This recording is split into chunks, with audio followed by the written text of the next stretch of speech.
Chapter 221. Waiting is a tedious task, but the person being waited for enjoys it. Li Bin is currently quite engrossed in the experience. Although he knows his sister, Li Shu, is still struggling at the Li family's #1 shipyard, he can't control his eyes and hands as he looks at the dazzling array of cruiser hulls. He wants to examine every single one and touch it. The Overlord truly lives up to its reputation as the power with the largest production capacity and fleet in the core star sector. Whether it's domestically produced or spoils of war, from the Lud Church and Pirates to Hyena Mining, Apex Design Group, and Tachyon Technology, there are few powers whose hulls aren't displayed here. Although Li Bin heeded his second uncle and nephew's advice not to take any military ships, that didn't stop him from examining them one by one. He spent 2 days in the shipyard, examining every single ship, comparing the advantages and disadvantages of each hull as recorded in his cheat-like notes, with publicly available information. After looking at the last ship, he pulled Isabella aside for a chat. Which 2 hull types do you think we should choose? Isabella didn't have Li Bin's cheat-like abilities. She could only rely on her terminal, calibrating based on the impressions left from the engineer's explanations. After a long while, she finally looked up. Honestly, I don't think it matters.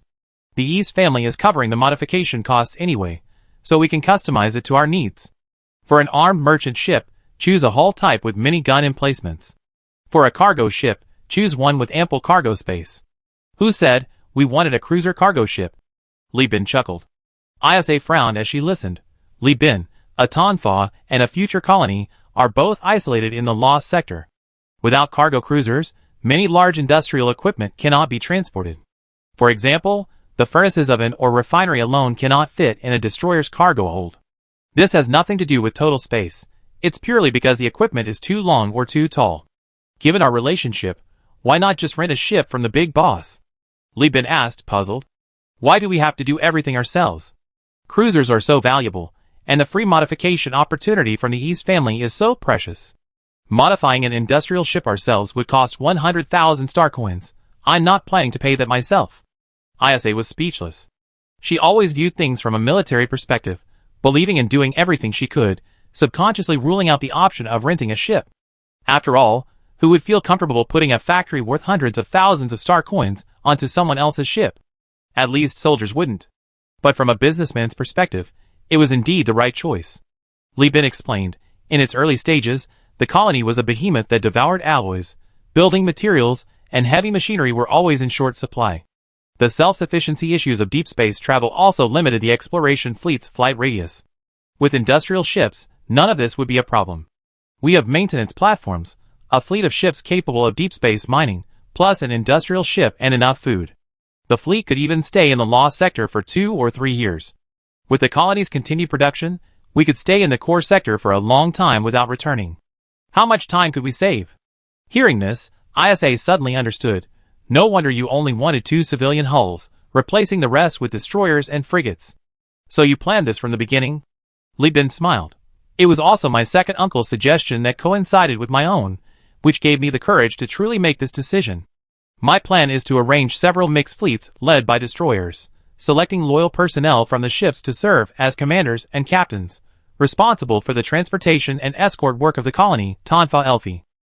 Isa pointed to a ship and said, how about this Baldridge class? It's the same length as the Atlas class supercargo ship, 910 meters wide, with a cargo hold capacity of 1,200 units. It has a simple structure and is cheap to maintain. In the weightless environment of space, you can cram in some overly tall or long industrial equipment horizontally.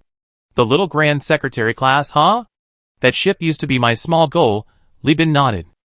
So the main target is the Atlas class? Yes, after all, it's the best cargo ship choice for all merchants. Li Bin nodded, agreeing. What about armed merchant ships? Which one is better from a combat perspective? Isa crossed one arm over her chest, propped her chin on her other arm, and hesitated as she looked at the various ships. From the perspective of armed merchant ships, the Colossus class and Enterprise class aren't very good. Their hulls are standard cargo ship hulls, more fragile than other hulls. Although the modification plans are mature, they're all too extreme. Besides, both types of hulls in the shipyard have defects, greatly reducing their practical value. There are also many nearly new hulls here. There's no need to specifically choose those 2. She hesitantly selected 3 ship types, and Li Bin. At first glance, The ships were almost brand new and without any problems. The Strider class, equipped with a large missile gun emplacement, a flight deck, and exploration equipment. The flight deck can be converted into a general-purpose deck by the East family, and the exploration equipment can support deep space exploration.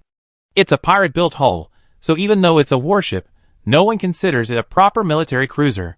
The second is the Bullet-Scarred class aircraft carrier, produced by Risk Mining. It's a typical converted scrap ship, bought by the former hegemon as a technological reserve. Although it has a massive number of gun emplacements and 3 flight decks, making its firepower formidable, Risk Mining is known for its efficient mining with multiple gun emplacements. Furthermore, since it's a converted scrap ship, in the eyes of giant corporations, it's not considered a military vessel, at most a dual-use, military and civilian vessel. The third one is the Heavy Rock class, with 4 composite midsections, 8 composite midsections, and 2 flight decks. Its armor is good, and its hull structure is robust. It's a ship produced by Hound Mining. Its role is to escort the fleet during deep space exploration, which is acceptable for a giant corporation. ISA side, I wouldn't recommend the Overlord ships. Their combat specialization is too obvious. The giant corporation will definitely scrutinize them. For civilian use, giant corporation ships are more cost-effective. Li Bin put his arm around ISA's waist and gently patted her to comfort her. There will be bread, and there will be military ships. Let's not go for the Stepper class. That thing is purely. This is just a clumsy copy made by a blueprint hacker who couldn't steal the Supreme Blueprint and was unwilling to give up. Even pirates list this thing for only 210,000. We have the Enlightened Beast. Let's skip it. The Bullet-Scarred class. This thing has more gun emplacements than the Heavy Rock class. Practically a mobile fire fortress, but it's slow, has a poor electrical grid, and its hull, converted from a scrap ship, is prone to falling apart. The ship we need will be responsible for frontal combat missions, becoming the core of the battlefield. It doesn't even have shields. I find it hard to believe it will perform. As the main force of a fleet, it's okay for support. As for the Heavy Rock, Li Bin clicked his tongue. This ship is good, with decent armor, a thick structure, and full shields that cover everything except the engine nozzles. The best thing about this ship is that its hull is flawless. After modification, it can be sold as a new ship. The listing price won't be lower than 250,000, and the selling price is almost 300,000. In terms of overall quality, the Heavy Rock class, comparable to a new ship, is undoubtedly superior to the flawed, rebuilt Enlightened Beast. However, this also presents 2 drawbacks. First, it's expensive. Wilson might feel he's being taken advantage of. Second, it is indeed powerful, ranking in the middle among cruisers, and patrols encountering it will inevitably be more vigilant. Seeing Li Bin deep in thought, Isa whispered in his ear, "You already have 3 cruisers. Who will dare treat you like an ordinary merchant when you go out? What's wrong with having one more Heavy Rock class? Besides, in the law sector, having such a ship to keep an eye on things, combating pirates, clearing out the lunatics of Ludlow left, and steadily ensuring the safety of the colony is a good thing, isn't it?" "You're right, then it's this one." I talked to Wilson. If it's not enough, we take it from the destroyer section. Chapter 222. Wilson was even easier to talk to than Li Bin had expected. He agreed without hesitation to the 2 ships Li Bin had requested. He was only slightly surprised when he heard that it was an industrial ship instead of a cargo ship. He joked, 1 Heavy Rock class destroyer, for modifications, heavy armor, reinforced bulkheads, integrated point defense AI, and expanded capacity pipes. 1 Baldridge class destroyer, 3 modifications, cargo hold expansion, auxiliary boosters, industrial ship conversion, plus the weaponry you wrote, that adds up to over 500,000 star coins. You're treating me like a ripoff. Li Bin knew he was asking for too much and awkwardly chuckled. If it's really too much, I ask for less on the destroyer side.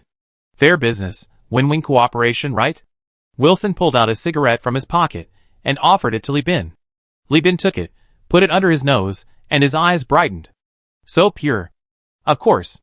It's a new variety of tobacco grown on Earth using alien parasitic spores from the planet Jianhua, selectively cultivated. Low yield, high price. This is a special supply, Wilson said.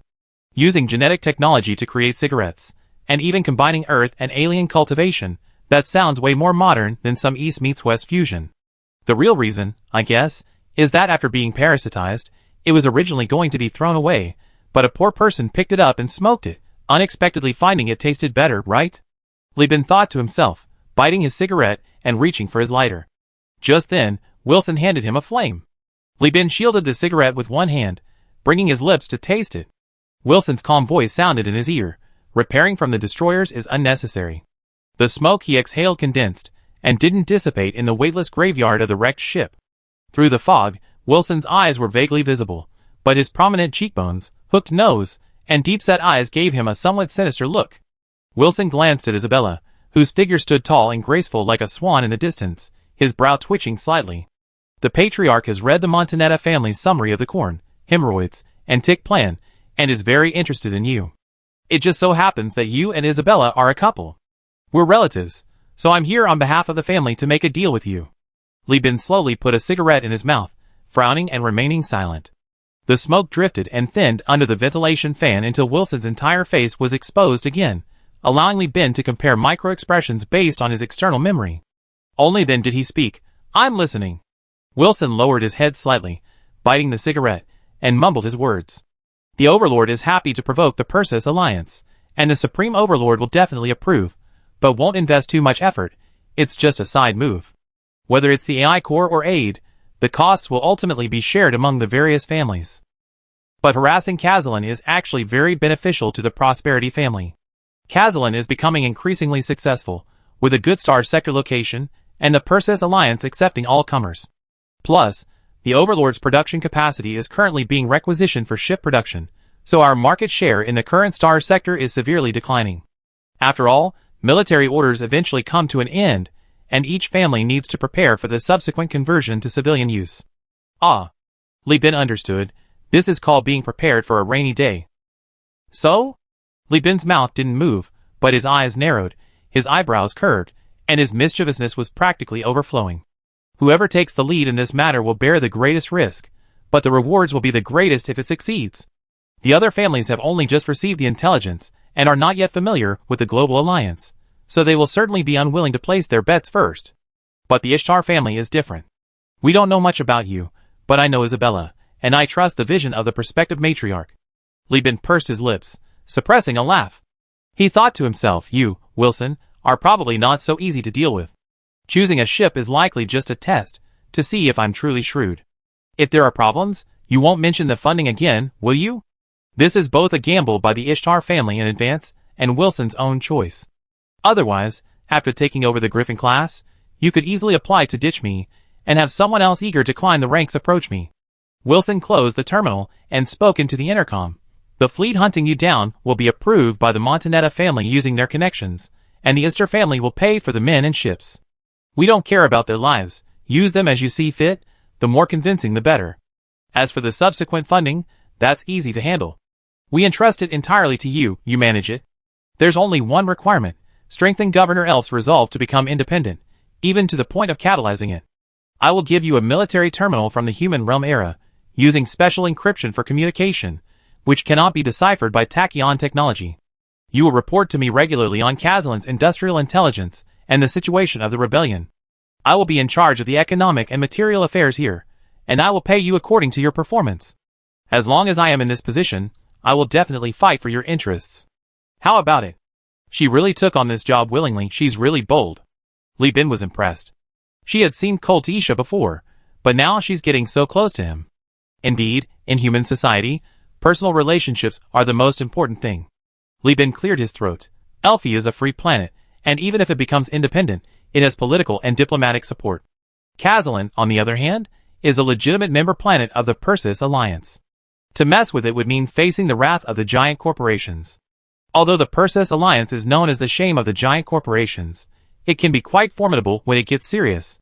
Its capital ships, the Conqueror class and Odyssey class, are no joke. Wilson asked in surprise, "Someone like you, with only a few $100,000, dared to set up a scheme to skim profits from tachyon technology. Now that you have cruisers and money, are you afraid of the Persis Alliance? As the saying goes, even an emperor wouldn't send a starving soldier. This little bit of funding isn't enough for me to risk stirring up the bottomless waters of Kazalin. I need more money." Wilson, who had been worried about Li Bin's scheming, was speechless at Li Bin's frank and shameless attitude. He lit a cigarette, took a deep drag, and calmly analyzed the situation. He decided to offer the greatest sincerity within his authority, even slightly overstepping his bounds, to try and break down Li Bin's psychological defenses in one fell swoop, saving him the trouble of reporting back. Going home to complain when you can't do it is something only an incompetent person would do. Doing so would make the elders of the clan think you're incompetent.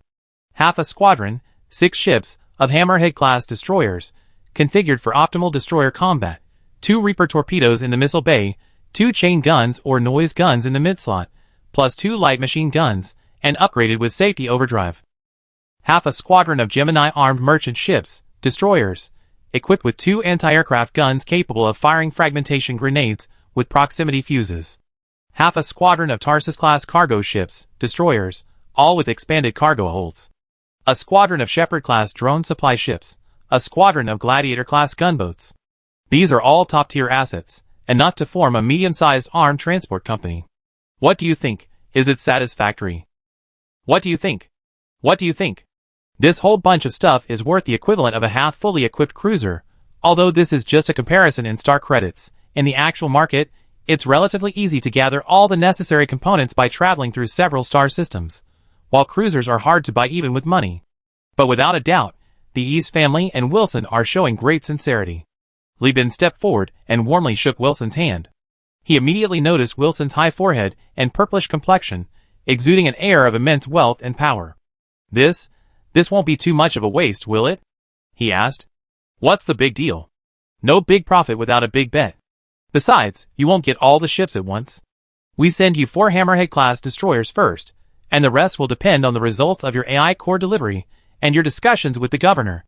In short, if the results are good, all the ships will be yours when you come to collect the cruisers in 2 months. As for the cost, Wilson grinned, his 2 canine teeth flashing coldly. Guang, said Li Bin, our initial cooperation agreement, with the East family taking the lead in investment and profit distribution on the dominant side, isn't unreasonable. Don't worry, you won't suffer losses. We make you put on a show, play the victim, and whatever blood you shed, we repay in full. As for the other family's investments, we split them 30/70ths. How about that? That's truly excellent. Doing business with smart people is so worry-free. Li Bin sincerely exclaimed. Just for this batch of ships Li Bin would definitely give Governor Elf a few shots of adrenaline. Wilson, having reached the cooperation agreement, was all smiles and pleased. The price he offered did exceed his licensing authority, but what did it matter? Since the payment was delayed anyway, there was plenty of time to persuade the families. Besides, he could see Li Bin's performance first. If it didn't work out, the family had the relic components and also obtained half ownership of the 14th Legion's Griffin-class ships. It wouldn't be a loss either way. If it did work out, the relic components' contribution to the family's production capacity and the control over the distribution of investment profits far exceeded the value of these ships. To reiterate, this is a win-win situation, and win-win deals are the easiest to make. Chapter 223. The fleet of the Universal Alliance had undergone extensive repairs at the shipwreck graveyard, its empty cargo holds already filled with food, fuel, and supplies in Jiangra.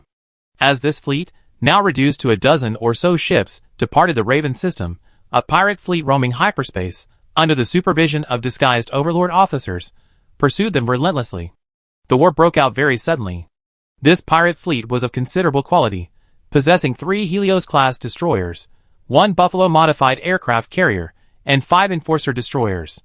They brazenly and openly demanded that Li Bin immediately hand over his valuables, or the pirate leader would summon his 2 brothers, who were nearby, to ambush and eliminate Li Bin. The bridge was a hive of activity, with Anna assisting the fire control AI in constantly calibrating the enemy ship's coordinates. None of the captains wanted to fight this battle. Firstly, they were less than 10 light-years from home, and were eager to return to their comfortable lives. Secondly, this pirate force was exceptionally powerful, a rare sight among free pirates. Aside from the Battle of Konda, no one had seen such ferocious pirates since. There were too many pirate destroyers. Although the exploration fleet had the Enlightened Beast, ensuring a final victory, no one could guarantee how many auxiliary ships would survive, while the Enlightened Beast bombarded the pirate ships one by one. No unprofitable deal. Li Bin had already given the order to avoid them if possible. The first mate, busy flipping through the latest pirate manual from the Star Zone, snapped his head out of a pile of text projected on the screen. Found it. The insignia on that ship is the Cerberus pirate crew. The one chasing us now is the second-in-command, Skullhound. That **** was telling the truth. This pirate crew consists of 3 sworn pirate leaders, bone-eating hound, skull hound, and heart-swallowing hound. These three groups operate frequently, all with pure destroyer configurations, totaling about 30 ships. He was so angry that he bit his e-cigarette crookedly, and it flew out from between his teeth, slamming against the deck while still smoldering. Damn it. This bastard's implying there's something good on board. We just sold everything. What good stuff could we possibly have? Li Bin coldly watched the first mate, engrossed in his role, and said sarcastically, don't forget, there's still a broken AI core on board. Most of the old folks know that.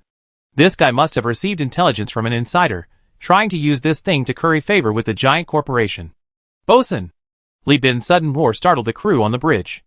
The old one-eyed man silently emerged from the shadows, and Li Bin shouted, gather a group of reliable men and immediately check every person and cabin on board. Search the terminal records. Even if you have to turn the entire fleet upside down, you have to find the spy. Aye, Captain, the old one-eyed man replied, then turned and left. Second officer, Li Bin ordered again, you deploy the Marines to the bridge. Maintain strict guard. No one is allowed on the bridge without my order. Anyone who disobeys will be killed. Aye, Captain. Li Chungjin responded excitedly, and immediately sent a message to his subordinates. The tense atmosphere quickly spread across the ship as the elite enforcement team swept through the Caming Beast. Fallen hid in the C3 maintenance compartment of the Caming Beast, her fingers pressed against the porthole, staring calmly at the flashing hyperspace storm in the distance. Behind her stood a muscular man in maintenance clothes. This was the leader of the C3 maintenance team, a lackey of Fallenf, manipulated by her skillful methods, willingly betraying her under the allure of sex, star coins, and the beautiful promise of escaping. He stared blankly at the ethereal beauty of Phalianth, oblivious to everything else. Meanwhile, Zhu San, the gunner huddled in the corner, hugged his knees, his expression fearful, muttering to himself, it's over, it's over. That damn damaged AI core was just a decoy. Our operation has been exposed. The captain will send men to kill us. Swoosh. The hatch opened, and Zhu San jumped up like a startled rabbit, frantically grabbing his air rifle. Relieved to see it was Antoine, he immediately complained, where were you? You were the only one left. I had to cover for you. You ran fast. I had to find an excuse to get past the gun deck. Antoine said, locking the hatch, then pushing a heavy box over to block it, activating the magnetic latch to secure it. Only then did he notice a brown footprint on the floor. He rubbed it between his fingers, and found it was just sand stuck together. How come there's sand in the spaceship? He wondered. Phaline didn't even glance at it. It's probably something the crew brought up during their operations in Tanfa. It got wet along the way, so the sand just clumped together. Long ago, when the aviation industry was just beginning, all equipment and instruments were developed in laboratories to isolate them from dust and bacteria. But as spaceships became more common, this rigorous process disappeared. Cargo throughput, personnel loading and unloading, wartime transport, all sorts of large-scale trade, there are more and more unprofessional people. Before, in the space industry, everyone listened to the experts. Now it's the other way around. Pirates, salvage teams, refugees, it seems like anyone can assemble a spaceship from junk. Even a worker can criticize Phaline. Noticing the awkward expressions on the other people's faces, the woman, realizing she had been mistakenly offended, felt disdain, but quickly added, I wasn't talking about you. You all chosen the right path. Giant corporations are never stingy with their rewards. You soon be very different. Unlike those people, still like grains of sand, insignificant and powerless. The C3 team leader affectionately pressed her shoulder. It's all right. You're used to being in the lab, you're less cunning. We trust you. Phalianth nodded shyly, subtly pulling her shoulder away from the man's hand. At the same time, she opened her terminal to check. The hack camera projected a view full of busy people and figures in the nearby cargo hold.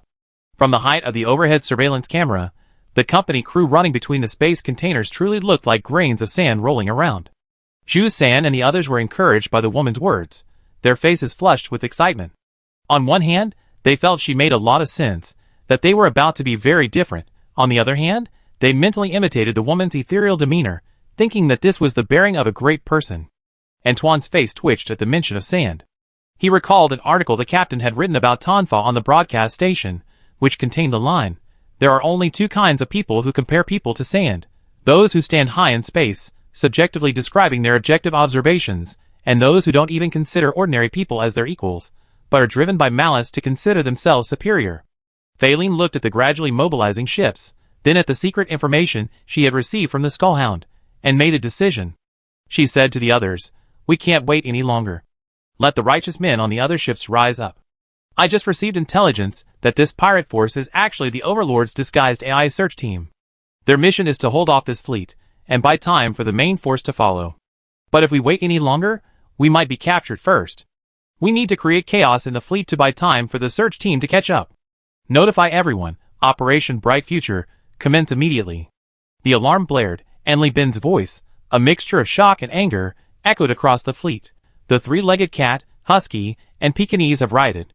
All Marines and armed sailors, assemble immediately in the nearest cargo hold to prepare for suppression. Inside the C3 maintenance bay, a red rotating light illuminated everyone's sweaty faces. Valiant distributed combat elixirs to each person, and then had them open the boxes beside them. Inside were combat suits and weapons.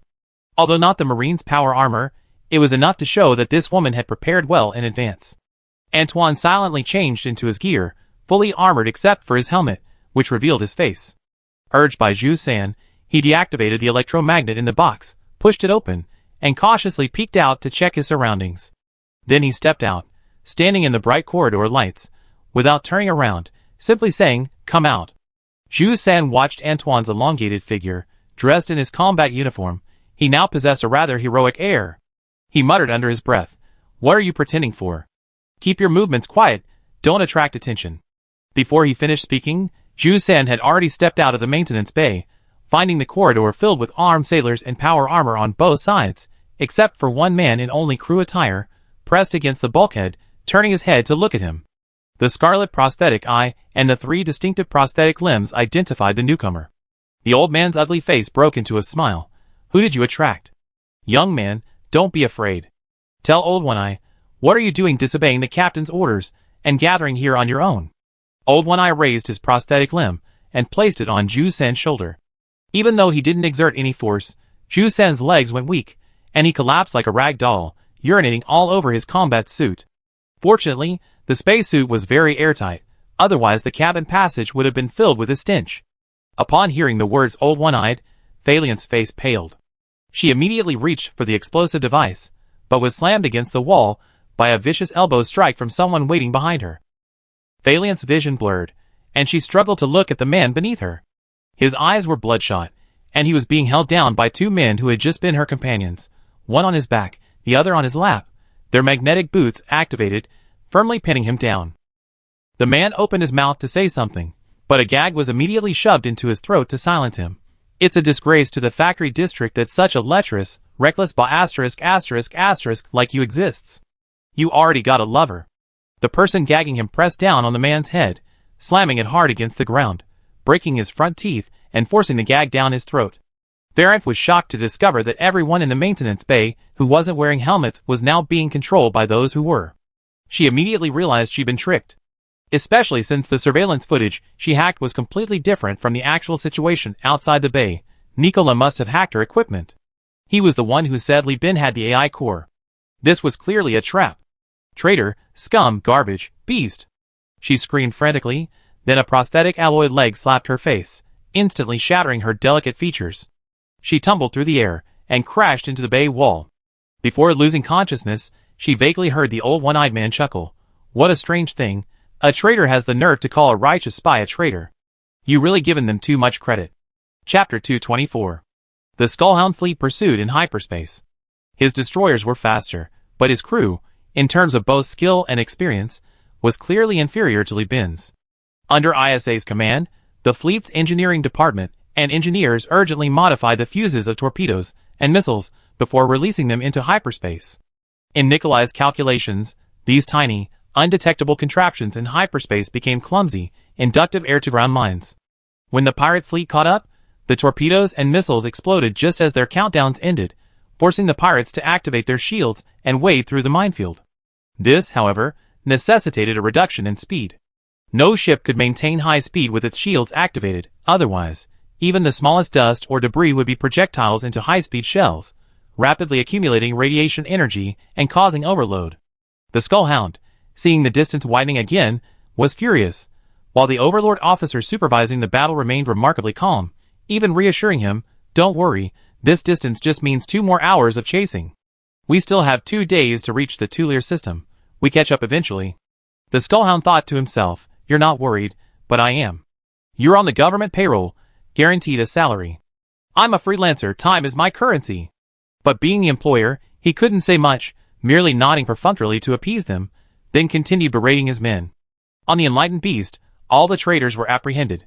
The old one-eyed officer, who had been prepared, had deployed armed sailors and marines to each ship beforehand. The latest uprisings ended within 3 minutes, while the fastest were those of the flagship, Phalianth and her crew, who were captured before the uprising even began. After tallying the numbers, a total of 37 people genuinely participated in the riot.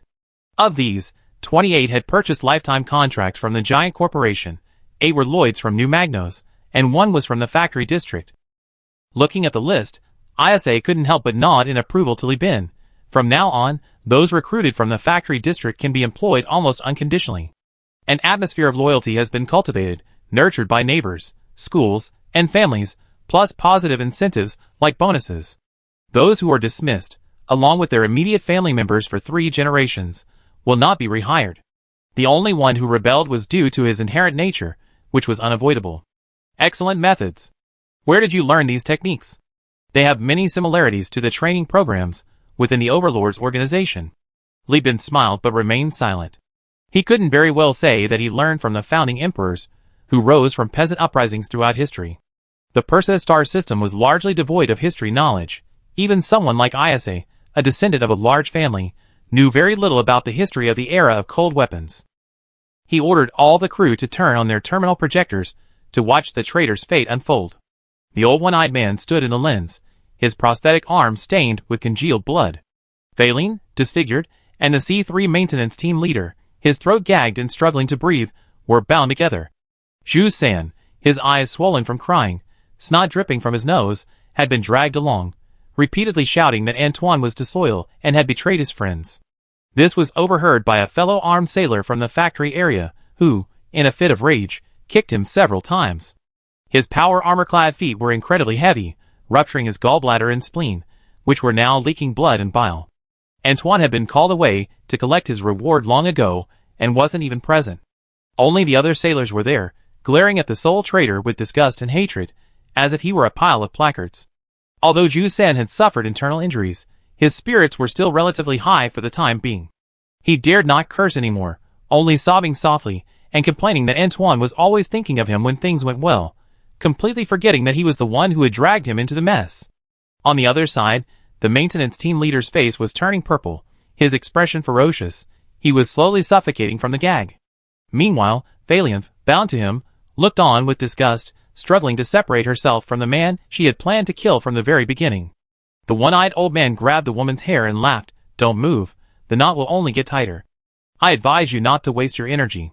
You climbed all the way up by climbing into bed. How could you possibly know how to love? This guy wants to be your savior, but if he dies and becomes a ghost, you probably kill him again right away. The woman struggled even more fiercely. The one-eyed old man, annoyed by her presence, simply dislocated her bones and patted her face, saying, the captain personally ordered you to die with him, and he wants us to film it to disgust you. When you're thrown out, you feel your lungs swell, and your brain congested. Don't be afraid. It's said this way of dying is called jumping off the deck. It's been popular for thousands of years, a naval tradition. You're already on board, you can't miss it. After saying this, the one-eyed old man lifted the 2 of them, waved them in front of the camera, then deftly stuffed them into the garbage chute, closed the door, pulled the lever, the outer armor opened, and the compressed air under standard atmospheric pressure immediately expanded, throwing the 2 far away. The old one-eyed owl's voice didn't forget to remind him, take a deep breath, dizziness is normal. The voice was distorted by the rapidly expanding air, and was faint and indistinct. By the time it reached the ears, it had been mixed into the mournful wind like dough, sounding like a monster mocking him. As the traitors were thrown out one by one, the optical observation post recorded the scene from hundreds of meters away. Optical instruments originally designed for observing distances of tens, or even hundreds of thousands of kilometers captured the process of these people walking towards their deaths. This scene would be repeatedly played during new crew training, making the stark details of death and the fate of traitors a daily reminder. The Enlightened Beast sped past, leaving the traitors' corpses in its wake. The Cheetah class followed closely behind, its broad hull neither dodging nor avoiding, ramming straight into them, leaving a trail of icy red. Antoine, who had received a reward and been temporarily given leave, sat in the crew quarters, facing the empty berth of Jules Sand, watching the red glow of the setting sun projected onto the screen, his emotions complex. Seeing this, his fellow gunners patted his arm reassuringly. Don't think about that scoundrel Jules Sand. It was his own mistake, Antoine, you don't need to carry it on your shoulders. Yeah. Even if the captain lets him off the hook, he'd be dragged out and punished when we get back. You're getting promoted to squad leader, and the squad has found a traitor. Today's a good day. Our squad will be relying on you a lot from now on, squad leader Antoine. You're a hero, you need to step up. The chase scene was even tedious, nothing more than a chase, one throwing empty torpedoes while the other activated shields. Even with ISA's clever schemes, the distance between the two sides was slowly closing. But Li Bin wasn't worried. Instead, he was busy calming the crew and boosting morale. The current situation seemed to be beset by internal and external troubles, but in reality, the external situation was a deliberate setup, and the internal problems within the company had been cleansed. It was a time when great opportunities lay ahead. As expected, shortly after Li Bin finished his announcement and encouragement broadcast over the fleet's radio, a new, unidentified signal appeared from afar. The signal strength was very high, unlike anything the Cerberus pirates possessed. The bridge crew was tense, while Jeffrey, who already knew the inside story, only muttered with slight surprise, "It seems Governor Elfie is truly desperate for an AI core. He sent the fleet even though we're still a day away from the Tulier system." As a blinding hyperspace storm completed its final shudder of its natural life cycle, dissipating amidst electromagnetic flashes, a fleet, obscured by the storm's electromagnetic interference, approached with apparent slowness, but actually great speed. The transponders beeped incessantly, the fleet seemed extremely urgent, sending 10 communication requests per second. Old One-Eyed made a request to Li Bin before the communication was finally established. A deep, excited voice rang out, "Boss Li, I'm here to help you." It was none other than Boncharev, who had taken over the protection of Li's first shipyard, and had been recommended by Li Bin to the Quartz Society. Governor Elfie, upon receiving Li Bin's secret communication, was restless, both excited about the AI core and worried about the possibility of the giant corporation investigating. She used every connection she had, resorting to coercion and bribery, directly mobilizing all the forces under her control. 2 cruisers stormed into hyperspace to greet Li Bin. To demonstrate sincerity, the fleet was even led by Poncharev, who had received favors from Li Bin, with the vice commander being a seasoned veteran of Quartz, the shrewd and resourceful Parsifern. No wonder Poncharev was so excited. He, a patrol captain, had been promoted overnight to cruiser captain and fleet commander, temporary, but it meant he had caught the governor's eye. This meteoric rise was due to Li Bin's introduction, and even more so because of this incident. Li Bin was Poncharev's benefactor. Jeffrey, listening to Poncharev's excited tone, blinked, afraid he would reveal more of the captain's secret plans, and couldn't help but interrupt. Commander Poncharev, our ship. The captain is currently cleaning up the traces left by the traitors. I, Jeffrey, am in charge of the bridge right now. Perhaps you could wait for our captain to arrive?" Poncharev immediately shut up, remaining silent for a few seconds before regaining his composure. "No need. I still have orders to expel the pirates. I visit Mr. Li for drinks after this is over. Please tell Mr. Li that I handle this group of pirates. Parsifern is currently 3 hours away with another cruiser. She be escorting and protecting the fleet." With that, Boncharev abruptly hung up the communication. At this moment, Li Bin, having finished his speech, grabbed a water bag to moisten his throat and stepped onto the bridge. "Is that Boncharev? When did he become the commander of the cruiser fleet? He wasn't even moved when I contacted his hometown a few times before." Jeffrey cupped his hands and said, "That's why they say you're a lucky star, Captain. Not to mention Boncharev, even that socialite Parsifern is the deputy fleet commander. I haven't even become a cruiser captain yet, and this woman who can't even handle a ship has gotten the job first thanks to us. It's really unfair." Li Bin was very surprised to hear this. Why is the governor in such a hurry? This doesn't seem like something that old woman would do. Chapter 225. Boncharev, quick to speak, cut off the communication and immediately commanded his fleet to charge the pirates. The cruiser he commanded was a proper warship, a Narrowhead-class cruiser, possessing a complex structure, relatively heavy armor, and agile handling. Its theoretical specifications were extremely average for a military ship, but this also meant it had no obvious weaknesses. In terms of slaughtering destroyer fleets, its presence on the battlefield meant invincibility. The Skullhound watched the approaching Narrowhead-class cruiser and the Elfie fleet following it, then watched the Universal Alliance sail away, its teeth grinding against its lip until it was almost turned inside out. A deal worth tens of thousands of star coins had just fallen through, and he was truly unwilling to accept it.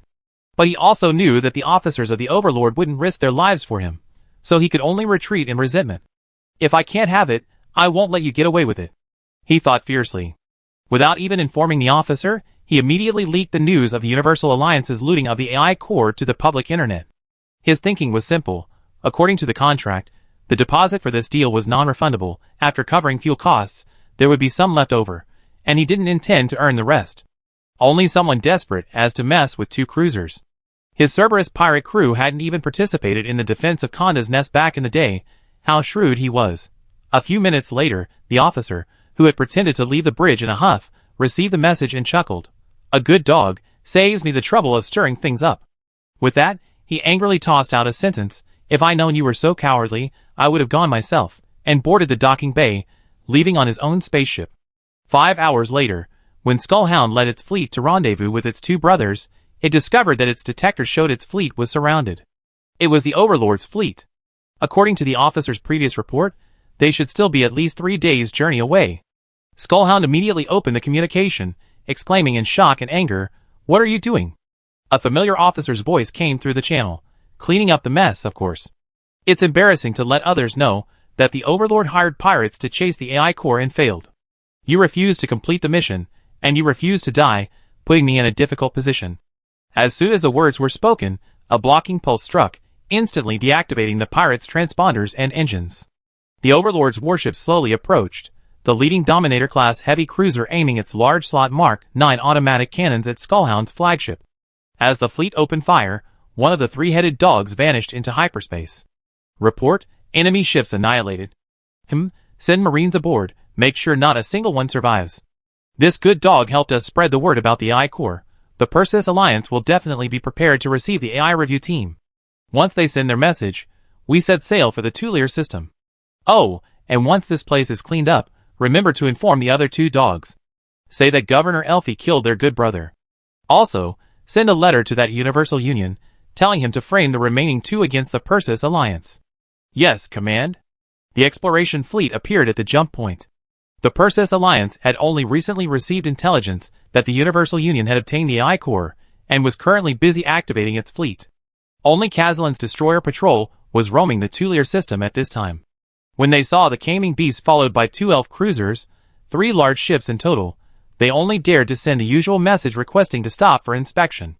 Seeing that the other side completely ignored them, the patrol dared not do anything, and could only watch helplessly as the other side left. In the private channel, Parsifern repeatedly joked with Li Bin about building a relationship, but Li Bin always made up excuses. This elf socialite sat on the bridge, looking at the slender Caming Beast projected on the screen, a hint of regret in her eyes. She never expected that Li Bin would acquire a cruiser in less than 3 years. If she had known he would achieve such success, she would have definitely slept with him back then. Li Bin's transactions with Kong Jicho, and with Manhattan, the commander of the Tachyon Technology Suppression Fleet, were all conducted with airtight secrecy. He certainly wouldn't be foolish enough to report matters concerning his life and fortune to the governor. Even now, Parsifern still thought Li Bin had gotten incredibly lucky and found a treasure in the lost sector. After all, Li Bin had even gotten his hands on the AI core, hadn't he? It could only be that the process was flawed, but the result was entirely correct. However, Parsifern was blinded by concern this time. With the news of the cruiser and the AI core pouring in, Li Bin had become the undisputed pillar of quartz, a bulwark of the Navy, his status within the organization practically second only to the governor. Her eagerness to curry favor with him only revealed her true intentions. Her calculations were too blatant. Even Li Chungjin sensed something was amiss. Li Bin made no attempt to conceal their communications, displaying them openly on the command console. Ayase looked at Parsifern's sweet words with a blank expression, but the occasional twitching of her lips betrayed her inner turmoil. Li Chungjin chimed in, "Big brother, you didn't come when we were poor, but now that you're rich, you're trying to reap the benefits, you sly fox." "Shut up." Li Bin glared at his younger brother, annoyed. "We never even held hands. How come you're making it sound like I was rejected before?" As the fleet drew closer to Elf, Bontrev said, "Boss Li, should we take it to the first shipyard for repairs?" There are still 2 cruisers on Elf, and I'm worried the Industrial Complex Association might be under orders from the giant corporation to sabotage things. Parsifern chuckled, "Are you kidding me? Elf is a space. The station, the governor is still the nominal supreme leader.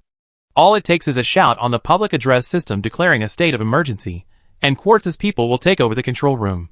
Will 2 cruisers be enough to take down the space station then? The Perseus Alliance's most pressing task right now is to try and stop the Overlord's AI review team. Those member planets fear the Overlord like sons fear their fathers. They won't tolerate the Overlord not expending some resources to investigate Elf." Upon hearing this, Boncharev was embarrassed and didn't know what to say. He had been suddenly promoted and was unaware of the inside story. He felt ashamed and annoyed that Persephone had been so blunt. Parsifern, however, didn't seem to care about him, simply saying sweetly, "Li Bin, don't be afraid. Since the governor has authorized the 2 ships to set sail, there's no need to worry about the association causing trouble. She's already contacted other major corporations. We have powerful backers. Just go directly. If anyone tries to stop us, we take them down. The governor will handle everything afterwards." That's exactly what I was thinking. Public matters come before private ones. I only feel at ease handing the core over to the governor first, Li Bin agreed, secretly thinking to himself, I need to use the governor to divert attention. How can I possibly go back to my base first? If I go back first, and the governor hands over the damaged AI core, how will I get rid of the Perseus Alliance? The fleet then advanced rapidly, followed by several other fleets, circling overhead. These were pirates and freelance mercenaries from the Tulian pirate stronghold, all of whom had received intelligence from the Skullhounds, and had established themselves there early, hoping to find an opportunity. Li Bin didn't waste any words. Those not in his way were let go, while those that got in the way were eliminated. He stood imposingly before the command platform, activating the sky battle system. All portholes outside the observation decks were locked, and the gun turrets rose, creaking as they turned. Coordinates 9, 12, 6, enemy fleet locked, main guns fire. With Li Bin's order, the gunners of the Riza plasma lasers began a second calibration. After a brief charge, a cobalt blue light shone from the massive bow of the high-speed Caming Beast. The spitting ion laser cannons, spraying ions, flew out silently, leaving a visible trail as they landed in the pirate fleet that had no time to dodge. As the ion lasers exploded, half of the escort ships were instantly melted, then overturned by the massive shockwave, revealing the melted bulkheads and alloy fractures. Boncharev, roused to his feet, joined the battle. Unlike Parsifern, he had no interest in confirming whether these pirates and mercenaries had a master or whether his actions would offend anyone. He seized the opportunity to call for the fleet to open fire. The earlier hasty retreat of the Skullhound had prevented him from personally commanding the cruiser in battle. This opportunity was not to be missed. The narrowhead sharks bore heavy automatic cannons, and 2 hull-breaking missile launchers fired simultaneously. The recoil jolted the ship, and combined with the narrowhead sharks onboard accelerated synchronized reloading system, the loading speed of its live ammunition was tripled, unleashing firepower comparable to an entire destroyer fleet. It immediately destroyed one of the ships in front of it, then, without dodging or evading, smashed the wreckage in half. One by one, the obstructing fleet was dealt with. One frigate, under its captain's masterful command, used its short, agile hull and shields to evade a deadly barrage of missiles and artillery fire, drawing the attention of Boncharev. There's someone like that among the pirates? Jeffrey sniffed. I think it's a mercenary. Oh well, whatever. Energy tank guns, focus fire on him. With the order given, the Enlightened Beast fired ion pulses from its 3 tanks, the 3 pulses flying out in a triangular pattern, like 3 fingers pinching the dodging frigate. She could dodge the shells, but not the lasers with their fire control AI. Amidst the crackling arcs, the shields flickered, and the ship's captain reluctantly deactivated the shields and attempted to maneuver. The ion pulse carved several grooves filled with molten metal into the ship's hull. Powered by the cruiser's robust electrical grid, the mid-slot weapon unleashed a destructive force far exceeding that of a destroyer. This ship, even with its highly skilled captain, held out for less than 30 seconds, not even gaining time to escape the ion pulse's range before being reduced to a burst of space fireworks. Sigh, what's the point of me dodging now? Oh well. First officer. Seeing this, Persephone's clear voice rang out, the operation is yours. With that, she gracefully rose, dressed in retro-style armor, and left the bridge. She knew perfectly well that men in the heat of battle had transformed into beasts. Further struggle was futile. It was better to go back and get some beauty sleep to conserve her energy. On the bridge of the Enlightened Beast, Li Bin summoned the bosun. I already sent a message to the inspection team. They'd be approaching at high speed, forcing the Perseus Alliance to prioritize its corporate diplomacy and give us a chance. After we dock, Old One-Eye, you take men to escort me to the governor's mansion. I don't trust the people the governor sent. Brother, stay here with ISA to set up a base.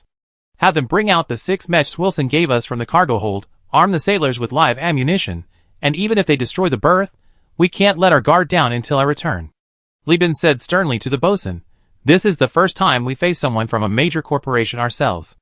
Although it's just an agent like the Industrial Complex Association, we shouldn't underestimate them. I understand. Old One-Eye's eyes gleamed, and he said, Captain, no one knows the Perseus Alliance's Marines better than me. Leave your safety to me. Chapter 226. As the socialite Persephone had predicted, the Industrial Complex Association didn't even deploy a cruiser, something Li Bin had anticipated. His operational plan was devised with the help of the Montanetta and East families. As the saying goes, the enemy knows you better than you know yourself. The Perseus Alliance, having formed a military alliance with Tachyon Technology in the 2 AI wars, possessed so many files, documents, and analytical reports in the Overlord's intelligence department that they required a separate building to house storage devices and specialized intelligence analysts. According to the plan, Li Bin would enter the Tulier system within the hyperspace reflection range, and the Overlord would immediately spread the news that the Universal Union had obtained the AI core, inciting panic within the Perseus Alliance. Because the Overlord had gained a privilege through the 2 AI wars in the entire core star system, the ability to dispatch fleets called AI review teams to investigate forces suspected of harboring AI. And Kazalin, located in the Tulier system, was the Perseus Alliance's most important industrial hub. So, the problem arose. With the core AI information now public, the hegemon will inevitably seize this opportunity to dispatch a fleet for review.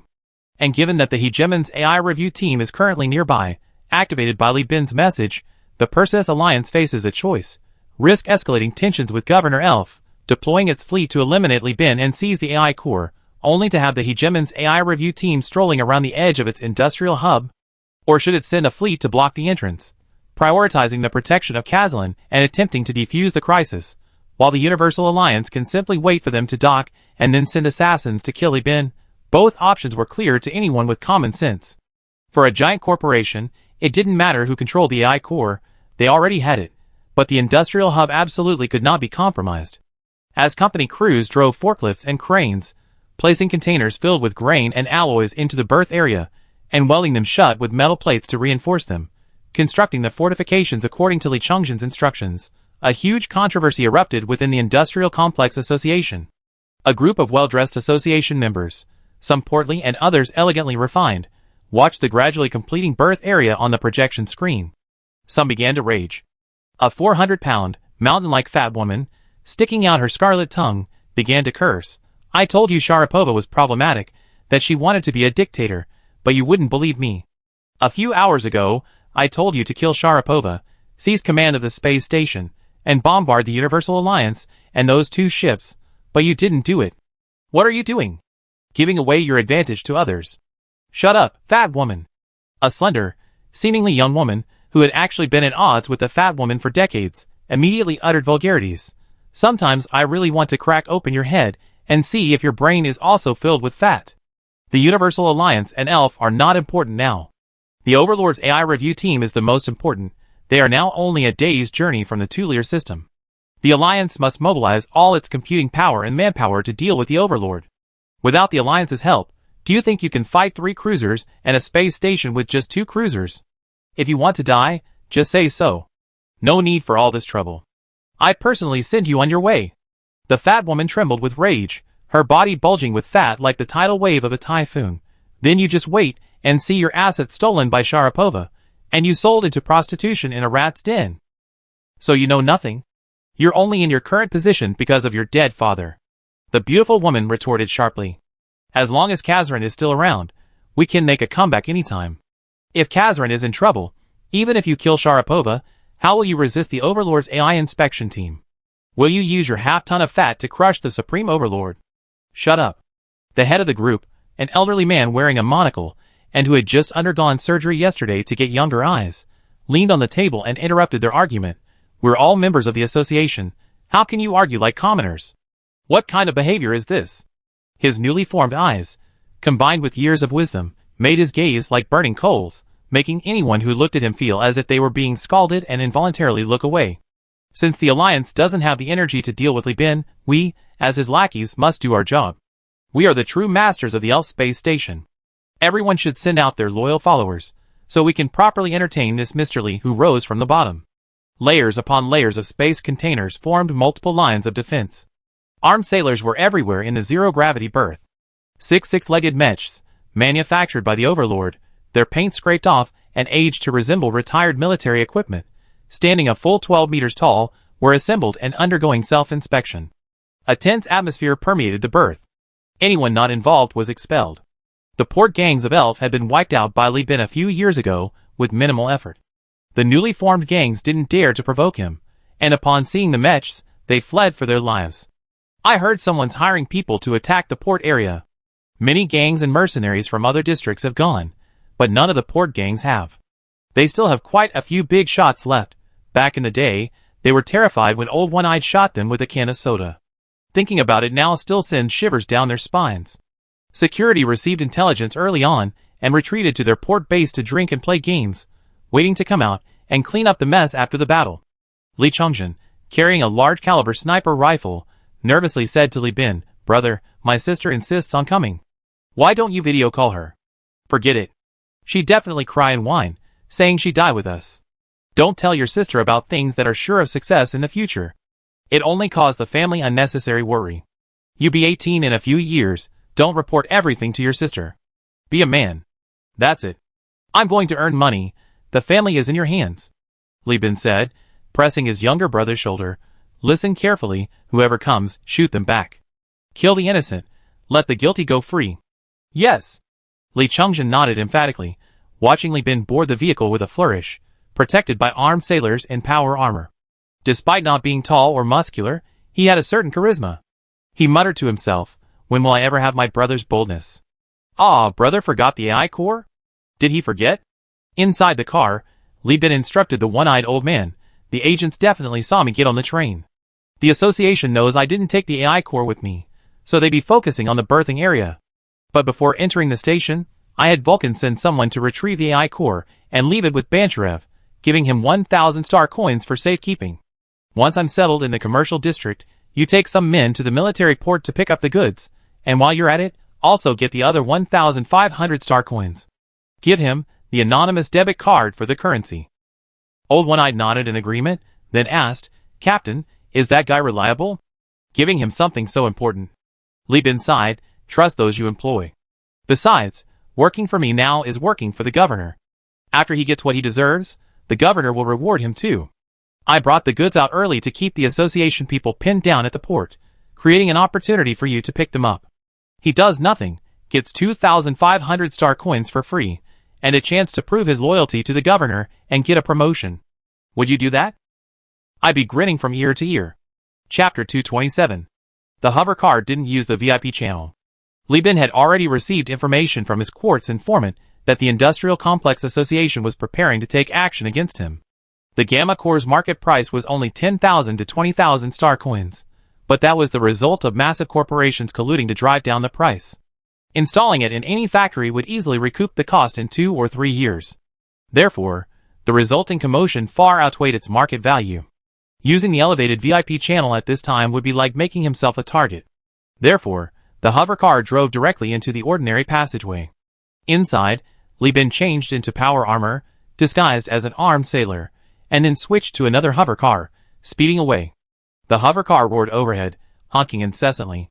Just as the agents hidden in the crowd were about to draw their guns, the hover car's trunk opened, and rice, oatmeal, and beans, packaged in transparent plastic bags, flew out. A loudspeaker blared, "Overlord's product, genuine Finnish grain, free delivery." The transparent bags contained appealing white, yellow, and green rations. This was something only the middle class could afford. Sailors typically only ate this when they received their wages, forgoing their cheap nutritional paste. Although the nutritional pastes produced by the Luddite Church and Overlord were mostly made from grain, artificially creating scarcity to control production, no one wanted to eat it all the time. After all, they weren't dung beetles, who wanted to chew on gruel every day. Seeing this, the various sailors, who had been shouting and cursing, jumped up to grab the suspended grain, their raised hands blocking the agent's view, making it impossible for them to hit anyone. Damn it! Someone's using a gun. The crew members scavenging for supplies, hearing the gunshots, immediately flew into a rage. You bastards, you worthless scoundrels. The rich don't give out firearms as rewards. Don't you know the rules? You killed the master, who's going to give us supplies? Die! With that, several rough hands slammed the agent's head to the ground. The poor people from nearby huts, hearing the announcement echoing through the corridor, rushed towards the scene. The remaining agents, who hadn't yet fired, were shoved and jostled by the filthy, green-eyed poor. The corridor instantly descended into chaos. They could only watch helplessly as the hovercar flew away, only able to report Li Bin's location on the terminal, missing their chance to earn merit. Li Bin stared at the vehicle's onboard monitor, taking it all in. He said to the one-eyed man driving, "You guessed right, they already arranged their men." "Not at all," the one-eyed man chuckled. "I was just putting myself in their shoes, thinking about what I would do if I were the one arranging the assassination." After laughing, he continued, "We need to get out of the car once we're out of the hatch. Otherwise, if we push them too far, the association will definitely use rocket launchers. We go through the busiest commercial district to the residential area, where we meet the governor's men. There will be many people and eyes along the way. The association won't dare use heavy firepower in these areas, otherwise, it would give the governor an opportunity to use a terrorist attack as an excuse to eliminate their forces. As long as they don't use heavy firepower, I, the one-eyed man, will guarantee your safety." The commercial district's decadent atmosphere wasn't just visual, the air was thick with the smells of alcohol, vomit, and heather. The pleasant temperature and the breath of the crowds made it feel cool. This was Elfie's only consumer area, where the poor and the rich could find ways to squander their star coins, even to the point of bankruptcy. The presence of several groups of people in power armor was undeniably conspicuous, but the projected exercise sign above their heads and their tactical maneuvers deterred many from leaving. Li Bin, protected by armed sailors, moved through the commercial district. He wanted to remove his power armor, but unfortunately, his face was already quite a celebrity in Elfia. After all, he was the unofficial spokesperson for Elfia, and quite famous among the poor and middle class. "I guess I'd be even more famous after this is over," Li Bin chuckled self-deprecatingly. Just then, the old one-eyed man, who had removed his power armor earlier and blended into the crowd, silently used his prosthetic arm to kill 7 or 8 of the association's assassins. "Captain, bad news. These people from the association seem to be suicide bombers. I found bombs on them. You better separate from us at the next intersection, and take off your power armor and change into something else." The one-eyed old man reported as he plunged a high-pressure gas cylinder dagger into the suicide bomber's lung, pressed a switch, and compressed carbon dioxide instantly rushed into the bomber's lungs through the blade's tubes, rupturing them and crushing his heart. This high-pressure gas cylinder dagger was a very outdated technology. Li Bin had seen it in his previous life. Originally a diver's self-defense weapon, it was used to fight sharks. When it pierced shark flesh, it released a large amount of gas, rupturing the shark's internal organs, achieving the goal of killing a shark with a small wound. In the Interstellar era, it became widely used due to the development of intravehicular special warfare. As long as the enemy wasn't wearing power armor, they could be stabbed through by the dagger. A burst of compressed air could cause leg or hand explosions, but a dagger piercing the abdomen was truly terrifying. The compressed air would rupture the internal organs, instantly rendering a person incapacitated. "I listened to you." Li Bin ignored the bruised and battered corpse, his magnetic boots crunching on the faded graffiti-covered walls of a pharmacy as he walked up into a small alley. Elfie Space Station lacked a gravity generator. Due to limited land in the commercial district, for economic reasons, the buildings weren't laid out in the traditional, layered layout of planetary buildings. Instead, roads ran in all directions. 3 main thoroughfares crisscrossed the commercial district, forming its most bustling three-dimensional axis. Luxury establishments, like the Chrome Alloy Club, were situated along this axis. In fact, the core area of Elfie's commercial district had declined slightly compared to before, as the establishment of Lee's first shipyard had drawn away many middle-class consumers.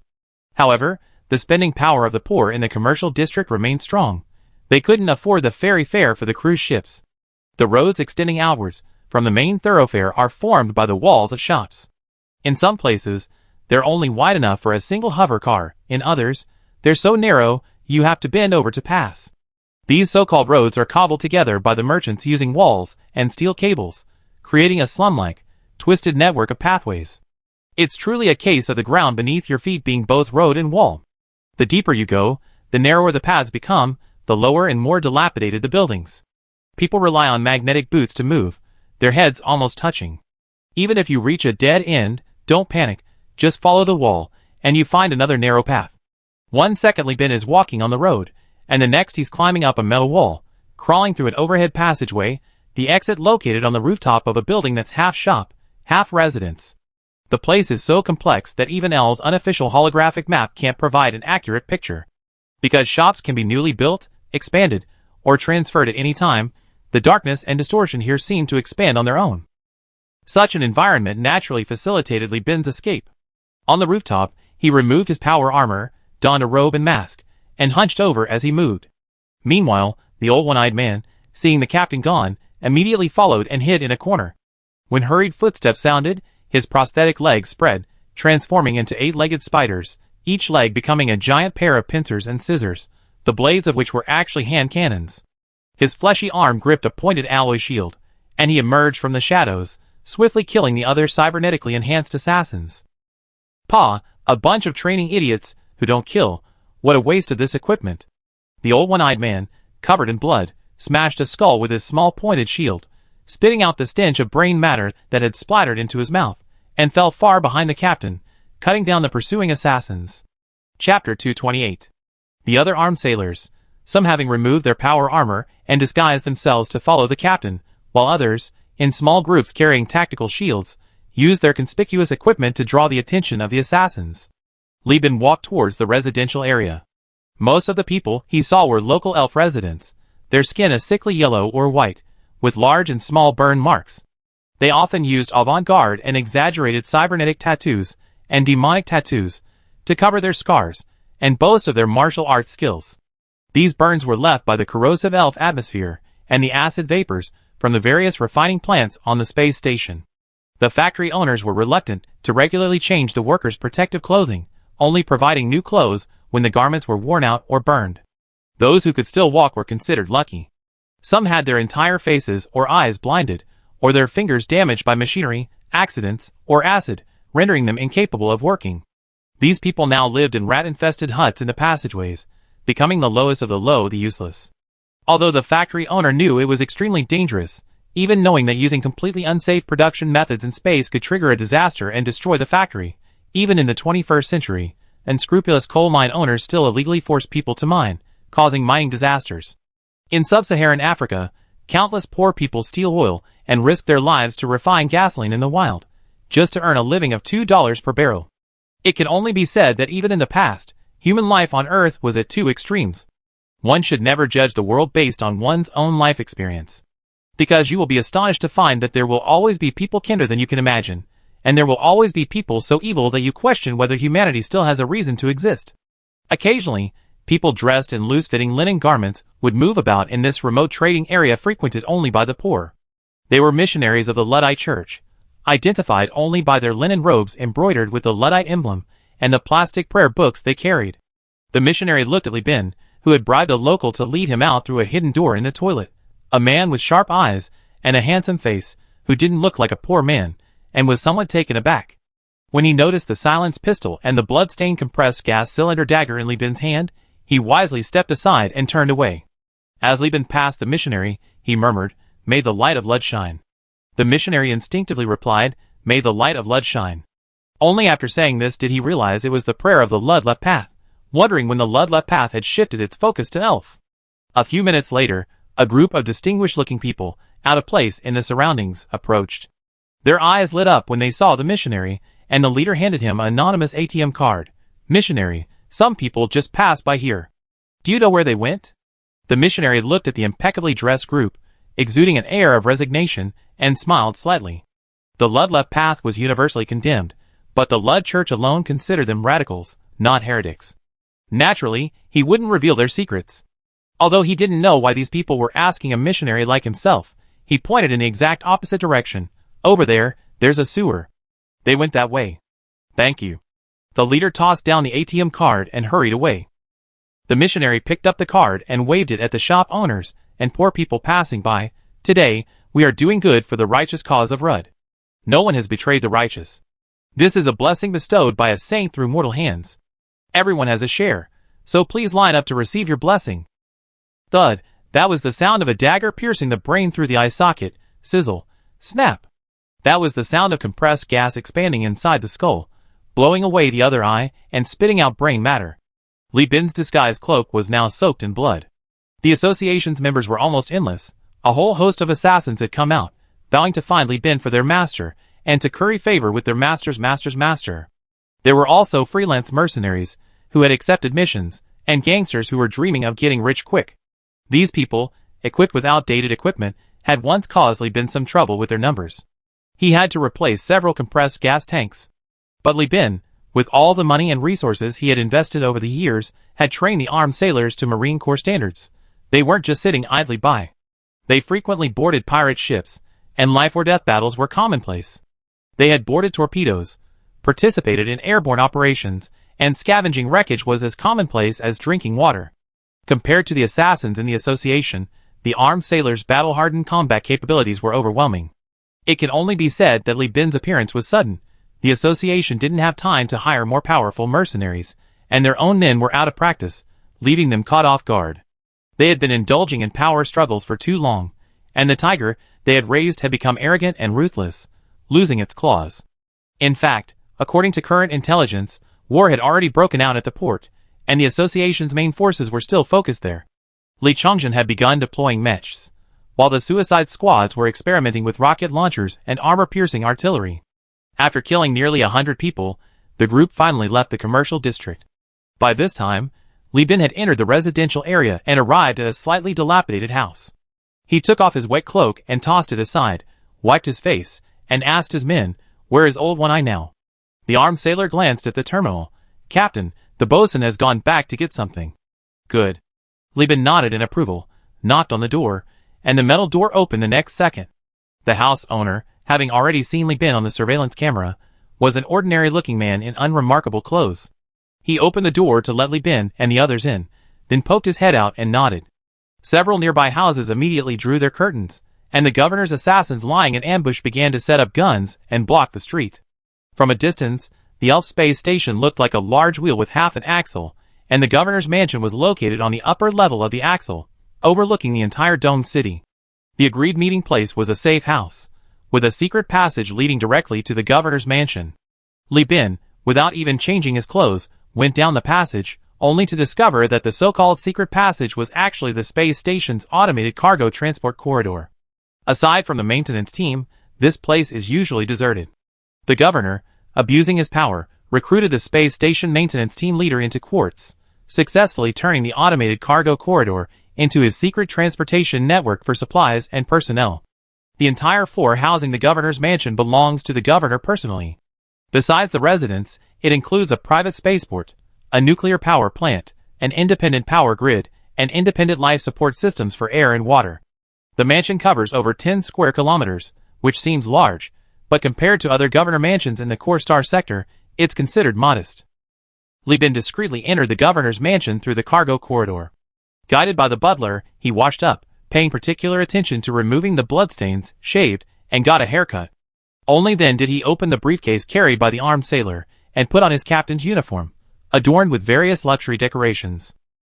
Relying on external decorations to showcase their wealth, and thus retain consumers and investors is common practice among interstellar merchants. This outfit is similar in meaning to the paintings, coffee table, tea set, and luxury cars in a merchant's office in his previous life. Looking at his youthful and spirited reflection in the mirror, Li Bin took a slow breath and smiled. He was still young, he had plenty of time. Even if it took 10 or 20 years to build the colony, he could wait. Having given himself a pep talk, Li Bin put on his captain's hat, strode out the door, and nodded to the waiting butler. Chapter 229. At this moment, Governor Shara, sprightly in her wheelchair, was feeding the plants she cultivated. Li Bin followed the butler Indiana. The alien plants, their roots firmly planted in the barren rock, instantly abandoned the piece of meat the governor was teasing, and simultaneously turned their tentacles, eyes, mouth parts, and olfactory senses, which were indistinguishable from noses, towards him. The tallest alien plants were at least 5 meters high, and the shortest were over 2 meters. Their fluffy branches and winding vines layered upon each other, like a scene from a game like the classic of mountains and seas brought to life, making Li Bin's hair stand on end. These things are predators. How many people have you killed? They're all marinated in blood, making my little darlings drool and refuse to eat their feed. The governor, half her head encased in a life support device, tossed away the piece of flesh, spread her hands for a servant to wipe clean, then turned her wheelchair around using a lever, revealing a face with sagging cheeks, deep nasolabial folds, and the appearance of a woman in her 50s. Shava Zhang, the current head of the Elfizheng clan, inherited the governorship from her cousin's husband 70 years ago, becoming the nominal master of Elfi. The life support device on the back of her head was connected to the wheelchair beneath her, and a nutrient tank the size of a gas cylinder was connected to the device, making Sharva appear as if she were fused with the machine. Behind her were a group of man-eating flower-like mouths, drooling like black buffalo, their mouths as large as their own, as if they were crying with hunger. Sharapova gestured for Li Bin to sit at the round table with her clean hand, while with her other hand, she picked up a knife and began chopping up some kind of beetle, dismembering it, and tossing the pieces to her pet. The entire garden was filled with these strange, bizarre so-called plants, from various planets with hostile biospheres.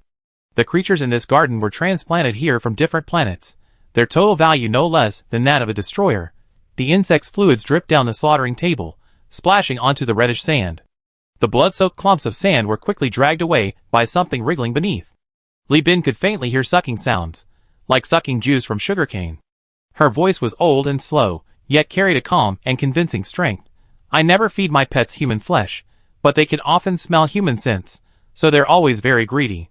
You're much more appealing to them than this old hag. Ha. Li Bin laughed along, a light sweat beading on his forehead. Shava slowly finished feeding him his daily portion, before having a servant wipe her other hand, while she began chatting with Li Bin. First time here, how's my botanical garden? Li Bin praised, I'm very impressed. Sharapova first asked about Li Bin's trip, and Li Bin reported truthfully. Sharapova nodded repeatedly.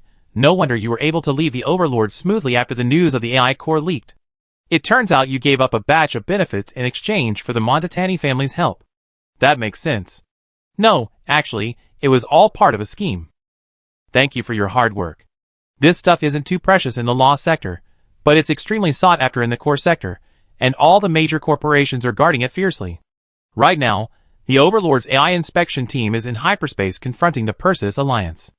They probably followed you early on, deliberately not arresting you, hoping to find an opportunity to enter the system and see if they can disrupt Kazalin.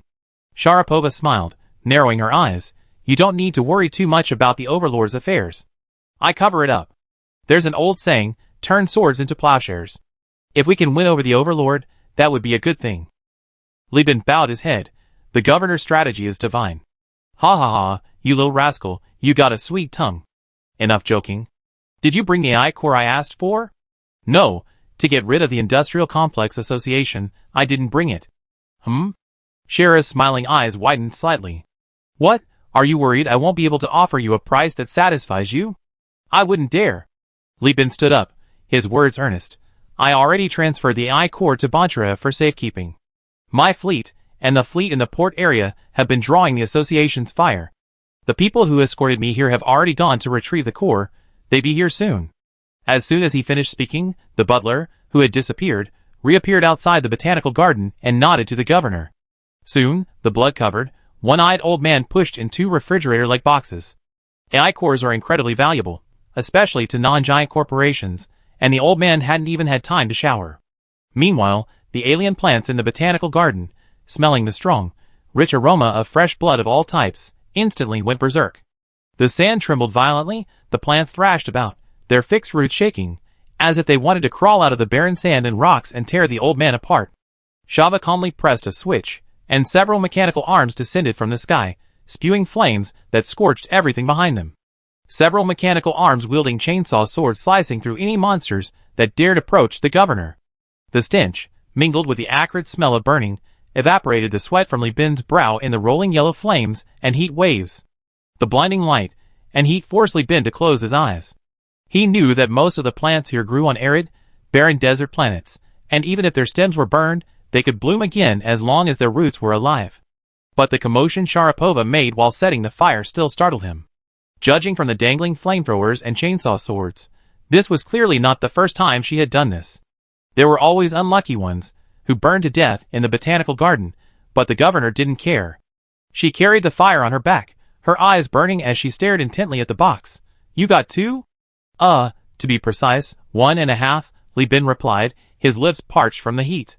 "We found a research station, but we didn't know about the AI core at the time, so our methods were a bit crude. We broke one, and the other one is intact." Sharapova looked at Li Bin, whose eyes were tightly closed, and suddenly laughed. She clapped her hands, activating the dry ice fire extinguishing device. After the white mist surged, Li Bin felt a refreshing coolness. He opened his eyes, and saw that the botanical garden was a mess, with only charred, twitching plant stems remaining. The ground was littered with charred corpses, and the yellow sand swirled in the dry ice. Shara's elderly eyes shone brighter than ever before. Only after the housekeeper and the research team, who had been waiting, received the 2 crates and confirmed their contents did she slowly speak. Well done, Li Bin." Li Bin remained silent. Although these plants were drought-resistant and resilient, it would have taken many years to reach this state. Shara's decisive action in burning them convinced Li Bin that she was ruthless. "I think I understand your thoughts now. You are indeed loyal to the liberation of Elf. I be frank with you. I have 2 forces behind me. One is the Kelja Technology Company, and the other is Risk Mining." Li Bin's pupils contracted, his heart pounding with shock. "That old hag, she's quietly seduced 2 giant corporations. But Kelja Technologies is close to the Persis Alliance, so he could understand their desire to expand southward. Why is Risk Mining here? I'm busy here, so I won't keep you any longer. I already dispatched the Marines to suppress the riot at the space station. Go back now, and the war in the port area will be almost over. You can leave." This only confused Li Bin more. He was completely bewildered. He had originally wanted to encourage Sharapova to rebel sooner, but the involvement of these 2 giant corporations made him hesitant. He stood up dazedly, bowed, and turned to leave. The old one-eyed man had overheard the conversation and frowned, unable to understand. At that moment, the governor's leisurely voice came from behind Li Bin. "Oh right. Risk Mining Company has some news.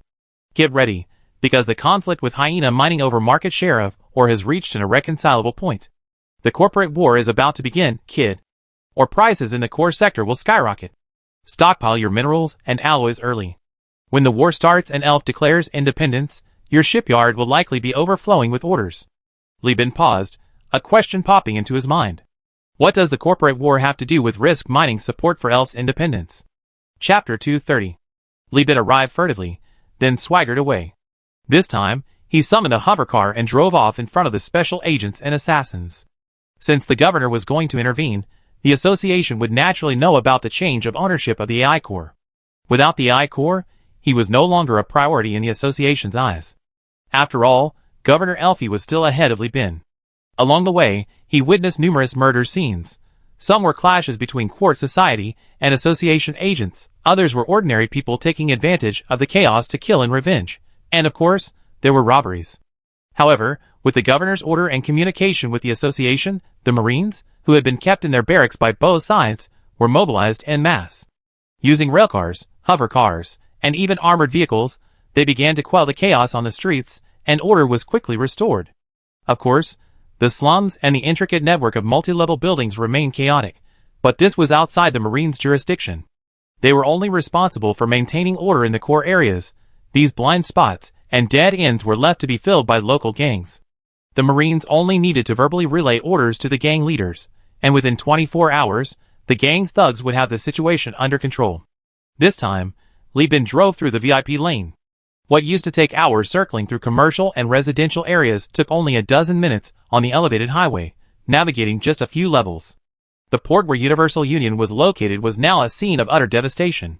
A quarter of the surface deck was destroyed, bullet holes were everywhere, and in the berth area, craters from mech gunfire and rocket explosions were still visible.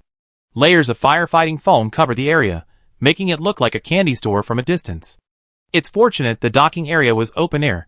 Space lacks the medium and air, providing no environment for the flames to burn.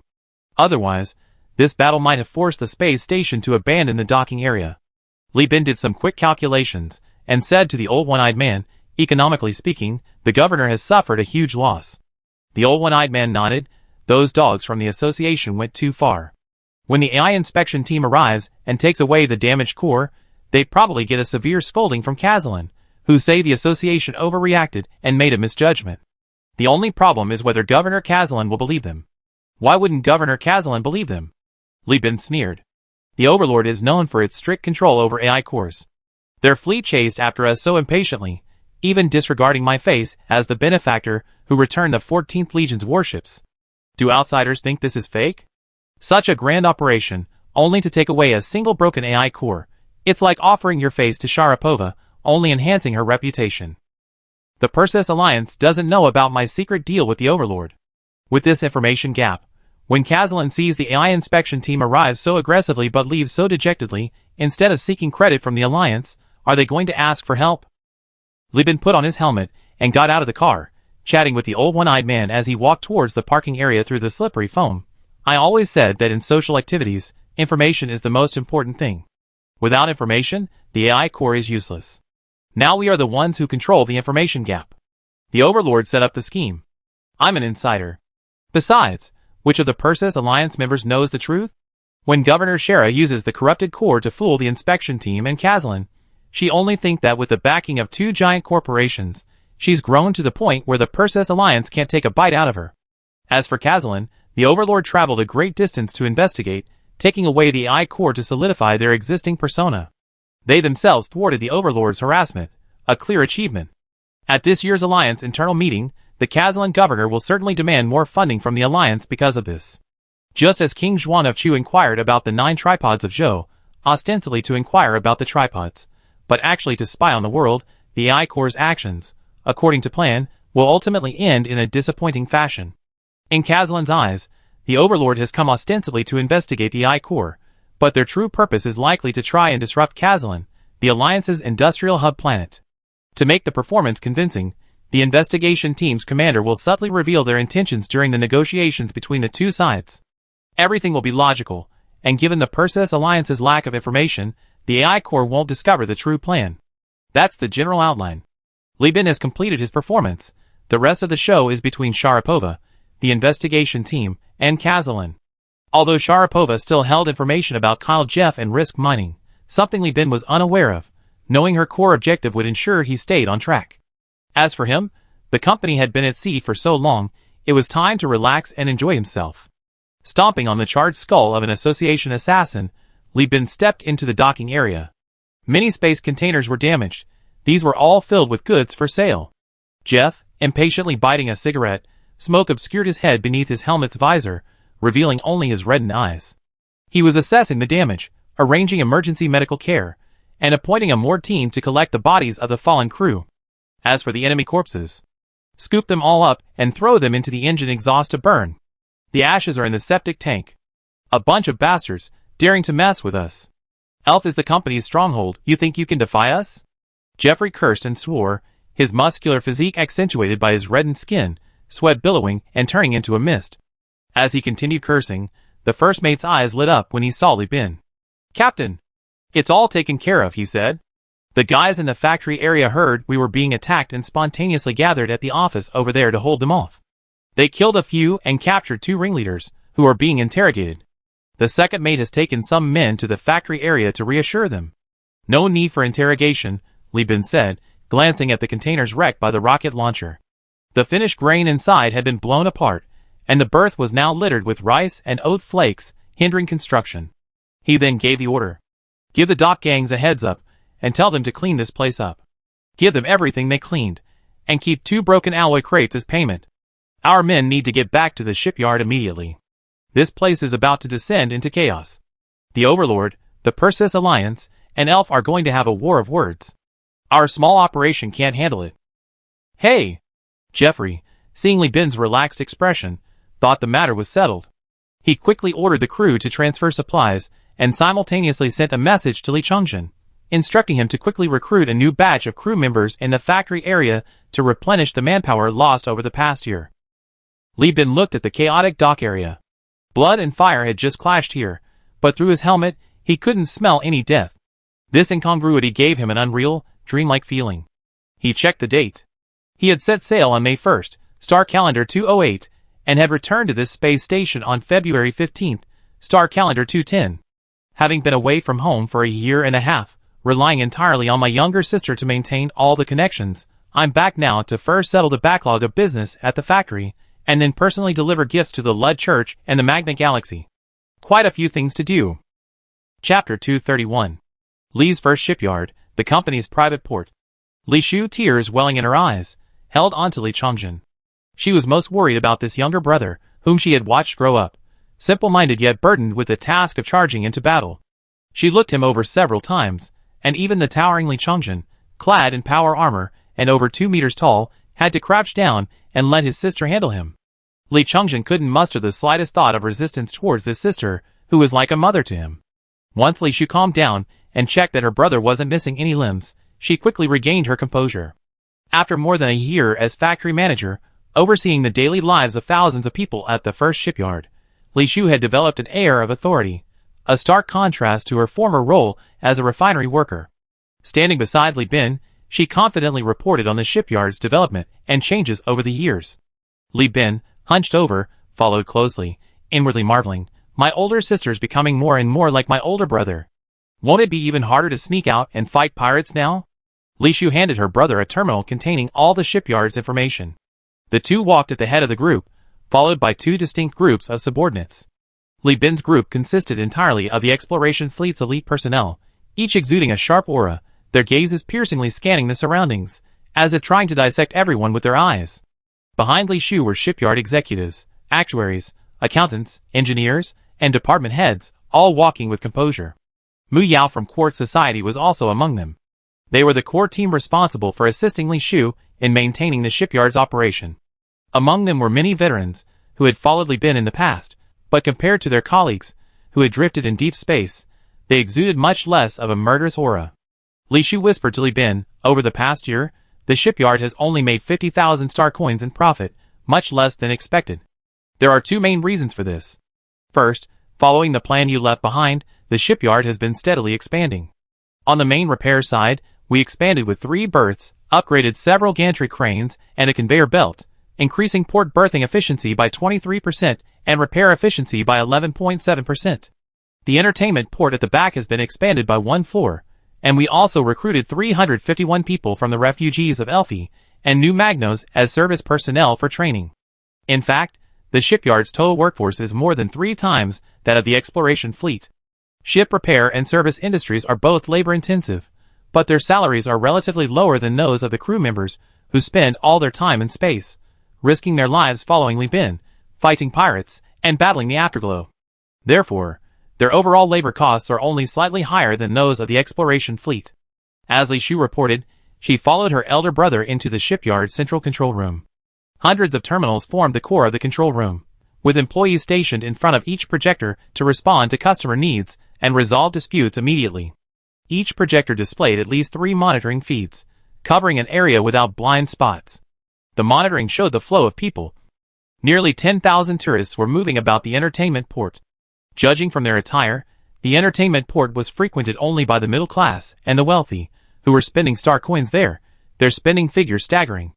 After deducting the cost of cultivating relationships, bribing various factions and escort fleets, and the shipyard's own maintenance expenses, it brought in hundreds of star coins daily. Adding the costs of the existing ship repair yard, and even after deducting the costs of its expansion, it had already earned Li Bin 120,000 star coins in the past year and a half. With the 40,000 star coins Li Bin earned from the shipyard before leaving, the initial investment in the shipyard's construction had been fully recouped. Now, only the funds for the second phase of expansion remained. The entertainment port had undergone a significant transformation compared to a year ago. The most noticeable change was that the service staff, previously indistinguishable from those on other space stations and planets in their suits and dresses, were now dressed in retro robes. The uniformly dressed Chinese-style costumes, performed by handsome men and beautiful women carefully selected from the refugees, made them appear like celestial beings in the weightless space environment. Their flowing robes and sashes swayed with each graceful step, their trained movements resembling the graceful steps of a celestial being. The service staff wore subtle smiles, all with earphones in their ears. A customer service team of several hundred provided tailored guidance based on user profiles, addressing men as young master and women as lady.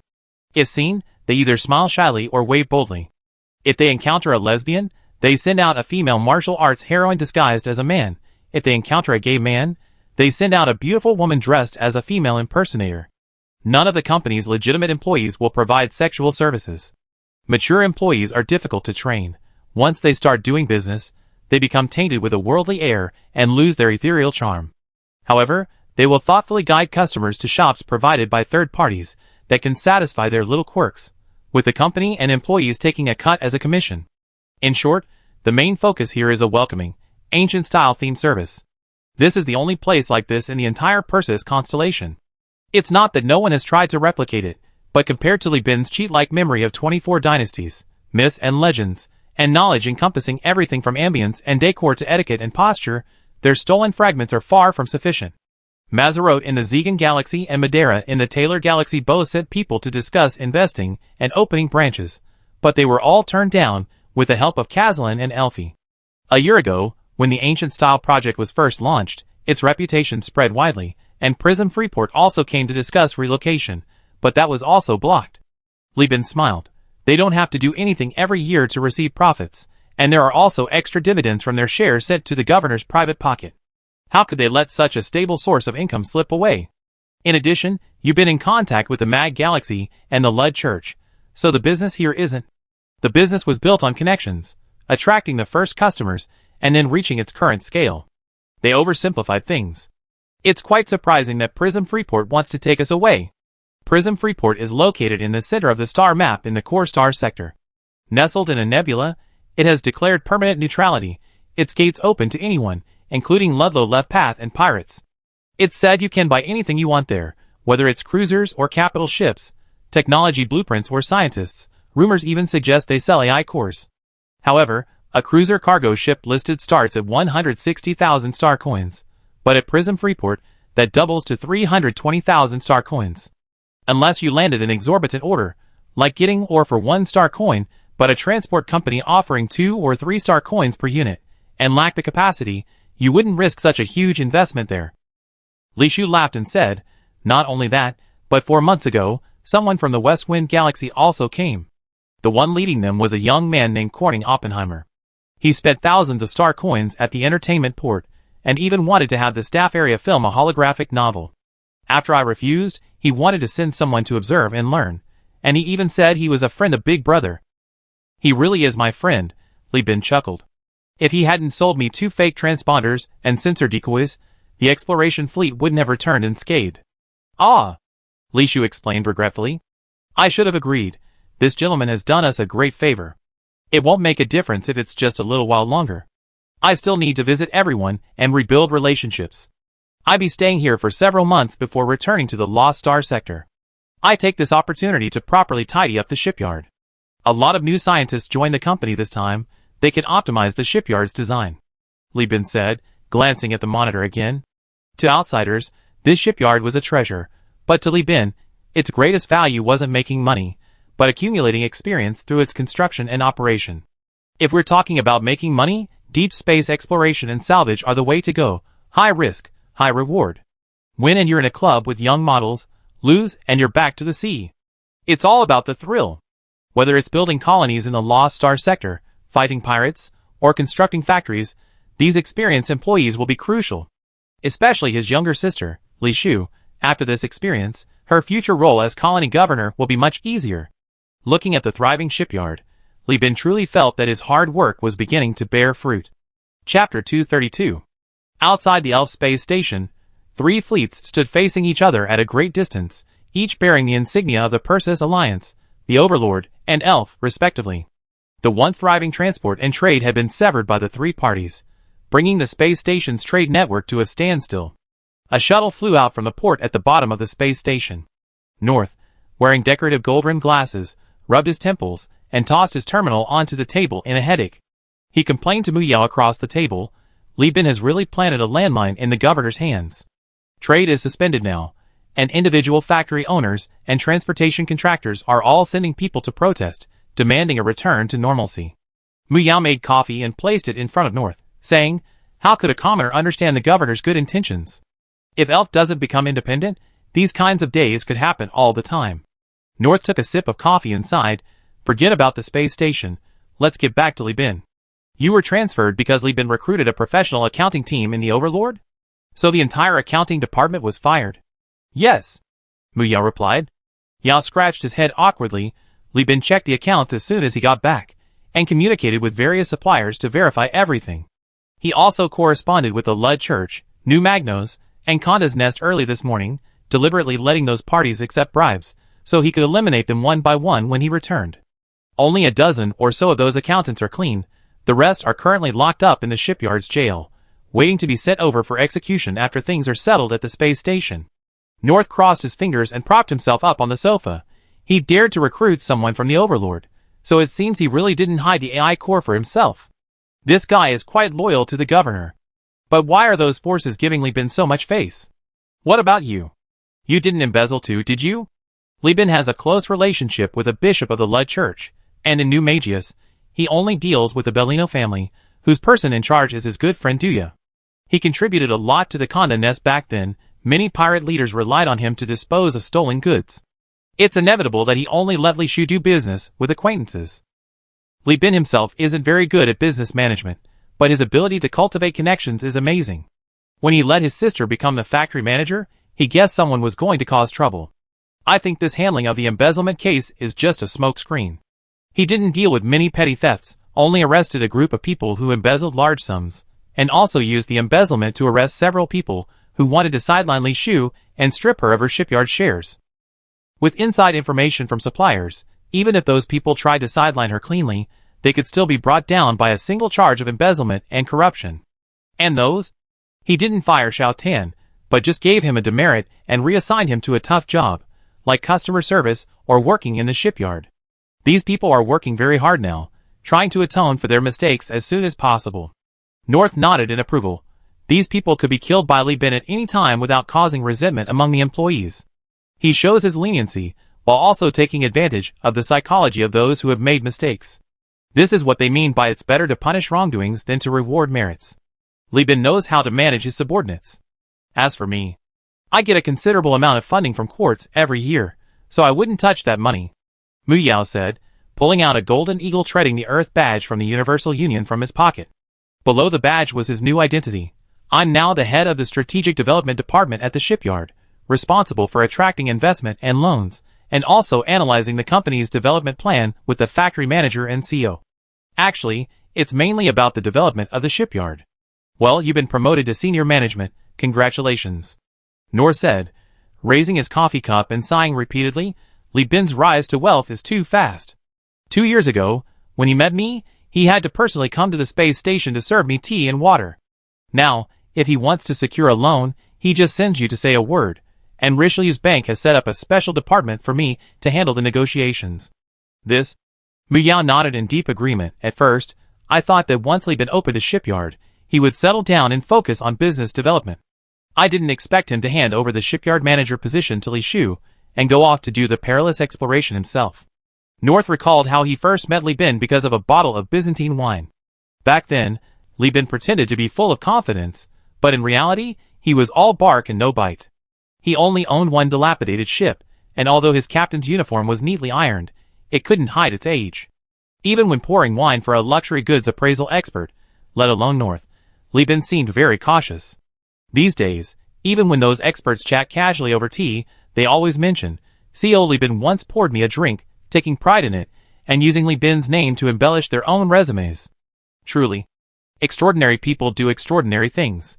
He said seriously. Ricelius Bank isn't large, but it has close ties with Quartz. Li Bin has nearly 200,000 star dollars in his account, so his financial situation is good. The fleet has added a cruiser with considerable firepower. The shipyard will be able to make a fortune in the future war with Risk Mining Company. Furthermore, in recent years, acting factory manager Li Shu has never defaulted on any business transactions. Currently, Universal Union has a very high credit rating among banks in Elf and Kazalin, second only to giant corporations. This time, the loan manager has instructed that we must secure the loan, and I'm thinking of using this opportunity to bring the manager into Quartz. The bank manager is over 50, which doesn't meet Quartz's recruitment age requirement. Mu Yao frowned. The governor has obtained the AI core. In Elf, we won't need to exchange intelligence using codes or in-person meetings anymore. Communication efficiency will be much higher. According to the governor's instructions, the organizational structure needs to change. We need to actively recruit capitalists and poach talent from the Industrial Complex Association. North waved his hand. Within 3 years, ELF will be under our control. At that time, these industry elites will become the core pillars of the space station's operation. Mu Yao, the opportunity is right in front of us. You and I must work hard and strive to secure a pillar position. Wealth and status will be within our grasp. He concluded, therefore, Li Bin is even more important. The ships under the governor's control, plus his Supreme Point BRV, will give him a numerical advantage over the association's cruisers. Even if a firefight breaks out, the governor's chances of winning will be greater. You should pass on as much intelligence as possible from here. If he has any needs, be sure to relay them promptly. Quartz will prioritize fulfilling them. Having been eager to work for Li Bin after introducing him to North, Mu Yao's eyes blazed with desire upon hearing this. I will. The two, aspiring to higher positions, went to Li's first shipyard to request a meeting with Li Bin, only to be told that he had already left. Where did he go? North was astonished. It was Li Bin who applied for the loan, but where was he now? OS system, Tartesis Star, the Holy Lord's blessed diocese. After spending several days dealing with the shipyard's ambitious figures and major corrupt officials, Li Bin, escorted by the shipyard's destroyer security fleet, discreetly came to see his old friend, Bishop Pucci, from the Universal Union. Li Bin had made a name for himself in the core star sector. Bishop Pucci, to receive Li Bin, set aside his own affairs, only attending Mass that day before taking him for a stroll around the bishopric. This stroll, though ostensibly a stroll, was actually an inspection. Li Bin possessed data and coordinates of a jungle planet, which was also slated for future farm development. His visit served both to cultivate relationships and to assess the technology of the Lud Church. Tarsus was a wasteland, but those designated as bishoprics were all areas with rivers and abundant freshwater resources. Outside a city resembling a hive capital, the hover car screeched to a halt, kicking up dust. Li Bin helped Bishop Pucci out. Although Bishop Pucci was only in his 40s, not old, and quite healthy, Li Bin's assistance was simply to make it easier for him to get out of the car, a friendly gesture that reflected their relationship. Pucci got out of the car. In the distance and around, fertile fields stretched out, farmers wearing plastic hats for shade sat and combined harvesters reaping crops. Trucks loaded with grain were being hauled to sorting plants.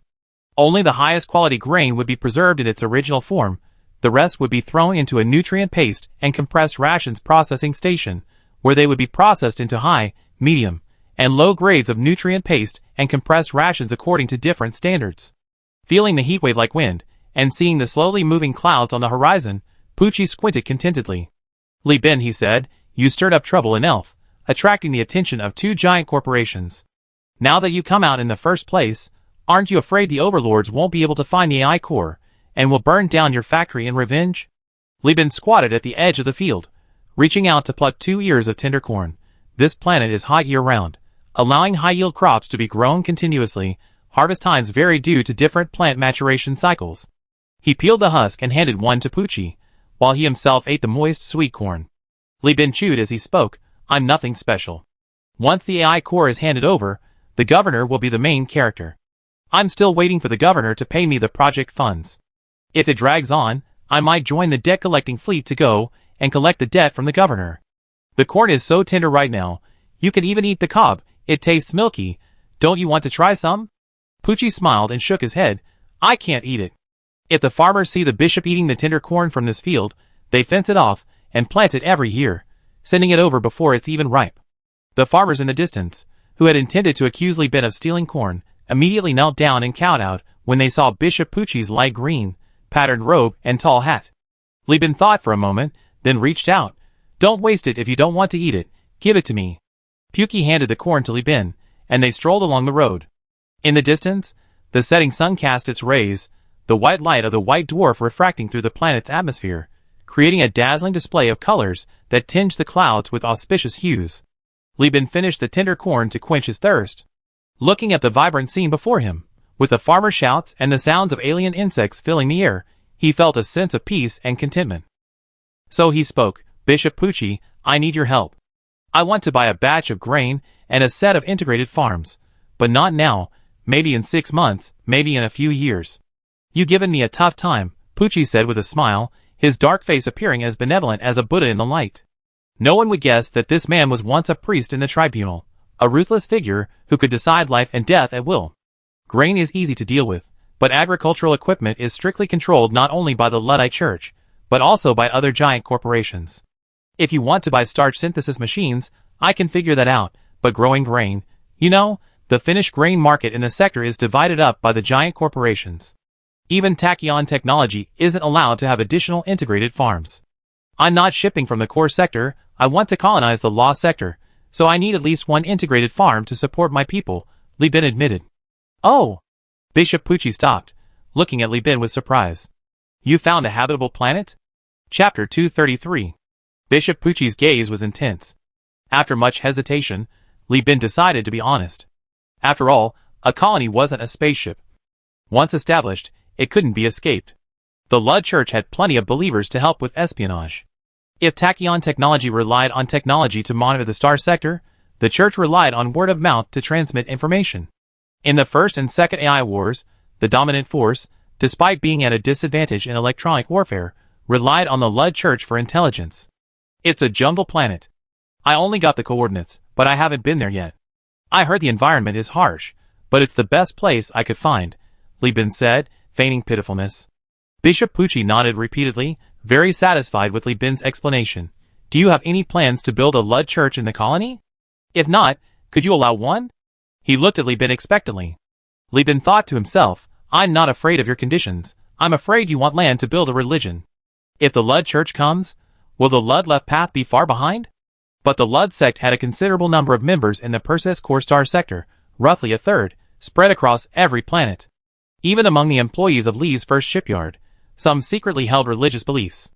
If immigrants were to be screened one by one after colony construction, not only would the commotion be too great and easily offend the Luddite Church, but it would also be tantamount to weakening its own development potential. There's a troublesome mechanic in the game where players will inevitably be troubled by the Luddite element problem after establishing a colony. This is unavoidable in part of the game's design. So please don't apply it to our country's situation. It's completely different. Bishop Pucci sighed upon seeing Li Bin's hesitation.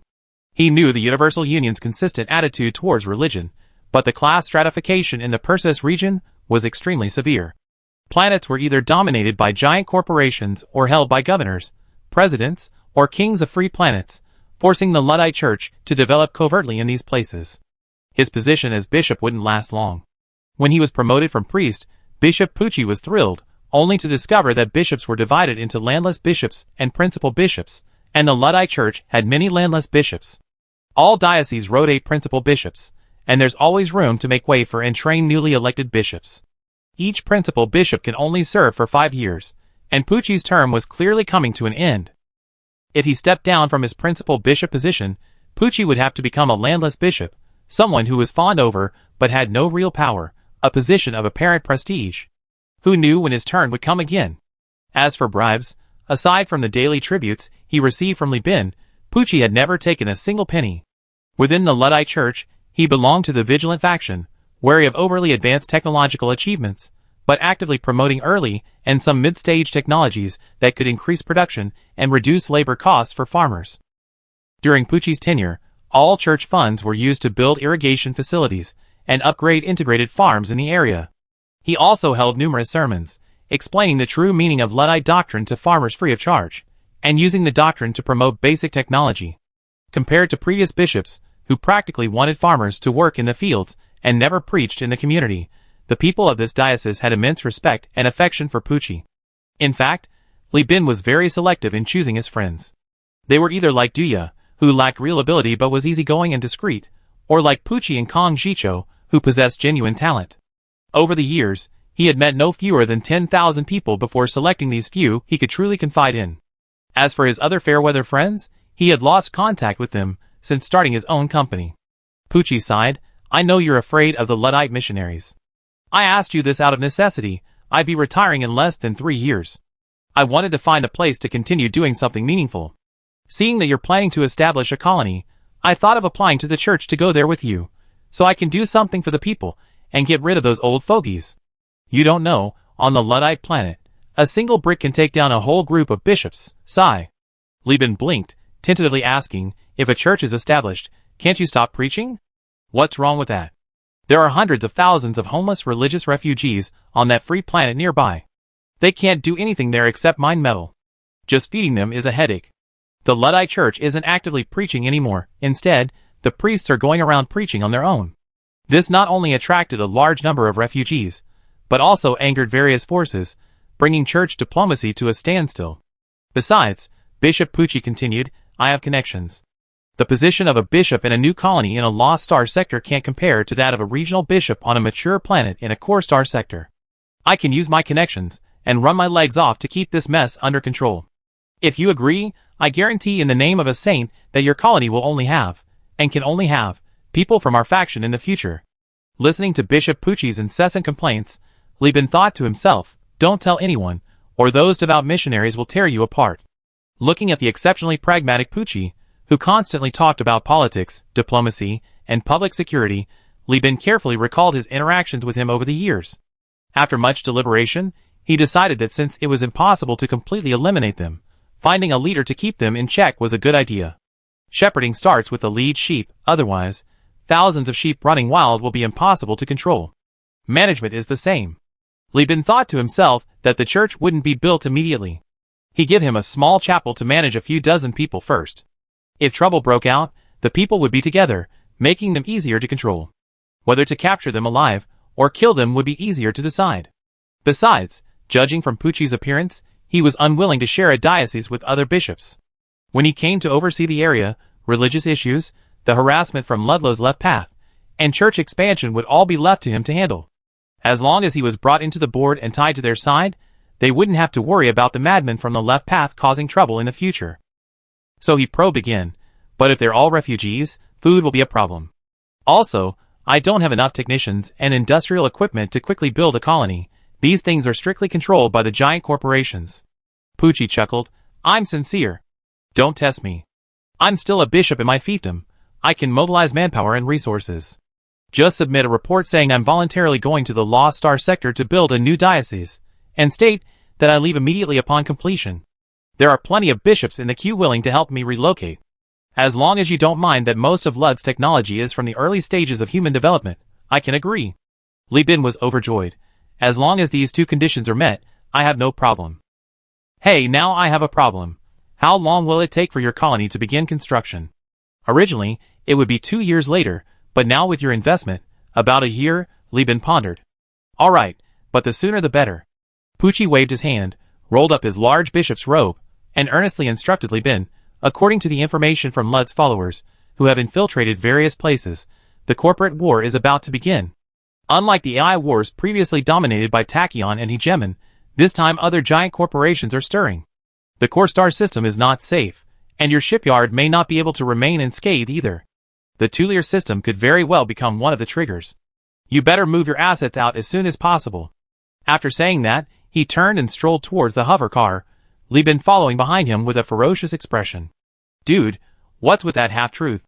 The Riddler of Persis? You're just leaving things unsaid, treating me like a bait? Can't you say another $5? If not, I buy you information. He scratched his head, asking Bishop Pucci several times, but he always evaded the question. Finally, when pressed, he said, while I'm still in my position, someone's trying to curry favor with me. Hurry up, my intelligence network will open to you whenever the colony construction begins. Damn it! A carrot on a donkey's head, huh? Lieben gritted his teeth, thinking, you might not be telling the truth. I go to the mag system, and get some information from Kong Jicho to verify it first. At the Lee's first shipyard, North, unusually lacking in elegance, his forehead veins throbbing, asked the waitress assigned to serve him, you said Lieben didn't return after leaving Tartessus, but went somewhere else? No, we've been here at the shipyard for 15 days already. He initiated this business, didn't he? This isn't appropriate, is it? The waitress, dressed in a light gauze tang suit, her sash fluttering, and adorned with floral decorations, replied, this humble woman has no right to comment on the CEO's whereabouts. If there has been any inadequacy in our hospitality, please forgive me, sir. Her beautiful face and humble tone momentarily silenced the furious North. He tapped the table impatiently with his index finger to compose himself. Then where is Mr. Lieben now? I go find him. Please forgive me, sir. This humble woman doesn't know. North felt the veins on his forehead throbbing even more intensely, giving him a growing headache. Li Bin was already aware of North's hasty arrival at the shipyard, but with the Elf space station and even the Tuller system now embroiled in a power struggle between two giant corporations, he didn't want to get involved. He returned once things calmed down. Besides, North was too impatient. He only sent Mu Yao to express interest. North hadn't even invited them to discuss anything yet. The host wasn't even ready. Even a meal should wait until the host had finished cooking, right?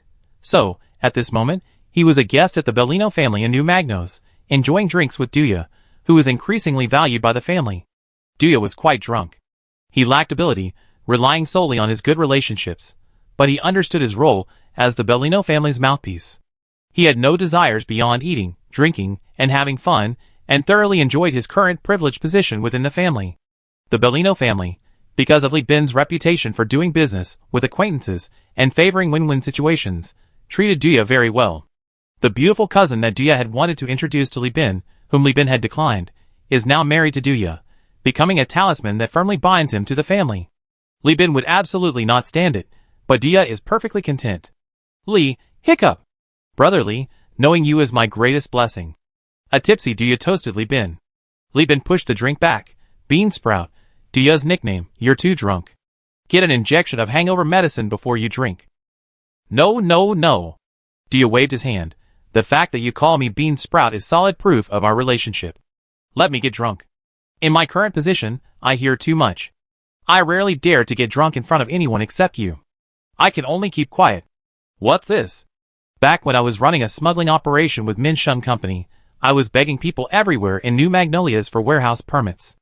If you hadn't listened to me and helped me, I wouldn't have been able to prove to Captain Saradu that smuggling was a viable business, and I wouldn't be where I am today.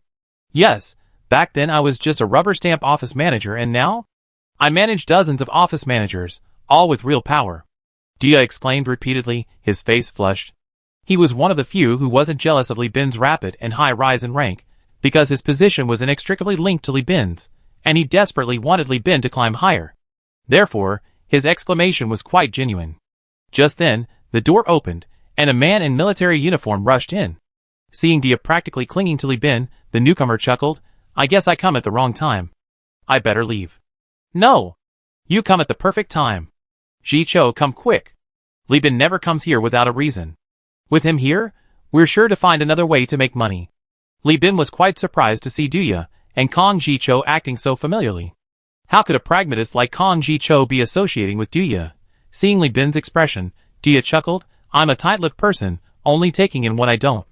Ji Cho gets really frustrated at Kongda's nest, and occasionally comes to me for drinks to vent. We're drinking buddies. We met after the Battle of Kongda's Nest. Chapter 234. New Magnos Space Station, Eternal Burning Star Bar, Private Room. The three drank several more rounds. Before Duya was completely drunk, Li Bin skillfully pulled out an antidote and injected him with it. A few minutes later, Duya, having metabolized the alcohol, hurriedly went to the restroom. When he returned, everyone tacitly moved the drinks aside, simply eating and chatting.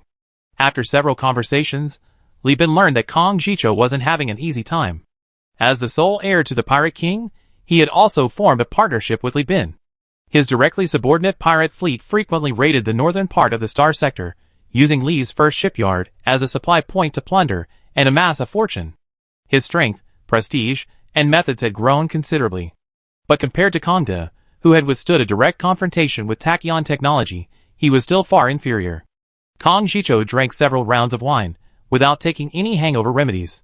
His skin was flushed, his eyes were clear, and he was only slightly tipsy, but his expression was quite bitter. Ever since the Battle of Kongda's Nest ended, my mother has become increasingly powerful. Several governors and kings of free planets, after being robbed by pirates, have paid tribute to her and asked her to speak on their behalf. Now, the pirates in the entire southern part of the core star sector all submit to her. If she says she won't rob anyone, those pirates really won't attack those planets. Now my mother has become a veritable pirate queen. Wow! What a family! Dude, this pirate group has unified half a star sector and become the pirate overlord? If they go any further north, isn't this the beginning of a pirate emperor? Duya scratched his head. Isn't this a good thing? So many pirates paying tribute to the pirate king, it'd make you, the crown prince, look good. Li Bin waved his hand. It's not like that. The reputation of Kongda's Nest is too great. It's become a target of everyone's anger. These pirates flying the Conda's Nest flag certainly increases their prestige, but it also draws the attention of all the major corporations. Kong Jicho nodded. The piracy problem is very serious at Apex Design Group and Sheephead Navigation Bureau. They're all pirates using my family's name, many of whom haven't even paid tribute, but they're blaming us. Especially the FSF military company. This company provides security services in the southern sector, and their conflict with us is the most serious. They even put a 150,000 star coins bounty on my head. He frowned. Actually, it's not that big of a deal. Our family has received a lot of tribute recently. Our finances have improved considerably. And with new Magnos helping with shipbuilding, and the Hegemon's officers helping with training, our strength has recovered quite well.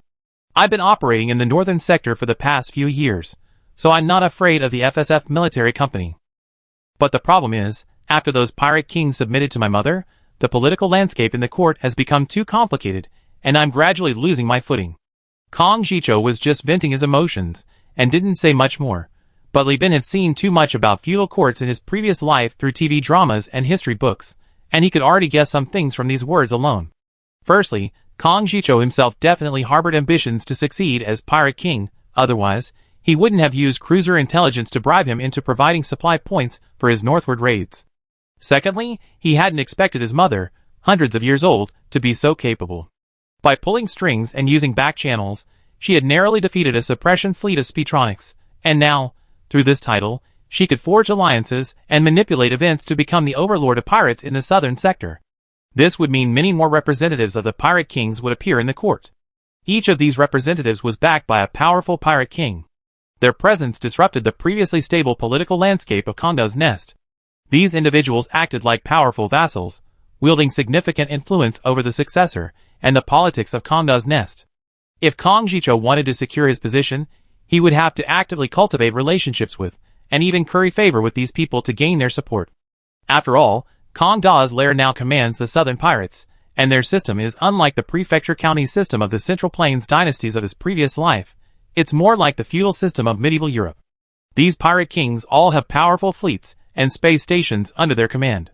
Li Bin reassured them for a while, saying that they should feel free to ask for help in any way he could. Kong Jicho was easier to control than the old fox Kong Da, and the two were already acquaintances. If he became the pirate king in the future and his colonies were harassed by pirates, he could use Kong Jicho's connections to quell the unrest. Kong Jicho also valued Li Bin's connections highly, and since they both needed each other's help, they reached a verbal alliance. By the way, the prisoners captured by other pirate kings during their raids mentioned the Hell Legion. They said the Hell Legion is very active in the west, fighting everywhere lately. Pirates roaming the southeastern sector's edge also reported that Demonic Aerospace has been waging a massive crackdown on pirates and Ludlow left path in hyperspace. Things are getting increasingly difficult for everyone. And Ludlow left path has gone mad for some reason, recently starting to organize small fleets to attack the transport networks of Tachyon Technology, the Perseus Alliance, the Overlord, and the Sindar Power, making hyperspace unstable. Li Bin, you must ensure your future trade operations are equipped with escort fleets, otherwise, you might end up with nothing. Li Bin's eyes narrowed almost imperceptibly upon hearing this. Bishop Pucci mentioned the corporate war, and the pirates were also discussing the actions of giant corporations. This news couldn't be false. After all, the corporate conflict affected the pirates' livelihoods. Although they were a bunch of rough men, not very good at analyzing situations, their sense of danger was unparalleled. He pondered that the situation in this core star sector was becoming increasingly unpredictable. The giant corporation was monopolizing information everywhere by relying on the AI core. It was one thing for the shipyard to be unable to escape, but he had to protect his main assets and move them to Tonfa first. I only do business in the two-layer system. I can't and won't interfere with what other giants do. Let them come from all directions. I only go one. All the money I earn will be spent on the colonies. We need to act fast. Once the Overlord's cruiser is repaired, we start the next voyage as soon as possible. Having made up his mind, Li Bin carefully inquired about all the information from Kong Jicho's side, then had a big drink with the three of them, keeping Kong Jicho company. Only then did he get a hangover remedy, rubbing his aching head, and leave the bar at a different time from Kong Jicho.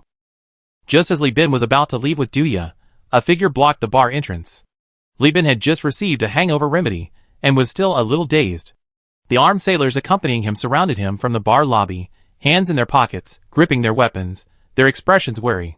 Li Bin frowned. What is it? The person blocking his way was a thin man dressed in an outdated Persis Alliance military uniform. His expression was more that of a businessman than a soldier. He spread his arms, revealing hands without any ornaments, and lifted the hem of his shirt to indicate that he was not carrying any weapons or assassination tools.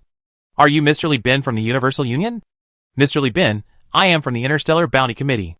The Interstellar Bounty Committee, or IBB for short, is a bounty association jointly issued by the Overlord, all free planets, the Lud Church, the Persis Alliance, the Interstellar Empire, and the Lloyd Alliance. Its purpose is to help those who issue bounties to hunt down dangerous individuals hiding in the Lost Star sector. Compared to bounties issued by individuals, their bounties are higher, but the targets are also more dangerous. A bounty issued by the IBB will invariably include at least one unique, powerful prototype ship still in the experimental stage within the entire star system. As for why Tachyon Technology, a renowned and powerful force, wasn't on the Interstellar Bounty Committee, while the Persis Alliance, which was at odds with the dominant power, was prominently listed, it's because many prototype ships actually originated from Tachyon Technology's branch laboratories across the country, causing enormous economic losses to forces outside of Tachyon Technology, forcing the two to jointly establish the committee. Li Bin nodded to indicate he was listening, and the committee member immediately perked up, enthusiastically gesturing for a private room and leading Li Bin to sit down. He ordered some good wine and laid it out, but Li Bin, having just used an antidote, naturally wouldn't drink anymore. He simply picked up some roasted peas, chewed them, and stared at the other person without saying a word, his cheeks puffed out. Chapter 235. In a private booth at the Everlasting Star Bar, a man claiming to be from the IBB sat down, his voice excited. My name is Yue Wustein. You can just call me Wu Yue. I'm a bounty hunter who transferred to the IBB after retiring from the Persis Alliance. I specialize in finding powerful private fleets and assisting various factions in handling difficult and cunning bounties. You become quite famous in the Persis Alliance in recent years. The IBB has tried to contact you several times, but they haven't been able to find you. I didn't expect to run into you here. Get to the point, Li Bin said succinctly. Okay. Wu Yue nodded repeatedly. It's like this. A year ago, the third ship laboratory of Speedtron Technology developed two variant frigates based on the Conqueror's hull. After the design drawings were sent to Kazalin and production was completed, they were stolen by pirates during the transport back to Speedtron Technology. Wait a minute, Li Bin looked up. The pirates you're talking about, it's not Conda's Nest, is it? Wu Yue smiled wryly. If it were, that would be fine. That giant corporation could buy it back with some money, or at the very least, the Conda Pirate King could destroy it. The problem is that the person who stole it wasn't Conda's Nest, nor any of the Pirate King's subordinates. They were a gang of free pirates. Their leader was called Fire Moro, and his lover was called Water Enchantress. Their two ships have been renamed the Fire Sprite and the Water Sprite. It's good that they're not from the Nest of Conda, Li Bin thought to himself, scratching his chin. As for frigates, any fleet with destroyers could handle them, or you could just go find pirates. Wu Yue shook his head. These two ships are completely different. They've been thoroughly modified, squeezing every last drop of performance from the Conqueror-class hull. Each ship has the strength to take on a destroyer single-handedly. Together, they committed countless atrocities, even sinking 3 destroyers before escaping. Damn, that's incredible? Jeffrey was dumbfounded. He thought, dude, are you kidding me? A frigate taking down a destroyer? That's practically defying the heavens. Why would I lie to you? According to the survivors who took the mission, each of those ships had at least 3 different modification options, and the Fire Elf had 9. God knows how Tachyon Technology managed that. Besides, that frigate is fast. An ordinary destroyer fleet simply couldn't catch it. They were worn down by guerrilla tactics. Now they're in the Northern Lost. Their base is in the Star Sector, and they've been raiding everywhere on the outskirts of the Core Sector, causing losses exceeding 150,000 star coins. Now they assembled a fleet of at least 5 destroyers and 12 frigates.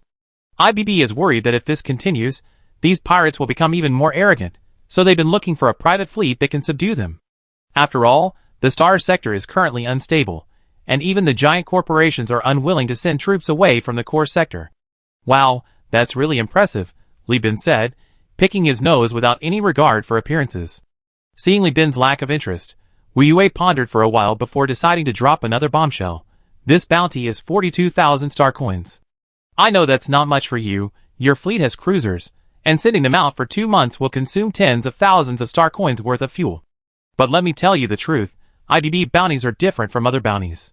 Each completed bounty will improve your rating within the IBB faction and those ships.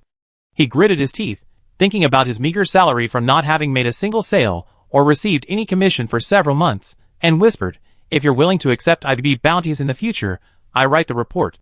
I write that all unique ships are completely destroyed, and you can take the ships yourself, as long as you repaint them to cover it up afterwards." Tachyon Technologies doesn't need ships? Li Bin raised an eyebrow. Wu Yue shook his head. Tachyon Technologies only needs the technology. They developed it themselves, and the technology is all in their own hands. They don't need it. Upon hearing this, Li Bin paused, his finger pausing as he picked his nose. He pulled out a tissue to wipe it, then extended his hand, pleasant to cooperate. "I take this job." Without hesitation, Wu Yue grasped Li Bin's hand, the one he just picked his nose with, and shook it excitedly. "If you're interested in taking on bounties again in the future, please contact me. If I see a suitable bounty, I definitely send it to you." We see. At New Magnos port, the fleet was going through the pre-departure procedures. After finishing all the pre-departure work, Jeffrey finally had a moment to ask Li Bin, "Captain, we're already so busy with our own work, why are you taking on an IBB bounty?" Li Bin was flipping through the star sector information, constantly. While speculating whether the recent chaos in the sector was due to collusion among several giant corporations or simply a coincidence, he pulled his mind from the sea of information upon hearing this. The ships aren't important. What's important is the modification data. Have you forgotten that we previously salvaged the blueprints for the Conqueror-class frigates? The company has a group of scientists from Tachyon Technology. If we can salvage those 2 ships, have them reverse engineer them, and master the modification concepts and technologies, we might be able to build another Wood Elf or Wind Elf. That way, we can sell our ships for a high price. The factory in Tonfa will be completed in less than 6 months. Then we can directly sell finished modified ships. With the sector in such a chaotic state right now, are we worried about not making money? Pirates, mercenaries, salvage teams, small companies, which one wouldn't want to buy from us? Jeffrey clapped his hands. That's right, this is a huge windfall. Wait a minute. He suddenly exclaimed, we don't have enough time. Building Tonfa, repairing colonies, collecting bounties, and managing the shipyard all at the same time. We're short-handed, Captain. Don't worry, we just hire the Overlord ships for Tonfa, and our own people will go and repair them. Let's deal with the bounties first, then explore the jungle planet. I have a plan, things won't fall apart. What about the core sector? Like I said, no matter how many routes they take, I only go one. Our home is outside the sector. At the Lee's first shipyard, North, who considered himself quite composed, still couldn't bear the current situation. Because it had been 2 months. The overlords had already searched the space station and gone home, and Kazlan's fleet had left. Now, the Quartz Society and the Industrial Complex Association were no longer hindered by any obstacles, and were openly and covertly vying for the support of various neutral factions. At this crucial time, North, under orders from the governor and Richelieu's bank, was confined to the shipyard, unable to move, eagerly awaiting Li Bin's return. But now, sitting before him, Li Shu sweetly said, "My brother?" He went to Regna Space Station, the ship graveyard. No. North was about to lose his temper. He couldn't help but question. This business was brought up by CEO Li Bin himself, involving a loan contract of 200,000 star dollars. How can we negotiate without him coming? The bank and Quartz Society are very busy lately. We're all members of Quartz Society. Don't play me like this. Li Shu looked innocent. Actually, my brother wanted me to sign the contract with you in the name of Lee's first shipyard. What? North couldn't help but stand up. You mean you're here to sign, not Li Bin? Yes. Li Shu nodded weakly. Big brother went to pick up the ships. He ordered 2 cruisers from Overlord, spending all the company's money. Now the shipyard needs expansion, but has no funds. She spoke half-truthfully, looking pitiful. Big brother felt too ashamed to mention this to you, so he sent me. The news of the 2 cruisers hit North like a hammer blow. He was dazed, muttering to himself, no wonder Li Bin didn't hide the AI core. He was after the cruisers from the beginning. He placed the order with Overlord, definitely using the favor of returning the 14th Legion ships. How could he hide the core before getting the ships? He absolutely dared not hide it. Seeing North's loss of composure, Li Shu put on a tearful expression. No, is that not possible? Or should I call my brother again and tell him to come back quickly? North was instantly brought back to his senses by these words. He straightened his hair, adjusted his suit, adjusted his glasses, sat down again, took a deep breath, and then his gentle expression returned. No need, no need. Li Bin and I are not only colleagues at Quartz, but also good friends. Although it's not good that he stood up his friend, then again, only good friends dare to stand each other up, right? This precisely reflects our friendship, isn't it, Muyao? Ha ha ha. No need to wait for Li Bin. I think signing the contract with you is quite appropriate. Muyao nodded blankly, one sentence repeatedly swirling in his mind. Li Bin's company already has 3 cruisers? Is there no justice in this world? Muyao, who considered himself a chosen one, experienced for the first time the profound injustice society had inflicted upon him. Chapter 236. In the end, North tearfully signed the 200,000 star coin loan agreement with Li Shu. As he left, he painfully realized that Li Bin was no longer someone Quartz could control, much less someone he could discuss matters with on equal terms. Ricelius Bank was one of the many banks under the Persis Alliance, headquartered in the prosperous city of Kazalin. This 200,000 star coin loan would almost drain the entire funds of the Elf branch, forcing it to draw money from headquarters to alleviate the branch's cash shortage. And this was merely money needed for the shipyard. North, as a fund manager at Richelieu's bank, was only qualified to discuss matters with Li Shu. As for his arrogant status as a high-ranking member of Quartz and a trusted subordinate of the governor, he was utterly insignificant compared to Li Bin's 3 cruisers. After all, Governor Shera only has 2 cruisers. Li Bin's power is enough to disrupt the political balance in Elf. In terms of military strength alone, whoever he sides with will win. With Li Bin, the governor can annihilate the Industrial Complex Association's navy with lightning speed. Conversely, if the association has Li Bin, it can also destroy the governor's navy. As for the ownership of the space station, that depends on the efficiency of the Marine Corps' power struggle and annihilation efforts on the day of the incident. Inside the shuttle, North bit his nails resentfully, forced to admit that Li Bin had become the key to Elf's independence. Compared to his current achievements, his own coveted position as a pillar of Elf seemed laughable. On one hand, he was proud of recommending Li Bin for himself, and of Elf's impending freedom. On the other hand, he felt a pang of envy at Li Bin's unattainable position. Meanwhile, Li Bin, whose emotions had been stirred by North's complex feelings, was seething with anger. Are these Luddite leftists insane? They dare to ask me for a toll, and they even demand a cruiser? Have they always been this audacious? Don't they know my fleet is a 3-cruiser configuration?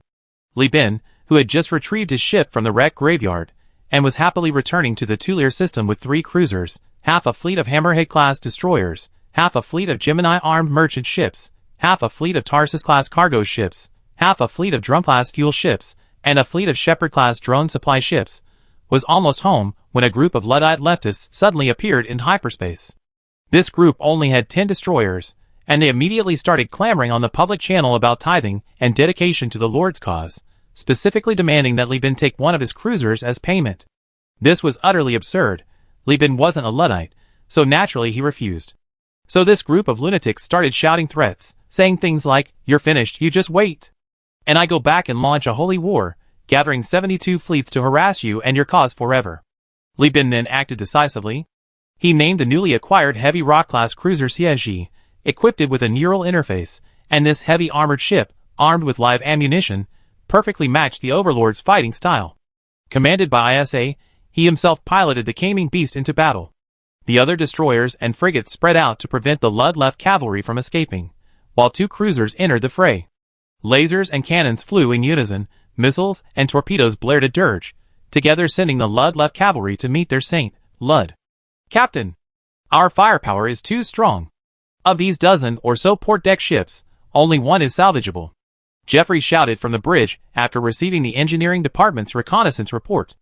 "The keel of that remaining ship has been riddled with holes by the 4 mid-slot Cyclone-type Wasp launchers of the Siege.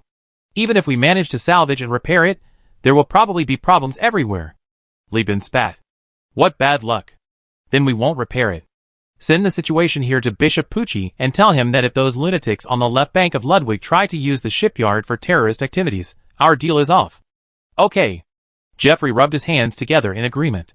His face was beaming, showing no sign of the annoyance caused by the terrorist interference. Because the captain had already promised him that once the fleet returned to the shipyard, he would be the captain of the industrial ship converted from the Baldric-class cargo ship. He, Jeffrey Noken, was finally a man piloting a cruiser. His dream had finally come true. The captain had even returned the decommissioned three-legged cat to him, at the cost of forfeiting his share of the profits for the next 3 years. But it didn't matter. The Noken family had risen again with his generation. Jeffrey licked his lips, thinking, I have a ship now, I'm a cruiser captain, shouldn't I have a few children to continue the Noken name? His gaze fell on Anna. He had been slowly pursuing this girl. Anna was taciturn, but she was far superior to the other women Jeffrey had dated before. She was a true high-level talent, skilled in both technology and management. With her assistance in managing the family, the Noken family could prosper thanks to the Lee family's powerful ship. Jeffrey had pursued her slowly before, but now it seemed he needed to speed things up. First mate, notify the fleet to prepare to enter the jump point. The captain's somewhat irritable voice, disturbed by Lidaw's left-hand maneuver, boomed across the bridge. Jeffrey snapped back to reality, turned on the microphone, and shouted excitedly. As the main fleet of the Universal Alliance advanced into the asteroid belt, news of the company's fleet expanding to 3 cruisers quickly spread throughout the system. The pirates at the Tulian Pirate Space Station, who had been relentlessly attacked by the shipyard's guard fleet year after year, and even occasionally plundered the workers, were now completely afraid to venture out. They feared that if they accidentally entered the range of Li Bin's fleet's detectors, they would be hung up, beaten to death, and sacrificed to the ship. Elfi's patrol dispatched a fleet led by Boncharev, following Li Bin's massive main fleet. The transponder crackled with Boncharev's flattery, a mixture of enthusiasm and shock. This wasn't just his attitude, it represented the governor's.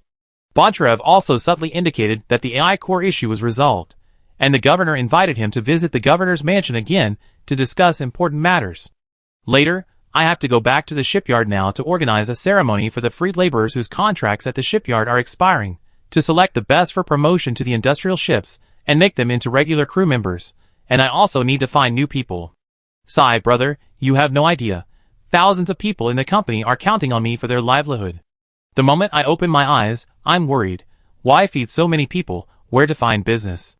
Once these skilled workers are on the ships, the shipyard will need to recruit again.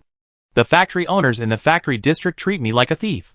Last year, the engine district also complained that Universal Union was recruiting too many people and wouldn't let me go. Li Bin complained to Boncharev over the radio. Boncharev nodded in agreement, praising Li Bin as a very busy man, but secretly thought Li Bin was just showing off his superiority at Versailles.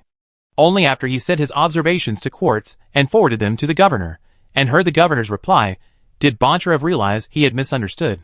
Li Bin is upset that the individual factory owners in the factory area neither side with me nor let his workers work for him. He thinks these guys are out of touch with reality. It's simple. I get a referral from the association to bring some refugees into the factory area to replace the skilled workers for Li Bin. Then I find a reason to remove the engine section supervisor from his position and replace him with someone more obedient. That settled things. North relayed the governor's words, while solemnly instructing Boncharev, Li Bin's current attitude will determine the success or failure of our self-reliance. Neither the governor nor the Industrial Complex Association will make things difficult for him on this matter. The association will definitely approve the referral, just so he can at least remain neutral and not take sides. You were introduced by Li Bin, so you're considered his friend. Go and relay the message. Don't mention what the association did if possible. Boncharev, receiving the assignment, was on the verge of tears. He thought to himself, what kind of good relationship do I have with Li Bin? I'm just doing this for money, helping him inspect the shipyard. I just accepted a 2,500 star coin bribe. How can I possibly call myself their friend? Chapter 237. At the Lee's first shipyard, the main shipyard was completely shut down today. Slaves, wearing electric shock collars and spacesuits, were neatly gathered in the harbor. The 3.6-kilometer-long Baldry-class cruiser was an anomaly among cruisers. For a cruiser, it unusually possessed the length of a capital ship, looking like a chopstick. It now lay across the harbor, connected to the shipyard only by several connecting passageways. A series of huge red characters were projected onto the hull by spotlights, boldly proclaiming, Global Joint Recruitment and Slaves Freedom Ceremony. Li Bin sat imposingly in front of a pile of crates. The slaves, abducted from the Tulian Pirate Space Station, nervously lined up, passing through the menacing armed sailors and security equipment before finally reaching the company CEO to receive their freedom. These slaves had been captured when the shipyard was established. They were previously slaves at the Tulian Pirate Space Station, some even having participated in pirate raids and boarding raids. These men were natives of the Tulian Space Station. Long ago, They made a living piloting mining ships and transport vessels, mining in the asteroid belt, and selling the ore to Kazalin. However, they rebelled because Kazalin's mining company was driving down their prices too much, killing the branch's leaders, and bringing in pirates to establish their own operation. Later, after the shipyard was established, Li Bin, facing a labor shortage, and the fact that these rebellious miners had been forced into slave labor by the pirates at gunpoint, decided to borrow them. The initially agreed upon 5-year slave labor contract could be shortened for meritorious service. Furthermore, the Universal Union guaranteed the workers food, clothing, and shelter, and provided work points for them to purchase additional consumer goods. Their lives were far better than under the giant corporation or the pirates. They worked with incredible enthusiasm. A few disloyal individuals were eliminated when Li Bin returned, and those who met the requirements were entitled to their freedom. Years of toil in the furnaces and on the assembly lines had left the slave laborers' hands calloused and prickly. Their eyes gleamed with fear as they looked at Li Bin. Li Bin, dressed in the magnificent captain's uniform he wore when meeting the governor, a veritable gold and silver ensemble, stood beside him. The massive Oglan stood guard, while Li Chongjin, clad in power armor but without a helmet, stood on the other side, like two formidable generals, their imposing presence undeniable. Li Bin didn't need to use his terminal for reference. He had already scanned the list before the ceremony began, memorizing everyone's names and deeds thanks to his cheat-like abilities. Now, he could quickly match names simply by looking at them. So the slave workers saw the CEO, who owned 3 cruisers, destroyers, and countless frigates, with a total net worth of over 1 million star coins. He first scrutinized the slave workers before him, then directly called out each person's name. Stella Wang, 2 years with the company, participated in a fire rescue on the painting line, volunteered to mix paint colors, and was promoted to painting line foreman for outstanding performance. Thank you for your contributions to the company. You are free. Big Head Normanov, foreman of the outer armor welding line. Last year a spy caused a malfunction in the welding line's robotic arm, scattering alloy armor. You volunteered to rescue people, operating the robotic arm to control the runaway alloy armor, stopping the armor from crashing into the customer's spaceship, and saving the company from losses. You were promoted to the shipyard security department. Thank you for your contributions to the company. You are free. Tiff Lin, a member of the shipyard security department, during his tenure, worked with workers to crack 4 espionage and sabotage operations, arresting a total of 13 spies, repeatedly achieving outstanding results. Thank you for your contributions to the company. You are free. Feng Xian, a shipboard assembly line worker, proactively studied after starting work, and during his tenure, improved 2 shipboard assembly line production and maintenance processes in the factory. Thank you for your contributions to the company. You are free. One by one, name, deeds, merits, Li Bin recited them flawlessly. The slave laborers whose names were called, now workers, their legs trembled, excitement shooting from their brains down their spines, bursting forth throughout their bodies. The CEO actually remembered each of their contributions and names. What an honor! These 600-plus workers, who had gained their freedom ahead of schedule, were all brimming with emotion. Meanwhile, in the shipyard slave laborers' dormitory, the loudspeakers broadcast the CEO's praise of each individual. Those who hadn't yet gained freedom, at the same time showed expressions of envy and regret. Some were annoyed that they hadn't contributed enough, missing this freedom ceremony, and not receiving personal praise from the CEO. Others blamed themselves for not believing Li Bin would keep his promise from the beginning, feeling they were more capable, but had missed the opportunity due to slacking off. In short, after Li Bin granted freedom to these slave laborers one by one, a wave of enthusiasm swept through the shipyard. But that wasn't enough. Looking at the more than 600 experienced and tested workers in the port, Li Bin dropped a second bombshell. Whether it's Wanyu United or me, Li Bin, we always kept our word. You all gained your freedom, and the company will treat you as free people. From today onwards, anyone who wants to leave will have their ship ticket to ELF paid for by the company, and their work points will be converted into ELF points based on purchasing power. And if you're willing to continue serving the company, well look. Not yet, Li Bin said, pointing his thumb behind him. The Zhu Yin instantly illuminated all the cabins, light streaming through the portholes. Searchlights, indicator lights, and signal lights lit up one by one, painting the entire ship in a bright hue. The magnificent cruiser resembled an alloy palace, showcasing the company's immense wealth and radiating a captivating allure. A brand new industrial ship, a proper cruiser, a 3.6-kilometer-long vessel, just off the production line. The decks still smell of paint. Crew quarters, a central mess hall, a rest area, a library, training rooms, a training school, and work areas. Everything is there. You are all outstanding workers in the factory. I, Li Bin, guarantee that those who stay will be immediately transferred to the regular crew, with wages paid as regular crew members. Your time spent as slave laborers in the shipyard will be counted as seniority at a 2-to-1 ratio. This statement was like a firecracker thrown into a pressure cooker. It exploded. Not only were the freelance workers at the port unsettled, but even the factory's slave laborers were no longer envious. They were now filled with bitter jealousy, their stomachs rumbling, wishing they could take a knife and kill the port workers themselves. Going to Elf is utterly pointless. It's just being a dog for a giant corporation and its dogs. But becoming a regular crew member at Universal Union is the real deal for a man. 8-star coins a year salary, work injury medical coverage, extra bonuses for voyages, excellent production incentives for workers, and extra bonuses for management positions. Universal Union is expanding. Even a greenhorn worker can become a high-ranking employee. Mikhail used to be just a crew member with a lifetime contract on the Starfield market, and Vulcan was a petty hoodlum in the factory district. And now? One's a destroyer captain, the other's the head of engineering. And then, there's Jeffrey, whose story is all over the workers' heads. From a penniless man forced to sell his ship by bank debt collectors, a semi-literate college dropout, he's transformed into a cruiser's first mate, even a shareholder. Now, they hear the CEO is going to appoint him captain of the Zhu Yin, a cruiser, no less. Can other giant corporations offer this kind of future? What, you say they can? Are they offering it to you? Take a good look in the mirror. You're a nobody, a expendable product rolled out of a breeding factory. How can you possibly compete with centuries of family wealth? Such a good job. Even a fool would know which one to choose. I stay. Big Head Normanov raised his hand without hesitation, looking like he was ready to offer his heart to the captain. I'm staying too. Tiflin, short and ruddy brown, clung to the person next to him, raising his hand high. Stay. Those giant corporations don't treat people like human beings, but Universal Union treats us like human beings. I want to be a human being here. Feng Xian raised his dark hand, his loud voice piercing the megaphone of his spacesuit. Chapter 238.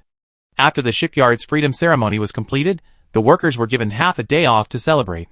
Meanwhile, the fleet under ISA's command began to bustle about, recruiting workers from the factory area in Elphia, while the combat fleet sailed to Tulian. 2 cruiser-class armed merchant ships were positioned across the space station's path, clearly intending to seize personnel. Please, pirate sir, have mercy. The shipyard is desperately short-staffed, needing to fill several hundred positions. We won't leave unless you give us our men. This blatant disregard left the Turian pirates, with only one meteorite cruiser, utterly exasperated. They thought, who's the real pirate here? You can't just rob a sheep like that. How many Turians are there? How many of them are slave laborers? You taken them all. But they couldn't refuse. While Isha's personally commanded fleet couldn't even take down the smallest space station, it had no problem controlling the air and cutting off trade and transportation networks. If the pirates didn't want to suffer from constipation from eating artificial starch every day, or even have their plundering and their subordinates' morale affected, they had to hand over the people. While the pirates were having a rough time, Li Bin was also very busy. The factory equipment purchased from the Overlord began to be deployed in the shipyard. With busy workers, the enormous port gantry crane, resembling the southern gate of heaven, loaded the factory equipment one by one. Nikolai and his team began calculating day and night, optimizing the shipyard's existing structure. Meanwhile, the engineering department started excavating the meteorite rock layer to create space for the shipbuilding workshops. Li Bin summoned Jeffrey, pointed at the star map, and instructed, the East family has given us 3 frigate production lines. According to the contract, we should have 4 frigate production lines and 1 destroyer production line. The remaining 2 will only be settled after Governor Shara raises the flag of rebellion. However, considering ISA's feelings, Wilson has already shown great sincerity. Jeffrey nodded. Indeed, they are cash cows that can continuously generate revenue, each worth over 80,000 star coins. Although they are all outdated equipment and require a large number of workers to participate in production, now is not the time to be picky. How long does it take for each line to launch a frigate?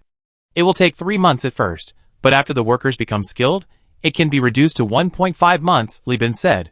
The Zhu Yin doesn't have a ship production line, only an ore refinery and supply depot, an alloy manufacturing workshop, and some alien fish in the reservoir as a food supplement. Its purpose is to enhance our deep space self-sufficiency. I plan to set up one of these 3 production lines in the shipyard, and temporarily place the other two on Tonfa planet, striving to convert the assets into production capacity as soon as possible. Reasonable, Jeffrey said, stroking his stubble-covered chin. I heard from the Chief of Staff. They say the initial investment in building a colony will be at least 300,000 star coins. The colony center, interstellar stations, surface launch platforms, nuclear power plants, each one is a major consumer of star coins. The company's cash reserves can't support that right now. Li Bin nodded. Yes, so in addition to being the captain of the Zhu Yin, I'm appointing you as the auxiliary fleet commander. You take Vulcan, Vahab, Mikhail, and half of the research team, and depart tomorrow with 2 production lines, and a full load of food supplies to the planet Tonfa. We fulfill our promise to the people of Tonfa, and set up the production lines. Then the industrial ships shouldn't return. They begin production and construction activities on site, mining and refining alloy plates in the asteroid belt of the Tonfa system. Once I finished here, I bring the rest of the interstellar station equipment over. I only have 2 requirements. Li Bin held up 2 fingers. First, ensure the defense and construction of the Tonfa system, and be responsible for receiving every batch of supplies delivered by the trade fleet. Second, after I finish dealing with the core star sector and come over, you need to have enough alloy plates for building interstellar stations and space elevators. Time is tight. Don't wait until I arrive to find we don't have enough building materials. A round trip from Tonfa to the core star sector takes almost half a year. Jeffrey snapped his legs together. There's a gas extraction station in the Tonfa system, and a huge amount of ore left over from the mining station in the sky. Captain, rest assured, I will complete the mission on time. Also, I will expedite the construction of the escort ships, urging Governor Jia to start, so that a batch of ships can be prepared to sell when you arrive. After making this pledge, Jeffrey curiously peeked out. Captain, this nuclear. What's the point of staying in the core sector? It's a complete mess, like a soup that's neither soup nor grains of rice. If you ask me, the most important thing is for us to pack our bags and run away. Li Bin lit a cigarette to relieve the pressure, then laughed and scolded, You're only half knowledgeable, let me explain.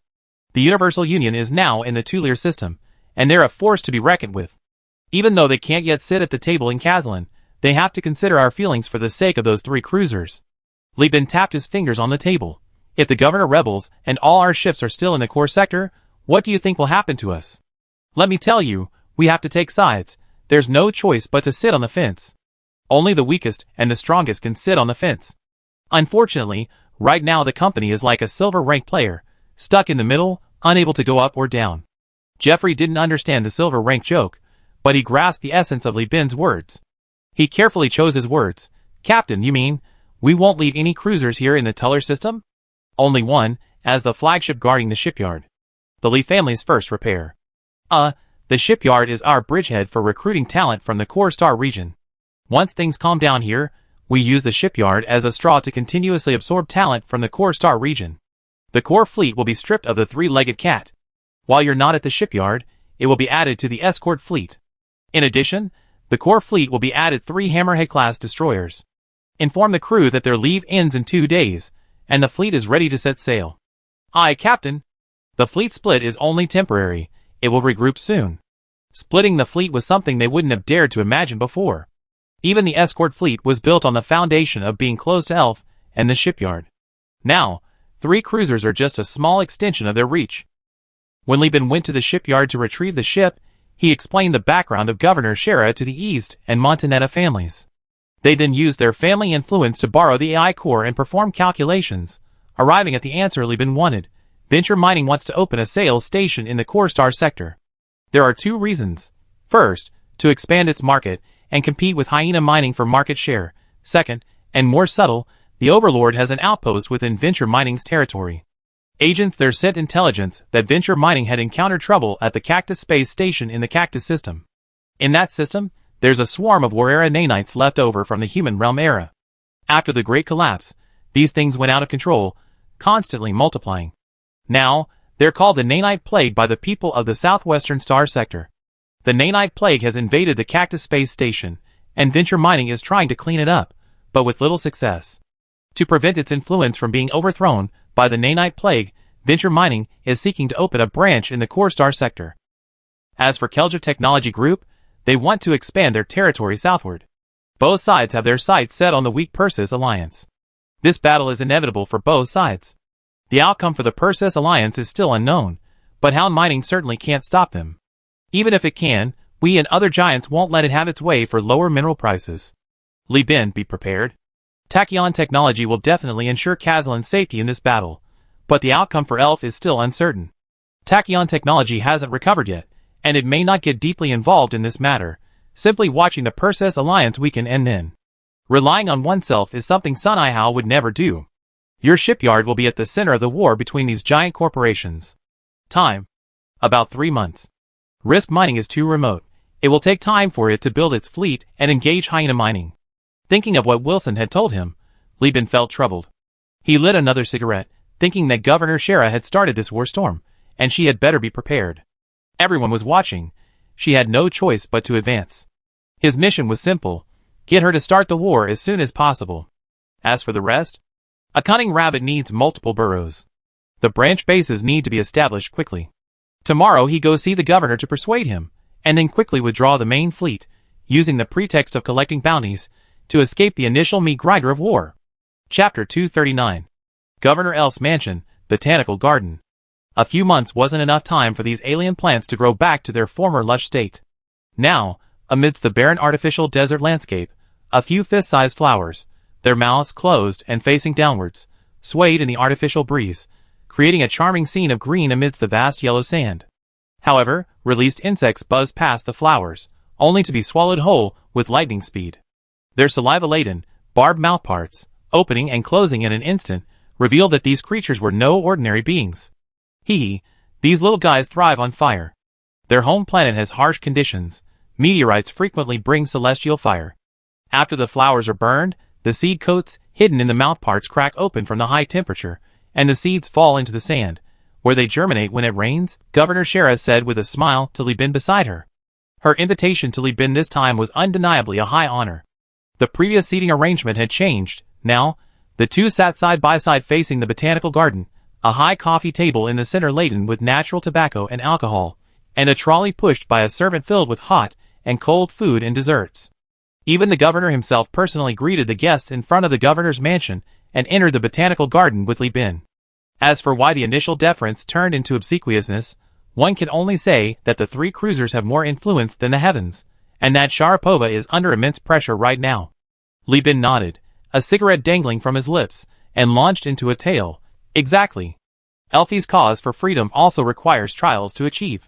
As the saying goes, a strong wind reveals the strength of the grass, and a raging fire reveals the purity of gold. Great undertakings cannot be accomplished without sacrifice. Shara nodded in deep agreement, then suddenly spoke again. Speaking of which, young friendly Bin, you're still a member of Quartz Society. To have achieved so much in less than 4 years, nor thought that Quartz Society would allow you to fully display your talents.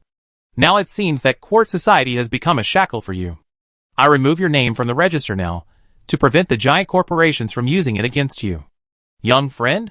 Are you acting out a fantasy novel? Li Bin scoffed inwardly.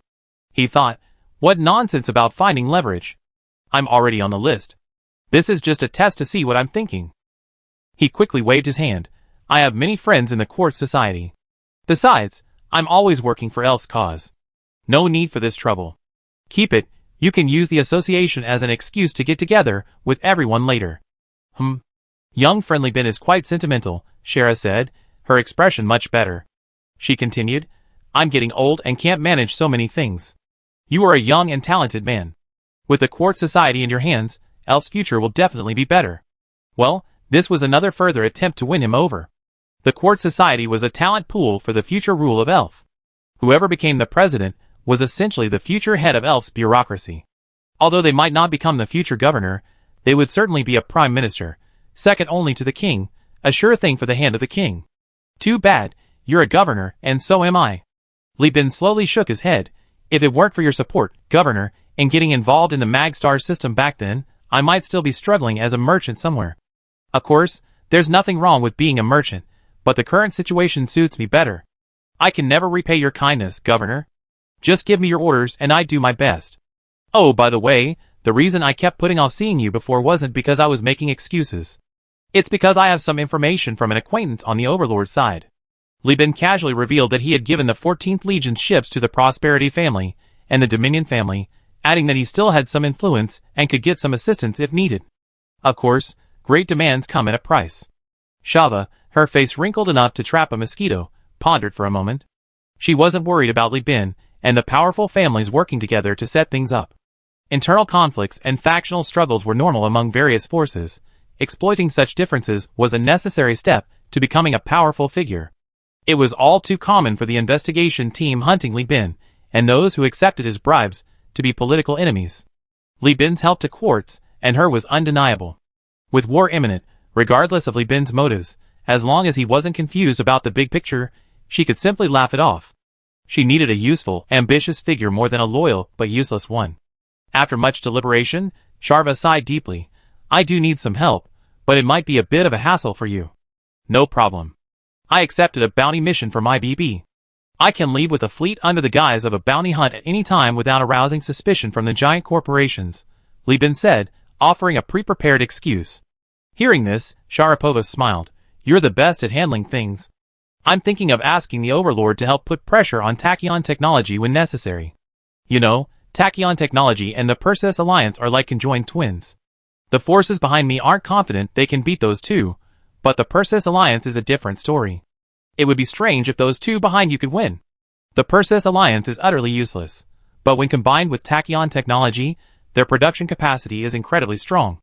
It's like Yumi isn't a powerful hero, but when combined with a fully equipped set, one well-placed punch will send them all kneeling and singing conquer.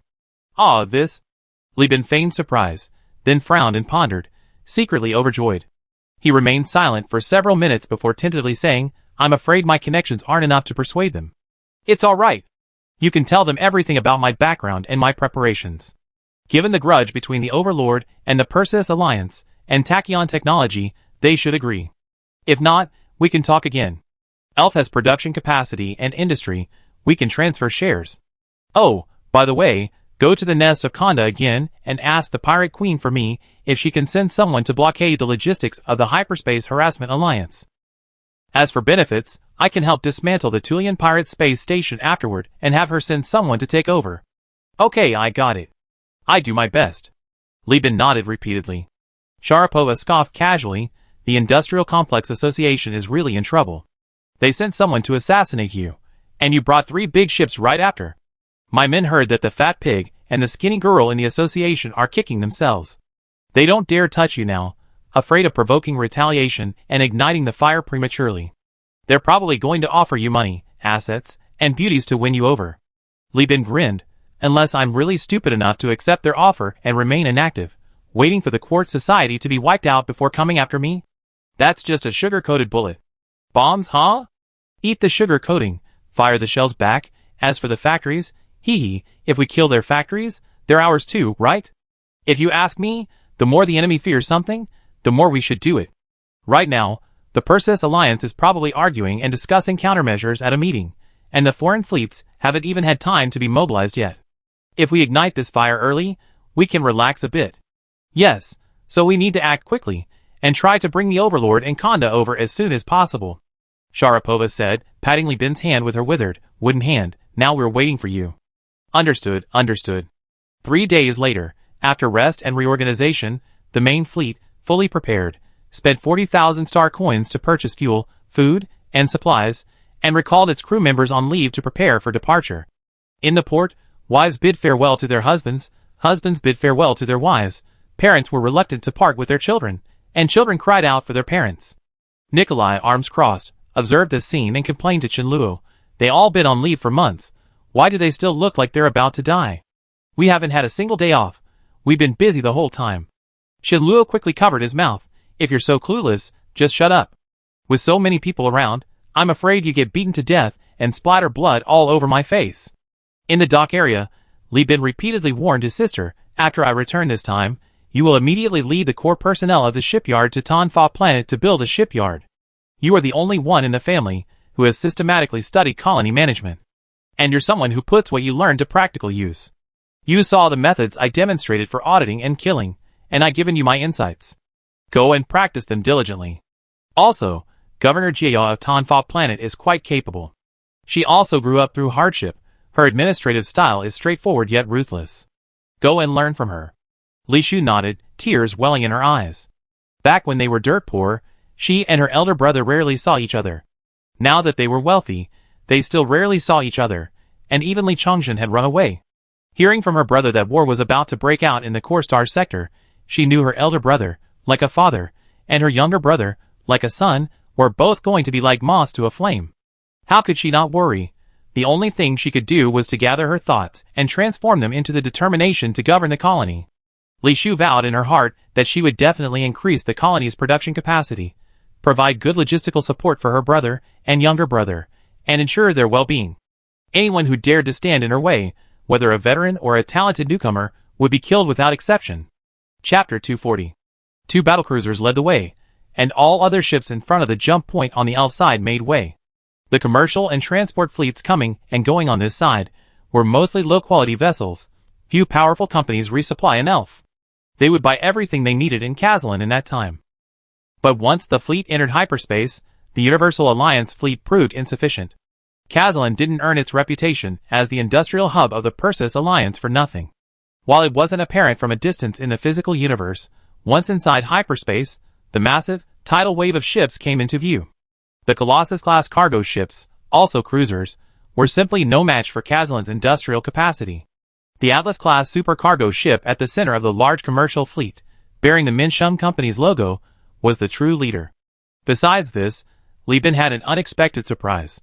Pointing to a crescent-shaped company logo in the holographic projection, he said to Li Chongjin, who had become the first mate in Jeffrey's company, "First mate, is this the logo?" Li Chongjin glanced at it, and a clue immediately popped into his simple mind. He was both angry and delighted, saying, "Yes, that's it. Back when we were just starting out in business, we followed this company's fleet through hyperspace, and when we encountered pirates, they just dumped us." This logo belongs to the Lebs General Corporation, Li Bin said casually. The headquarters are located on the planet Madeira in the Taylor system under the Persis Alliance. The company has 4 Atlas-class supercargo ships, 9 cruiser cargo ships, and 6 battlecruisers. TSK, a big company. Li Chongjin had originally been eager to urge his brother to fight them, follow this fleet to a secluded place, turn off the transponder, cover the identification code, and focus fire on that Atlas-class ship, looting all the cargo and venting his anger. But upon hearing the detailed information his older brother provided, he immediately deflated. Seeing this, Li Bin reached out and ruffled his younger brother's thick, stiff hair. "Look at you. Just because you can't win now doesn't mean you can't win later. Their planetary governor even wanted to do business with us, to move the ancient-style project there. Our situation is much better than it was back then. Even a few years later, we have our own capital ships. There will be plenty of opportunities for you to get revenge in the future." "Hey!" Li Chongjin was simple-minded, his emotions rising and falling quickly. A few words of coaxing from Li Bin were enough to cheer him up again. Li Bin's mission to entice Governor Shera to start the war early was half complete. The governor had already agreed to the hegemon's offer of aid, allowing her to establish her own independent enterprise. But whether it was the 2 giant corporations behind her or the feigned involvement of the hegemon, it all took time. Wilson was already prepared. So what he needed to do now was to prepare before the war began and avoid the first, most unexpected and chaotic wave of fighting. Therefore, he ostensibly went to collect bounties, but secretly conspired with the governor to find the overlord, his real intention being to collect the bounty while avoiding battle. 2 days later, the fleet arrived at the projection of the West Wind system in hyperspace. A fleet of destroyers centered around 2 Hammerhead-class destroyers was waiting in hyperspace.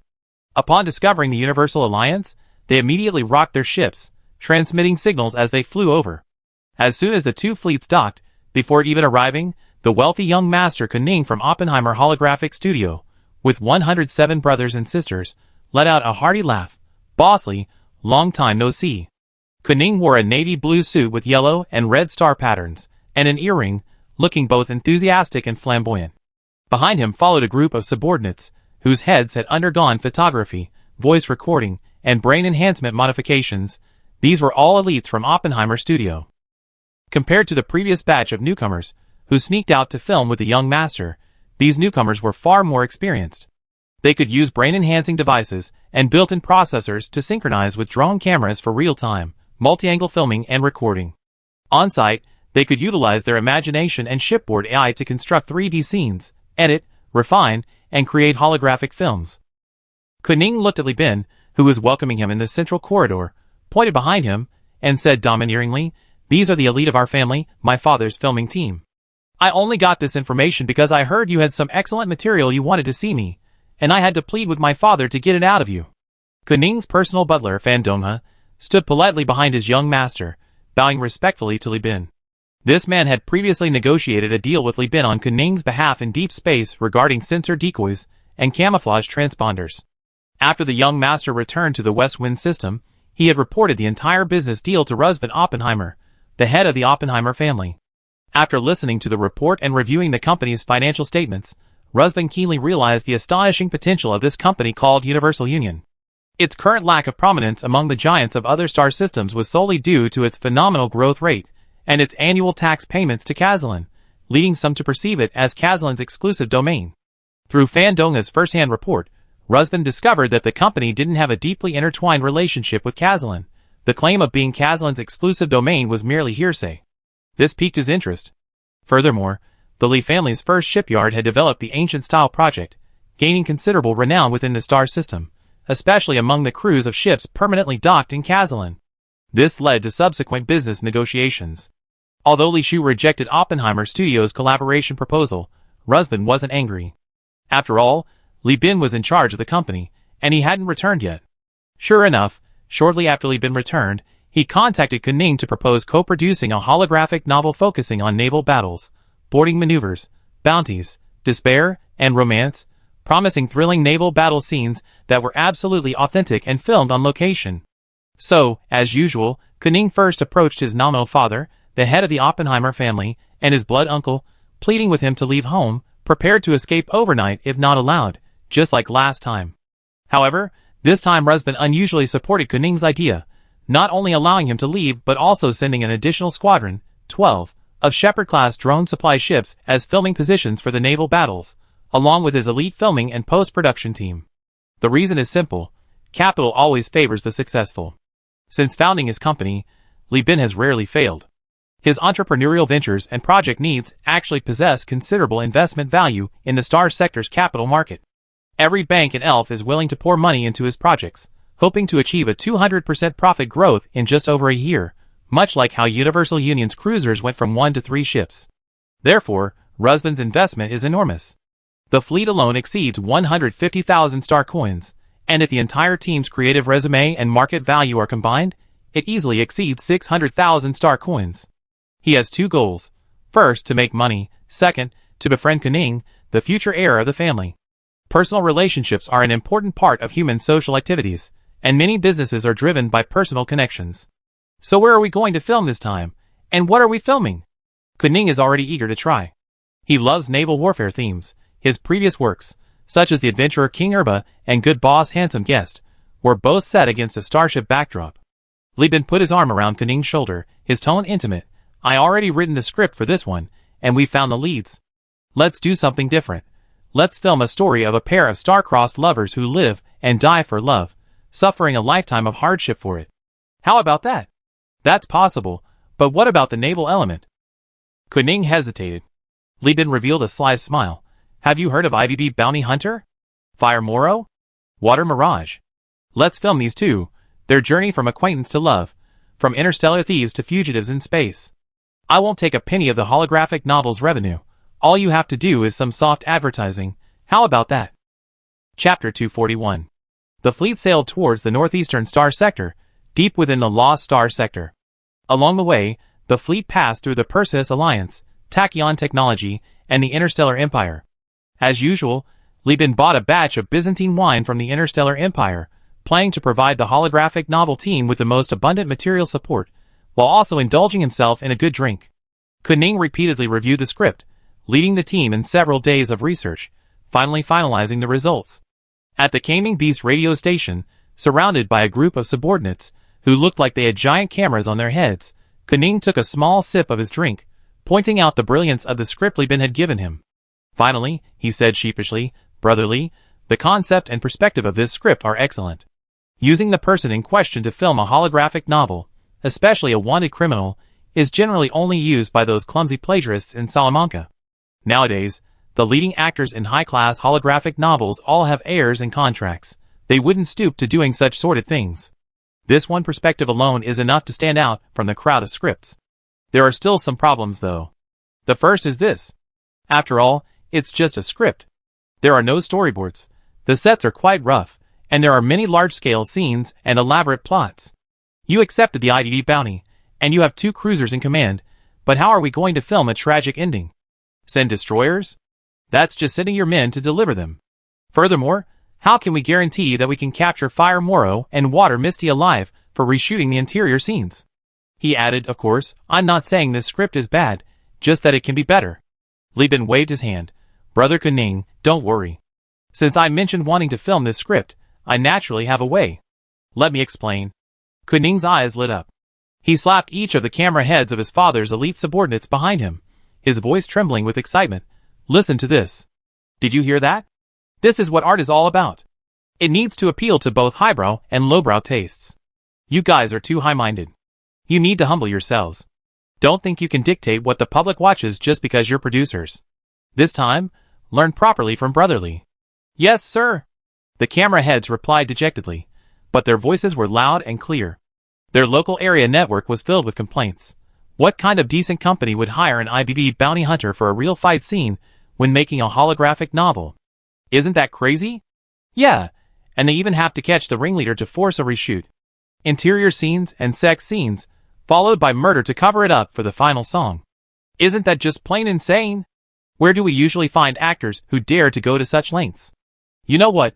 These 2 scoundrels caused such a stir in the northern part of the Star Sector, their fame is bound to grow. A live-action holographic novel about them would definitely have a market. Give me a break. Didn't you hear what Mr. Lee was asking? What holographic novel? It's just a promotional video for a conquest-level game. Leaving aside the discussions among the cameras, the fleet left the core Star Sector, following the insider intelligence provided by IBB and the star map given by the giant corporation, sailing for about 10 days before finally arriving at the target star system. Kuning's fleet followed behind Li Bin's fleet, clearly fearful of the infamous Lost Star Sector and the IBB bounty, their flight maneuvers noticeably different from the bold and skillful ones under Li Bin's command.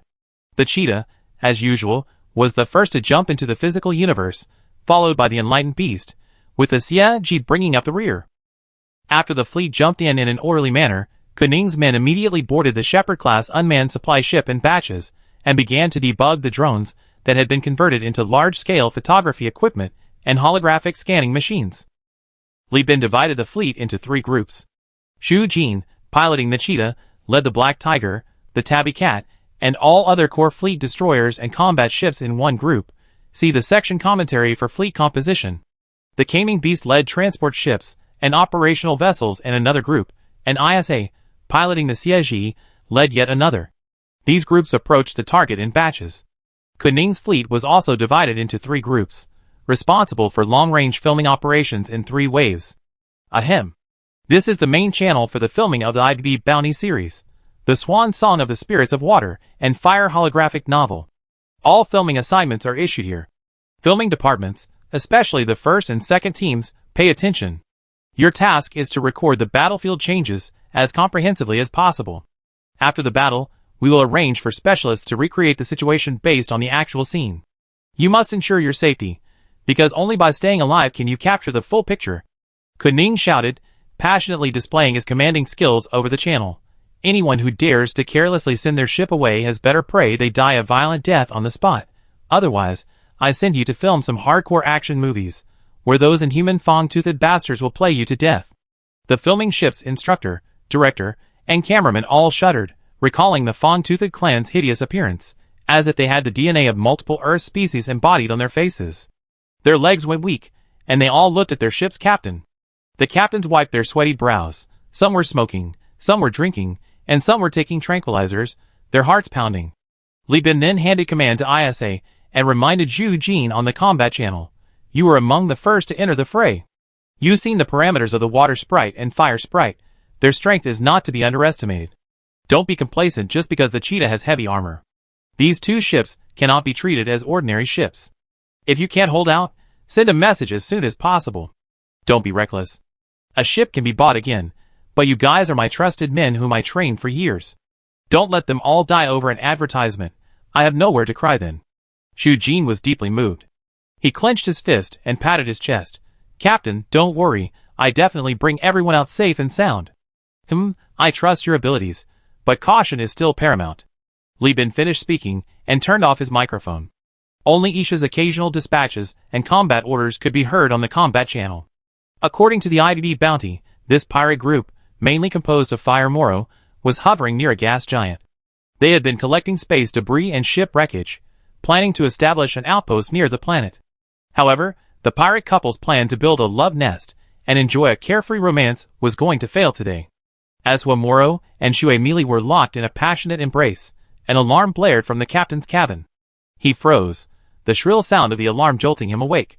He jumped to his feet, grabbed his robe clinging to the wall, and tossed it to Xue Mili, then, his face dark, quickly dressed.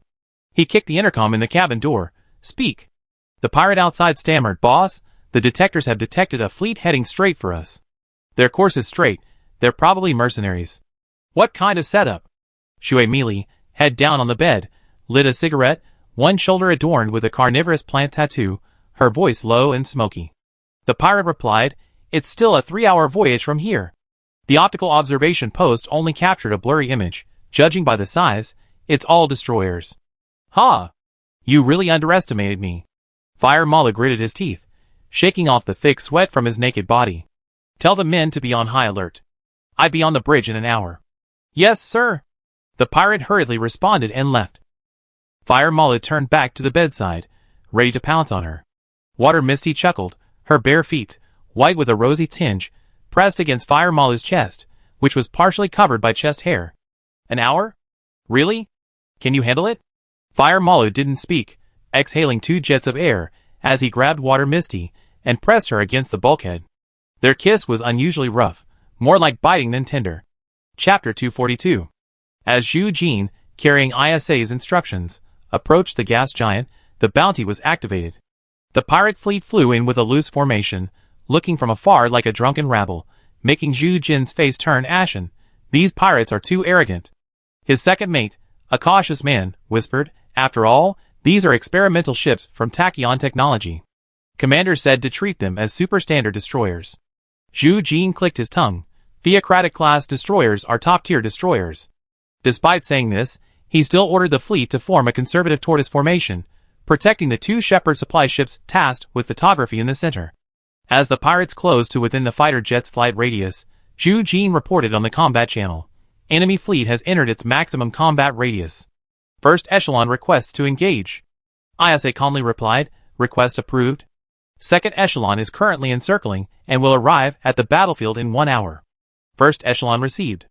Xu Jin took a deep breath, drew an arc on the sky battle system with his finger, and ordered the entire fleet.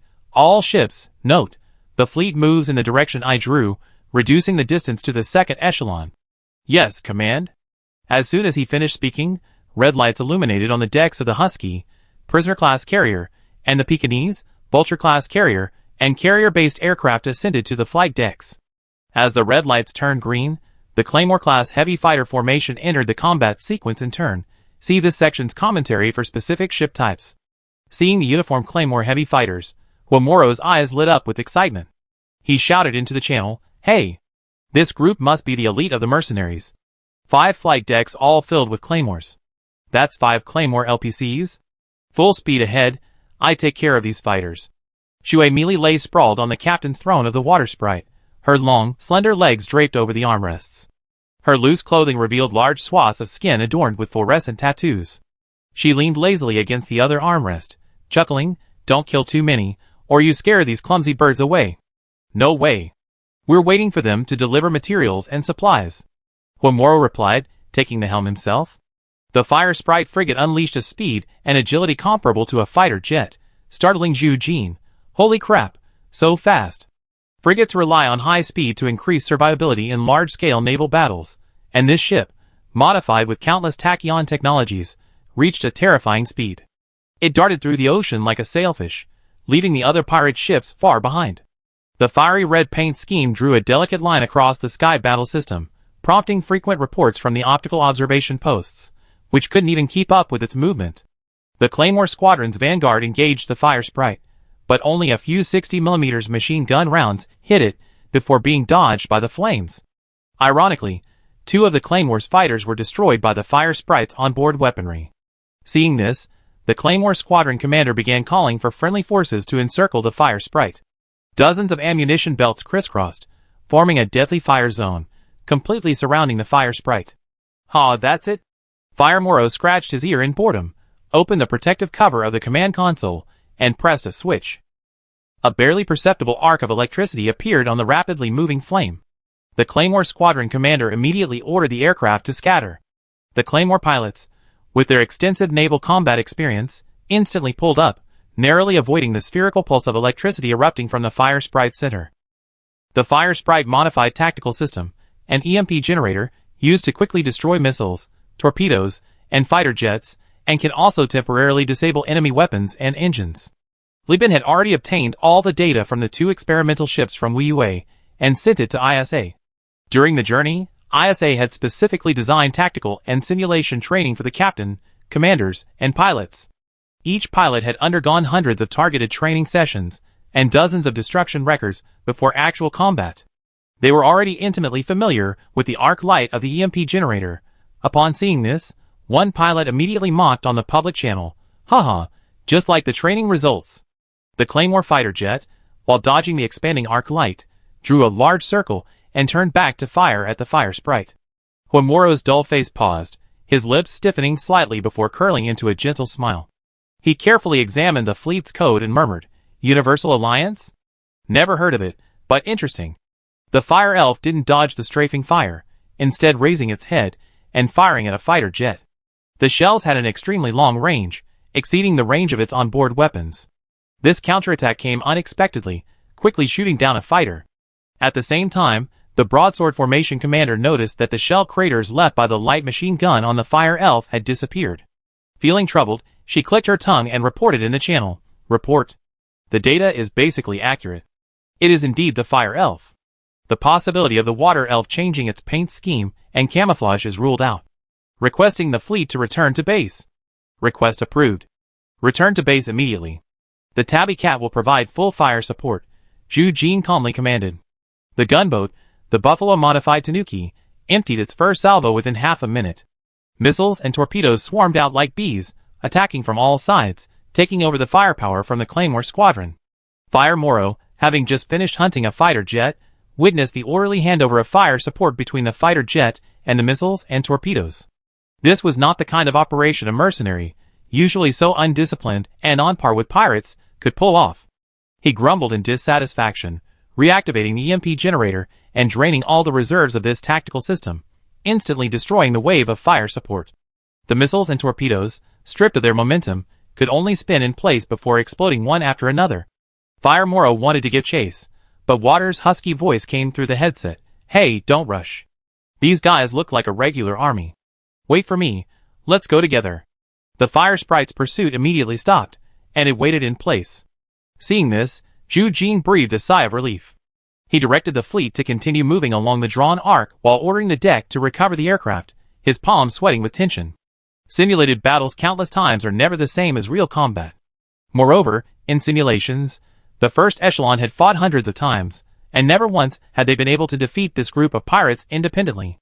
This fire sprite possessed almost superhuman strength, enhanced armor, heavy armor, turret armor, enhanced hull, robust structure, engine isolation assembly, explosion-proof airtight doors, enhanced firepower and range, target positioning system, extended launchers, self-repair capability, automatic repair module, electronic warfare capability, electronic countermeasures components, anti-air defense capability, EMP generator. Of course, as her sister ship, the water sprite is just as outrageous. Shield enhancement, reinforced shield, agile shield, extended shield, stable shield. Mobility enhancement. Blink, short-range warp generator can precharge blink energy 3 times. This is absolutely the product of the designer's insane fantasy of using frigates to outmaneuver cruisers. Even his father's most obscene and wildest fantasies from his adolescence can't compare to 1/10,000th of his delusions about this ship. This was ISA's assessment of the 2 ships. Damn it, nobody knows how so many modifications were crammed into the frigate's hull, which is the size of a hemorrhoid. Did the spaceship pilots only retain their brains, leaving their physical space to make room for these modifications? In fact, that's pretty much it. Because of the excessive modifications, the fire sprite and water sprite can only accommodate a dozen or so people.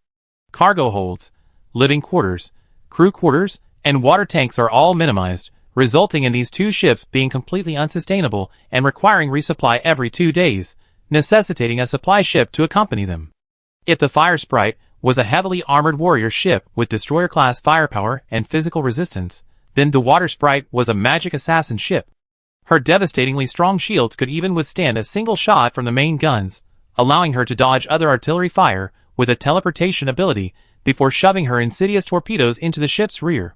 The best way to deal with such ships is to overwhelm them with sheer numbers. Like the best way to kill a poisonous caterpillar is to stomp on it while wearing shoes. You can feel the bursting flesh even through the rubber. But this would mean losing the technology and the 2 pirate captains, so Isha needed to devise additional tactics. Shu Jin, biting his nails, dialed the filming ship. "Hey, did you film these scenes?" The Shepherd-class captain and director were clearly terrified by the real battlefield. They felt like their heads were on a gambling table, on the verge of death, and their replies were trembling. "Yes, we filmed them." "You better really have filmed them," Shu Jin said ruthlessly. "Really, I swear. I filmed it all," the director screamed, sounding like a jerk whose toes had been crushed. Chapter 243. The cannon fire erupted like fiery red lotuses. The expanding arcs of electricity resembled heavenly thunder, and humanity, with its insignificant bodies, once possessed the power to rule the galaxy, now unfolded its own bloody scene on a corner of a gas giant.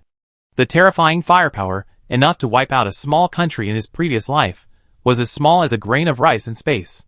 The explosions here were less than the light energy released by a star in a millisecond, less than the kinetic energy of a planet's rotation, but enough to kill millions. The shields repeatedly emitted white noise like snowflakes, a sign of radiant energy criticality. Shu Jin quickly dispatched ships behind to take over, carefully maintaining the defensive line. "Attack! Teach these arrogant fools a lesson!"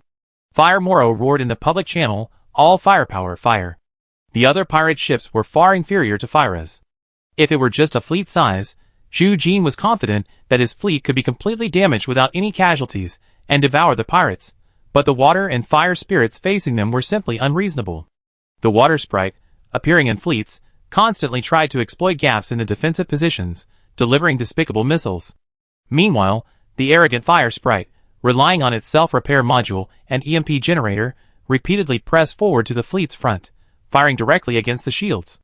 If the 2 ships weren't truly just frigates with limited gun emplacements and low firepower, they would have succeeded.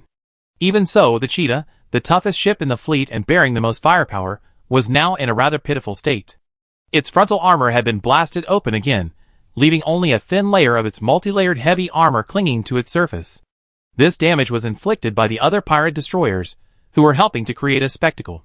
After all, Fire Moro still had 5 destroyers and 10 frigates, excluding the water and fire sprites, and Shu Jin had 3 Hammerhead-class destroyers equipped with the safety overdrive protocol.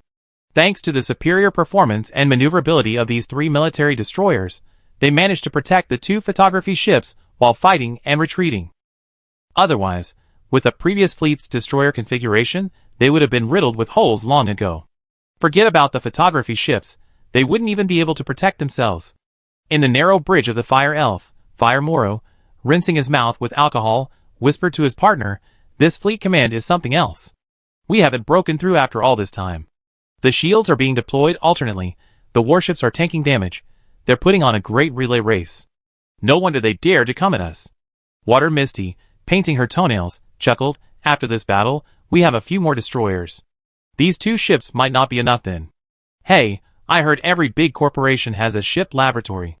How about we try our luck in other areas next time? See if we can find a couple of destroyers like the elf." "Great idea." Ferremero's eyes lit up. "Haha, you're so clever." Ferremero's smile didn't last long. The pirates, still immersed in the exhilarating feeling of projectile fire, were finally awakened by the ship's detector's passive alarm. The navigator had just downed a large gulp of red liquid 10 minutes earlier. The alcohol and hallucinogens made everything appear like flowers. His drooling lips were slapping the screen repeatedly, the splattering saliva drawing the ire of the pirate next to him. When the pirate, suppressing his nausea, pulled the navigator away, and through the sticky, saliva-covered screen, saw a huge red dot, The pirate was dumbfounded. "Captain! There's a cruiser! What did you say?" When Moro loosened his grip on the wine glass he was rinsing his mouth with, the swirling liquid and glass floating around. He stared in shock at the Siege, which had deactivated its stealth mode and was flying arrogantly towards him. His head was buzzing. He grabbed the limp navigator, shaking his head and demanding, "How come you only noticed now?" The navigator, with an innocent smile, opened his foul-smelling, scarlet lips and kissed Fire Moro, who had transformed into a flower so close to him. Fire Moro, enraged, pulled out his gun and shot the navigator dead. His face was extremely grim. He coldly stared at the reporting pirate, who trembled as he said, "Captain, everyone's been fighting the fleet in front of us with all their might." The optical observation post was busy looking for weaknesses in this fleet, and didn't notice anything outside. Water Enchantress also rose from her throne, her whole body energized as if doused with a bucket of cold water. She urged Fire Moro, "Let's retreat. That ship is still more than 10 minutes away. With the speed of the Fire Sprite and Water Sprite, we can escape." Fire Moro shook his head. "We can't escape, at least not now.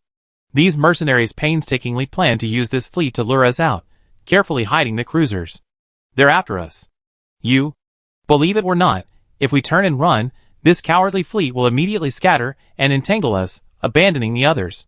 Do you think these people, with their loyalty, will stay and help us if they find out we run away and the cruisers are coming?" Shui Mili's face instantly fell. She murmured, "Then what do we do?" When Moro returned to his throne, controlling the ship, his voice low, "Keep fighting. Don't make a sound yet. Continue to wear down the fleet in front of us. We must sink a few ships before we can escape." "Okay." With a plan decided, the Fire Elf and Water Elf stopped slowly wearing down the enemy and went all out, ordering the fleet to concentrate their shells in one place. Soon, the cheetah's shields were turning white, and it looked like it was about to collapse. Zhu Jin looked at the approaching Siege, then at the alarming radiation, knowing that hiding was useless. Gritting his teeth, he hardened his heart, changed formation. Hammerhead-class ships, lock onto the enemy destroyers, and exchange bases. The 3 Hammerhead-class destroyers immediately accelerated. Driven by the safety overdrive protocol, the destroyers unleashed speeds comparable to frigates, seizing the opportunity when the pirates concentrated their fire on the cheetah to rush in front of the enemy destroyer. They practically shoved their mid-slot mounted assault chain guns into the pirate destroyer's mouth. Gunners fired, machine guns roared and spun wildly, and Reaper torpedoes were launched simultaneously. The Reaper torpedoes at extremely close range instantly overloaded the shields of both the pirate ship and the Hammerhead-class destroyer, temporarily disabling their electrical grids. Engines shut down, plunging the ship's cabins into darkness. Damage control personnel, cursing the parents of someone they hadn't named, or perhaps someone who didn't even exist, donned protective suits and rushed into the battery packs radiating terrifying heat, beginning manual assistance with heat dissipation. "Now!" Huamoro and Zhu Jin shouted simultaneously in the channel. The cheetah deactivated its shields, activated its enhanced drive, and rammed into the Fire Sprite. At the same time, the Fire Sprite, under its captain's command, was turning when it saw the 300-meter-long, 300-meter-wide cheetah hurtling towards it. Huamoro cursed angrily. The Fire Sprite didn't have a short-range warp generator, it couldn't escape. Moreover, the Black Tiger, Husky, and Tabby Cat were all rushing in, blocking the Fire Sprite's escape route. It had no way to run. Watery screamed furiously on the bridge, using Blink to rush forward, activating its shields to block the Tabby Cat, buying a little space for the Fire Sprite. Amidst Fire Moro's shocked and angry questioning, she said resentfully, "Let's go together. Move." On the flight deck of the Husky, the green lights came on again, and the Claymore fighters began to take off. Squadron after squadron of heavy fighters that Fire Moro had previously been too lazy to destroy one by one took to the air. When the Fire Sprite attacked the defensive formation, he exhausted the EMP generator in order to expand the results. Now the fighters were no longer restricted and could move freely in space. The pilots, seething with pent-up anger, finally had their chance. They piloted their fighters with flashy maneuvers, harassing the pirate escorts while attempting to maneuver and fire at the sterns of 2 special ships, determined to destroy them. As the Siege drew closer, the pirates gradually regained their senses. Seeing the cruiser's terrifying silhouette, those whose radiation wasn't overloaded abandoned their Fire Moro and flew in the opposite direction of the Siege. Just then, Ayase arrived at the battlefield. Ignoring the fleeing pirates, she maneuvered the Siege to raise its turrets, and began picking off the overloaded pirate ships one by one. The mid-slot guns, aided by the cruiser's massive hull, electric power, and replenishment, unleashed a despair-inducing barrage of ammunition, destroying an average of 1 pirate destroyer every minute. Furthermore, Kuning himself, along with the 2 Hammerhead-class destroyers he brought, were also in the formation, currently yelling and shouting at the captain on the bridge. The death and bloodshed of the real battlefield filled him with both fear and excitement, completely forgetting about filming. Meanwhile, the Siège's missile bays unleashed a massive volley of fire serpent missiles. They flew and circled recklessly, targeting the engines of any ships not identified by friendly codes, diving into the thruster nozzles like a school of fish entering the sea, disabling those ships' mobility. At the same time, Li Bin on the other side also deactivated his stealth mode. The Kai Ming beast raised its turrets, its energy weapons firing brilliant beams of light, sweeping across the frigates. Where the light touched, after a brief delay, where the marks of frigates melted away, armor and hull along with the melted remains. The larger the spaceship carrying the same weapon, the more ferocious its firepower. Fire Moro gritted his teeth, thinking, I haven't done anything earth-shattering, so how did I attract 2 cruisers? How am I supposed to escape? There's nowhere to run.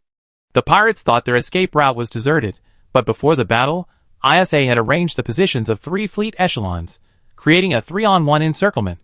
Except for a few lucky escort ships that flew directly upwards or downwards and narrowly escaped the Fire Serpent high-speed tracking missiles launched by the Siège targeting their engines, all the others within range or with their engines shut down were annihilated. Li Bin waited until Isha's command. The naval battle is basically over. Command returns to the CO, rang out over the channel before turning to First Officer Li Chongzhen. Notify the bosun to prepare to board. We destroy the gun emplacements of the Fire Elf and Water Elf first. You and Old One Eye each lead a squad of armed sailors. The rest can die, but those 2 captains must be captured alive, preferably without a single hair. We went to all this trouble to create this huge spectacle. We're using them to make a good advertisement for our ship. Li Chongzhen saluted, Aye, Captain. Meanwhile, on the bridge of the Fire Elf, Fire Moro sat blankly on his throne, unable to comprehend why, just 10 minutes ago, he was so confident of victory, yet in such a short time, his forces had collapsed like a house of cards. Could the battle really be reversed like this? You have 2 cruisers. Why are you being so cautious? Where's your courage? Where's your strength? Despicable. Chapter 244. ISA's plan, based on the standards of corporate warfare, was too conservative. This group of pirates relied entirely on the experimental ships of Tachyon technology to be effective. Their actual combat skills were subpar, at best elite pirate level. The Universal Alliance, having experienced the defense of Conda's Nest, had much higher standards and looked down on these pirates. In fact, these pirates couldn't fully utilize the formidable power of the fire and water sprite. According to data provided by IBB and comparisons with actual battle conditions, the fire sprite's performance was only around 70%, while the water sprite fared even worse. As a high-tech warship, these pirates only utilized 55% of its capabilities. After all, they were a group of uneducated, unskilled, and incompetent individuals. By the time Li Bin arrived in the enlightened beast, the fire and water sprites were already like pork on a chopping block, completely at their mercy. Having gained nothing, he could only silently raise the turret, the Riza plasma laser poised to fire, unleashing a massive energy weapon at the fleeing pirate frigate. The ship and crew were instantly reduced to molten iron, which was then blasted apart by the explosion into expanding jets of metal, crackling and sputtering against the shields, leaving not even ashes behind. At least he had achieved some results. Having done more than nothing, Li Bin reluctantly maneuvered the ship and set up the cannons, completing the final piece of the firepower puzzle against the elusive water sprite. Only then, Kuning, calmed down by the butler Fan Dong's sedative, finally recovered from the intensity of the battle. Now, the sedative was taking effect, and he spoke listlessly. Brotherly, what do we do now? We block them, but these pirates refuse to surrender. Simple, overload the power grid first, Li Bin said. 2 cruisers led the way, and the rest of his fleet locked onto the experimental ships, using their small-barreled guns to chip away at their radiation energy. Li Bin also reminded them, be careful, don't film this part. It's too frustrating, it won't fit into the final cut. Light machine guns, point defense guns, and PD laser cannons opened fire in rapid succession. Fire Moro, watching this group only using small-barreled weapons, even hesitant to use missiles and torpedoes, roared in frustration and anxiety. They want to take these 2 ships without damaging them. I can't stand it, blow them up. Water Fan, Li interrupted, no. Only the bridge knows we're surrounded. Those guarding the bridge are our most loyal subordinates. The situation is still manageable. If we notify the fuel tanks and engine room, the news will spread quickly. Do you think the others will commit suicide or rush in, kill us, and surrender? Then what do you suggest? Homuro grabbed his scalp, tearing out clumps of hair. Are we just going to wait here to die? We're definitely going to die. Die then. Ever since we became pirates, haven't we been gambling with our lives every day? Or are you afraid of dying? Shui Meili demanded sharply. Homuro retorted emotionally, I'm not afraid of anything. I'm only afraid of dying a miserable death. I'm afraid you'd be violated by those bastards. Shui Meili's voice softened immediately. I'm not afraid. The only thing I'm afraid of is not dying with you. Wait a minute. I hidden a small bomb on me. Find a chance to come to the water sprite later, and we try to escape in this ship. If we can't escape, we die together. Even in death, we be together. Good. Dozens of ships opened fire in unison. Even the small-scale weapons inflicted considerable damage. Within 5 minutes, the shields of the 2 experimental ships were overloaded, and their electric arc nets were disabled. On the bridge of the Caming Beast, Li Bin nodded to the holographic projection. Old One-Eyed and Li Chongjin, already prepared inside the boarding torpedoes, decisively pressed the button upon receiving the signal, and the torpedoes, several meters long, were launched with a whoosh. The boarding torpedoes circled within the encirclement, adjusting their posture. Once they targeted the enemy ship's bridge, they ignited their acceleration boosters and charged forward. The torpedoes' rotating thermoelectric cutters, propelled by immense kinetic energy, easily tore through the observation windows and alloy structure of the bridge, landing effortlessly on the bridge. Armed sailors in power armor, wielding tactical shields, were the first to rush out of the torpedoes. The tactical AI instantly locked onto everyone on the bridge, and in less than 5 seconds, all the pirates not on the capture list were annihilated. The old one-eyed man pressed water mist onto the deck, forcibly fastening a life-sustaining helmet to the rune-covered beauty, reporting, Captain, water mist has been captured. Requesting dispatch of Shepherd-class destroyers to pick her up. We will begin clearing the entire ship shortly. At that moment, Li Chongjin's frustrated voice rang out, Captain, Fire Moro isn't on the bridge. Navigator Anna's mechanical voice sounded from the bridge. Fire Sprite has launched several escape pods. The target is Water Sprite. Li Bin immediately reacted, quickly ordering, no firing. Brother Kuning, send out all your Shepherd-class destroyers. The escape pods are slow. Have your Shepherd-class drones capture these ships. Fire Moro is likely in an escape pod. They want to escape on the Water Sprite. Inside the escape pod, Fire Moro watched the boarding torpedoes that had entered the bridge, his heart filled with despair. He knew the Water Sprite was definitely under control. The 2 frigates had undergone extensive modifications, and couldn't accommodate many people. Their numerical disadvantage wouldn't allow them to hold out until he could board with his men to help. He muttered, all right, wait for me, we go together. Just then, several drones topped with huge cameras slowly flew in, extending mechanical claws to grab the escape pods. A holographic projection shone through the portholes into the pods, displaying the message, Shui Meili has surrendered. Please lay down your weapons immediately. Caming Beast, bridge. Homuro was forced to change into a straitjacket, and was shoved along by Li Chongjin, who was carrying a gun. Li Chongjin's metallic voice rang out behind him. Your escape prevented me from catching anyone, and I lost 1 star coin to master. You better behave, or I ask my older brother for a torture method to make you wish you were dead. Believe me, my older brother is the smartest person in the world. If he says you wish you were dead, you definitely will. Homuro didn't speak, he only prayed for that faint hope. But when an old man covered in prosthetics and signs of modification appeared, leading Shui Meili, he finally broke down. The fact that Shui Meili had also changed into a straitjacket meant their hope of dying together was shattered.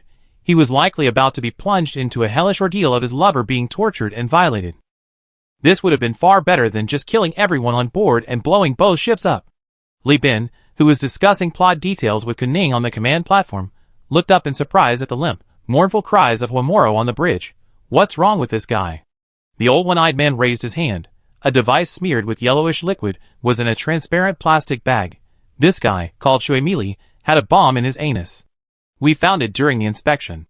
These pirates are really strange, thinking we bring them here without a check. Dream on. These suicide attacks have been done countless times by giant corporations. They perfected them. Kuning impatiently made a gesture like he was swatting insects. Tell them to shut up. The producer and screenwriter are discussing the plot. What are these two actors yelling about? They have no manners. Seeing his older brother nod, Lee Chongjin, without a word, drew his tranquilizer gun and fired a shot into Wamoro's lower back. With a muffled thud, Wamoro's wailing stopped abruptly, and he immediately fainted.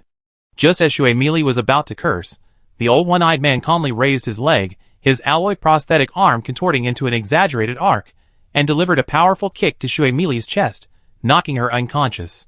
Even though Shui Mili was unconscious, the magnetic boots on her feet still firmly secured her to the deck. She now swung back and forth like a roly-poly toy, centered on the magnetic boots. Chapter 245. That's about it. Is there anything else we need to pay attention to? Kuning, with dark circles under his eyes, looked tired but his eyes were shining. Li Bin, holding a cigarette, had a transparent ashtray full of cigarette butts in front of him. He slowly said, "One more thing is the ships. We have a lot of live-action naval battle scenes, so the actor ships need to be complete, and the decorations and paint scheme should be as consistent as possible." Kuning nodded. "Don't worry about costumes and props. The West Wind system has plenty of holographic studios and capable actors. We can borrow people and ships. If that doesn't work, we can place orders with Kazalin." "Okay, then that's settled. First mate, have you interrogated Showa and Hwa? What did they say?" Li Chongjin, holding his terminal, looked at his master's interrogation report and said they'd both been questioned. That Wamoro was afraid his wife would be violated, and he couldn't bear it. "Oh, pure love, huh? That's rare among pirates." Kuning's eyes lit up. Li Chongjin continued, "We also found out their backgrounds. They used to be crew members of a trading company. 5 years ago, Wamoro, unwilling to remain unknown, conspired with his lover to have the crew kill the captain and defect, thus becoming pirates. Later, they accidentally captured an employee of Sudotech, tortured him to obtain information about 2 experimental ships, and then seized them." Li Bin said with dissatisfaction, "So he's a pure villain, just wanting fame and money. This plot isn't very good." Kuning nodded. "Everyone wants fame. This is a bit too boring. How about adding a plot? I think Shui Mili is quite pretty. How about a scene where the former captain coerces, entices, and forces her to serve him, and Wamoro kills her in anger? Anything's fine. Let's get them here to sign contracts first. We invested so much this time, burning through tens of thousands of star coins on fuel alone. Add to that ammunition, wages, future costumes, props, and post-production marketing, and it probably cost at least 100,000 star coins. With such high-quality production, these two will definitely have a lot of fans. Let's sign contracts first to go through the formalities, and prevent trouble from those brainless fans who sympathize with them." Kuning scoffed. "What kind of good people sympathize with pirates? Fine, whatever." So, Showa and Hwa were brought back to the bridge. No one knew how Jeffrey interrogated them, but while they appeared unharmed and without any marks on their faces, their expressions were now timid and defeated, completely lacking the imposing aura of the pirate leaders they had initially displayed. Seeing that both men were bound hand and foot and unable to move, Li Bin stood up and knelt down in front of Wamoro, pressing his shoulders. Their eyes met, and Li Bin's domineering aura and sharp gaze made Wamoro tremble. "Wamoro," he said, "I know you want to be a big shot, to be remembered by the whole world. Unfortunately, I ruined your plans. What can you do? Meeting me is your bad luck. But I'm a helpful person. I have a way to make you and your lover legendary figures in the Perseus constellation, like Kanda. Are you interested?" Wamoro's lips trembled, and after a long pause, he managed to speak with difficulty. "What way?" Li Bin patted Wamoro's shoulder happily. "It's like this," he said. "I also want the whole world to remember my name so I can sell ships. I happen to have blueprints for the Conqueror-class ships, and I plan to improve them using the technical solutions of the Water Sprite and Fire Sprite, and incidentally, make a promotional holographic novel." He said enthusiastically, "This grand drama has naval battles, love, the struggle of humanity, a good guy turning into a villain, infidelity, sex, a love triangle, and finally, a just trial and a heroic death. This drama is a documentary, so you two have to appear in it, the absolute protagonists, the absolute star-studded cast. How about it?" Wamoro was dumbfounded. He finally understood that this big shot with 2 cruisers wasn't after the bounty at all, but after his 2 ships. At this moment, Wamoro was filled with regret, regretting that he had gone to steal the water and fire spirits back then. Otherwise, he and his lover would still be enjoying themselves in space. Shui Mili's lips trembled, looking like she was suffering from the after effects of interrogation, and she weakly asked, "If we cooperate, Can we survive? Hey! How can justice prevail if you don't die? How can this holographic novel be made possible if you don't die? How can the ending be considered tragic? If you don't die, how will Bosley sell the ship? Kuning stood on the command platform, hands on hips, looking utterly exasperated. Can't you guys have some artistic ambition? Can't you understand our good intentions? Homura was pale, knowing that things were beyond their control, and struggled to say, then, can we film the sex scene ourselves? I don't want anyone to see her naked. Li Bin patted Homura's face. This is a documentary, it needs to be realistic. We can send you a camera, but our people must be on set to supervise. After all, you two are pirates, you don't have enough artistic flair, you need professional guidance. As he spoke, he pointed to the side, and a dozen heads with cameras on them nodded in unison. Don't worry, lead actor, we're professionals. We've seen plenty of erotic scenes. We won't do anything out of line. Li Bin stood up, and someone immediately handed him a contract. Li Bin, with a cigarette dangling from his lips, reassured him, we're a legitimate company. There aren't many stimulating scenes, but it'd still be labeled 8+, adult content. Don't be afraid. I'm not some devil. Humanity, you know what humanity is. Not only will you not die before filming is finished, but you also have someone to take care of your lives. Your food, clothing, and lodging will be up to the standards of top-tier stars. Byzantine wine, not Byzantine wine, blue lobsters from the Sindar powers. Even if you two want to do drugs, I turn a blind eye, consider it end-of-life care. After saying this, Li Bin snapped his fingers and said to Li Chengzhen, I just remembered that no giant corporation or exploration fleet has been to this star system yet. First mate, contact the acting head of the engineering department and have him organize a team to start exploring the star system. Fire Boy and Water Boy will receive actor training on the ship after signing their contracts. They're newcomers, they need time to adapt to the camera. Aye, Captain. Li Chengzhen saluted. A week later, the acting head of the engineering department, heavily pregnant, was reporting on the exploration intelligence to Li Bin. He was from the L Factory district, but had previously owned a chemical plant, supplying large quantities of chemicals to refineries and alloy plants. Like Li Bin's parents, he had been forced out by debt and various other means, becoming homeless. He was recruited during the company's last round of expansion. Because of his familiarity with management and the chemistry required for large-scale ore and alloy refining, coupled with his excellent performance operating the robotic arm, he was promoted to acting head of the engineering department after Vulcan accompanied Jeffrey to Tonfall. This person rose through the ranks extremely quickly, even displacing the deputy minister who was originally slated to take over. However, the deputy minister had no complaints, as she had received orders from Li Bin to monitor the acting minister. If this acting minister proved reliable after the assessment, he would become the Minister of Engineering for the new colony in the future, responsible for assisting Li Shu in developing the colony. Therefore, this position of acting minister was actually a trap. The acting minister, named Tan Luan, reported through his terminal lens, Captain, there are no resources worth exploring in this star system. According to the information from the pirate interrogation, there used to be several abandoned ships, but they were all stolen or dismantled. There are scattered ruins on a lava planet, which after exploration, have been confirmed to be the automated colony core of the former human territory. But we arrived too late. The active geological activity in the area destroyed all the precision instruments. After salvage, we only recovered 300 boxes of alloy and 22 sets of relic components. Asterisk bang. Bang. Asterisk while Tan Luan was reporting, Kuning crawled into the bridge, excitedly patting the bulkhead and waving the terminal in his hand at Li Bin. Seeing this, Li Bin nodded to Tan Luan, and the portly acting minister bowed with difficulty before leaving respectfully. Kuning rushed to Li Bin's side, winking and unable to hide his excitement. Good news, brother Li Bin. Kuning handed Li Bin a tablet. It contained a densely packed list of sponsors, with sponsorship amounts and requirements listed at the end. Looking at the total figures, Li Bin's eyes widened instantly. 150,000 star coins? Kuning's head bobbed excitedly. Yeah. Your idea is brilliant.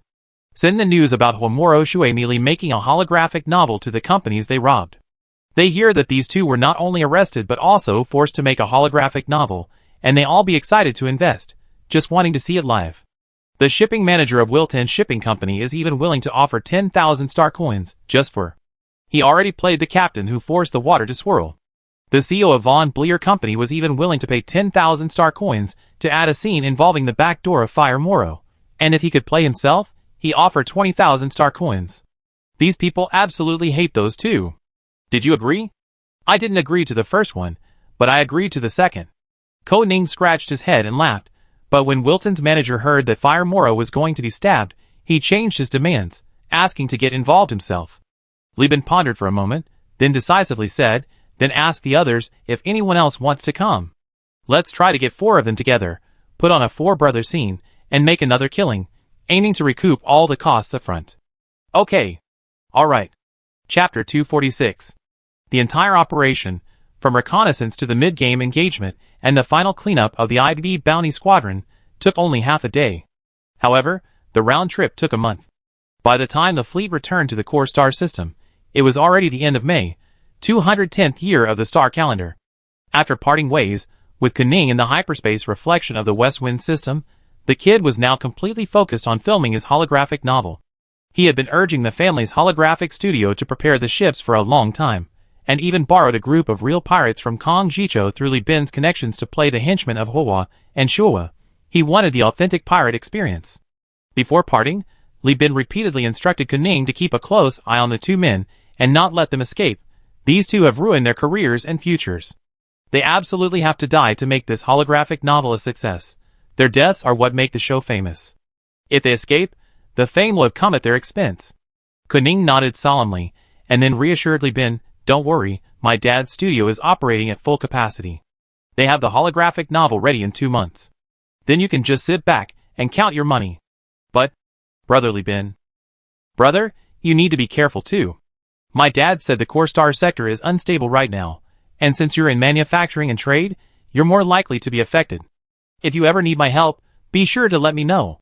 And if you're unlucky enough to get caught up in the giant corporation war, don't despair. Just come to the West Wind system. The Oppenheimer holographic studio desperately needs someone as ambitious and proactive as you. It's clear that while Kuning's personal filmmaking skills aren't great, his aesthetic sense is definitely there. He was able to recognize Kuning's value through Li Bin's disorganized approach, which relied entirely on occasional flashes of inspiration from his past life's cultural immersion. Li Bin's astonishing artistry is rooted in the well-established and clearly structured culture of Yin State, combined with the abstract essence of the Internet. For the Perseus star system, which suffered a major cultural collapse, and whose cultural heritage was fragmented, this combination possesses a commanding presence. If Li Bin intended to pursue a career as a literary giant or director, possessing a film system, then working with Kuning wouldn't be a bad option. Perhaps after death, he could even be posthumously honored as a literary giant of the Perseus or a great director of the era. Unfortunately, he has already chosen his path. The fleet turned from the West Wind system. The Tulier system was now 4 light-years away. The once prosperous and stable route was now sparsely populated, with only large trade fleets occasionally passing by. They treated the high-quality combat fleet of the Universal Alliance with extreme caution, daring not to approach. Upon closer inspection, Li Bin discovered that many of those large trade fleets were actually composed of small and medium-sized fleets from multiple companies. These fleets, fearing being robbed if they traveled alone, waited at the space station until they had amassed enough to form a large fleet before setting off. Only after the fleet entered the hyperspace reflection of the Tulier system, bypassing the ever-busy Kazalan hyperspace jump point, and filed into the physical universe at the Elf jump point, did everyone finally breathe a sigh of relief. The dilapidated but still sturdy Elf space station remained suspended above the lava planet. Before Li Bin could even steer the ship back to Li's first shipyard, now with shipbuilding capabilities, it was renamed. The familiar fleet identification code popped up. Boncharev, having already been promoted to vice captain of the Elf patrol team for his previous achievements, had been personally leading the fleet on patrols around the space station every day since Li Bin left. He made 2 trips daily to Li's first shipyard, all to become familiar with Li Shu and curry favor with Li Bin. Upon seeing Li Bin again, he immediately sent a communication request. The moment the call connected, he exclaimed, "Boss Li, something terrible has happened. Risk Mining and Hyena Mining have really started fighting." What? Li Bin's eyes widened. He thought to himself, didn't Governor Shera promise me that the 2 sides were far apart, and that mobilizing the fleet and engaging in diplomatic maneuvering would take several months? How could it be so fast? Boncharev was also anxious. He was a member of the Quartz Society. Elf Ion was currently rife with undercurrents. The Perseus Alliance was internally divided, but the Industrial Complex Association's actions against the governor were significant. Several neutral factory owners, who refused to side with either side, had already been forced into bankruptcy. He said repeatedly, "You better hurry to the Chromium Alloy Club when you have time. Everyone's waiting for you." Boncharev added, "The governor said she's entrusting this meeting to you. She wants to focus her energy on military matters." After a brief conversation, Li Bin divided the fleet into two groups and, piloting the enlightened beast with ISA, hurriedly headed towards the Alphion space station. The Chromium Alloy Club, located on the central axis of the commercial district, has always been the most extravagant place in the entire area, a venue for most large-scale business negotiations. Furthermore, it has connections with the quartz society, ensuring it's never short of business. Ordinary factory owners are not qualified to set foot here. The usually quiet club is bustling today. Dozens of hover cars are parked at the entrance, and the valet parking attendants are sweating profusely, their hands trembling as they clutch handfuls of expensive hovercar controllers. Each car costs tens of star coins, and they can't afford to replace any that break. They're not sailors. Lifetime contracts don't fetch much. They have to sell themselves piecemeal to pay off their debts. Today, the Chromium Alloy Club had temporarily put up a sign, refusing all outside services. Those entering and leaving were all handsome men and beautiful women, the oldest no more than 35, the backbone of various industries in Elf. Beneath their polite and enthusiastic greetings lay pairs of eyes filled with anxiety and tension. Governor Shara was busy contacting powerful figures and negotiating for independent ventures, and had no time to hold a meeting to appease this group. While they were indeed elites in their respective industries, these factory owners, financiers, slave traders, black marketeers, and merchants had virtually no power to protect themselves. Even bundled together, they could only muster about 20 destroyers. In war, this was utterly insufficient. They had only convened today, at the behest of North and other high-ranking officials, after hearing that Li Bin had arrived. Li Bin had now become Quartz Society's military guarantor besides the governor, their backbone. As these people chatted as they entered the club's owner, a bald man with an earring and explosively muscular physique, strode out. He wiped his sweat with a cotton handkerchief and waved to everyone, "Hurry up and go in." Someone grinned at him, "David, why the rush? Is the governor here?" David rolled his eyes irritably, pulled out some breath freshener, and sprayed it into his mouth. After spraying, he said irritably, "Bosley is coming. 32 hover cars, over 100 people, you all better get in. And you. He yelled at the parking manager, "Move all these cars. Not enough spaces? Move the rest of the cars wherever you want, but clear out the best spots." Chapter 247. At the entrance to the commercial district, a long convoy of hover cars drove in, each with a holographic projection of the Universal Union's Golden Eagle stepping on Earth suspended from its roof. Armed sailors and marines sat fully armed inside, vigilantly surveying the streets. The experience of being hunted down last time was still vivid in his mind. With war imminent, Li Bin naturally dared not travel light again. He was now operating discreetly within the convoy. In fact, if it weren't for North and Boncharev's repeated requests for him to reassure these elites, and the fact that he had returned to report to the governor on negotiations with the Overlord, Li Bin would never have dared to enter the space station at this time. Even the Siege, heavy rock class, cruiser would only make a brief stop at the shipyard for resupply before immediately leaving the core sector. The Elfian War of Independence was a war launched by the governor for personal gain. Li Bin could not risk his entire fortune for her cause. The name of the Universal Union is now the most resounding in Elfia. The internal strife a few months ago was instigated by him, and even now, conspiracy theories suggest that Li Bin possesses an AI core. Within the space station, besides the governor and the Industrial Complex Association, no force is larger than the Universal Union. To outsiders, it is undoubtedly one of the three dominant powers in Elfia. When the long convoy of cars pulled up in front of the Chrome Alloy Club, the parking spaces were already empty. Besides a group of well-dressed valet parking attendants, only the club owners, David and North, greeted them with smiles. The armed sailors were the first to disembark, quickly taking up advantageous positions. Some even occupied nearby shops. Other nightclub and brothel owners watched this scene with anger, but dared not speak out. Li Chongzhen, neatly dressed and carrying a chainsaw sword, sat down in front of a restaurant, took out his debit card, and tossed it to the waiter. "The 5 of us will rest here for a few hours. This is the money for our expenses." Universal Union is now a large and powerful organization, and Elfie has significant connections with Li Bin. His sending people to occupy positions was merely for self-protection. Naturally, he wouldn't make things difficult for the staff. When Li Bin got out of the car, the area was already under tight control. Li Bin smiled apologetically at the impeccably dressed North, I have too many enemies. I was terrified, so I made a bit of a commotion, sorry. David looked at the armed personnel in their power armor, their armor stained with marks, their practice positions and patrol movements, and couldn't help but swallow hard. Especially the tall, burly man directly opposite, clad in armor and leaning on a chainsaw sword. David could clearly see the bloodstains on the chainsaw serrations, the marks from countless killings, impossible to wipe clean. It was impossible for David, accustomed to a life of debauchery, not to be afraid.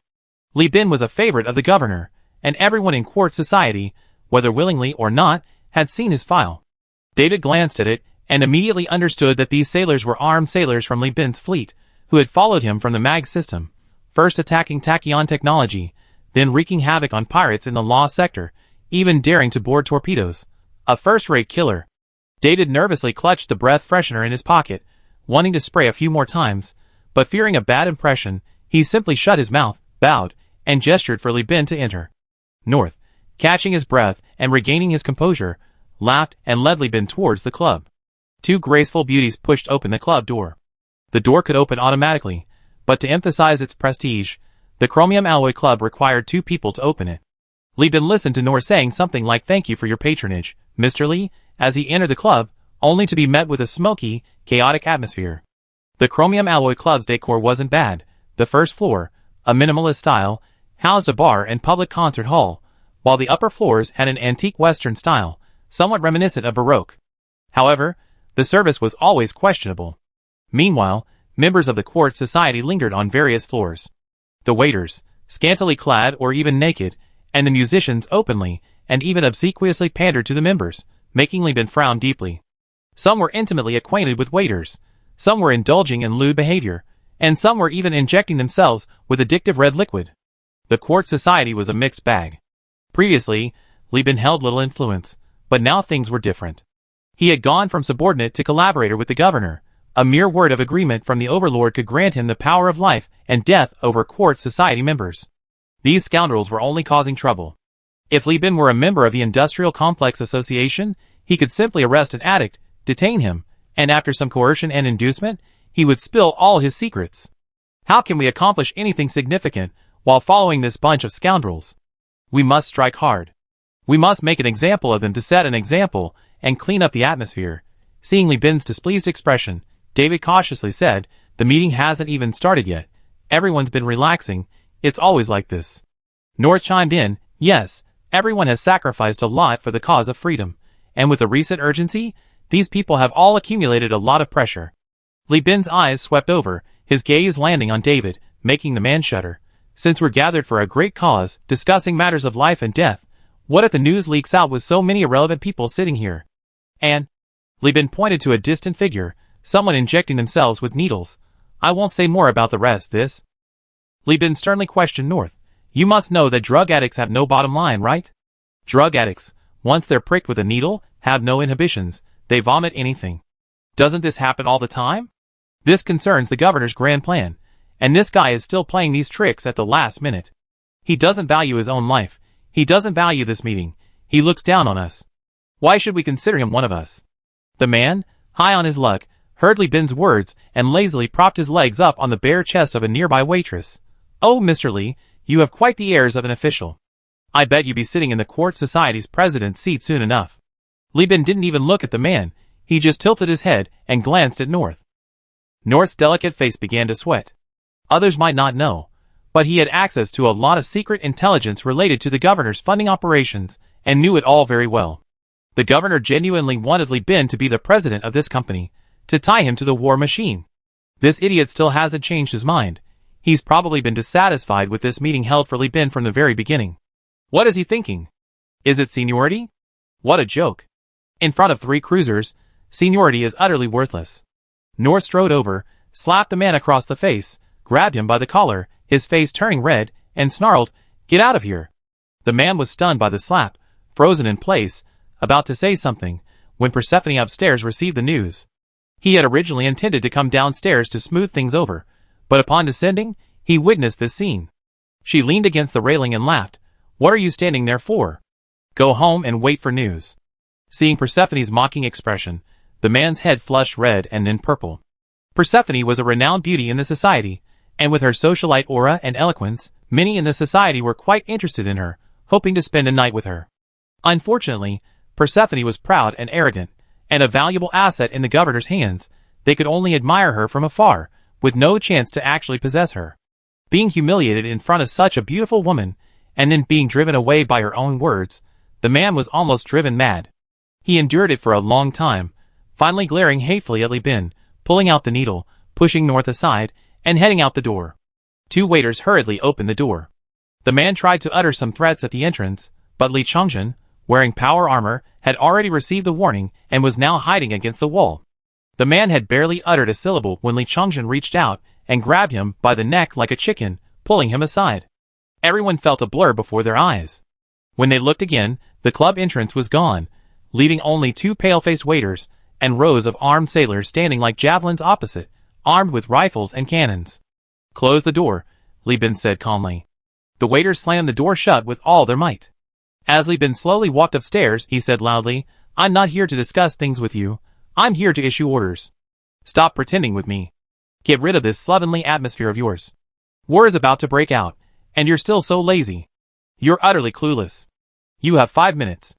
Anyone who hasn't arrived at the meeting room by then doesn't need to come in. They all be considered expelled from the society. I request a transfer order from the governor and personally lead men to wipe them out. The first one, the one who just left, what's his name? Never mind, it's not important. In the court society, there was only one pair of jokers. The king was the governor, and the queen was Li Bin. Here, Li Bin had absolute power. Since the governor had granted him the leadership of this meeting, he had to do a good job. He couldn't afford to have his backers secured, his relationship with the governor strengthened, and his business seemingly on the verge of collapse, only to have it ruined by these scoundrels, could he? Also, no irrelevant people are allowed in the meeting room. All waiters, get out of the way. This is a closed-door meeting. Everyone present obeyed without question. No one doubted Li Bin's ability to salvage the situation. North was startled by these words. Looking around, he realized that the court society members were habitually lax, driven by self-interest, and utterly incapable of handling the risks of war. His flushed face turned deathly pale. David was even more speechless. Although he had joined the society early, he had taken the route of being shrewd and resourceful, gathering intelligence. He knew nothing about military warfare. He had only tried to curry favor with the members out of a desire to serve them. He never imagined that this approach would offend the society's powerful figures, and now it was too late for regrets. Li Bin, his face cold, went upstairs, brushing past Persephone. The armored beauty, watching Li Bin merely raise an eyebrow in greeting without stopping, said to North in the private channel, a mixture of resentment and sigh, "Boss Li is not what he used to be. With my current looks, I'm afraid I can't win him over. I have to find someone else for my next bed-climbing mission." North covered half his face, his expression unreadable, staring thoughtfully at the terminal. "How so?" Persephone pouted. "Now he's more like a politician or a soldier than a businessman. I don't know who trained him, but my methods are useless against him." Chapter 248. The meeting room was unusually quiet. There was no music from the usual nude band, no red powder injections, only low-alcohol liquor and cigarettes. The members drank and smoked incessantly, the smoke rising and being drawn away by the overhead ventilation system, forming a winding column of air. Li Bin sat in the main seat, with North and Persephone beside him. These three represented the governor's economic, military, and diplomatic affairs within the organization, respectively. The remaining members could only sit in the fan-shaped seats opposite, waiting to be summoned by the three. Persephone asked in a low voice, "What do you plan to do with that Su Wanchang?" "Which Su Wanchang?" Li Bin looked at the reports without looking up. Paul Cipher pouted and said coquettishly, "It's the only one who didn't show up." Li Bin replied bluntly, "Him? He's probably dead. My brother's always been a fighting freak, you know how ruthless he is." Now that he knew, North couldn't help but frown. What about his assets? This man owns 3 port warehouses in Elf, as well as 3 destroyers and 7 frigates, responsible for the food supply from the space station to the surface. The food for the B1 mining station is all handled by him. Does this man have a wife, children, or parent/husband? Li Bin asked.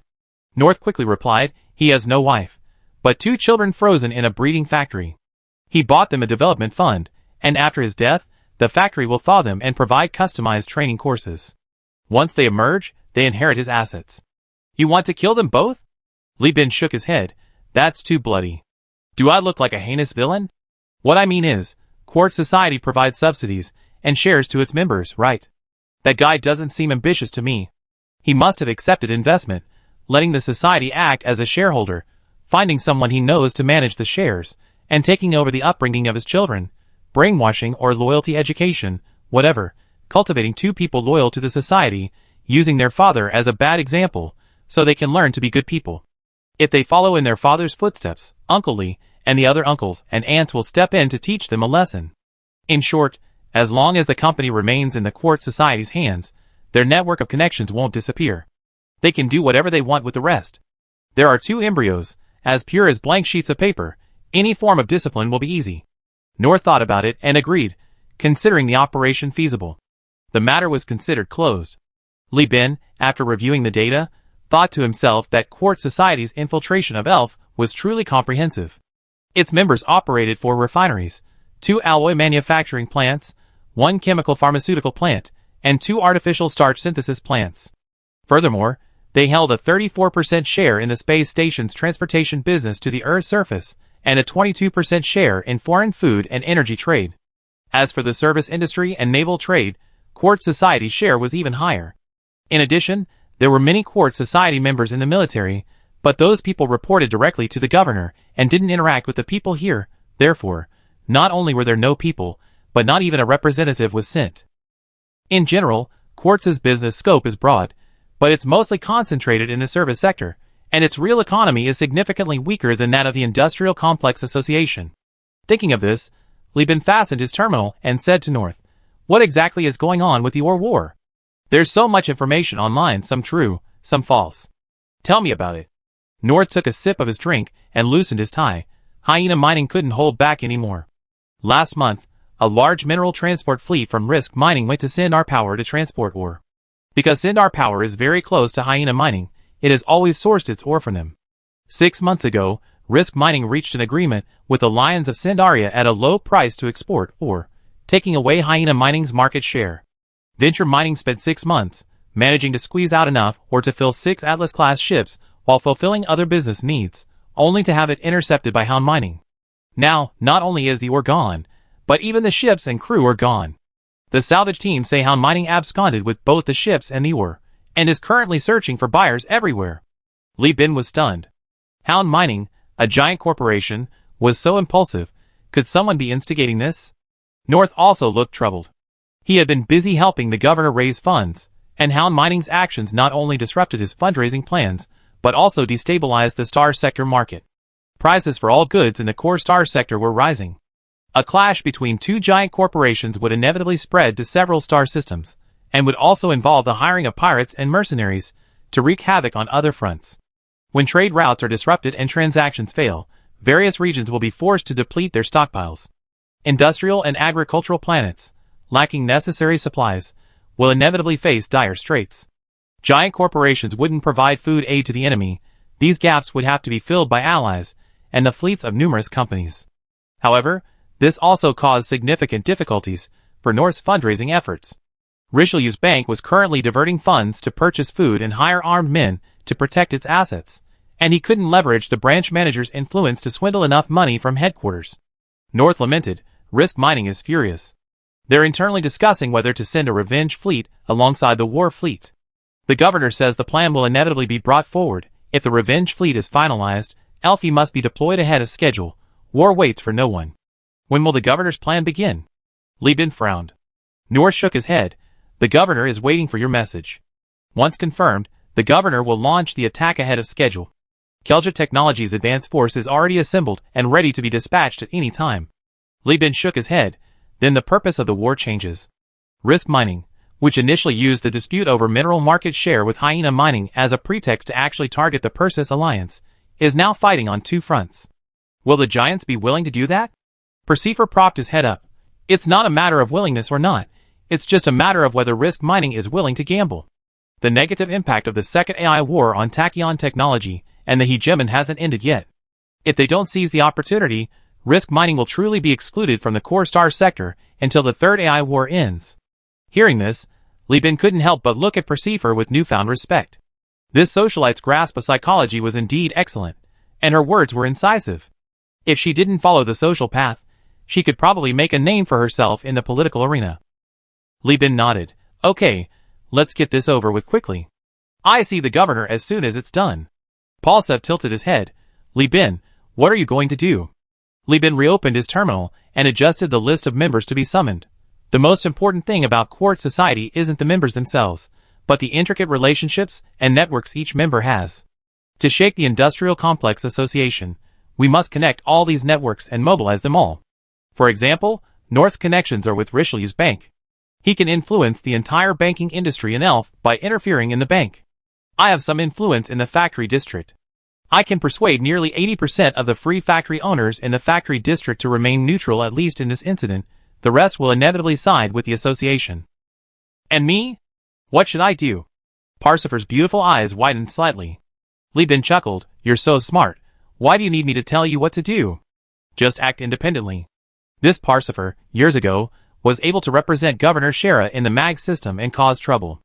These past few years, she'd been quietly working as a socialite at Quartz, but Li Bin wouldn't treat her like a mere ornament just because she was low-key. Back then, the MAG system was a lucrative business. Sending North would have earned them even more, wouldn't it? Yet, the position was given to a so-called socialite. This woman, who seemed only charming and witty, likely had a close relationship with the governor to gain Shara's level of trust. Li Bin even suspected she was Governor Shara's biological daughter, but after meeting the governor once and using AI to redraw her face for comparison, he concluded they didn't resemble each other. Even so, Li Bin couldn't possibly command a subordinate the governor valued.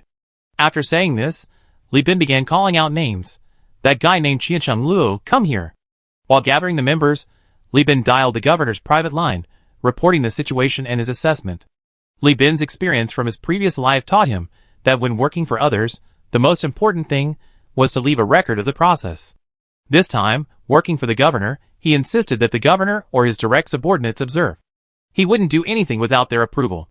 A few hours later, having completed the planning and coordination and obtained the governor's permission, Li Bin left by car.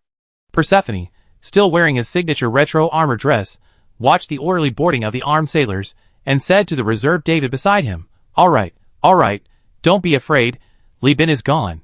David chuckled wryly, pulling out a handkerchief to wipe his sweat.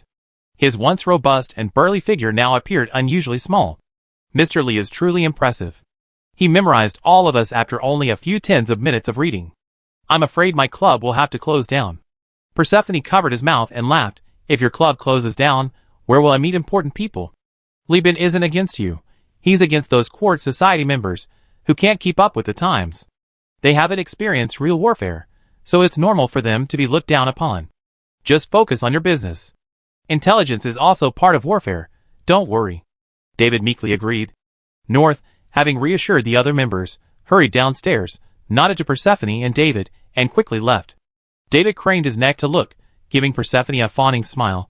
Is the war really going to start so soon? Who are the governor's allies? Persephone smiled back, glancing at David with emotionless eyes. You just focus on your work. There are some things you can't ask about. Li Bin, on the other hand, didn't even bother to see the governor. He drove his convoy around the commercial district, bought some supplies, and then returned to the port to board a ship and leave. He didn't need to say much about the intelligence that the overlord had given his approval.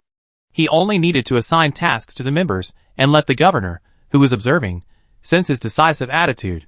The governor would naturally understand that the matter was about to succeed. His repeated visits to the governor's residence were likely to provoke a fierce reaction from the Industrial Complex Association. However, there are definitely spies within Quartz Society. The governor handed Quartz Society over to me to handle because he didn't want them to have too much access to core secrets. Once the war arrives, it will become clear who the loyalists are and who the spies are. Inside the hover car, Li Bin propped his head up, pondering how to profit from the crisis, while simultaneously sending messages to Bishop Pucci, Duya, and Kong Jicho to purchase a batch of alloy and food from them. Only 1 month left, so I can't transport too many resources. Chapter 249. Li's first shipyard. Li Bin was in the laboratory inspecting the reverse engineering of the water sprite and fire sprite. Through the tens of meters high glass walls of the laboratory, made of high-strength panels, the two battered ships were being dismantled by tens of thousands of robotic arms and trusses of varying thicknesses. A towering gantry crane stood like a gateway to heaven, hoisting the boosters and fuel tanks. Nikola and his research team were flying and climbing among the components. Through scanning technology, the team had recorded all the structures and design concepts of the two ships, but the crucial modification techniques were still not fully understood. Chen Luo, a research talent with a background in diplomacy and management, was responsible for liaising with Li Bin. He led Li Bin around the glass wall, his terminal simultaneously connected to a scanner, projecting the ship's structure onto the glass to demonstrate to Li Bin, while continuously saying, in short, the company has no reserves of the water sprite's technical route, and the reverse engineering cycle is too long, expected to take 2 years, unless you recruit another batch of employees with high-tech skills. But the fire sprite's modification technical route is much simpler. Although it has more modifications, the company has similar technologies. For example, we have reserves of heavy armor and turret armor, so we don't need to spend time on them. We have electronic countermeasure components for electronic warfare countermeasures, which can be quickly deciphered. Engine isolation assembly and explosion-proof airtight doors are also not technically difficult to modify. If we just insert these modifications as the first phase of the company's own Thunder Sprite class modification components, we can start the modification production line now. In fact, Chen Luo had almost ruled out the Fire Sprite's 3 strongest and most advanced modifications: the EMP generator, the target positioning system, and the automatic repair module. This resulted in a 66% decrease in combat performance and a 19% decrease in combat endurance compared to the Fire Elf class. However, the removal of these precision instruments significantly reduced maintenance difficulty, freeing the Fire Elf class's damage control team from the hassle of simultaneously repairing fragile, high-precision equipment and curating the captain's life. Furthermore, this provided the ship with ample redundant space, allowing Li Bin's research team to cram immature modifications into the hull through incremental upgrades. This redundant space, combined with the accelerated development time saved by copying existing modifications, enabled Li Bin to develop the shipyard's own Conqueror-class modified ship in just over a month using the Fire Elf. Chen Luo, speaking, manipulated a massive mechanical platform to transfer the two to another workshop. The 88-meter-long, dark gray alloy hull, resembling a steel leaf, was suspended by 2 gantry cranes. The freed workers were inspecting all the ship's components and parts to prevent deviations during the first sea trial. Li Bin, pursing his lips, quietly examined the ship, while Chen Luo wiped his sweat beside him. As Li Bin returned to L from the Lost Star sector, the attitude of those who came and went towards him became increasingly respectful, and his aura grew stronger. As the saying goes, a high position commands respect, and Chen Luo, standing beside Li Bin, felt quite awkward. He cautiously said, the Thunder Elf-class prototype ship currently only has 6 modifications: heavy armor, turret armor, electronic warfare countermeasures, robust structure, explosion-proof airtight doors, and engine isolation assembly. It's significantly inferior to the Fire Elf. Time is simply too tight. Dozens of people from the team have been reassigned to the Tanfa colony, leaving us severely understaffed. Although everyone has received advanced training in tachyon technology, they've been held captive by pirates for over a decade, and their skills are somewhat rusty. They're still adapting. If you give us another 6 months, we try our best to master the target positioning system for the frigate modification technology. Ah? Oh, I'm not dissatisfied, just a little sentimental. Li Bin, who had been lost in thought, was brought back to reality by Chen Luo's words. He patted the Minister of Science and Technology on the shoulder with satisfaction. Don't feel pressured. You've done a great job. I'm very satisfied that you produced so much in such a short time. Notify the team to prepare for reverse engineering protection, then prepare to rest for a while. Leave the production technology for the Thunder Elf-class ship behind. Once the project is finished, board the ship and take the Waterfire Elf to Tanfa. There's going to be war here. You are important assets of the company. I'm afraid you'd be stolen if left here. Reverse engineering protection is only effective against other independent shipyards. For giant corporations, it's not too difficult to crack, since they have complete modification technologies. However, Li Bin's business is too small, a mere modification technology based on the Conqueror-class ship, a tiny piece of meat, not worth the attention of lions and tigers. Jeffrey is doing a good job in Tanfa. He's already built a prototype of the Void Factory using the gas extraction station in the Tanfa system. You guys go there and continue your research. Remember to give the scientists weekends off, let them rest on the ground. Don't overwork them. Chen Luo was stunned by Li Bin's words. In tachyon technology and other giant companies, the leaders and superiors he encountered all wanted their teams to work 24/7, administering caffeine and stimulants as frequently as drinks. Before this project was even finished, new projects were already being scheduled. They only had 2 days of annual leave. Compared to them, Li Bin, the big boss, wasn't just humane, he was practically benevolent. He nodded gratefully. Okay. I tell them right away. Well, thank you all for your hard work. Oh, by the way, Li Bin said, calling out to Chen Luo who was about to leave, also, settle everyone's project bonuses, pay them out at 12 months' salary. Just go through the process, write an application for my approval, and then collect the money from the shipyard's finance department. Programmers, who made a fortune on projects in their previous lives often receive 24 or 36 months' salary as year-end bonuses. A mere 12 months' salary certainly wasn't much. Li Bin would have to spend nearly 10,000 star coins on these 100-plus people, but it was worth it. The shipyard's own production capacity was limited, but that didn't mean Li Bin had no other ways to make money.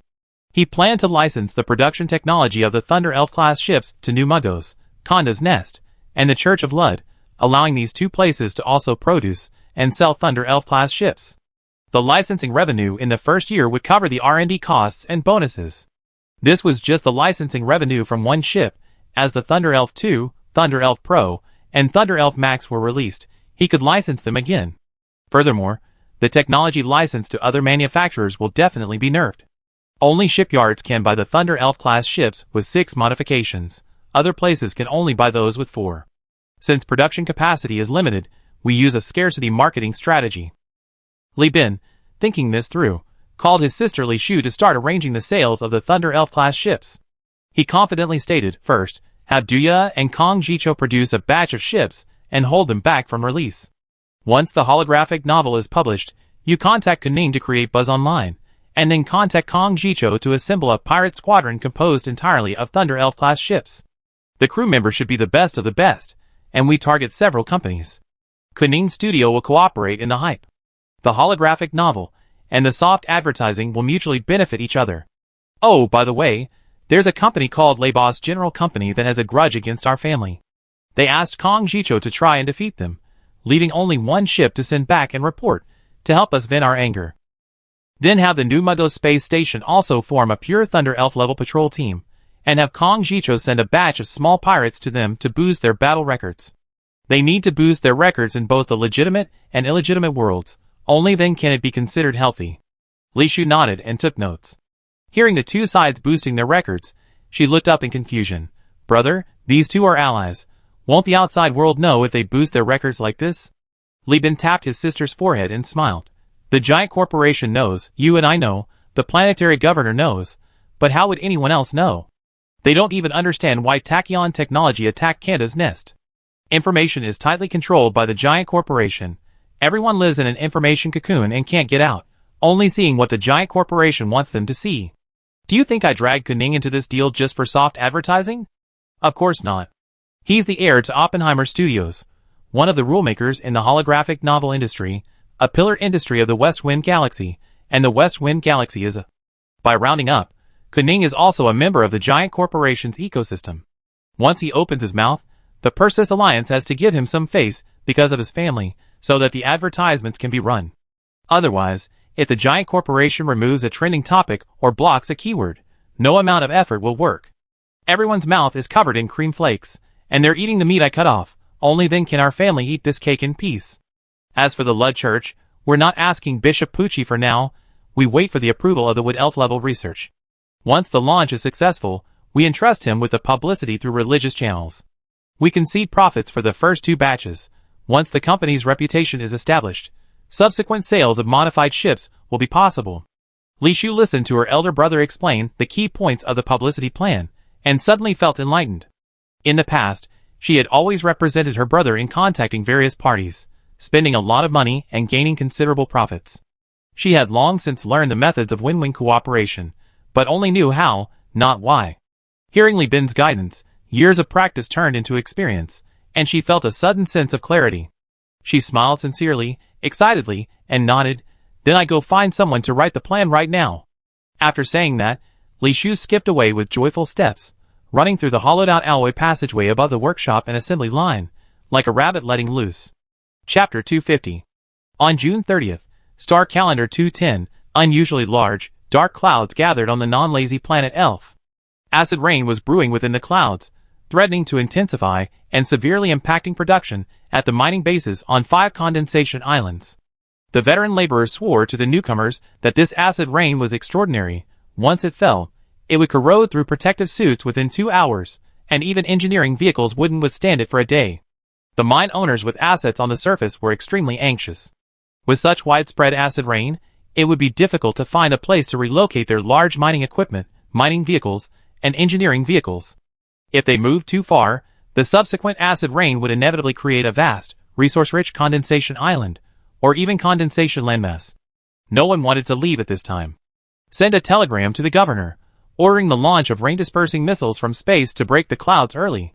If the rain gets any heavier, the equipment won't be able to withstand it, someone suggested. The mine owners immediately issued chaotic orders. Some instructed surface workers to urgently apply extra layers of paint to the equipment and cover it with protective tarpaulins, while others began making phone calls to coordinate petitions. Wide-scale acid rain was not uncommon in Elf's centuries-long history. The lava planet's weather patterns were heavily influenced by volcanoes, and water vapor rising from the atmosphere was unpredictable. However, the surface inhabitants of Elf were ravaged by acidic gases, high temperatures, acid rain, and industrial accidents, with an average lifespan of no more than 38 years. The rapid pace of change meant few people experienced it firsthand, causing widespread panic. This matter would normally require the governor's office and the Industrial Complex Association to deliberate and negotiate a decision, but this time the governor's office responded extremely quickly. Governor Shera, upon receiving the intelligence, notified the association as usual, and then ordered a cruiser from the Guardian fleet to be dispatched, with a clear order instructing the captain to replace the rain-dropping missiles and launch them into orbit to produce rain. The association was initially flustered, but calmed down after confirming that the governor had invested in several of the condensation islands shrouded in darkness. They simply sent people to monitor the missile tank replacement, confirming that the cruiser had indeed had rain-reducing missiles replaced, not combat ammunition. The Free Will, a narrowhead Shark-class cruiser, parameter C-section commentary, quickly took off from the military spaceport, slowly departing the space station and beginning to fly against the planet's rotation, adopting a stance of going against the clouds. Then, it turned its bow, switched to high-speed cruise mode, and smoothly flew towards the Lee's first shipyard, hovering near the planet Elf. At the shipyard, all frigate repairs had been suspended. Li Bin, leading elite workers, stood in the harbor amidst elongated sirens and circling red warning lights. All the shipyard's large gantry cranes were pushed into the harbor. The foreman, pressing his throat-worn communicator, berated and urged his crew on. Magnetic boots slammed against the harbor's alloy floor, the sound of hundreds of hurried footsteps, and the shaking of the machinery sending dust swirling from the crevices. The dust rose, gathering at the calves of the workers, making it seem as if they were running in the heavens. Unlike the workers gathered in the harbor, the armed sailors and marines hung from the rock walls, their magnetic boots clinging to the alloy plates embedded in the rock, using the rocks for cover. Li Chongzhen, suspended upside down in the dome, leaped across the trusses and alloy spikes, performing a somersault. His heavy power armor, under his control, moved with the agility of a martial god, crossing the midline between the dome and the floor. He activated his magnetic boots, pushed off the gantry crane, and used the combined force to quickly land from his upside-down position. With a bang, Li Chongzhen smashed through the rising dust cloud, pulled out a data cable, and connected it to Li Bin's captain's uniform. "Brother, everything's settled. The VIPs who came from the entertainment port have all boarded the ship to the Lud Church, and the science team has also mingled on board. My sister went to New Magnos. Mr. Duya will help escort her to Tanfa." Li Bin nodded to his younger brother to indicate that he had done a good job, then sighed. The governor's plans really changed too quickly. Seeing the massive cloud formations on Elf Island, he changed plans at the last minute. "Don't say I wasn't prepared. Even those spies from Quartz couldn't have imagined it, and the association. Not to mention the border," Li Bin said. "That's the downside of a multi-party council. Smart people can figure it out, but persuading others takes time." Looking at the freedom of will, whose outline was already faintly visible to the naked eye, Li Bin raised his right fist and slammed it into his left palm. "In this era of great competition, there can only be one voice, otherwise we end up like the Industrial Complex Association, having spies and preparations, yet losing the initiative due to infighting." At this point, Li Bin raised his right hand, and the shipyard's central control system, receiving the signal, immediately broadcast it. As the railcar entered the port, workers began hoisting missiles from the cargo containers. These missiles were enormous.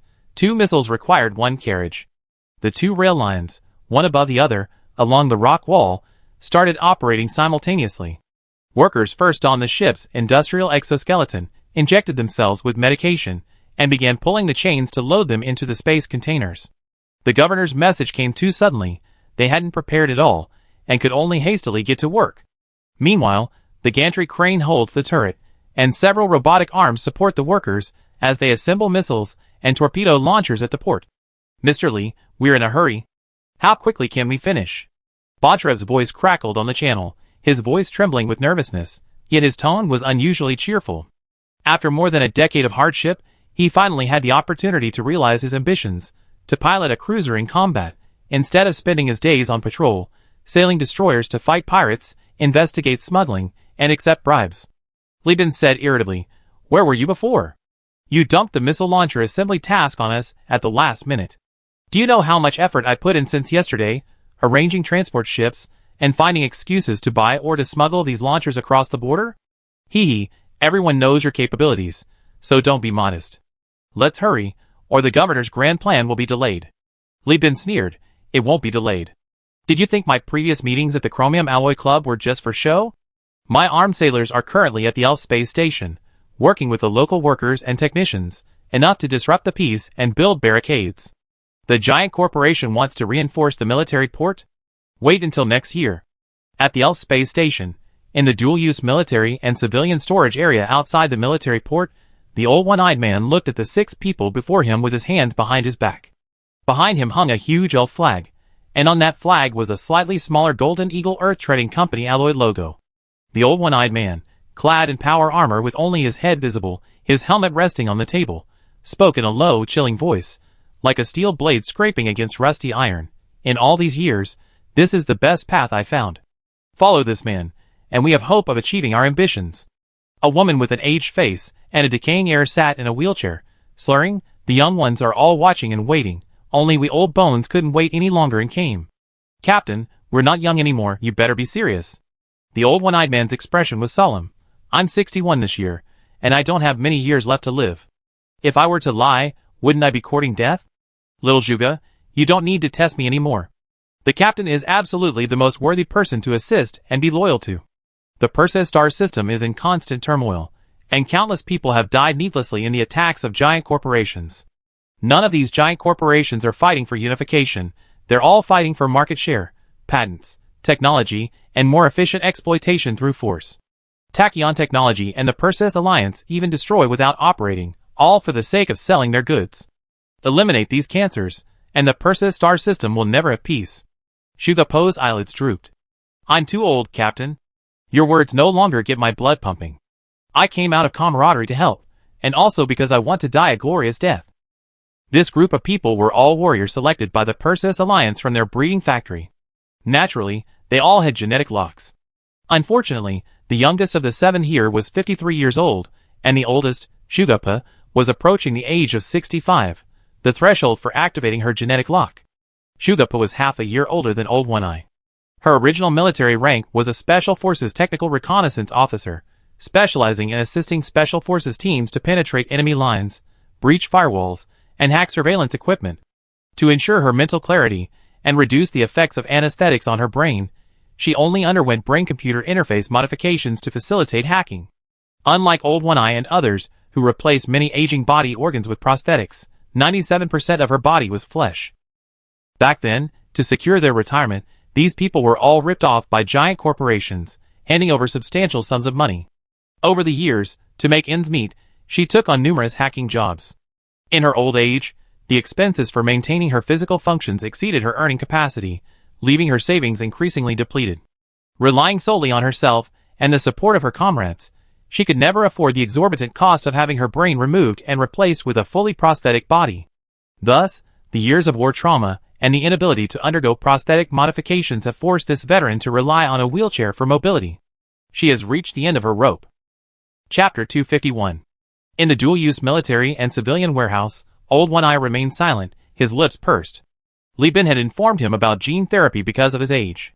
Li Bin did this partly because Old One-Eye had proven his loyalty, and partly because he was approaching the optimal age of 65 for treatment. Old One-Eye's surviving older comrades were dying rapidly after reaching that age, and Old One-Eye was anxious, wanting to see the dawn of unification before he died. Telling him this was also to calm him down. Of course, this was with ISA's approval. But Old One-Eye knew the captain had a way. He couldn't say anything. He trusted his comrades, but he couldn't betray the captain's trust. He would keep his mouth shut until the captain gave his approval. Therefore, Old One-Eye didn't say much, but looked at the other 5. What about you? Have you also given up on your initial ambitions? The 5 remained silent. After a dozen seconds, a middle-aged man with a mohawk and a scar on his eyebrow couldn't help but speak up. He said anxiously, "Captain, please stop preaching about fighting ideals and the value of life. Let me be honest, we're not afraid of death, we're just cowardly." This man was Dolly Prose, a veteran demolition expert under Old One-Eye. He grabbed his rooster comb-like hair and said, "Now we're a bunch of old, weak, sick, and disabled people, all suffering from chronic illnesses. We can't afford human organs, let alone prosthetics. Our health is deteriorating day by day. Little Juga can't even walk anymore. What ideals can she have? She told me before that she even wanted to die. Actually, you're not the only one who's called us up. Bourbon, the security captain in Salamanca, also called us, but do you see anyone paying him any attention? But the moment you opened your mouth, we cripples still came. Doesn't that prove our resolve?" The others remained silent. Time had extinguished their passion, like embers burning out, leaving only a few sparks in their eyes. The Old One-Eyed man nodded. The captain had given them a chance. He would lead these old men to achieve something, to prove their worth and loyalty. Once their colony was initially established, he could cure them all. He believed Dolly's words. These men were plagued by physical aging. If they were given renewed energy and strength, and allowed to live well, these dogs would indulge in pleasure like the Viking warriors described on the captain's radio broadcasts, then bravely die for the greater cause. "All right, everyone get ready." Old One-Eye took a deep breath. "Notify all armed sailors. Begin operations in 5 minutes. Operation codename, Rebellion Flag. We should have done it already. If the captain keeps talking, I'm afraid I fall asleep here. I wonder if this old bone of mine can still decipher the security network of these corporate lackeys. Hey, where did my blowgun go?" The 6 men murmured as they left and entered another warehouse, where groups of silent armed sailors sat. These men had been meticulously trained by Old One-Eye for years. Each one was experienced and physically strong, their vibrant energy palpable even through their power armor. The 6 old men watched these young men, bearing the insignia of the Universal Union, silently organizing their equipment. The familiar movements and atmosphere transported them back decades. The first signs of a space station mutiny emerged in the factory area. The factory gangs had long been instructed by Li Bin, and under the command of armed sailors, they gathered all the workers. These people had developed an almost blind trust in Universal Union and Li Bin. They pretended to be workers as they entered the factories run by members of the Quartz Society, taking turns to collect the weapons hidden in the ore piles. They quickly donned combat uniforms, tactical shields, explosives, and air rifles. Then, the workers sent representatives to the offices of the neutral individual factory owners. They first tried to persuade them politely, then resorted to threats if they refused. Seeing the barricades erected outside using mine carts and shields, the factory owners, sweating profusely, were forced to agree to let the workers into their factories. "Don't worry, you still be the owner here afterward. We just need to set up defenses in the factory," Amanda's father, Chandler, said, raising his hat in a gesture of respect.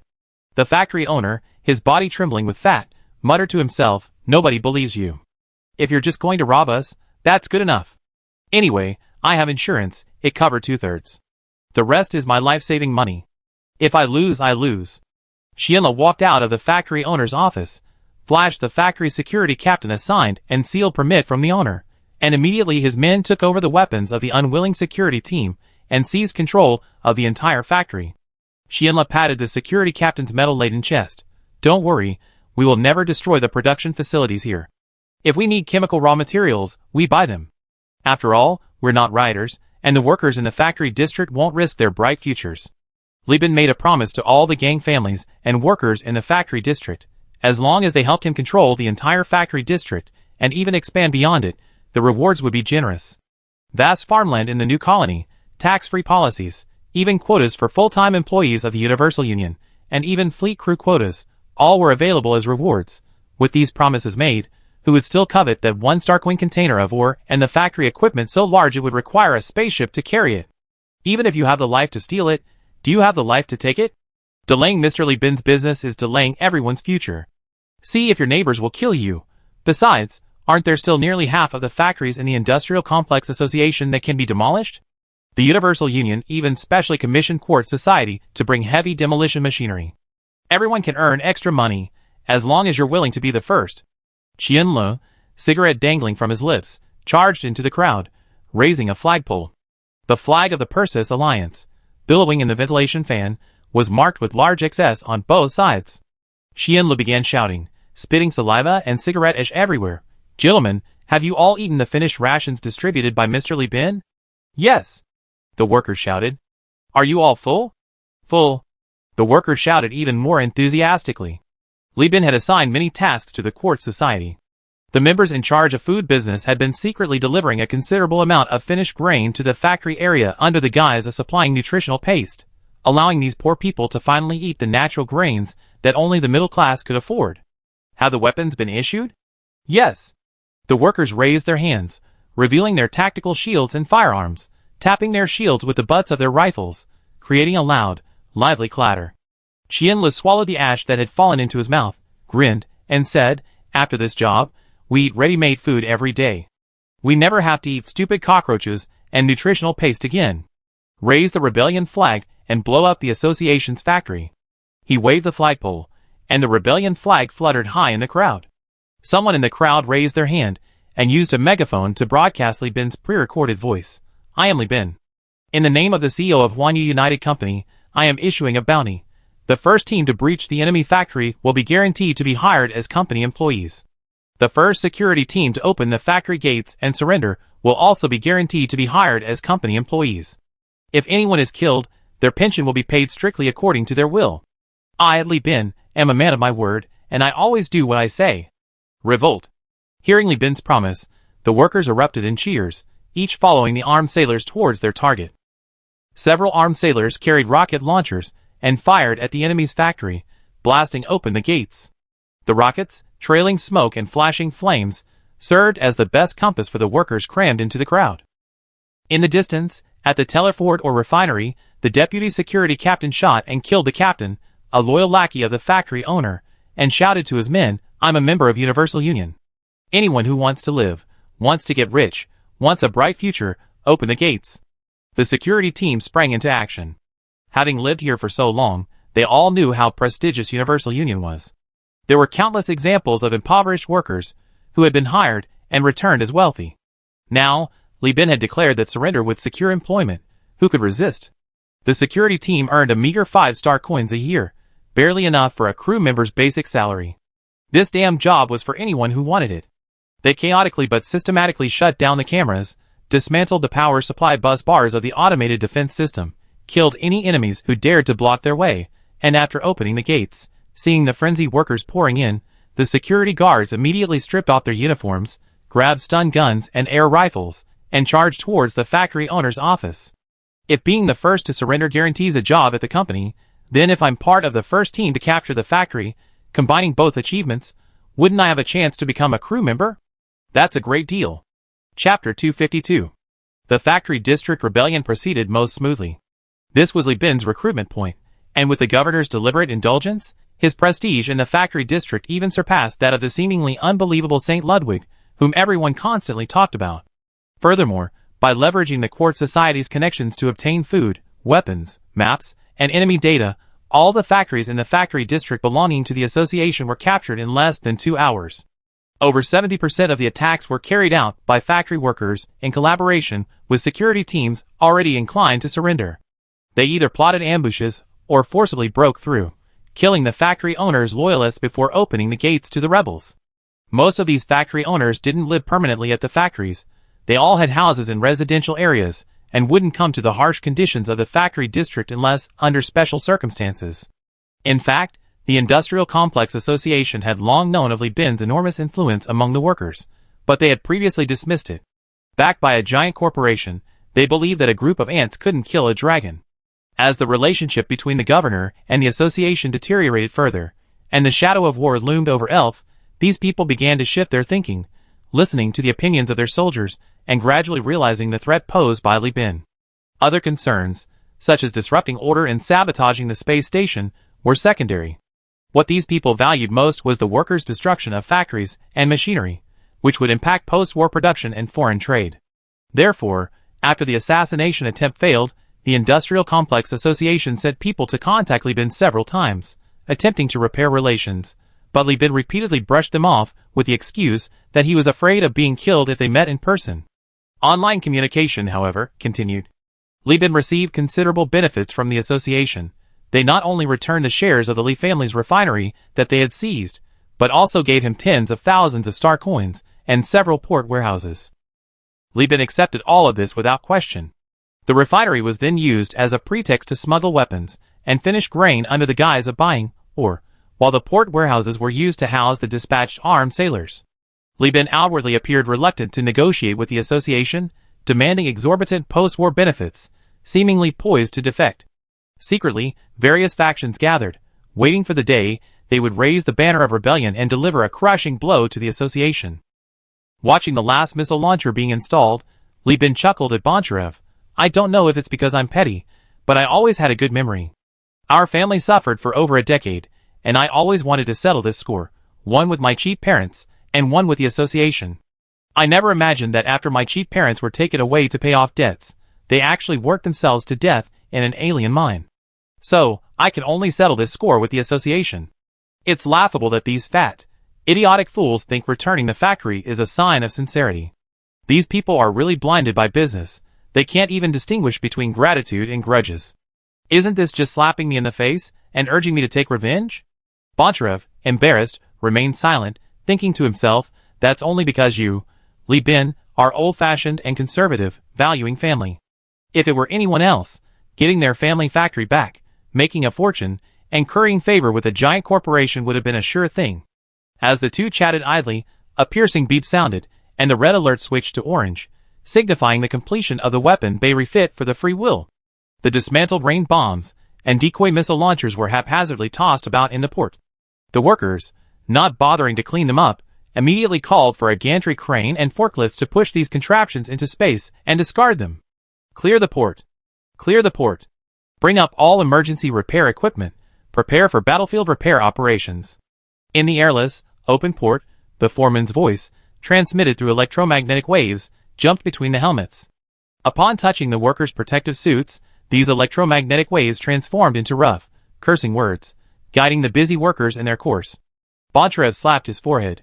Sorry, Mr. Li, I have to get back to work. Once the war's over, I'd definitely take a good look around the entertainment port. I heard it's even better than the Chromium Alloy Club. The soldiers have been itching to see the world of pleasure. He spoke auspiciously, and after Li Bin casually uttered a sure thing, Boncharev, like a hound on a leash, immediately darted into the docking bay. He crouched low beside Li Bin and boarded the ship, now exuding an air of authority, issuing orders and urging the fleet onward.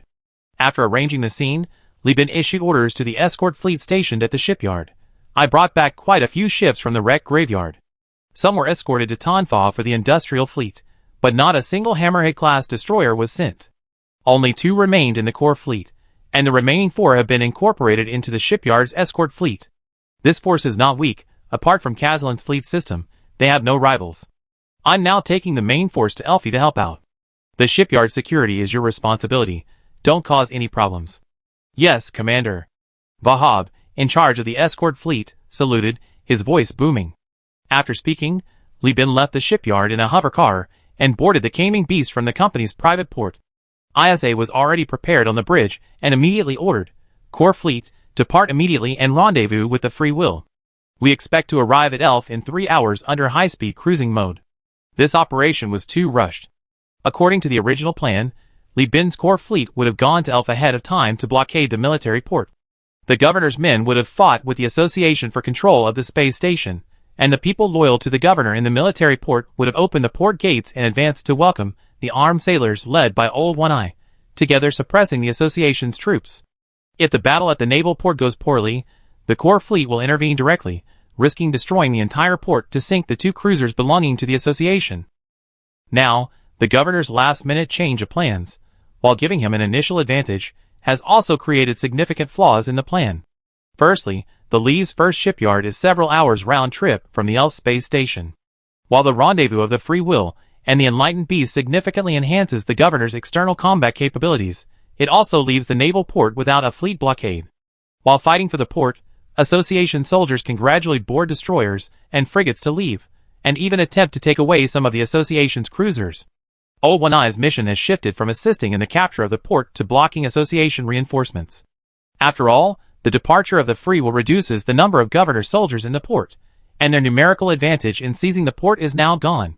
Furthermore, the unrest inside the space station will escalate due to the change in plans and the resulting lack of preparation. In short, Governor Sharapova's risky strategy had both significant advantages and disadvantages. Before the two cruisers arrived in Elf, the Governor's forces were generally at a disadvantage, relying solely on a surprise attack that caught the Association off guard. The balance within the space station would eventually tilt towards the Association. Originally, the Association believed the story should unfold in this direction. In a large mansion in the second residential district controlled by the Association members watched the flashing red dots on the space station's celestial projection, their faces extremely grim. A several hundred-pound fat woman coldly sized up the slender woman opposite her. Zhang Baijia, didn't you say you abandon the factory area, concentrate your private armies in one place, and head towards the naval port? Once you seize the naval port, the situation will be settled. Zhang Baijia, wearing 60 denier gray stockings, swirled a whiskey in her hand, her pearly teeth clenched around her lips, her beautiful face contorted in extreme pain.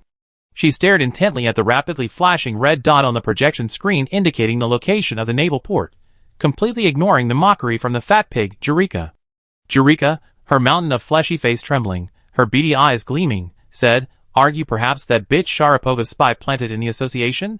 For your bullshit plan, everyone's factories have been abandoned, sent to their deaths at the naval port." So noisy, Zhang Baijia muttered to herself, her long, shapely gray stockings crossed. Jerica glared. "What are you chattering about?" "I said you're so noisy." Zhang Baijia slammed her wine glass on the table, stood up abruptly, and said angrily, "All you care about is your bee factory. If we lose this battle, everyone will go bankrupt. If we win, we become the masters of Elf. And you keep talking about the factory, are you stupid?" Her meticulously manicured eyebrows furrowed, and her crystal earrings swayed with her violent movements. Zhang Baijia glared at everyone in the conference room. Anyone who's like this idiot, only thinking about what's in front of them, should get lost and fill the factory area with their lives. Elf Space Station Control Room. We're locked in a stalemate, with the Free Will and Enlightened Beast right outside. If we don't seize this opportunity to take the naval port, get our ships out, and destroy Sharapova's new flag there, are we just going to wait for them to destroy our only means of self-defense? Kazarin is 2.5 days' journey through solid space. If we do nothing and just wait for the Persis Alliance to send troops, by the time they arrive, you and I will be hanging from a lamppost. She spoke eloquently, her chest heaving, a sight that, combined with her exquisite face, would have been a spectacle, but none of the members present were in the mood to appreciate it. Zhang Baijia looked at the elderly man with the monocle. "Mr. Javan, if you want to hold me accountable for the failure of my plan, I have nothing to say, I can leave the Association immediately. But if you want me to stay in the Association, at least for now, shut up that stupid pig Jurika, who only knows how to calculate star coins and fight amongst herself."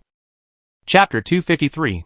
In the conference room of the Industrial Complex Association headquarters in the second residential area, Zhang Baijia angrily accused Jurika of her stupidity.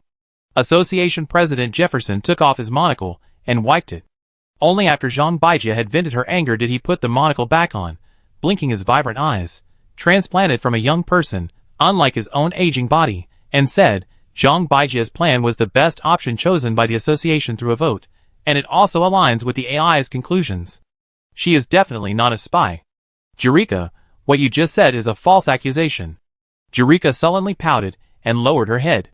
But Jurika isn't engaging in internal strife. She's just worried and confused. After all, the Industrial Complex Association's foundation is based on its factory and industry monopoly, like a person's two legs. Now that we've lost the factory, if we don't take it back, we won't be able to complete the production tasks entrusted to us by Kazlan on time. Gaining the trust of a giant corporation is difficult, but losing it is easy. Jurika is acting out of concern for everyone's cause, Jefferson added. Upon hearing this, Jurika's lips immediately curled up, and she nodded repeatedly. Zhang Baijie sneered. She had been fighting with Jericho for decades. If this fat pig could truly think about the big picture, she wouldn't have suppressed her so much, turning her from a dry, stupid fool into a pig through constant anxiety and gluttony. But since it was the chairman who spoke, she kept quiet and didn't pursue the matter further. Jeffin stood up and said, "If Zhang Baijie's plan was sound, then the culprit for this setback lies with me. I was the one who advocated assassinating Li Bin to show loyalty to the giant corporation. The assassination failed and instead pushed Li Bin completely toward Sharapova. Although we gave him many gifts afterward, which he accepted without question, it now seems like it was all an act. This is my dereliction of duty, and I deeply apologize for the property damage caused by my reckless actions." He bowed as he spoke, and everyone stood up, offering words of comfort to the chairman. Then Jeff straightened up, slammed his fist on the table to silence everyone, and raised his bruised and swollen fist, declaring firmly, "News from the front confirms that the forces blocking our private army and the naval port are flying the banner of the Universal Alliance. Li Bin is deeply involved in Governor Shera's rebellion. This is a betrayal of Kazalin. The sovereignty of the Tulier system belongs to the Persis Alliance, and the reputation of the giant enterprise cannot be tarnished. The army will arrive here soon to bring the traitor to trial. Gentlemen, at this moment, we should cooperate sincerely, abandon distractions, and wholeheartedly serve the giant enterprise. I urge everyone to exert their strength and break through the naval port as soon as possible." Outside the demilitarized port of El, in the dual-use military and civilian warehouse area, the traces of war hadn't left many marks on these Alwacast warehouses. Only the surface paint was scratched by stray bullets, but the black ash from the explosions and the blood spurting from the wounds of fallen soldiers quickly covered the scratches. The air here was turbulent. One second it was a headwind, the next a tailwind after a bomb exploded. Large and small beads of blood, like distant crimson stars, were tossed about by the air currents, shattering against the bulkheads, against the soldiers' power armor, against the stiff corpses, and against the holographic projection transmitter displaying the advertisement, "Dual-use military and civilian warehouse, security guaranteed, Gale Insurance Company guarantees compensation," splattering blood in radial patterns. The once spacious passageways between warehouses were now blocked by three-dimensional barricades made of alloy plates and crates. Several attempts by the private soldiers from various associations to break through were repelled by Old One-Eye and his men. Old One-Eye himself was a former Special Forces breacher and a former regular soldier of the Persis Alliance. His breaching techniques were more refined than anyone else's, and he could predict the private soldiers' intentions with his eyes closed. Beneath his feet lay the alloy floor torn open by a welding torch, revealing a section of ventilation duct sawn open. Several private soldiers' corpses lay impaled in the duct, their necks pierced by nail guns, barely shedding a drop of blood. Spacecraft warfare, especially in a zero-gravity environment, demands three-dimensional maneuverability, allowing for footholds in all directions. If defensive lines were simply laid out on the ground like on Earth, the only outcome would be a swift breach from above. Therefore, Old One-Eye's barricades were intricately designed, resembling a three-dimensional trench network. These barricades, some high, some low, appeared from one end of the passageway like countless rows of teeth closing together, obscuring the other side entirely. The Universal Alliance has been established for less than 5 years. How could they have produced such troublesome sailors? Their fighting skills are almost on par with the giant corporation's regular army. In the association's private army frontline command, Spencer, the interim commander, was furious.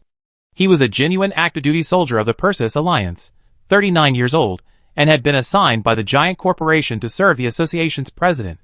Looking at the casualty figures, he couldn't help but sigh deeply. At this moment, the communications officer in the command post began relaying orders. Reporting to the commander, "The association is pressing us again, ordering us to break through the blockade and advance into the naval port within 3 hours." He had heard similar messages dozens of times already. The precious window of opportunity was already short, and he was under immense pressure, especially with the pressure from above. But the enemy positions were constructed of alloy. How could his few live ammunition guns and small bombs possibly clear them all? Should he concentrate his forces to break through a passageway and then send the entire army in? That would probably make the commander of the Universal Alliance laugh. They would simply open the passageway to let the private army pass, then ambush them halfway, cutting off their blockade, and then relentlessly bombard them to death. The enemy is well prepared. They blocked the passageways and built defensive positions long ago. Attack has always been harder than defense. With these limited weapons, how can I possibly break through in 3 hours? He roared in anger. The communications officer took a step back fearfully, then said, the association has lifted the ban and is transferring heavy weapons from warehouses across the country.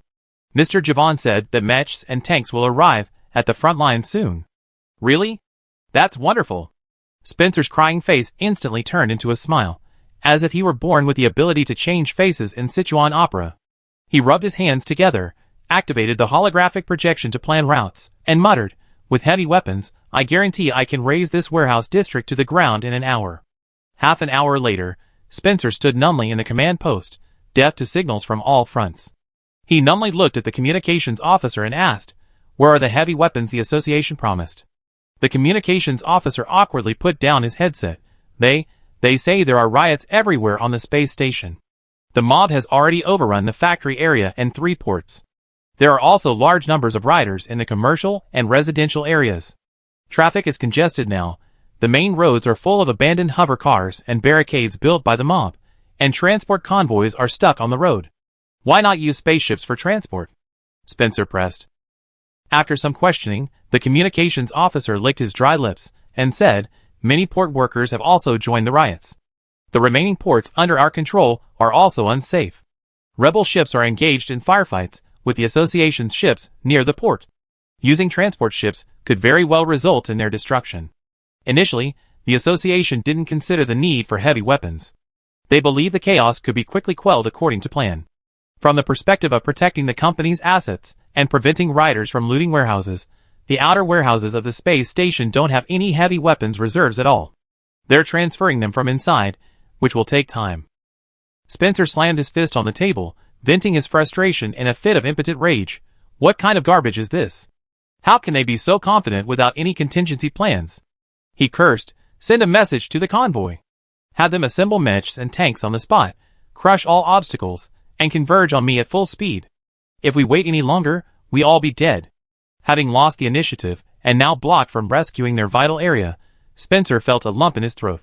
Besides this port, the association's private army, along with forces loyal to the association, were concentrated in 2 other directions: the space station control center and the governor's mansion. A breakthrough in any of these 3 directions could change the course of the war. It seemed like a good chance, but Spencer's mouth was full of bitterness. He knew that Governor Shera must have amassed elite troops in the other 2 directions, and those troops' weaponry and the intensity of their fighting would far surpass those of their armed sailors here, who relied solely on terrain for defense and possessed rich experience but lacked heavy weaponry. In other words, before the other 2 directions cripple the space station, and before the 2 cruisers outside the station arrive, his position is the only way out in this precious window of opportunity. He closed his eyes, leaned back in his chair, pressed one hand to his eyes, and sighed. Withdraw the frontline troops to rest and recuperate. Tow away all the wounded and disabled, along with the medical units, to make room for heavy weapons. Also, issue all combat personnel level 2 combat medications and melee weapons, flamethrowers, and have the fire stations ready. As soon as the heavy weapons arrive, commit all forces immediately. Heaven knows how long it will take for these heavy weapons to arrive. With the window of opportunity disrupted by transportation delays, all he, as the frontline commander, could do was go all in. Chapter 254. Military-Civilian Dual-Use Warehouse Area, Joint Command Center. Shugapa sat in her wheelchair, head bowed. A dense tangle of data cables hung like a horse's tail from conduit behind her neck. The elderly woman sat quietly in the corner, looking dejected and listless, a picture of heartbreaking loneliness. Passing armed sailors couldn't help but glance at her. The one-eyed old man beside her, however, calmly smoked, the negative pressure ashtray beside him overflowing with cigarette butts. Shugapa suddenly lifted her head, a glint of light flashing in her cloudy eyes. Though she hadn't moved, she leaned wearily against her wheelchair, trembling as she raised her index finger. Seeing this, the one-eyed old man pulled out a stimulant and injected it into her, then skillfully began unplugging the data cables. Once all the wires were untangled and the stimulant was almost fully taking effect, Shugapa finally caught her breath. I staked out a spot on the other side's network and figured out their military deployment. Captain, you guessed right. Those guys were really making room for heavy weapons. Not surprising.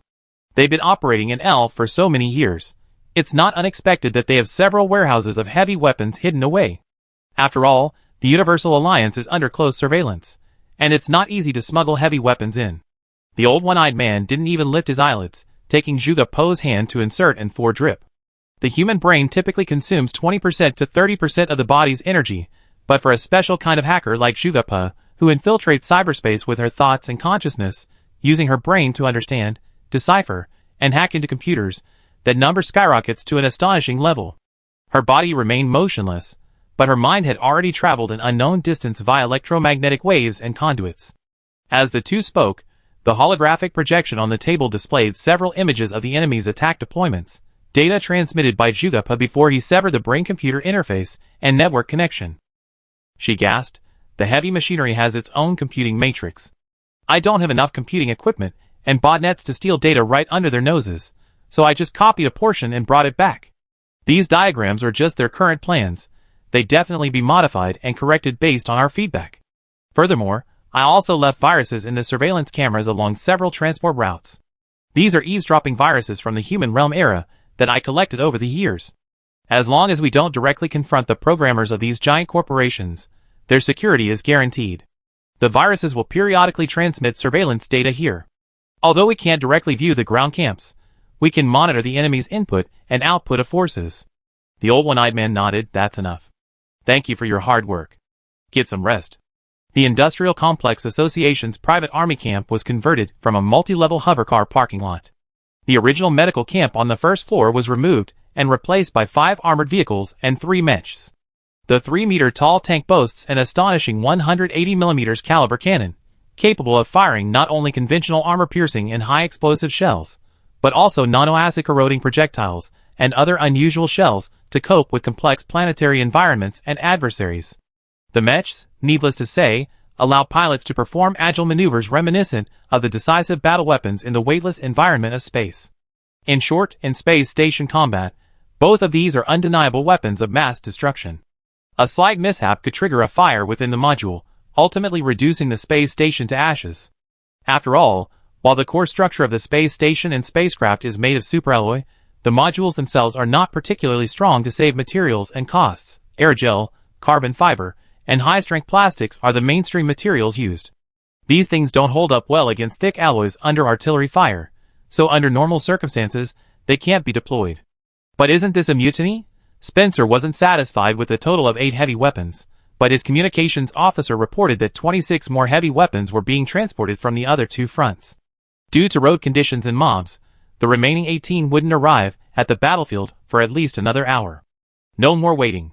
Once these heavy weapons are all in place, prepare to be bombarded by cruiser main guns. Spencer cursed, issuing operational orders. Execute the battle plan. Infantry, flood the area, advance along the entire front. Concentrate heavy weapons to prioritize clearing one passageway, then use that passageway as a core to radiate outwards. We must ensure 70% of the routes are under our control before sending the heavy weapons to the naval port. Spencer made these arrangements, his heart filled with unease. The power of heavy weapons was built on the ground. According to the association's report, the naval port was now a scene of utter chaos. Soldiers from both sides, having captured a ship, immediately set sail and began firing their cannons into the enemy's positions, resulting in countless casualties. 8 heavy weapons. I wonder if they can hold out. Regardless of his concerns, there was no time to wait. With the signal given, the units were reorganized, and the private soldiers, equipped with combat elixirs, rushed into the warehouse area. With the injection of the drug, their physical abilities were enhanced, and their blood was pumped into their brains by their hearts. The high-speed flow of blood made them dizzy, and their eyes bloodshot. These people no longer felt fear, only one thought occupied their minds: kill.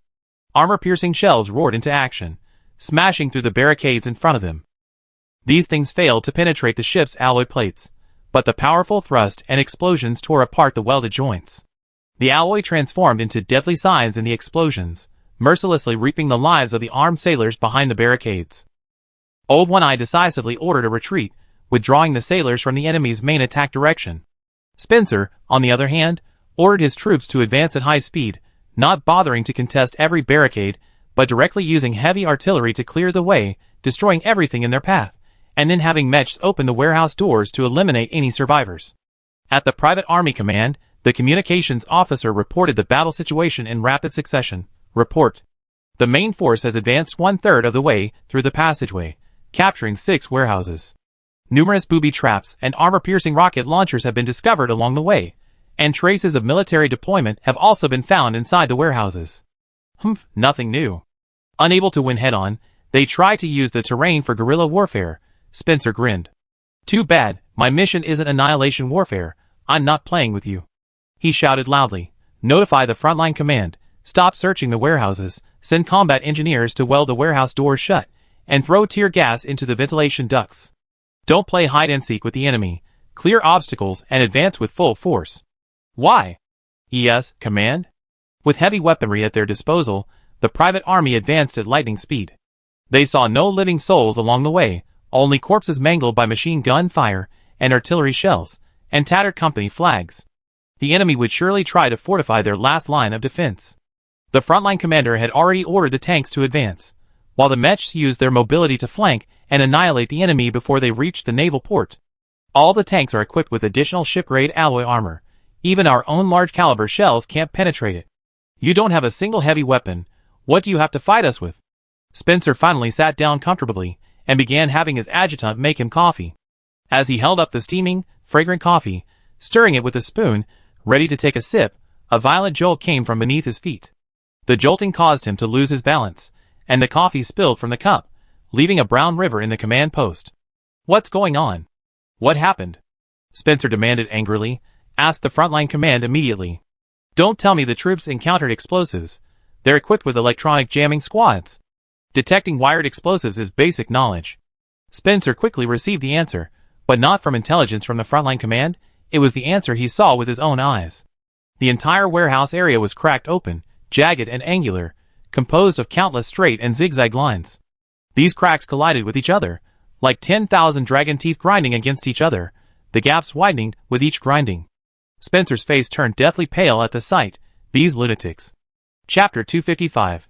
The bulkhead shook, the warehouse disintegrated, the cracked structure ripped through conduits and electrical wiring, power lines flew like wild dragons, and ultra-high voltage electricity crackled and exploded within the metal-structured space station. Under such a powerful current, whether one wore power armor or not made no difference, a person would be instantly killed. The only difference being one would be cut through, and the other charred. It was more than 10 seconds later before the power protection activated, and the remaining power in the circuits was exhausted. Spencer stared at the disintegrating warehouse area, filled with shock and anger. This wasn't an explosion at all. It was clearly the warehouse area's disintegration procedure being initiated. Right now, the two groups in the space station's control center were locked in a fierce struggle. They had no time to disintegrate the warehouse area. Whether it was the governor or the association, they wanted the intact space station, and would never resort to disintegration unless absolutely necessary. It could only be the Universal Alliance. Where did he get the authorization? Could it be a hacker? Does the Universal Alliance have that kind of capability? Spencer stared at the crackling sparks from the ultra-high voltage electricity striking the metal, utterly baffled. The old one-eyed man, gun in hand, seemed oblivious to the horrific scene before him. The space station, such a behemoth, was like an octopus, although it had a central control room. Its brain, each section had its own independent control center. To prevent agents from sabotaging the sections, these centers were set up for automated control. Even without internet access, they could autonomously monitor the local situation and use a relatively weak AI control system compared to the core AI. Shugapa, a veteran who had fought alongside the old one-eyed man for decades, had participated in numerous space station sabotage missions, including operations against giants and powerful forces like the Overlord and the Luddite Church. Previously, she had targeted the more important fuel zones and industrial modules. She had learned many targeted hacking skills from the Persis Alliance. Coupled with the viruses she had collected from the human realm era, along with her rich experience and skills, she was well equipped to slowly hack into the warehouse district from the moment she logged into the space station. Furthermore, the former governor, who was still the nominal leader of ELF after the rebellion, could provide her with considerable convenience. Therefore, although Jugapa was old and her mind was not as sharp as it used to be, cracking the warehouse district's control center, setting up a virus countdown for disintegration based on the situation, and then disengaging to shut down the network didn't take much effort. Old One-Eye dialed the communication. Dolly, begin. In the command room, Dolly Prose rubbed his hands together, cackling maliciously. I've been waiting for this. He pressed a switch, amplifying the signal into the disintegrating warehouse district. The private soldiers, having just been scattered by the ultra-high voltage electricity and fleeing desperately amidst the disintegrating, interlocking debris like meshing industrial gears, had no time to worry about electronic interference. The signal arrived without delay, activating the pre-prepared explosives. Thus, a series of small explosions began, further disrupting the structure of the warehouse district. Wearing Perseus Alliance insignia mechs, they fled over a warehouse component, only to be crushed by a massive component propelled by a sudden explosion. These sophisticated machines were utterly useless against the mountain-like mass of the structure, collapsing and crushing, leaving behind shards of metal that riddled passing private soldiers with holes. However, their quick death meant less torment. Many others were caught in the tangled components, their limbs or halves bitten by the alloy, slowly dragged into its vortex, watching helplessly as they were devoured. Even more were the tank crews, trapped between components, temporarily surviving thanks to the tank's own strength and additional armor, but unable to open the hatches or escape doors, left only to suffocate. The tank crews fired futile nanoacid shells. The yellowish swarms of nanomaterials indiscriminately devoured the alloy, ultimately consuming the dazed soldiers along with them, leaving only their agonizing screams echoing through the channel.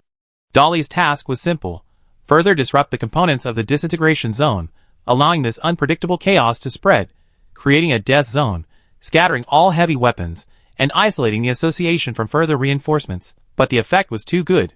Urged by the association to make a desperate gamble, Spencer deployed all his main forces, inadvertently aligning himself with Old One-Eye's plan.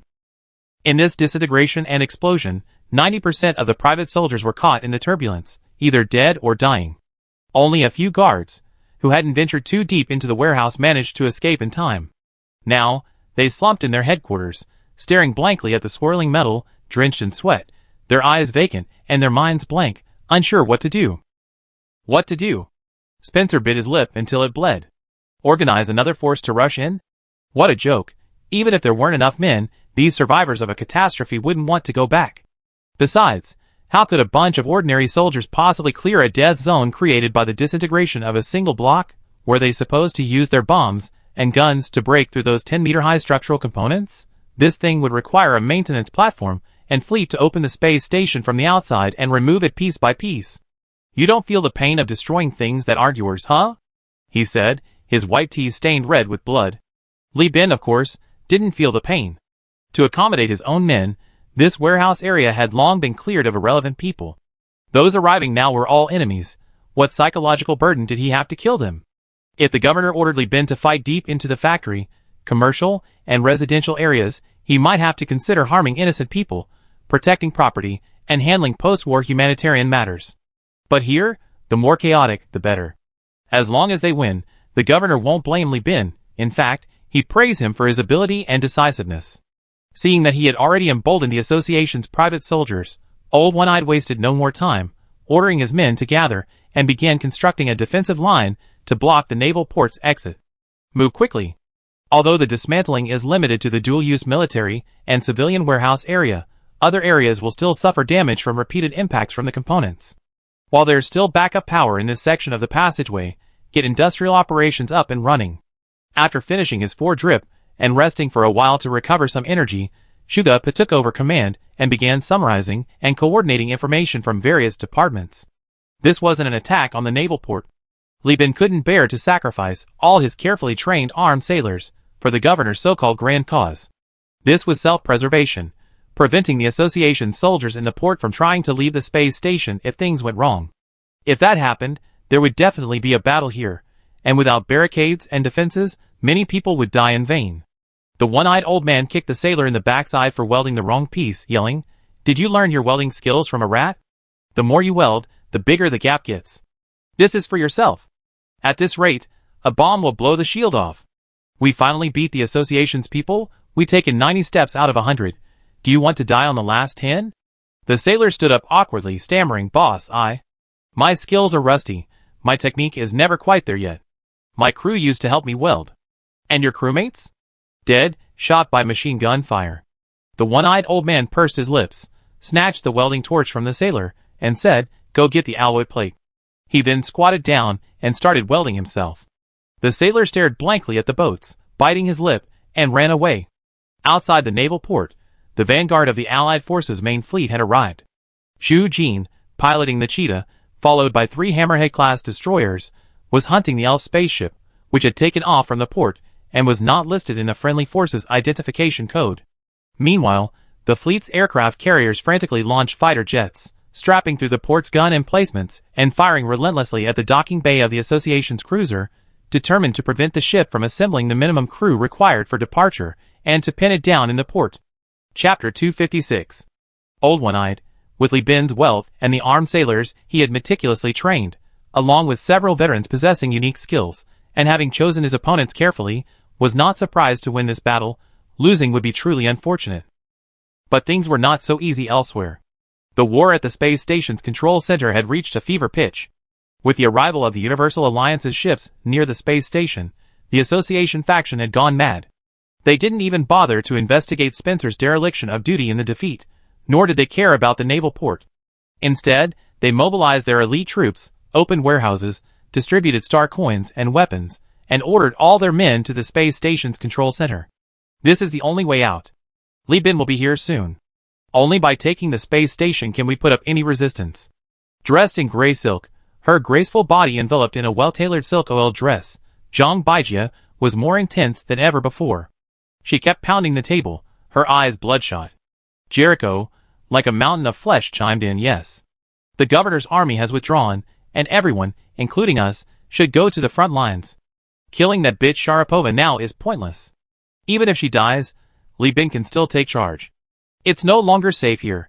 Staying with the army is the only way to survive. Although Jericho and Zhang Baijia disliked each other, even to the point of wanting to fight to the death on several occasions, it all boiled down to their mutual interests. Now, not only were their money at stake, but their lives were at stake. To sabotage each other now would be truly foolish. The members of the Industrial Complex Association were all visibly shaken. They never expected that the association, backed by a giant corporation and commanding elite troops, would be so slow to react to a sudden rebellion because it had overlooked the newcomer, Universal Union. They had fallen further behind from the start. Many were now contemplating escape. Their thinking was simple. While the association's private port remained under their control, they wanted to flee to planet Kazalin, bide their time, and then return in triumph once the giant corporation's army arrived. Many didn't want to join the military, because if the operation failed again, they wouldn't be able to escape. Association President Javan observed the expressions on everyone's faces and sighed inwardly. Fear of death is human nature, that's undeniable, but surviving against all odds is an extremely demanding test of willpower and character. One must resist the most direct, seemingly straightforward path, and choose the more circuitous one. Running away might save your life, but then what? You can't even protect your own assets. You could abandon the orders of the giant corporation, and you easily hand over control of Elf. When the giant corporation returns to Elf, will you still be dreaming of regaining your high position? At that time, you will have neither loyalty nor value. You may have secured your life, but it will be your only life left. After all, there are countless people willing to work for the giant corporation. Why should they give a loser, someone without ownership, a chance? A hunting dog that can neither hunt nor guard the property will only be abandoned. The giant corporation would rather forgive Li Bin than give you another second glance. Over the years, everyone has acted arrogantly, who doesn't have a few enemies. At that time, without any support or resources, only death awaits you. Javan rubbed his temples, thinking to himself that he hadn't expected it to be this fat woman who could see reality in the end. He sighed and said, "Those who want to run away can go, but you're only allowed to take one ship. All private soldiers must stay behind, otherwise we won't be able to explain to the giant corporation. Anyone willing to contribute more, come with me to the space station control center." "I'm going to central control," Zhang Baijia said decisively. Jerica, not to be outdone, raised her hand. "Me too. I have lung disease and need an organ transplant. I go to Kazalin first." Someone weakly argued, but Javan, unwilling to listen any longer, waved his hand wearily. Finally, he led a third of the members who were willing to stay, along with all the private soldiers and heavy weapons responsible for protection, and set off for central control. Zhang Baijia and Jericho were unusually invited to ride in the same car as the chairman. The two couples remained silent in the car, watching the chairman anxiously rubbing his head. After a long while, Jeff finally spoke softly, "I distribute heavy weapons to your troops later. If you can't capture the central control station, send men to open fire. It's better to blow up the central control station than let Shara control it." Zhang Baijia was startled and looked up, only to see Jeff smiling bitterly. "To be honest, we're almost certain to lose this battle. The people's hearts aren't on our side. But it doesn't matter. Interstellar wars are always decided by warships. Kazlin's military superiority is undeniable. The giant corporation will return sooner or later. We need to demonstrate our loyalty and our role. Blow up the central control station, and Shara won't be able to fully control the space station.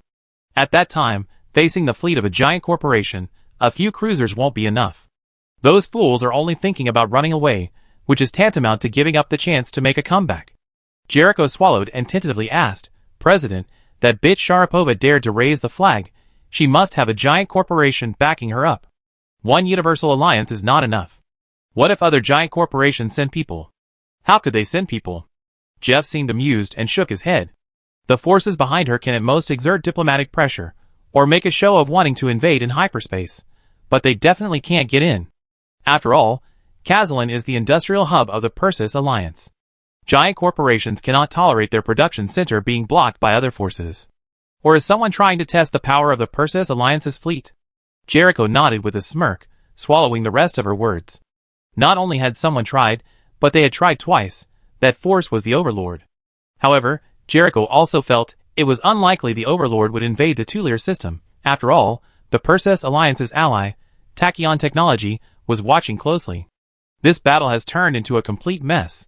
On the bridge of the Caming Beast, part of the Universal Joint Core Fleet, Li Bin, looking at the intelligence reports from the space station amidst the chaos of battle, angrily threw down his terminal and complained to ISA, "This is completely different from what you taught us. The Association's private soldiers are so incompetent, they can't even control traffic, and how come they hidden so many heavy weapons? The governor's office said half of them are destroyed, and the governor himself has moved his position. The situation at the naval port is even more absurd. Many frigates and destroyers have taken off. These soldiers have time to seize small boats. They should concentrate their efforts on getting the cruisers up and running." ISA listened to Li Bin's words, half agreeing and half helplessly smiling. Controlling traffic lines requires dividing the forces. How many people does the association have? These bigwigs are all thinking, my backer is a giant corporation, who dares to kill me. Their corrupt thoughts lead them to prioritize self-preservation when trouble arises. How could they possibly let the main force stray far from them? I reckon they still have quite a few private soldiers guarding their strongholds, not having moved an inch. And then, there's heavy weaponry. Isn't that perfectly normal? Being so close to Kazlin, smuggling a crate every day, they have it all in a few years. Finally, there's the naval port. You don't think all soldiers are willing to die for their cause, do you? Soldiers are human too. The association faction and the governor's faction may be enemies now, but back then they were all comrades in arms. They trained together at the naval port, ate from the same bucket, they're all acquaintances. It's perfectly normal for them to hold back and not act decisively. There are definitely many people who are unwilling to fire on their comrades, thinking of seizing a ship first to leave the naval port and find other battlefields, so that they can complete their missions while avoiding harming their comrades. This is quite normal. Those who are truly willing to stay in the naval port and fire at each other either have a past grudge, or are truly ruthless enough to do so. Such people exist, but they are not numerous, so both factions are thinking of using cruisers, and in the end, neither side can actually get one. ISA said, covering her mouth and laughing. On the other hand, right now the Elf space station is full of destroyers and frigates, aiming at the governor's mansion and the central control, and even robbing fleeing merchant ships. This kind of internal strife at the top is most likely to cause. The soldiers have lost their morale and order. We're just here to pick up the scraps. As the two were talking, a fleet of destroyers, looking dilapidated but painted with Elfian livery, appeared in the detector's view. Soon, a familiar, boisterous voice rang out on the channel. "Bosley, long time no see. Governor Elfian sent Navy Lieutenant Commander, Golden Eagle Wincy, to greet you. I just completed the escort mission assigned by the governor, and am returning from New Magnos." Oh, what happened to the space station? The voice carried the joy of reuniting with an old friend, feigning concern for the space station, but in reality, it was a string of lies. Wincy, a former free pirate, now an elite pirate of the Conda's Nest, succeeding the Serpent Demon, had transformed into the Elfian fleet and appeared in the Tulier system. Chapter 257. The appearance of Wincy, the Golden Eagle, was unexpected by Li Bin. After inquiring, he learned that Governor Shara herself had sent someone to Conda's Nest seeking aid, promising that Elfie would open a free port in the future, providing the pirates of Conda's Nest with a distant supply depot, allowing them to plunder passing Kazlan fleets and even seize springboards in the northern sector. Using this as leverage, the Pirate King dispatched an elite fleet of 25 destroyers, which traveled day and night, using Elfie's identification code, and finally arrived today. However, Wincy's initial mission was to replenish the governor's fleet, but by the time he arrived, the war had already begun. Everything else he said was a lie, only his bewilderment was genuine. Li Bin explained in detail, and when she rubbed his smooth forehead, "So the association has become a traitor now?" "Yes. They haven't even had time to transfer their assets?" "That's right." "That's great." When she slammed his hand on the table and paced back and forth on the bridge. "Bosley, how about we go for another round?" Li Bin raised an eyebrow. "You want to rob Elf? Aren't you afraid the governor will sue you?" When she curled his lip, waved his hand, and acted as if it were no big deal. "No big deal. It's just that on the way to kill the lackeys of a big corporation, my men couldn't control themselves and went too far. I don't rob factories or technology. Making some extra money isn't unreasonable, is it? I'm a pirate. Bosley, let's stick to the old way. I take care of the looting, and you take care of the buying and selling. I offer a fair price, the selling price of stolen goods, January 10th, how about that?" Li Bin glanced at ISA, who shrugged indifferently. This kind of thing is common even among powerful nations. Soldiers raiding space stations or colonies, and taking the opportunity to smuggle some things out is tacitly approved by the military. Not everyone can raise a family army that would rather freeze to death than dismantle a house or starve to death than steal food. In the quagmire of the Persistar system, no power has a People's Liberation Army. Thieves pass by like combs, soldiers like fine brushes, officials like shavings. This has always been the way. Okay, but since we're going to do this, let's draw up some rules. An 11-to-1 ratio is too absolute. I'm not one to hog everything, Li Bin agreed. How about this? I implement a variable performance system. You divide your men into groups. Whoever strictly adheres to the rules, only robbing the association and not harming the common people, will get a high score. Whoever finds good items will also get a score increase, and whoever is the most efficient will also get a score boost. Finally, the price will be determined uniformly based on the scores. When she beamed, I didn't expect Bosley to be such a philanthropist. I thank you on behalf of my brothers and the people of Elf. After all, I'm also from Elf, and I don't want to see this place continue to be in chaos, Li Bin said, finalizing the cooperation agreement with Wincy. Soon, the pirates received orders from their leader, Golden Eagle, and obtained the rules finalized by Li Bin, and they were all excited.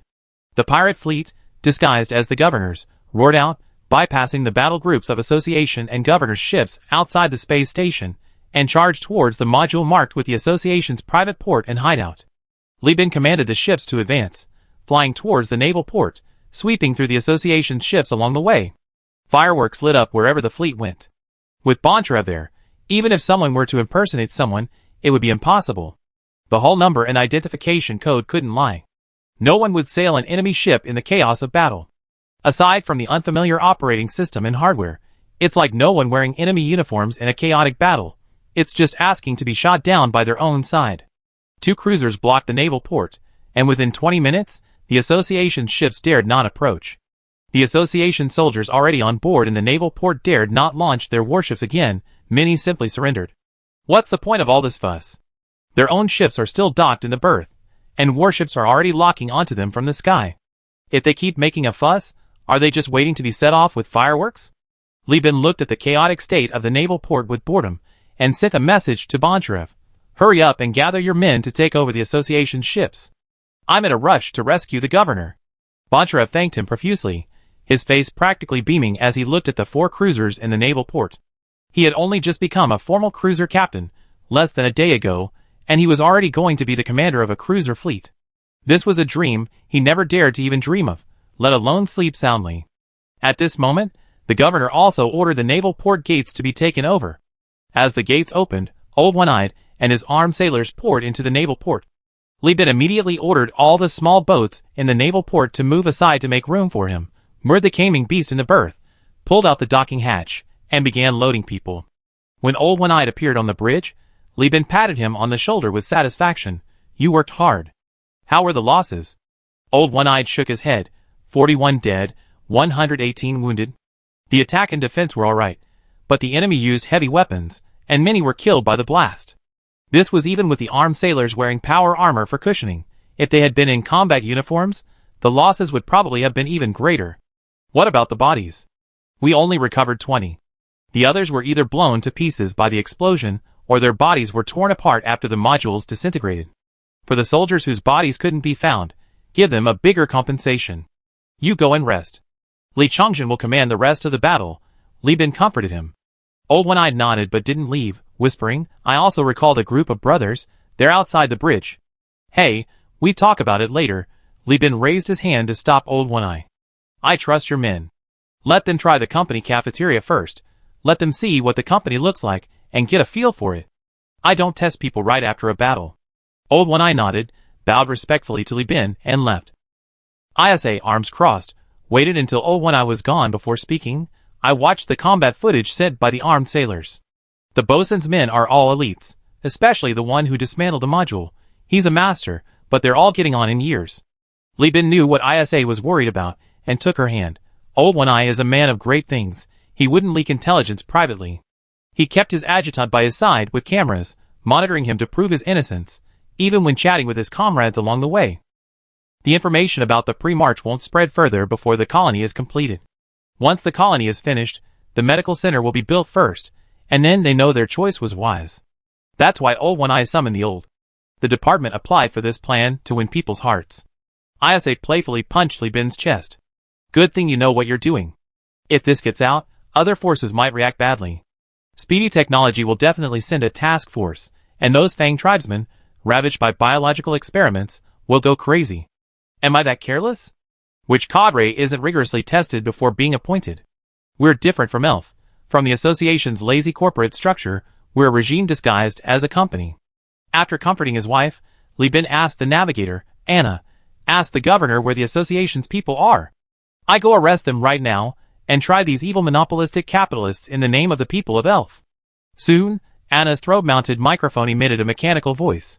In the space station's central control area, located in the middle layer of the ELF space station's central axis, near the political module, the governor has issued a route.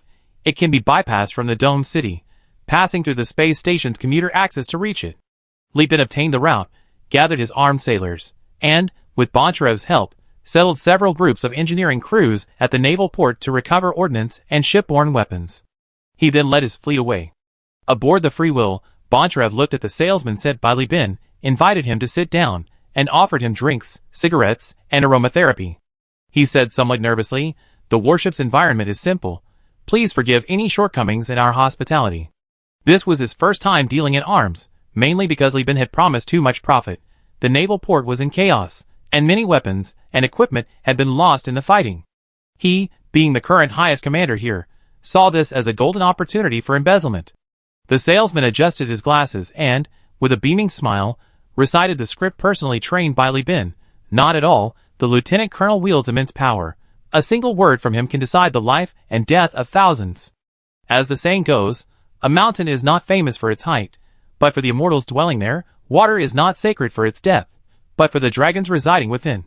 With you here, how could anything be simple and unrefined? Boncharev had never heard such flattery before. He felt so comfortable his bones swayed. Power in hand. This was what it felt like to wield power. Deciding life and death, receiving flattery. How wonderful. Chapter 258. The naval port is gone, and this place still hasn't been taken? I spend tens of thousands of star coins every year, and this is the result? We even used heavy weapons. The usually composed Javan revealed a rare, ferocious expression, as he questioned his private army leader. The commander, his face ashen with shame, didn't argue that the governor's faction also possessed heavy weapons, and that they had even hidden alien plants in the cabins. Those things were all poisonous, hidden in the ventilation ducts. With no support and no food, they were starving and would bite anything that moved. Warfare is never something that can be easily breached. The political module near the central control area had been reduced to a wasteland. The sections and cabins were destroyed by explosions and flames, exposing bare gray alloy components. Aside from the wreckage of heavy weapons, the private army had absolutely no cover. Adding to the battlefield's escalating temperatures from the flames, and the fact that the space station had sealed off the air circulation after detecting the explosion, the battlefield was now a smoky, chaotic mess. Soldiers dared not even remove their helmets, relying solely on oxygen tanks for movement. In some areas, the battlefield had been breached by spaceships tearing through the air, throwing soldiers into space under the pressure, where they struggled and awaited death. The space station was only so big, what good were more troops? The battlefield's width was limiting. Even with brilliant strategies, there was no room to maneuver. This battle was utterly frustrating. But he couldn't explain it. The biggest drawback of a private army was that it only received pay from one person. Whatever the boss ordered, they had to do. Failure meant incompetence. Jerica and Jean Bijia sat silently to the side. After Javon's outburst, the old man listlessly lowered his head. Fine, it's not your fault. I didn't expect that bitch Sharapova to launch an attack prematurely. I was unprepared. The private army leader hurriedly spoke up. I sent another charge right away. This time, we definitely get the technician into the control room. No need, Javon interrupted his subordinate. Mobilize all heavy weapons, make the ships in space abandon their pursuit, and aim them all at the control room. Destroy it. Huh? The private army leader was stunned, standing there dumbfounded, somewhat at a loss. Javon looked up, his eyes bloodshot. He gritted his teeth and said sharply, What, can't you hear me? Or are you, a retired soldier from a giant corporation, trying to rebel against me? The leader immediately bowed and hurriedly left. The lavishly decorated room fell silent for a moment. A dozen association members looked at their leader anxiously. After a dozen seconds, Javon struggled to his feet, supporting himself on his knees. At that moment, his face looked incredibly old. He looked at the members with sorrow, his mouth trembling as he spoke. We done our best. Now everyone, get on the ship quickly. Forget about the belongings, just get out of here. We be back. I promise you get back many times over from Shara for all the money you lost. We hang that bitch at the governor's gate, and make sure everyone in Elf watches her die. Jeffen roared the last few words with all his might. The members all looked like they were going to their deaths, loudly echoing his words. Then, everyone grabbed their pre-prepared suitcases and began boarding the ship. Inside the shelter, the elderly Shara was cutting up beetles to feed the only alien carnivorous plant she had brought with her, about the size of a walnut. The shelter trembled every now and then. The maids carefully attended to the governor, their faces filled with panic. Just then, the communications officer entered from the next room, saluted, and loudly reported, Urgent telegram from the front. The enemy is mobilizing heavy forces to fire on the control room. The fleet is trying to stop them, but with little success. Sharapova scoffed, tell Kyle not to waste his time. The control room is full of precision instruments. 2 shots will cause a host of problems. It can't withstand the damage. Tell his men to ignore the control room and just destroy the enemy's manpower. That kid, still so impulsive, not improving at all. She put down her shell-splitting knife, maneuvered her wheelchair around, and met the eyes of the family descendants behind her, eyes filled with confusion and fear. She stretched out her bloodied hand, and a young girl stumbled over from the crowd, hugging Sharapova, calling out, Grandma, Grandma. Sharapova gently patted the girl's back with her bloodied hand. Don't be afraid, okay? How could Grandma not prepare for such a crucial and vulnerable place as the control room? Kelja Technology Company had already prepared a spare control module, which was being shipped this way. How laughable. That old Javon, who rose to power by selling his daughter and son, still thinks destroying the control room is some brilliant plan. He's probably still dreaming of returning with a giant corporation to lord it over everyone. Ha ha ha. She looked at the officer beside her. What's the situation in Boncharev now? The officer replied, Bonkalev is suppressing the naval port. He has initially taken control of the port and is sending people to take over the association's cruisers, count the escaped ships, and gather the scattered ships of our forces. He reported that there have been too many casualties among the soldiers, and the ships need to be recalled to reorganize the manpower before the ships can be put back into service. Sharapova nodded with satisfaction. The 4 cruisers of Elf, 1 Narrowhead class, 2 Herring class, and 1 Griffin class, are now all in my hands. What about Li Bin? She asked again. Is he looting the association's assets? The officer replied, No, he's on his way to the Central Control Center. He'd probably collide with the evacuating association ships. As she spoke, her terminal glasses refreshed the intelligence, and she changed her words. Li Bin sent a message saying that his fleet captured several association ships disguised as trade fleets and arrested a group of association members, including the president, Javon. Should we have him bring them in? Forget it. Sharapova gently patted the doll in her arms, letting out a satisfied sigh. Li Bin has done so much. Let him handle these people. Let them give Li Bin the money in their pockets. Consider it a reward. Old woman, I make up for his fuel costs and crew wages. On the bridge of the Caming Beast, Li Bin looked at Javon, who was bound hand and foot and kicked to his knees by Li Chongjin, utterly bewildered. Tell me, what were you thinking? What got into you? You actually put a trade fleet identification code on the fleet? Are there any trade fleets that have withdrawn from the battlefield? Do you think I'm a pig? Eureka knelt with difficulty, her posture incorrect, her fat body unable to move. Hearing this, she immediately opened her mouth. Bossly, Shut up, you pig. Did I ask you? Li Chongjin raised his hand and punched her. The power armor was powerful and heavy, directly knocking Eureka unconscious. Zhang Baijia looked at Eureka, who had crashed down beside her, and recalled the scene of this towering man boarding the ship with a torpedo and then appearing fiercely, slaughtering everyone in sight. Seeing the still wet blood on Li Chongjin, she was so frightened that she lost control of her bladder on the spot. Javon didn't say much, leaving aside past grievances and his background. He simply spoke with trepidation. I have 30,000 star coins in my personal account, and in the secret room of the mansion, there are treasures and company stock options worth 140,000 star coins. If I tell you all of this, can you buy my life? Chapter 259. Oldly just arrested them. What's the point of me searching them?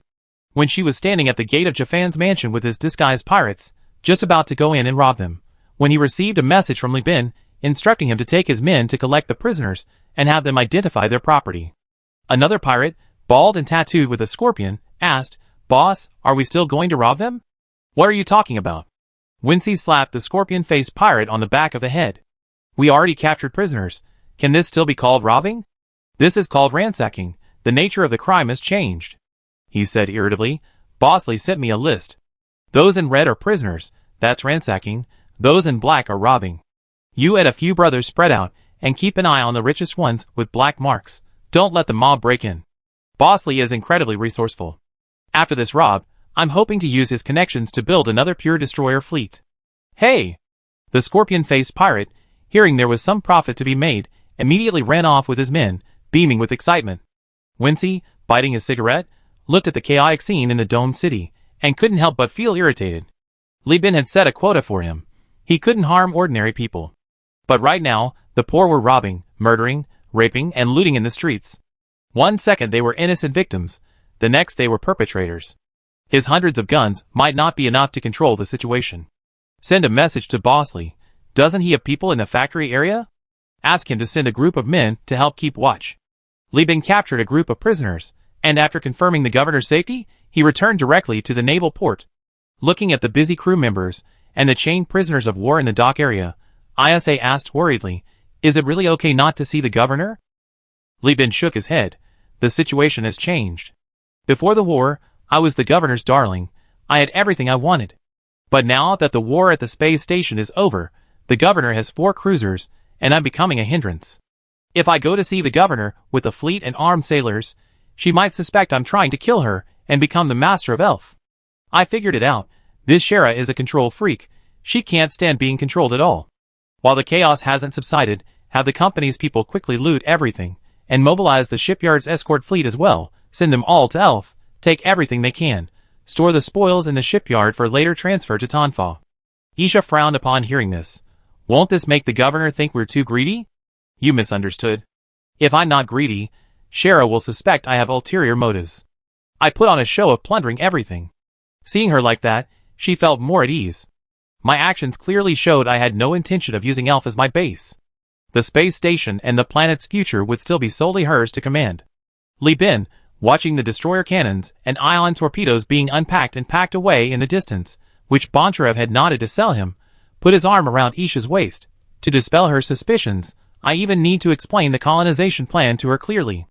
All the rewards from this war of the Universal Alliance will be exchanged for colonization equipment and devices.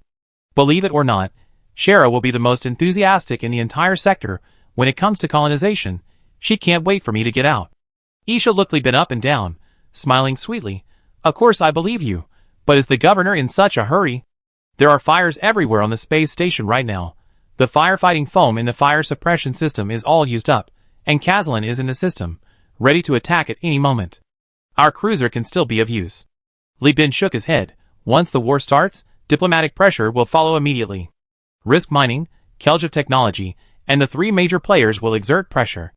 The Perseus Alliance is consistently weak and won't act quickly, otherwise, it would be giving the 3 a pretext for war. Just wait.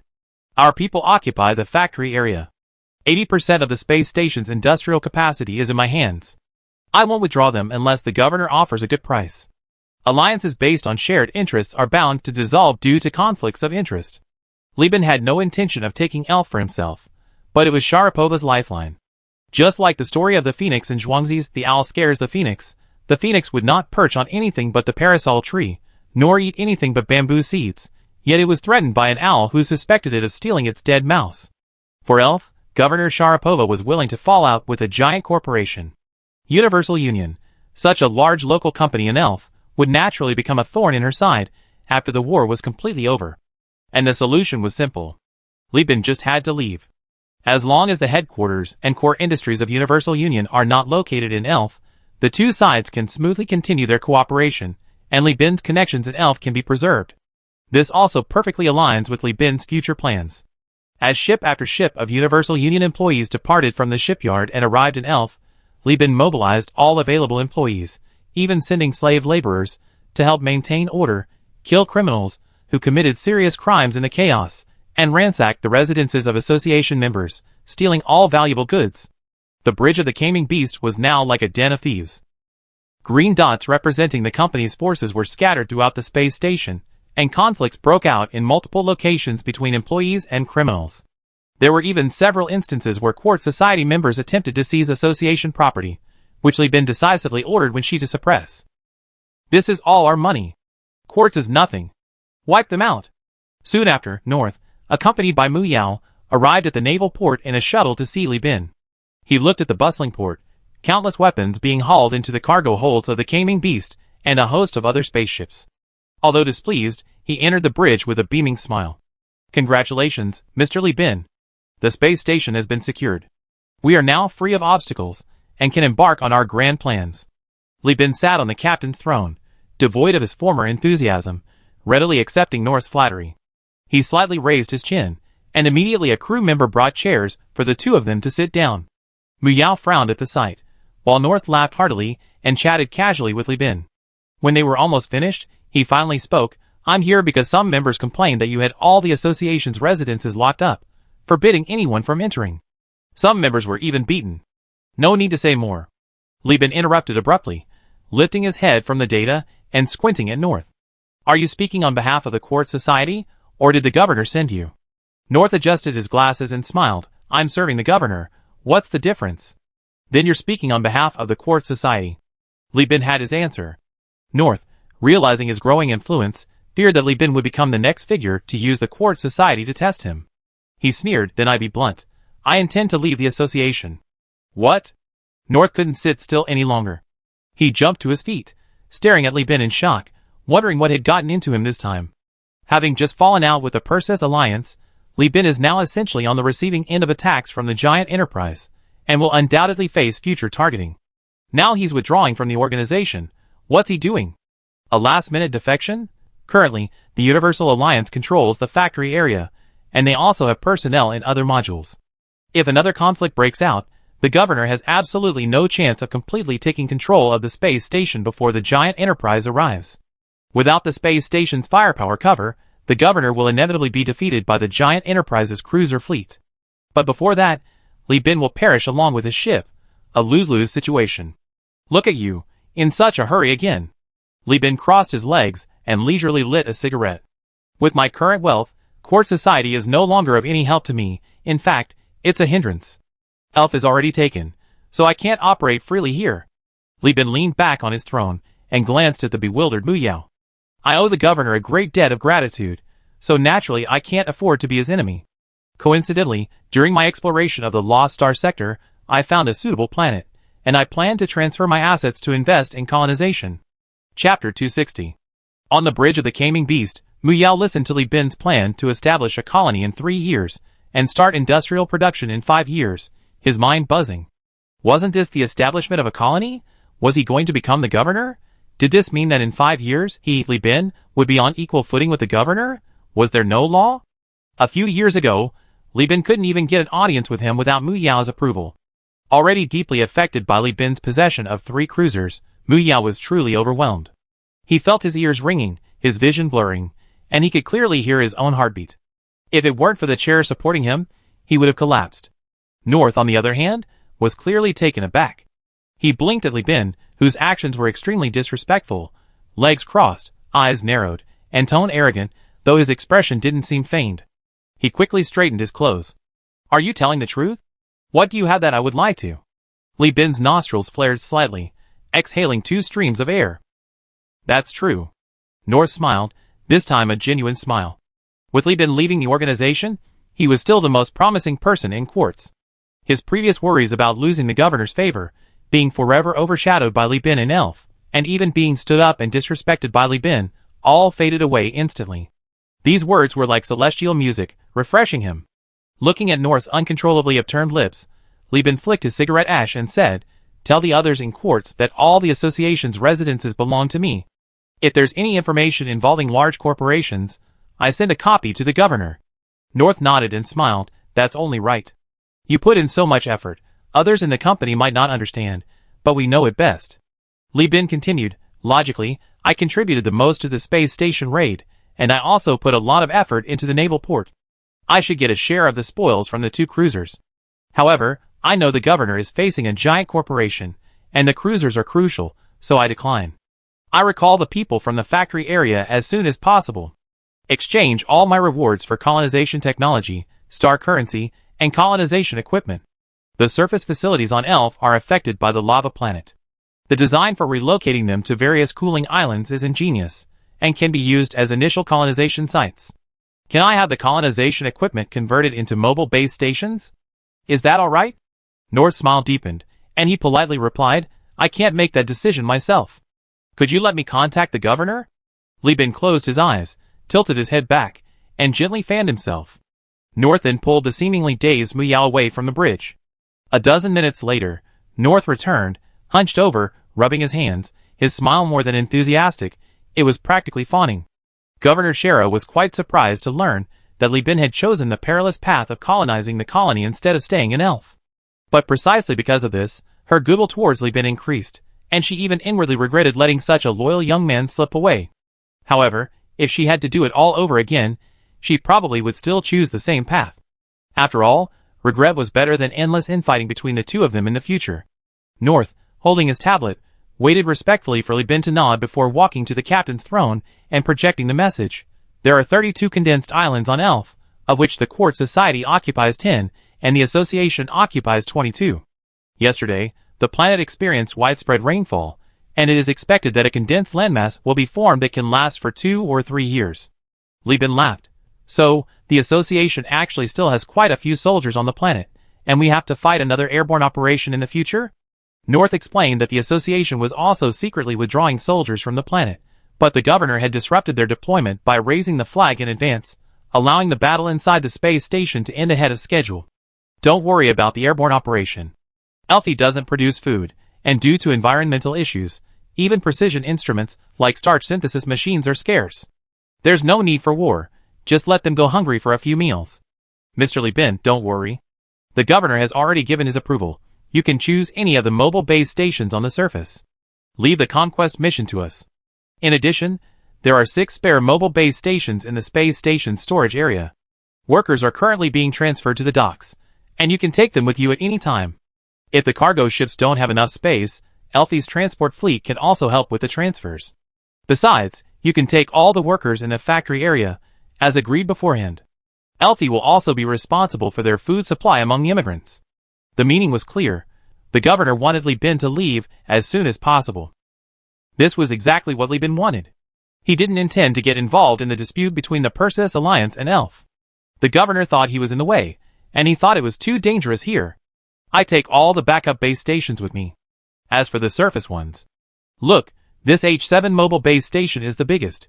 It can be used as a residential area for the colony. I take that too. Also, dismantle all the mining equipment inside and load it onto ships. Put all the equipment in the shipyard first, and I have the factory area evacuated right now. Once the association's assets are cleared, I leave the naval port immediately. Any questions? If so, we can talk. No problem, no problem.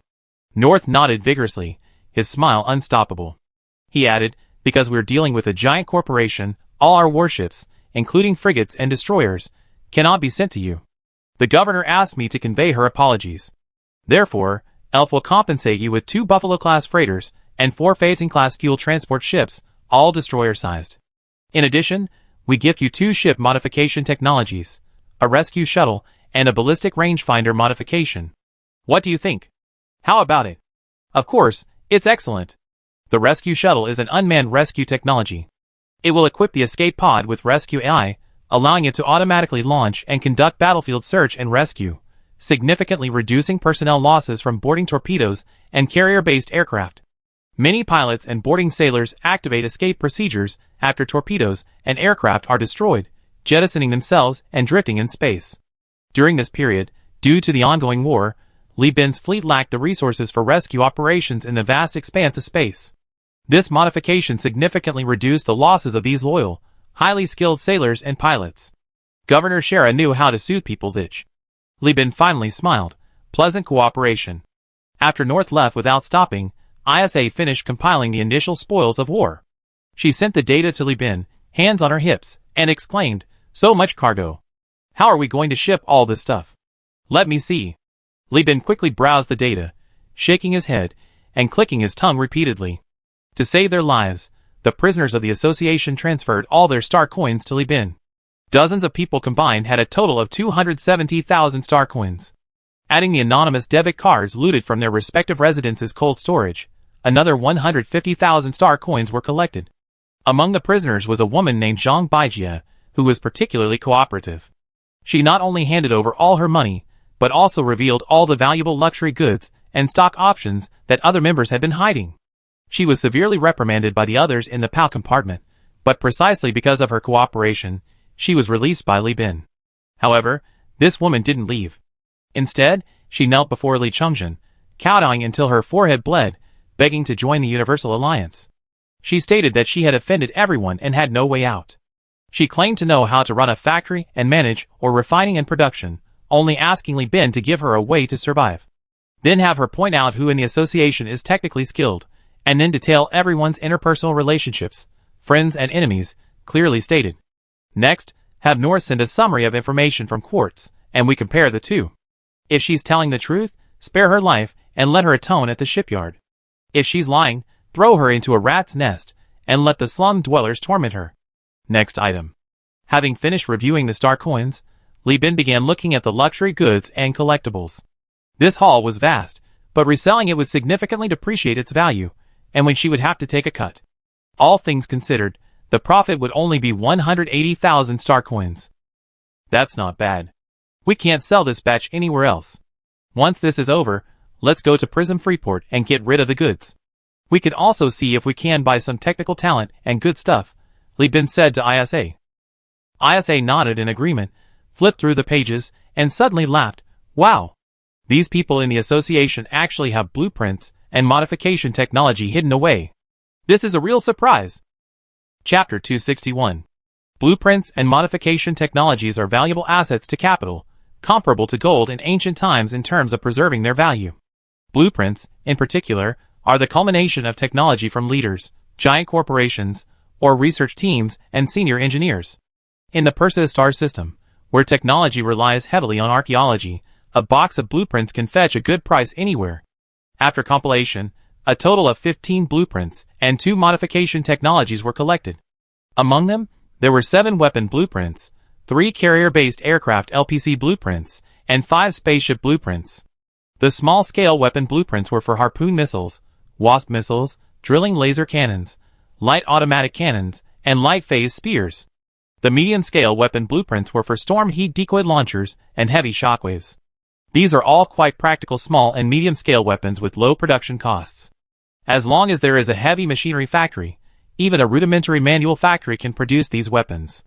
These weapons and equipment are difficult to sell in large quantities to either the giant corporations or the free planets. They can only be sold in small quantities to intermediaries. However, Conda's Nest has a good relationship with Li Bin, and the Pirate King is the nominal pirate leader of the southern sector. Through their connections, they can supply these pirates with large quantities of these weapons. Industrial products aren't afraid of low profit margins. What they fear is a lack of orders that would prevent them from maintaining industrial production and keeping their workers' skill levels high. The carrier-based aircraft blueprints are for prospecting drones and the arbitration high-speed interceptor produced by Demon Avionics. ISA's eyes lit up when she looked at the arbitration high-speed interceptor. This thing is great. Demon Avionics arbitration interceptor is renowned for its high speed, and it's currently the best performing atmospheric combat aircraft in the entire sector. It can easily defeat any fighter jet within the atmosphere, including the giant corporation's self-developed dedicated atmospheric combat aircraft. Equipped with IBIS point defense cannons and assault rotary cannons, and featuring drop hammer boosters, they can directly enter the atmosphere from space or take off from the ground and land on carriers in space, making them extremely flexible. From a wartime perspective, the arbitration interceptor is undoubtedly a cost-effective and suitable defensive aircraft type for large-scale deployment in the colonies. They can not only destroy enemies on the surface, but also take off to engage enemies in space. Of the 5 ship blueprints, besides the duplicate Conqueror-class blueprint, the other 4 are 1 frigate and 3 destroyer blueprints: Greedy-class mining ship, frigate, Hound-class armed merchant ship, destroyer, Phaeton-class fuel transport ship, destroyer, and Pony-class salvage cargo ship. Now that the supply of mining ships and fuel ships is secured, the colonies and the company can slowly achieve self-sufficiency after the heavy factory is completed. The other 2 modification technologies are also fortunately the assault-oriented point defense system and advanced turret gyroscope, which the company had not previously acquired. This batch of technology blueprints is worth at least tens of thousands of star coins, a considerable gain. Preliminary calculations indicate that Li Bin will gain 600,000 star coins from this battle. After deducting crew wages, bonuses, compensation, fuel, and the cost of employing everyone in the factory area, Li Bin will still have 500,000 star coins remaining. Furthermore, since Governor Shera converted Li Bin's achievements into mobile base stations, this means that the initial construction of the future colony will be free. The base stations can be lowered to the surface via primitive space elevators, and the initial colony can be formed on-site. This undoubtedly saves at least another 300,000 star coins. In addition, Li Bin has ordered a batch of facilities from the Overlord to supplement the colony's initial production capacity. The mining and refining equipment dismantled from the mobile base stations can be seamlessly transferred to Tonfa, saving money on investment in Tonfa and initial construction costs. With the loan Li Bin obtained from Richelieu's bank, the company's original capital, nearly 1 million star coins in working capital, was more than enough to cover all construction costs for the colony's interstellar stations, space stations, planetary resource exploration, integrated farms, and medical centers. No, that's not right. The numbers don't add up. Listening to ISA's blueprint, Li Bin objected. Once the colony is built, we can't rely solely on the company's fleet for trade. We need to set aside a large sum to place orders, pay the trade fleet, and have them deliver goods to balance local prices. There's also the need to hire staff, start production, pay agents and government employees, conduct diplomatic activities, and so on. Of these nearly 1 million star coins, only 500,000 are usable. The rest must be kept, both as reserves for the colony and as capital for starting over. As the two were enthusiastically discussing future plans, Bontrev suddenly sent a message. The report stated that the space station's probe array detected a fleet belonging to Kazalin heading this way. Based on signal strength and identification codes, it was confirmed to be led by a cruiser, followed by dozens of destroyers. Li Bin, holding Isha, who was sitting on his lap, paused, his hand that had been reaching in, and said with a twitching face, "What are you afraid of with just one cruiser? Let's just fight it." Bontrev said, "The governor's idea is to ask the association what's going on. If it really is just one cruiser, then take her out, and don't let her go back." "Damn it!" Li Bin hung up the comms, suppressing his anger, and called his brother. "Find a few of the prisoners who don't know their place and beat them up. Ask them if there's any intelligence about reinforcements." Hearing the screams and the sharp crack of Li Chongzhen slapping someone across the face through the communication channel, Li Bin quickly got the answer. This matter began with Javan. His 2 children were both in Kazalin, each married into a local noble family. It was through his children and assets that he secured his position as president of the Industrial Complex Association. After receiving a report from a spy within Quartz confirming that Shera was planning a rebellion, he contacted the Persis Alliance. However, as everyone knows, such federal meetings are notoriously protracted, and the outcome was far from certain. So, Javan had his children pull strings, promising countless benefits, finally persuading the 2 families to jointly bribe a cruiser captain in Kazalin, allowing him to bring his fleet to Elf to balance the local cruiser forces and deter Shera. Unfortunately, Shara raised the banner of rebellion ahead of schedule, and the fleet, which was supposed to arrive earlier than planned, ultimately arrived late. To achieve a surprise attack, this fleet entered hyperspace from the jump point at Kazalan, then exited through a one-way jump point carved out of the gravity well on Elf, perfectly missing the association members and deserters.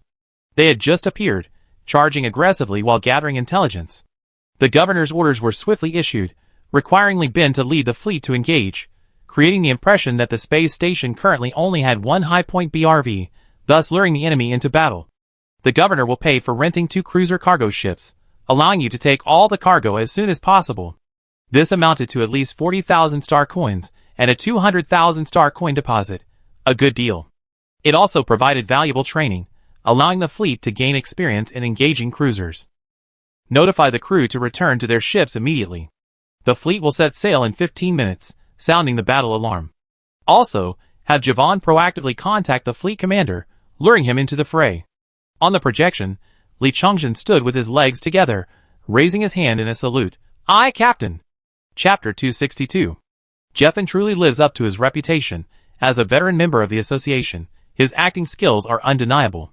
Under the reeking, blood-stained chainsaw sword of Li Chongzhen, the man calmly rambled on to the reinforcing naval commander. Shava's ship has been severely damaged and captured. This Universal Alliance ship feigned surrender, but the traitors in the United Naval Port killed the guards, destroyed our cruiser's propulsion system, and escaped. Please stop them. Once we repair the propulsion system, we launch a pincer attack and destroy the Universal Alliance. Star coins and shares will be plentiful. After hanging up, Javon, pale-faced, pleaded with Li Chongzhen. "I told you everything you asked. I hope your boss will keep his promise." Li Chongzhen impatiently shooed away flies. "My brother always keeps his word. You stay put. Once this is over, I guarantee you get a ship back and 12,000 star coins to go." As they spoke, the enlightened beast, leading its core fleet, set sail, breaking through the symbolic firepower of the naval port into space, colliding head-on with the reinforcing Kazalan fleet. Good heavens, it's a ship designed from the Amazon shipyard. That's quite rare. On the captain's throne, Isa looked at the enemy flagship in the sky battle system with great interest. Li Bin, currently standing as the first mate directing the various compartments, removed one of his earpieces upon hearing this. "What's the Amazon shipyard? I never heard of it." "It's a shipyard active during the human realm era, with official human realm backing. It's a company specializing in technical practice, adept at integrating designs from multiple companies, and designing simple spaceships. Before they went bankrupt, they designed many famous ship types, as well as a large number of wildly imaginative and outrageous spaceship modifications. Among the ship designs still circulating in the Perseus star system from the Amazon shipyard, the most famous should be the Twin Point Cruiser. I heard of that. It's an armed merchant ship that combines the shields of the High Point with the cargo holds of the Gemini. I saw it when they ordered the High Point BRV, but public records don't show it as using Amazon shipyard technology. Because the shipyard's headquarters aren't in the Perseus Alliance, after the Great Collapse, the local giants only had blueprints dug out from the ruins, so of course, they wouldn't promote a faction that has already disappeared. The enemy flagship is a reserve army-class cruiser, equipped with 2 medium-sized energy tanks and 2 medium-sized ammunition tanks, plus 2 small ammunition tanks and 2 small energy tanks, and it also has its own flight deck. Isa quickly described the parameters of the reserve army-class cruiser. This ship, designed by the Amazon shipyard in the mid-period of the human realm, is a typical frontline ship. Its wide wings clearly show its design intent. She possessed excellent armor and hull structure design, and her radiation system was remarkably effective, capable of sustaining damage absorption with her shields for an extended period. As she spoke, the fleet's carriers began launching their aircraft. For Claymore heavy fighter squadrons took off, while simultaneously, the enemy flagship roared up with 2 Warthog attack fighter squadrons. Combined with the enemy fleet's 4 Minotaur-class carriers, and the flight decks of 4 Albatross-class destroyers, a total of 14 carrier-based aircraft squadrons took off. In addition, the enemy fleet also had 10 Centurion-class heavy destroyers, clearly dividing the fleet into 3 parts. At the forefront were 10 Warthog attack fighter squadrons totaling 30 aircraft, and 4 Piranha bombers totaling 12 aircraft. The middle section consisted of reserve cruisers, and 4 Minotaur-class carriers, forming the front line, while the rear was escorted by Centurion-class Albatross-class destroyers. Seeing this, Isa frowned deeply. This is bad. This is a genuine cruiser-style carrier fleet. The flagship even has an extended flight deck, and the ships are of much higher quality than ours. Look, ISA pointed to the middle section of the enemy's line in the sky battle system. This is where the biggest difference between us and the enemy is. The giant-class carrier is nicknamed the Little Mora class. Although it's an aircraft carrier, its armor, hull structure, and radiation data are comparable to a combat destroyer. Furthermore, it carries a tactical system called backup deployment, which can rapidly assemble a squadron of carrier-based aircraft via an overloaded shipboard nanofactory. If all 4 ships activate the tactical system simultaneously, an additional 12 fighter jets can be deployed. The Warthog fighters, like the Claymore, are heavy fighters, but their armor is twice that of the Claymore, and their light mortars are far more damaging to any ship. The only disadvantage is that their range is only half that of the Claymore, but in such close combat, range is not an issue. If the battle drags on, the sheer number of enemy carrier-based aircraft will overwhelm them, and the pilots. If we don't quickly achieve our objectives and return to base, we likely be overwhelmed by a sea of light mortars. The Piranha bombers carry ordinary meltdown bombs, which the Enlightened Beast can withstand, but the other destroyers will be in serious danger. A single salvo could destroy the shields of 1 or 2 destroyers, since, apart from the flagship, our ships are generally in a rather dire situation regarding radiation. Furthermore, ISA hesitated for a few seconds before stammering. The most formidable part of the reserve force is her tactical system, called the barrier drones. These drones can act as small, long-range relays on the battlefield. They can absorb damage from artillery and missiles, and also serve as extensions of the ship's observation stations, guiding weapons to precisely locate our ships. In other words, their weapon range will gradually increase with the slow deployment of the barrier drones, and the range of live-fire weapons can theoretically be extended indefinitely. Energy and lasers are easily attenuated in the fragmented, dusty, and smoke-filled battlefield, but live-fire weapons rely on kinetic energy for firing, and with a large number deployed, their theoretical range is infinite in the thin atmosphere of space. After hearing ISA's description, Li Bin indeed saw the Reserve Army-class ship launching strangely shaped, bat-like barrier drones. The Sky Battle System immediately reported the results. Within minutes, the Reserve Army-class ship had released 16 barrier drones, forming a drone barrier encircling the ship. See the commentary for the image. If you can't see it, please upgrade to the latest version. More drones were continuously taking off from the carrier deck at the stern of the Reserve Army-class ship. At the same time, the cruiser deployed its shields. The ship's tankiness, combined with hundreds of carrier-based aircraft in the forward row, was enough to make any cruiser of the same class despair. In terms of damage output, the enemy can continuously launch carrier-based aircraft to wear you down. In terms of tankiness, this ship's shield drones not only extend weapon range, but also absorb damage. In a true war of attrition, it could easily last 3 days and 3 nights. This is simply a monster ship.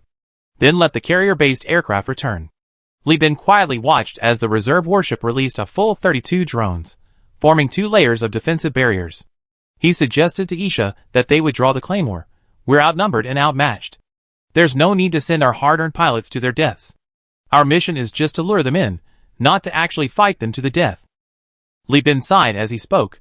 I finally understand why the opposing fleet commander fell for it so easily. With a fleet of this quality, I'd be tempted too. Including the drones, the enemy had almost 100 aircraft. Even 100 mosquito bites would make it hard to sleep, let alone their ships with cannons and lasers. Isha silently ordered the carrier-based aircraft to return. The Claymore's frontline commander, relieved, led his fighters back, taking off his helmet to wipe his sweat. Just looking at the sortie, he was almost scared to death. That's impressive, such a massive undertaking, he said to his adjutant behind him. I wonder when our global alliance will be able to assemble such a large-scale carrier-based aircraft formation. Imagine 70 fighters escorting 70 bombers, 5 or 6 volleys, and a cruiser would be sunk. Commander, stop talking. The Elfi space station hasn't switched to nighttime yet. There's no room for daydreaming on the battlefield. Let's hurry back and change the diapers. The adjutant, his fingers trembling as he cracked a joke while vaping his e-cigarette, tried to ease the tense atmosphere. The fighter formation's failure to achieve its objective was unprecedented in the history of Global Alliance's carrier-based aircraft warfare. A disgrace. Chapter 263. After much discussion with ISA, Li Bin still decided to take the plunge. We have to hold out until we see the enemy cruiser's weaponry before we can withdraw. We still have millions worth of goods at the Elf space station, and the equipment hasn't been transferred yet. If Shara looks down on us, she definitely tried to negotiate a lower price. This was the decisive factor in Li Bin's decision to engage in the battle. At this stage, he was first and foremost a businessman, then a soldier. The millions in profit were the most lucrative deal he made in all his years of operating independently, even more than what he gained in New Magius. After all, back then, there were a large number of pirates, and various factions were dividing the profits.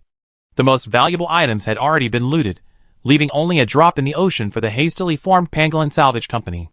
For example, the Pink Needle and the blueprints were swallowed up by the Pirate King of Conda and New Magius. Alright, I do my best. Isa puffed out her cheeks, and began to arrange the formation. Attention all ships. Construct a defensive line with the flagship at the core. The aircraft carrier should be positioned behind the flagship. Other ships should spread out to the left and right, forming a triangular formation. Don't focus on destroying the target. Our mission is to delay the enemy fleet. Abandon ship if necessary, ensuring the survival of the crew and company personnel is the highest priority. Yes, Commander. With the HMS Enlightened Beast as the vanguard, the HMS Cat, Modified Buffalo, HMS Black Tiger, and one Hammerhead-class carrier were positioned on the left. The HMS Cheetah and two other Hammerhead-class carriers were positioned on the right. Hidden in the middle were the HMS Pekingese, a Condor-class carrier, and the HMS Husky, a prisoner-class carrier.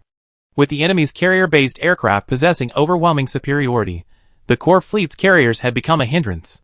The prisoner-class carriers, in particular, lacked shields due to their flawed design, and were completely defenseless against enemy bombers, easily destroyed. They were relegated to the very back of the formation, protected by layers of claymores. As for the repair platform and cargo ships, they remained in the naval port and didn't take off at all. Their presence would only be a hindrance. Ha! The Universal Union has chickened out.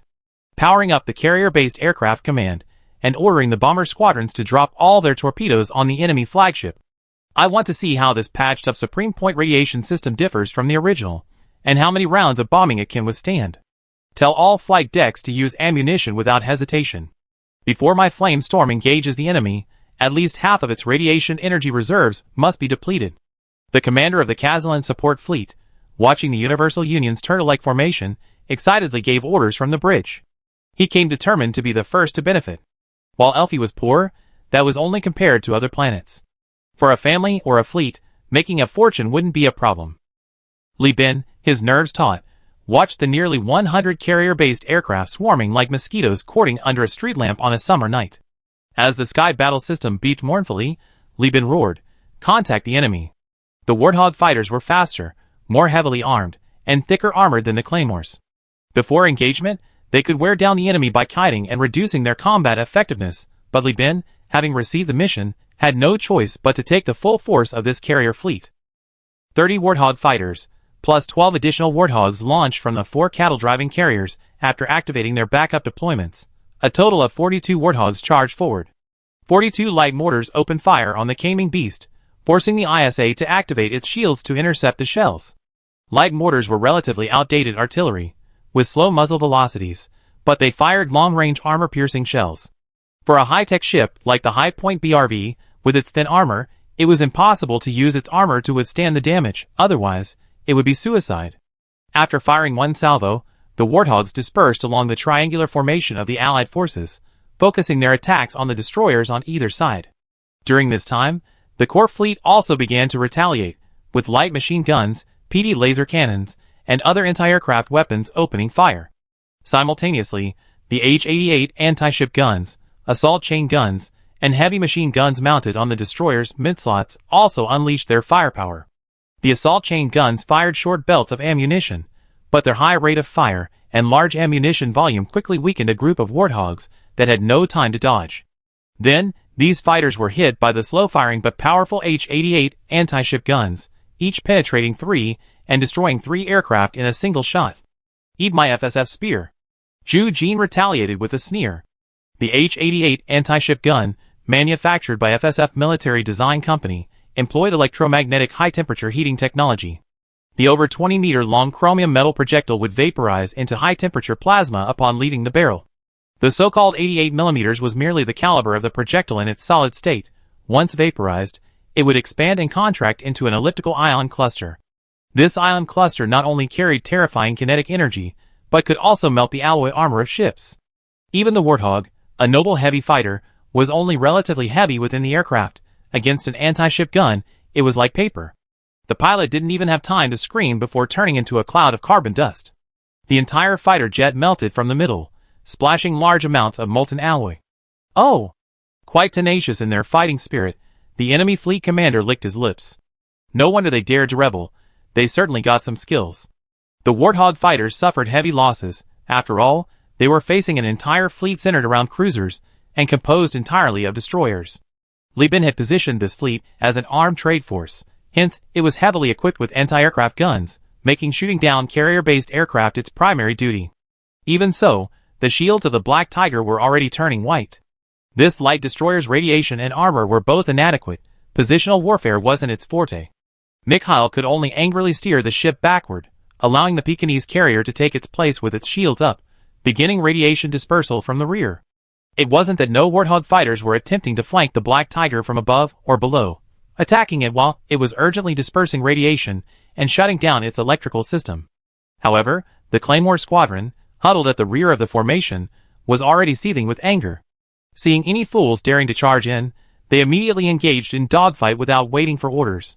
The Claymore commander, controlling his fighters, cursed, "You think you have more men? Now let's see who has more." Those aggressive Warthogs were quickly shot down.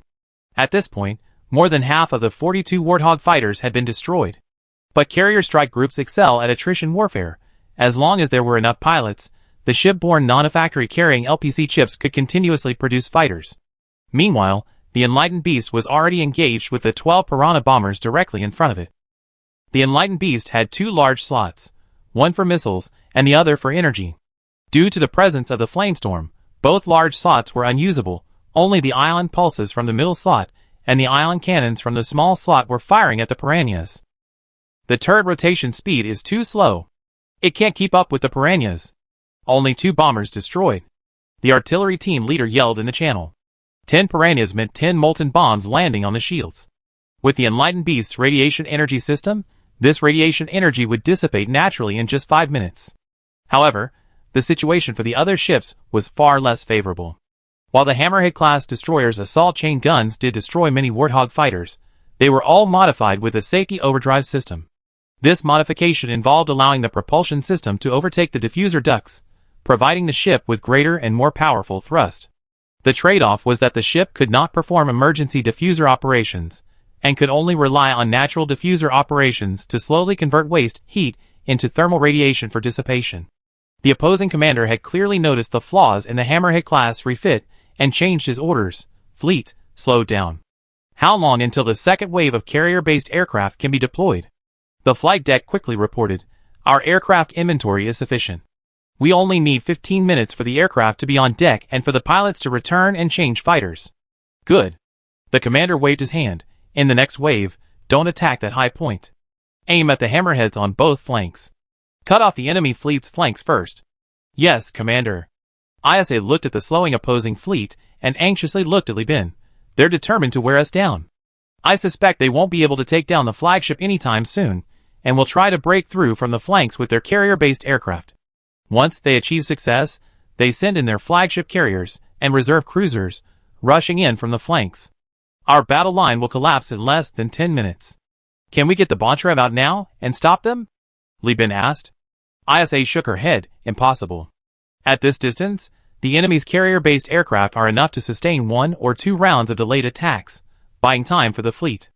Is this the fleet of a giant corporation? Just deploying carrier-based aircraft has made us so disheveled. Li Bin sighed and asked, "Do you have any ideas?" ISA bit her lip and said, "I have a terrible idea. Right now, the enemy is withdrawing their carrier-based aircraft for replenishment. It's like the enemy has actively dismantled their front line.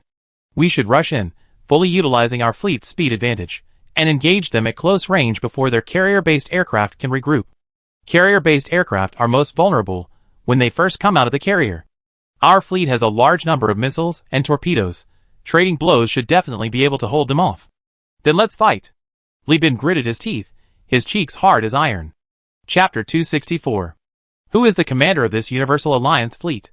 They weren't intimidated by my carrier-based aircraft offensive.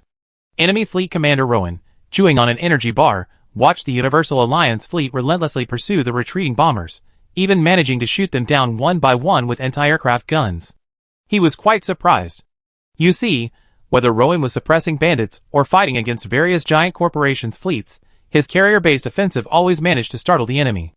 Especially when the opposing side saw his solid, sturdy, agile carrier fleet and high-quality ships, they would often think twice and call for reinforcements before engaging.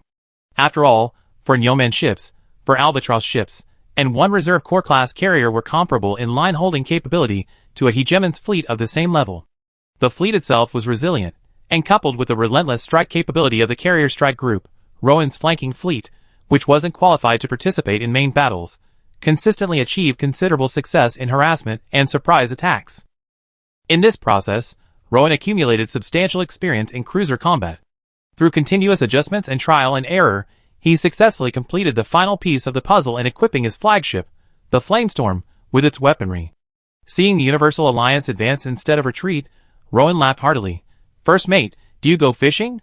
The first mate was somewhat puzzled by this unexpected topic. "Captain, my hometown is on a desert planet. I never fished, though I eaten a few times since joining the army. There are many intricacies to fishing. The hook can't be too big, or the fish won't bite. The hook can't be too small, or it won't hold the fish. Before fishing, you have to scatter bait widely to attract the fish, then slowly cast your line, enduring the heat, cold, mosquitoes, and hunger. Only then can you catch fish." Rowan grinned, pointing at the sky battle system. "The opposing commander can exploit the weakness of my carrier strike group, charging forward recklessly regardless of losses, a suicidal attack strategy. Little do they know, this is exactly what I want. These carrier-based aircraft are the bait I laid out to lure them in. It's just a pity that many opponents have been killed by the bait in the past, so no one has seen my hook." At this point, Rowan loudly ordered, "First officer, order all carriers to stop worrying about the aircraft that haven't returned. Consider them a gift. My Perseus Alliance has plenty of manpower and resources. We have as many pilots and carrier-based aircraft as we need. Send the Centurion frigates forward to overlap with the Bull Chaser carriers and provide fire support. The Albatross is too fragile, let them stay behind. Captain, do you want the Flamestorm to directly confront the enemy flagship?" the first officer guessed. Rowan grinned, revealing 2 rows of menacing teeth. The hull number of this ship wasn't chosen randomly, it was earned through battle, one ship at a time. "Gunners, take your positions, await my command to raise the guns." Within 10 minutes, the abandoned carrier-based aircraft had been mostly destroyed by the Allied fleet, and the 2 fleets had closed to engagement range. ISA ordered all guns to focus fire on the enemy carrier, not the cruiser. Sinking the enemy cruiser is wishful thinking, don't even think about attacking her. ISA shouted in the channel. "This ship is much tougher than you think. The barrier drones are spread out. Even if your missiles and torpedoes are powerful, you can't destroy 2 at once. Your firepower will be wasted. Concentrate your fire on the Nyoren, take down 1 ship at a time." Upon hearing this, the captains of the gunboat USS Tabby and the destroyer USS Leopard immediately perked up. The 2 coordinated to fire from both sides, targeting the same Nyoren carrier. A barrage of storm missiles, fire serpent missiles, hull-breaking missiles, and cyber missiles left trails of flame like chrysanthemum petals as they hurtled towards the target. Meanwhile, ISA finally ordered the large missile launchers on the Enlightened Beast to be raised. The Wasteland missile launchers fired cluster missiles. The mother missile flew towards the target for a short distance before disintegrating, launching countless sub-missiles, like a giant space shotgun aimed directly at the target's face. The sub-missiles were immediately marked with white spots of radiation on the Minotaur-class destroyer, forcing it to shut down its shields to prevent overload. The 3 Centurion-class destroyers atop the Minotaur-class were also riddled with holes. Despite being heavy frigates, they hadn't been able to intercept all the missiles for the Minotaur in the saturation attack. Instead, their engines were hit by the cunning, flanking fire serpent missiles. One of them even had its shield shattered by a cyber missile, causing it to overload instantly and explode on the spot after taking 3 Wasteland missiles. Good lad." Rowan, far from being angry, showed an appreciative expression. "He's been hiding this well. This commander is incredibly patient. The Wasteland missile launchers fire swarm missiles, perfect for anti-ship warfare, and this guy actually tolerated my first wave of carrier-based aircraft attacks. Well, the most suitable choice at the time wasn't necessarily the most suitable overall. The large-scale missiles are held back, and I have to be constantly vigilant, afraid it might be something big. But coincidentally, we have similar ideas." Rowan nodded to the first mate, and soon, the Flamestorm's boosters spewed plasma, locking onto the enlightened beast and beginning to approach. ISA calmly ordered, "Carrier-based aircraft, sortie. Target the Neo Ring carrier at its radiation criticality, and sink one first. Flagship energy tanks, begin charging, target the enemy flagship." However, the next moment, as the enemy ship's gun emplacements rose, ISA lost her composure. The gun emplacements on the reserve cruiser weren't even fully loaded, the side and rear slots were empty, only the frontal gun emplacements were complete.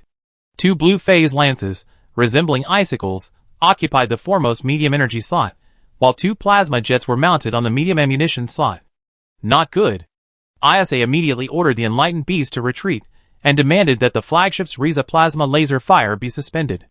She rapidly ordered the fleet to spread out and retreat at full speed, cursing, "What kind of madman? To equip a carrier-based flagship with plasma jets." Plasma jets, medium-slot ammunition weapons, are extreme weapons modeled after flamethrowers. They appeared in the early days of humankind, and their outdated technology, limited application, and short range were infamous throughout the star system.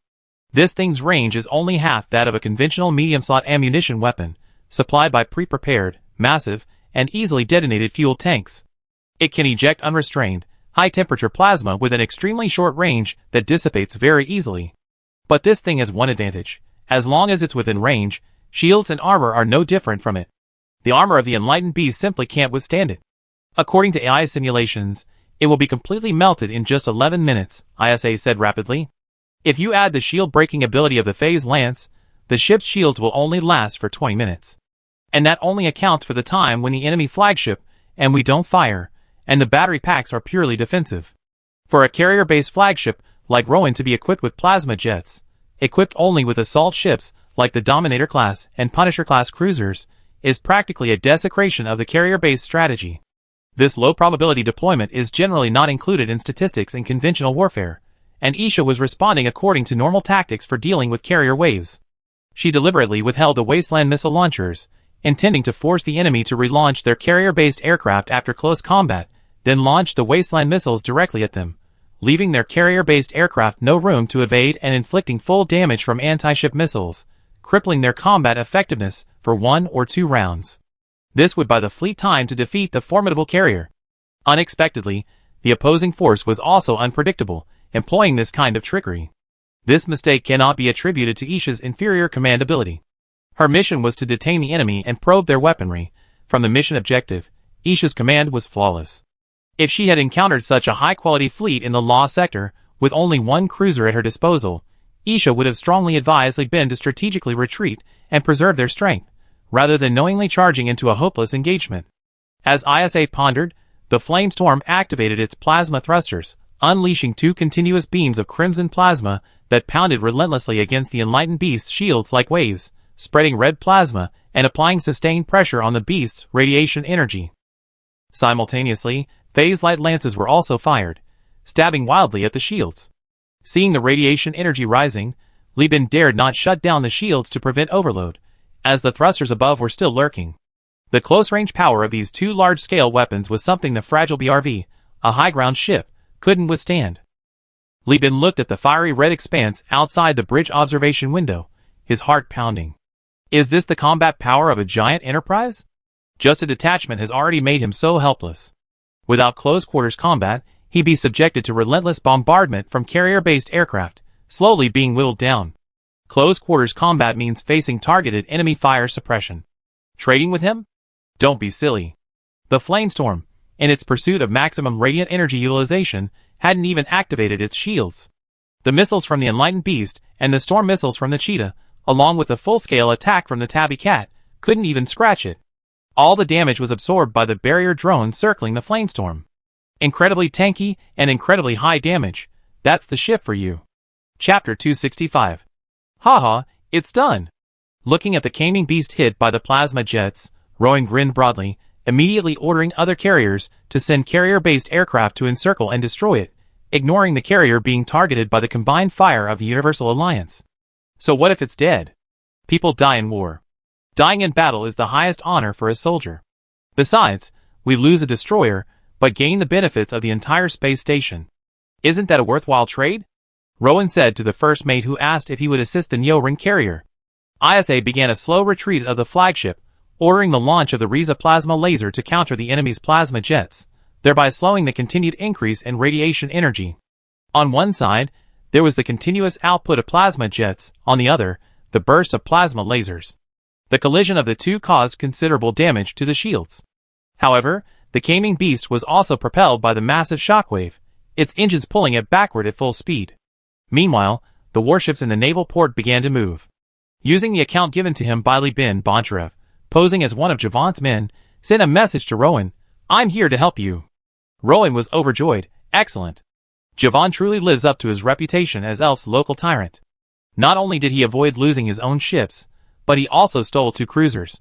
This deal is a sure win. He watched the retreating Allied fleet and quickly ordered his men to give chase.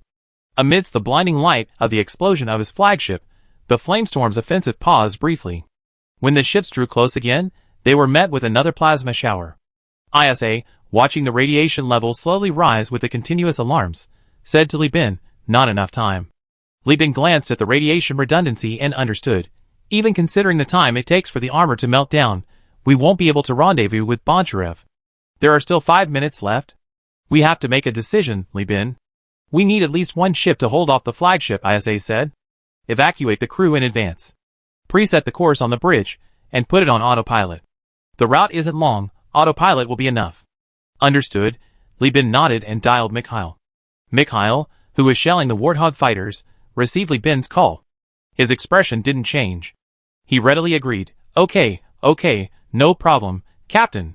This job is perfect for me, Mikhail. Yes, sir. After hanging up, the bridge, usually filled with suck-up profanities, fell into an unusual silence.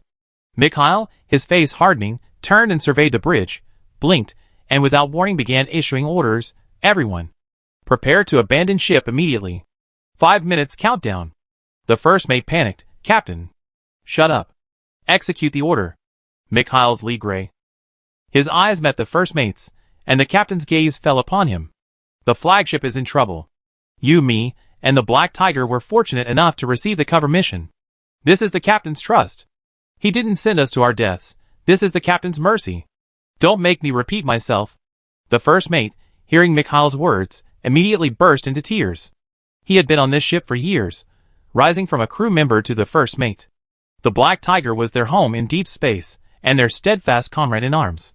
The first mate even knew the parameters of this Predator-class ship by heart, its strengths and weaknesses. Now, to abandon it, his heart was filled with 1,000 regrets. But facing the captain's resolute gaze, the first mate, tears streaming down his face, choked out, "Aye, Captain. Execute the abandoned ship order." The gunners were the first to leave, rushing hurriedly along the winding, dilapidated passageways, their faces blank, not understanding why they had to abandon ship. They had been firing quite well, the gun deck was clearly visible, the Black Tiger was in good condition, and its alternating fire with other ships seemed capable of holding out forever. Why abandon ship out of the blue? But the captain's orders were not to be questioned. After the gunners, it was the ordinary crew, then the damage control and engine room crew, and finally the bridge crew. The Black Tiger had already retreated to deeper within the fleet, transferring crew members to the 2 aircraft carriers via the connecting passageways. Only Captain Mikhail and the first mate remained on board, setting the autopilot parameters. Actually, the parameters were already set. Mikhail, now sitting quietly on the bridge deck, took out his treasured Luddite church-made natural cigarettes, and shared one with the first mate. The 2 men gazed at the enlightened beast, scorched by the plasma jets in the distance. The spreading red plasma light resembled a bewitching rose, constantly pounding against the blue shields that represented resistance. The 2 silently finished their cigarettes, tossing the butts into the bridge. They quietly climbed into the escape pods. Through the high-strength glass doors, Mikhail suddenly spoke. The captain said that thousands of years ago, when Earth only had ships, the captain was supposed to go down with the ship. Does this count as betrayal? The first mate forced a smile and said, "What are you talking about? Are you going to refuse when the captain upgrades you to a cruiser?" That's true. Mikhail's leaden eyes were filled with regret as he activated the escape pods. The Black Tiger was empty. War rations were still bubbling in the mess hall, holographic novels were playing on projectors in the crew quarters, and the AI on the bridge was reporting and analyzing data as usual. Meanwhile, the ship itself activated its shields, injected all its fuel, and charged towards the magnificent rose. Upon seeing the approaching Black Tiger signal in the Sky Dome exhibition system, ISA immediately deactivated her ship's shields, giving the Black Tiger's AI a sufficient angle to engage. The plasma struck the enlightened beast's frontal armor, instantly melting the missile launchers. Wasteland missiles, activated by the intense heat, launched and exploded aimlessly. The high-precision sensors at the front were also instantly incinerated, even evaporating the paint on the armor surface. However, less than a minute later, just as the enlightened beast's armor was melting into wax, the Black Tiger finally engaged, using its hull to block the plasma. Even as it was being melted, it still attempted a difficult turn along its preset route, trying to face the enemy ship with its long hull to buy more time. But how could a light destroyer be a match for a cruiser's massive weaponry? After only a third of the turn, the plasma reached the Black Tiger's keel, cutting off its propulsion system. Fuel began to leak and ignite. This massive ship, over 300 meters long and comparable to an old Earth heavy aircraft carrier, burst into flames and then exploded. Meanwhile, the enlightened beast retreated to a safe position, deactivating its shields, and slowly dissipating radiation to buy time. Facing swarms of enemy carrier-based aircraft, ISA dared not force a dissipation. Her champagne-colored eyes, wide like a cat's in the night, stared unblinkingly at the flame storm. Rowan, watching the Black Tiger explode, sneered, decisive indeed, but useless. My reinforcements have arrived. Notify the fleet, full speed ahead. Ram through the wreckage, push it over, and keep burning. 18 minutes later, the flame storm once again closed in within firing range, activating its plasma thrusters to reheat the enlightened beast. For minutes later, the shields returned to the warning level. ISA pointed to the Sky Battle System and explained to Li Bin, even without friendly forces, we can't control the flagship to turn around in this situation. Cruisers are too large, turning around takes a long time and disrupts our formation. In the time it takes to turn, enemy ships will already be close. Li Bin, wiping the sweat from his brow, nodded. In situations like this, it's about who can hold their nerve. Turning around would fall into their trap. They wouldn't need to send their flagship to burn us, they could just have the Piranha bombers and Warthogs chase and bite our boosters, damaging them so we can't move. From a speed perspective, we should turn around and use the main engine's enormous thrust to accelerate our escape, but from a tactical standpoint, we can only face the enemy head-on, fighting and retreating simultaneously. As they spoke, a Narrowhead-class battlecruiser, a Griffin-class missile cruiser, and 2 Herring-class high-speed cruisers passed the core fleet of the Universal Alliance, heading towards Rowan's flame storm. ISA's tense face finally broke into a smile. Now the commander on the other side is facing the same situation as us. Should we turn and run, only to have our engines destroyed and crippled, or should we fight our way out and retreat? She added cheerfully, but now it's not 1-on-1, it's 1 against 4. Li Bin looked at the massive fleet of 12 destroyers and 22 frigates behind the 4 cruisers, the result of squeezing every last drop of crew from the governor's crew at the naval port. He had only one thought in his mind. This small encounter with the giant Enterprise fleet had been incredibly beneficial, and he could certainly apply it to the next one. Chapter 266. This isn't right, is it? Someone's trying to harm me. Inside the spacious, brightly lit bridge of the Flame Storm, Rowan stared at the 4 cruisers that had abandoned the Universal Alliance and were closing in on him. His mind had processed what was happening, but emotionally he couldn't accept it. From the moment he divided Elf's enormous wealth and defeated the Sol garrison, to the moment he died on the spot, losing his family's flagship, his not-so-old face was etched with wrinkles twisted in a grimace. The first mate also looked utterly desperate. Escape was definitely out of the question. Cruisers, especially battlecruisers, like the Reserve class, were inherently slower than the Herring-class high-speed carriers, and then there was the swarm of destroyers and frigates. Even if Rowan could ruthlessly order the other ships to cover their retreat, even if every captain performed their duty diligently, they couldn't withstand the ferocious firepower of this fleet. As for surrendering? Don't be ridiculous. Rowan and the captains all have families, and their families are still in Kazarin. Surrendering now would not only mean becoming prisoners, but their families would also be enslaved. Defeat is a small matter. Surrendering and losing face for the Perseus Alliance is a huge deal. Parents and children would be sent to Tachyon technology to suffer the most brutal biological experiments. Besides, Sharapova painstakingly staged this whole charade. Was she after prisoners? She was after the annihilation of this fleet to make a name for herself. She wanted to use the lives of this fleet and all its crew members to curry favor with the giant corporation behind her. There's no escape.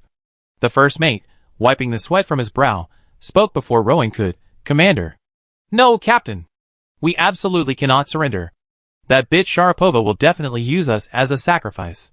She's made an enemy of Kazarin and the Persis Alliance. Surrendering means death. Fighting means death. Even if we don't die, even for the sake of our families, we have to grit our teeth and fight to the end. Do you think I don't know? Rowan slumped into the captain's chair, looking at the densely packed ships. His last shred of spirit vanished after the first mate's words. Within minutes, his face looked withered and emaciated. Aside from cargo ships and fuel ships, purely useless cargo carriers, even the worst cruiser, even a meteorite ship, could easily defeat at least 5 destroyers. The Flamestorm, equipped with barrier drones and its own abstract plasma jets, could easily take down a squadron, 12 ships, of destroyers with minor damage. If it were going to fight to the death, it could even try to take down 20. But what lay before him weren't destroyers at all, they were 4 cruisers, and 2 cruiser carriers, far superior to his 4 albatrosses and 4 cattlemen. Moreover, the Narrowhead Shark and Griffin are no pushovers. With their sheer numbers and superior quality, the enemy will certainly not approach. All they need to do is slowly chip away at their destroyers, destroy the Flamestorm's radiation system with missiles and artillery at maximum range, and then board and seize the ship. Even if they fail to seize it, it doesn't matter, the wreckage can be towed back and repaired, and it can still be used. If Sharapova truly accepts his surrender, then Rowan's entire family will be wiped out, and he will be forced to serve as a lackey of an old, frail governor of a free planet, constantly facing the ever-present threat of Kazarin. At that point, as a surrender general, he will be given the most difficult missions every time, dying to prove his loyalty. Where is that worth it? It's better to die, leaving behind a reputation for not surrendering, at least preserving his family. In other words, this is a battle where certain death is inevitable. To die in battle is a soldier's honor, he recalled, remembering his earlier nonchalant remark, never imagining it would come true for him. Rowan raised his head in anguish, hysterically screaming, "Jeffin, you got me killed!" After venting, Rowan seemed drained, like a puppet stripped of its power. It took him a long time to raise his head and calmly issue orders, compile the intelligence here, send it back to Kazarin in detail, then cut off communications. I don't want to be questioned by those idiot financiers and so-called bigwigs before I die. Yes, sir. The first mate returned to his post and began working.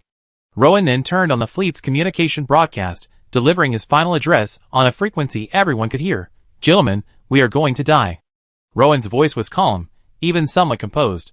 On the flight deck, watching the overwhelming fleet approach, the tense commander, who had been biting his nails, lowered his fingers. In the cargo hold, busy crew members let their sweat-wiping towels dangle over their shoulders. Gunners aimed at their targets, but listened intently. The damage control officer, hearing this, paused, licked out a treasured natural cigarette from the crevice of his helmet, and bit it without speaking. Rowan was silent for a few seconds, then continued, "We were deceived by Javan M., lured here by his children in exchange for Elf. Javan has already lost this war. Elf's traitor, Shara, deliberately sent only 1 cruiser to engage us, luring us deeper into the fray, causing us to miss our last chance to evacuate." He spoke as if recounting a story unrelated to himself, informing these crew members, who would normally never know the truth. "I'm not saying all this to shirk responsibility. As the commander, I led a fleet of thousands to their deaths. My guilt is unforgivable. What I want to say is that although the thought of surrendering and giving up resistance flashed through my mind countless times, I lied to everyone, saying that if we handed over the fleet, the crew might be pardoned by Sharapova and survive, and I could even exchange the fleet for a way to live. But clearly, that's impossible. Sharapova went to great lengths to distance herself from Kazarin. Our deaths are her pledge of allegiance to her new master. Gentlemen, in this final moment, I won't force you to do anything.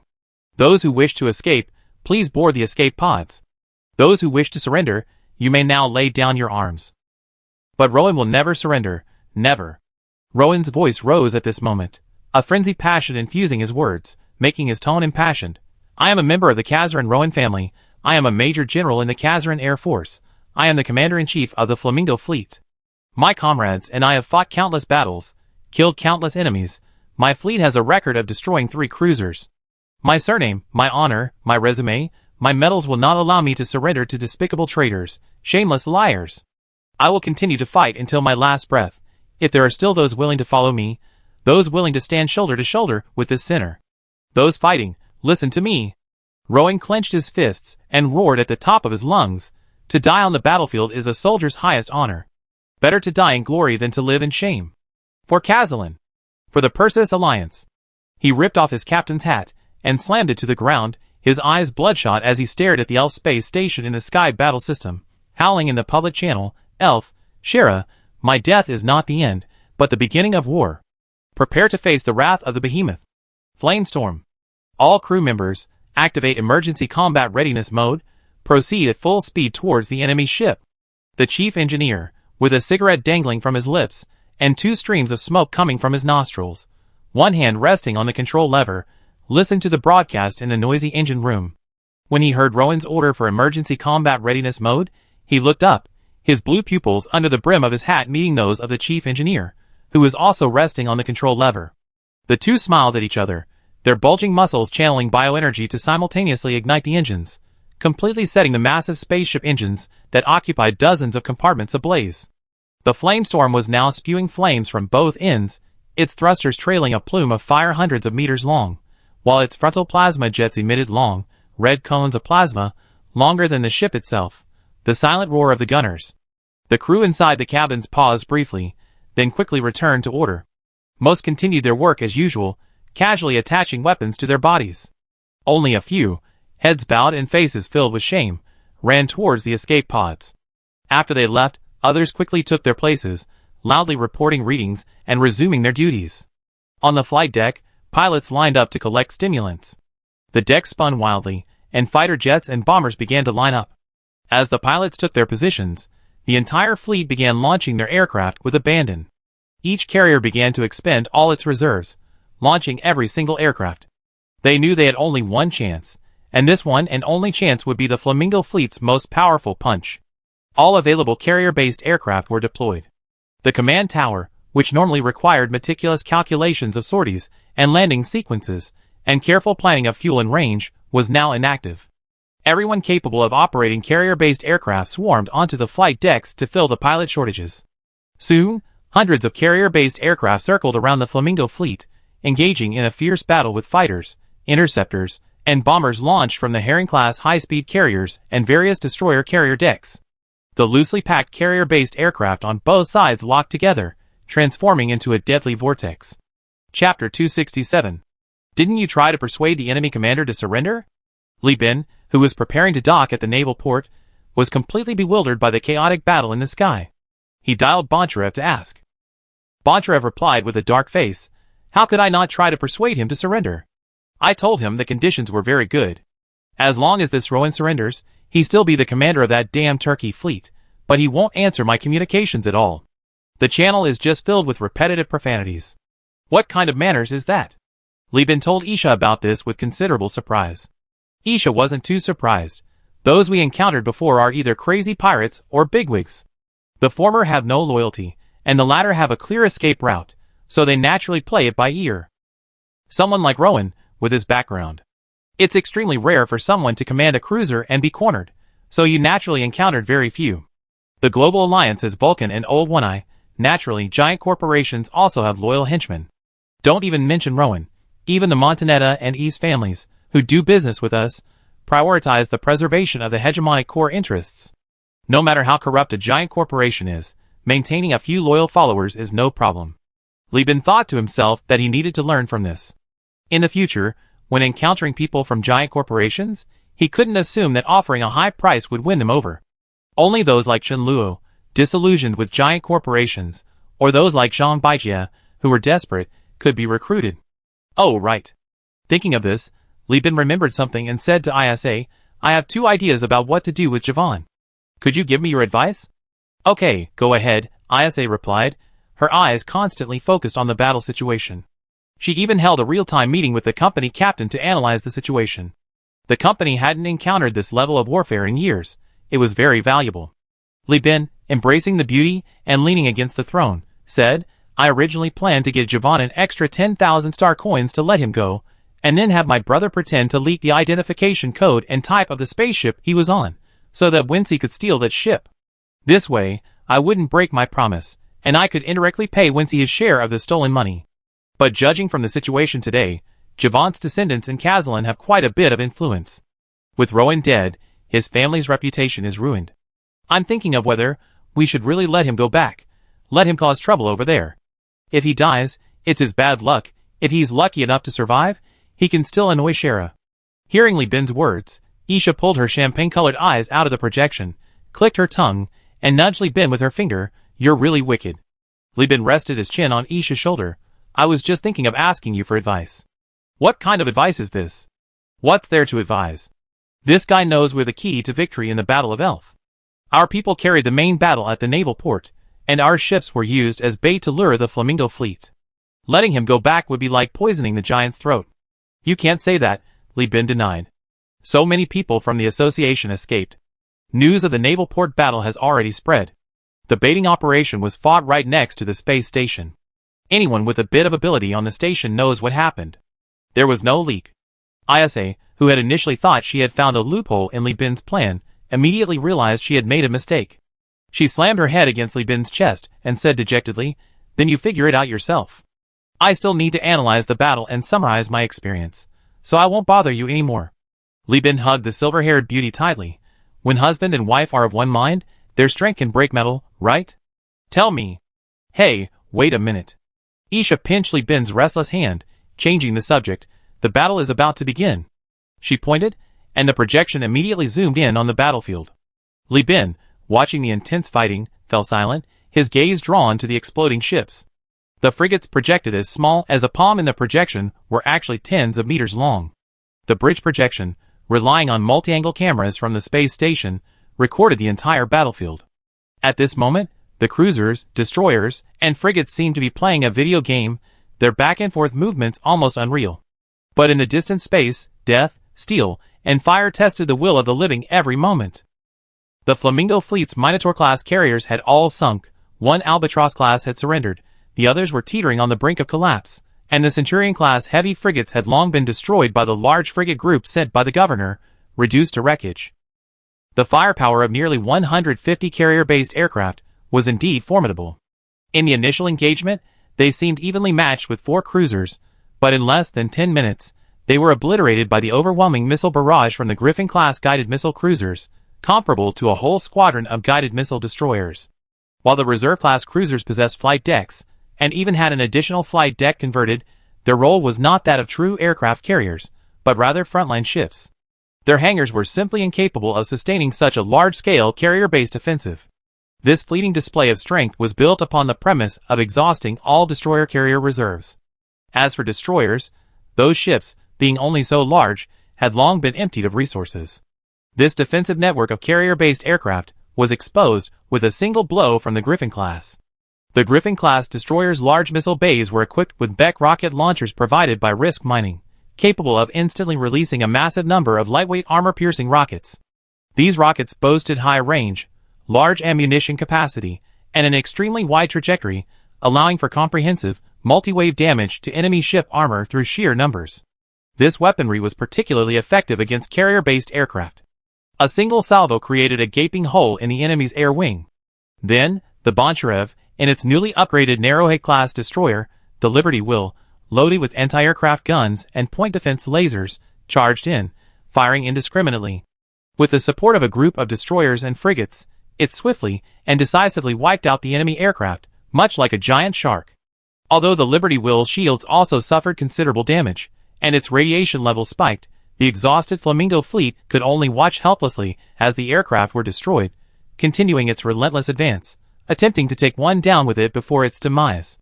Seeing this, Boncharev commanded the Free Will to advance diagonally forward, avoiding the plasma thrusters aimed at him, and allowing the Flamestorm to be deployed to the 2 Herring-class high-speed carriers poised for attack.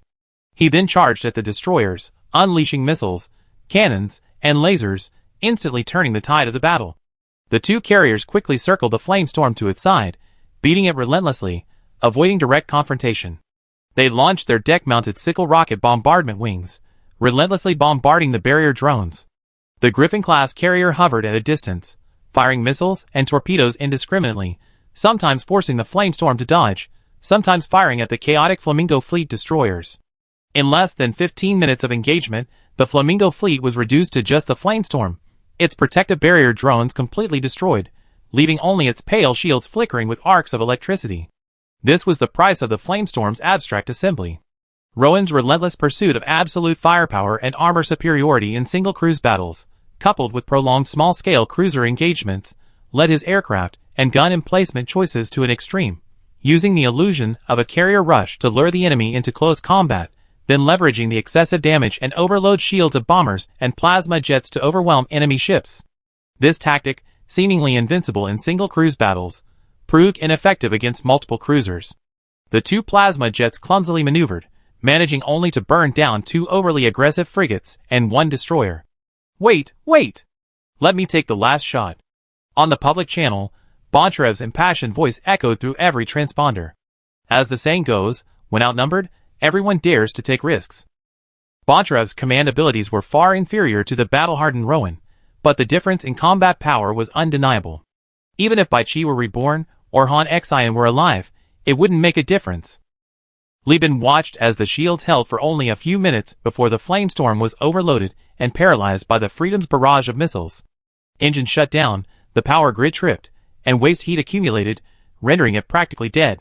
Nearby escort ships, already prepared, rushed forward, launching torpedoes in succession to bombard the armored ships, wreaking havoc on the defenseless cruiser. After breaching the armor, the escort ships immediately moved in, using the docking bays to release the sailors and marines, and began to seize the ship. There's nothing more to see here. Completely unsurprising, ISA muttered, turning off the projector. On the battlefield, Rowan's unexpected equipment had put considerable pressure on her. Although he was tenacious and refused to surrender, individual willpower has extremely limited impact on the battlefield, especially in naval warfare. Looking at the flamestorm, now completely shut down and without power, Li Bin clicked his tongue in amazement. Although this battle was no longer his concern, and although this man's loyalty might not have been genuine, judging by actions rather than intentions, Li Bin still felt sorry for such a general willing to sacrifice for the company, and lamented how wonderful it would be if all his men had such fighting spirit. By the way, ISA said, looking up as if remembering something, and lightly patting Li Bin's shoulder, we've been working for the governor, and we already lost a destroyer. Now the governor has lost another cruiser. It's not unreasonable to give the company a few better ships, is it? This perked Li Bin up. He released ISA and stood up, smoothing his bulging trousers. I'm going back to the captain's quarters to change. I contact the governor while I'm at it. I leave the bridge and cargo transfer to you for now. Li Chungjin is simple-minded. I'm afraid he'd sell us all out if I let him negotiate with Wensi. Chapter 268. The war in the sky was no longer in doubt. The naval ports and space stations returned to calm. Governor Shera dispatched a large army to suppress the rioters and remnants of the association faction in various modules, while also undertaking firefighting and disaster relief tasks. The trade and transport fleets of the Universal Alliance began setting sail from the shipyard. The spaceships gifted by the Overlord, and those purchased by Li Shu in the past busily transferred the company's spoils of war at various ports, quietly helping Wen Shi of Golden Eagle to dispose of them. The captains of the core fleet, having just completed the company's first cruiser dogfight, gathered on the bridge to listen to Chief of Staff ISA's debriefing of the operation. Li Bin sat obediently among the captains, watching ISA, speaking eloquently under the Sky Battle System, outlining the battle. She dissected the situation, praising each captain's highlights and mercilessly pointing out every mistake. The assembled captains were like trained dogs, wagging their tails when praised and sweating profusely when criticized. I'm not saying all this to dwell on your mistakes in the battle. I repeatedly emphasized that the outcome of war never depends on which side has the most significant advantage. On the contrary, most wars are decided by which side isn't so bad. True military geniuses are always a minority, most are just average, accumulating experience through numerous battles to become so-called veterans. ISA lamented, in this battle, our forces were outnumbered and outgunned.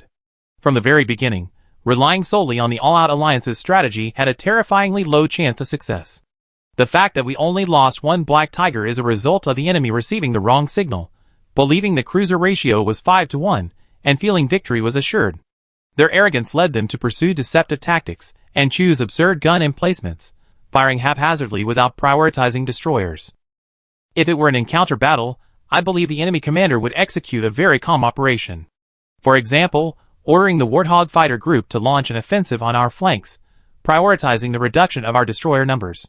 This would force the Enlightened Beast to release its Wasteland missile launchers, exposing its large missile bays. Or, if its equipment were more conventional, replacing the live-fire mid-slots with high-speed strikers or heavy rippers, and the energy mid-slots with ion beams it would be better. Avoiding close combat, it could hold out at its maximum range, fully utilizing the range-enhancing advantage of its reserve-level tactical system, and coordinating with the carrier's bomber squadrons to repeatedly attack us. In less than an hour and a half, we would be completely annihilated, with no chance of escape. Isa said, her face full of resentment. Who would have thought that Luo Wenming, with his already enhanced weapon range, would still equip his ship with short-range weapons? This guy is too extreme. His thinking is getting further and further down the dead end of single-cruiser deception and fast attack tactics, abandoning the continuous and righteous path of carrier warfare. Although ISA described the situation as dire, this was merely a post-mortem analysis of the tactical failure. Strategically, the Universal Alliance's use of intelligence deception to lure the Flamingo fleet deep into enemy territory, feigning defeat and successfully drawing the enemy in, allowed them to rendezvous with allies and create a trap, ultimately destroying the ship, a major strategic success. This illustrates the saying that the outcome of war is decided before it even begins, turning the tide in a desperate situation. Tactical superiority over strategy is rare. Only those who accomplish this feat are prodigies, geniuses. If you're unlucky enough to encounter it, consider yourself unlucky. After the debriefing meeting, ISA sat cross-legged on the captain's throne and sighed to Li Bin. This is the difference between real combat and simulation. Even with specialized subpar equipment and a seemingly foolproof strategy, we almost brought the company down because of that poor equipment. War is complex. The rotten can be transformed into the miraculous, and the miraculous into the rotten. Li Bin was massaging Isa's feet, helping this hero relax. His thumb probed her arch as he comforted her. We did lose the Black Tiger, but Governor Shara promised to compensate us with 2 Albatross-class destroyers. You didn't see it. When Mikhail was evacuated from the Black Tiger, he looked like he lost his wife. But when he heard he was going to command the Albatross class, his face lit up with a smile, like he'd gotten a new wife. Isa scoffed. She gave us 1 cruiser and 2 destroyers, and we're expected to thank her? Ouch, be gentle. Isha, wincing in pain, raised her other foot to stomp on Li Bin, but Li Bin dodged it by turning his head. He tucked the foot in his hand under his armpit and easily caught the other foot that was about to stomp on his face. Don't just watch the thief eat meat. Think about the thief getting beaten too. This flamestorm is so badly damaged internally, it'd take at least a week to repair. Do you think Kazlan will have the patience to give her a week after receiving the news? Don't be fooled by Shara's current antics. Sooner or later, the giant corporations will hold her accountable. No matter how many cruisers she has, they all end up being destroyed in the war. We're different. Every single one of our ships is being moved. In half a day, the cargo from the space station will be evacuated, and the factory area's rewards and new employee recruitment are underway. Once the colony is completed, these tens of thousands of people will be our subjects, all young and skilled, a valuable productive force. The colony, you've been talking about it for so long. When will we finally have our own home? Isha leaned back on her throne, her eyes glazed. Li Bin calmly massaged his feet, softly comforting her. Soon, soon. Meanwhile, in the governor's botanical garden, servants busily and carefully carried the governor's alien pet from its ambush point in the cabin and reburied it in the desert. Shava, her eyelids lowered, huddled in her wheelchair and asked the officer beside her, "How is the Global Alliance's naval performance? Has the General Staff released its assessment?" The female officer, hands behind her back, eyes fixed straight ahead, ignored the servant in the garden, covered in bites from the alien plants, and replied, reporting to the governor, "Yes, it's in. According to the Analysis Department's summary and comparison, we believe the Global Alliance fleet possesses quasi-military level capabilities. With another 3 to 5 years of training, it can reach the level of a conventional giant corporation cruiser fleet." The female officer paused slightly when mentioning the level of a conventional giant corporation cruiser, clearly recalling. The Flamingo fleet is an anomaly. Another noteworthy point is that the crew of the Universal Alliance have extremely high fighting spirit and respond to the CO's orders very quickly, abandoning ship without hesitation. This might be related to the CO's high salary and generous benefits. Furthermore, the quality of the fleet's auxiliary ships, non-cruisers, is relatively weak, not reaching the level of a megacorporation. Sharapova scoffed. The advantages and disadvantages are very obvious, but ship quality isn't a problem. Li Bin made so much money this time. As long as he's willing to spend, he can have as many military destroyers as he wants. Luckily, this kid is shrewd. Well, letting him go now wouldn't be good for Elf's defenses. Oh well, taking something from a giant corporation is pointless. Without capital ships, we have to rely on space stations. Everything else is just fluff. She opened one eye and asked, "How much longer until the overlords arrive?" The female officer replied, "Intelligence was sent the day before the uprising. The overlord's fleet will take another 3 days to arrive." Talk to the overlord's fleet commander and ask him to rent 2 cruiser-sized cargo ships for Li Bin. As for the crew, he definitely doesn't want the giant corporations to know before the colony is completed. Let him figure it out himself. Hurry up and move all the equipment away. Don't delay me from going on stage with Governor Kazalin to slap each other. The lady-in-waiting was moved. "Governor, is it really necessary to help him like this? You don't understand. I'm not doing this out of kindness, I'm forced to." Sharapova closed her eyes again. The power of giant corporations is like an anesthetic. A small amount can cure the illness, but too much will lead to addiction and loss of self. After the war, we need markets, we need smaller, safer trading partners, and the Global Alliance, which has a good relationship with us, is a good choice. I'm not helping him, I'm helping myself. Chapter 269. The news of the Flamingo Fleet's demise finally shook Governor Kazalin's resolve. He no longer wasted time arguing with the Perseus Alliance's highest decision-making body, the Free Council. He began delivering speeches on every monitor, every screen, and every public projection in Kazalin, stirring up the people's war fervor. This is a shameful betrayal. Since the Second AI War, Kazalin has never suffered such a loss. We have forever lost the Flamingo Fleet and 2,163 full-time employees, resulting in a 3.19% reduction in Kazalin's naval strength. Our control over the star system has also been greatly diminished. These words had little impact on Kazalin citizens, capitalists, and financial vampires. Only factory owners and soldiers were filled with righteous indignation.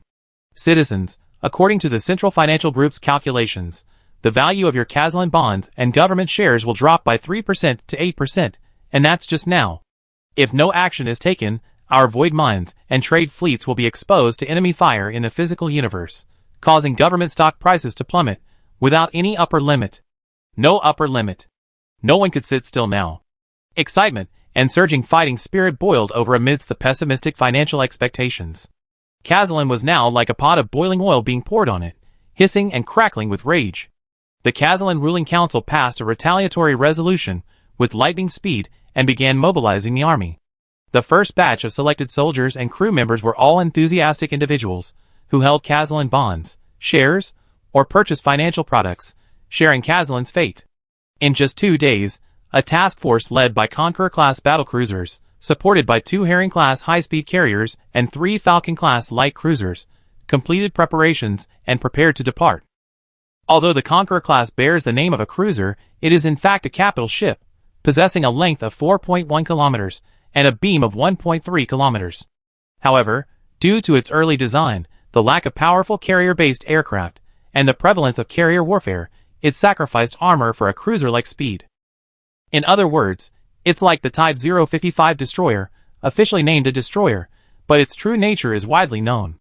Governor Kazalin personally participated in the fleet's departure ceremony, offering his sincere blessings to the determined soldiers.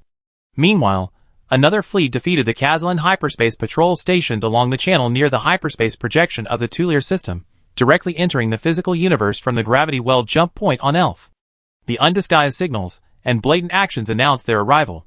Governor Kazalin had barely stepped down from the stage after offering his blessings to the fleet when his Secretary-General anxiously approached, whispering something in his ear. Governor Kazalin, a seasoned leader, greeted the enthusiastic reporters and representatives with an undiminished smile, then slowly returned to the backstage area. Even after settling into his booth, his expression remained gentle, though his eyes held a predatory madness. His lips parted, and he uttered words as cold as iron. The Kelja Technology Company's task force has arrived at Elf Space Station?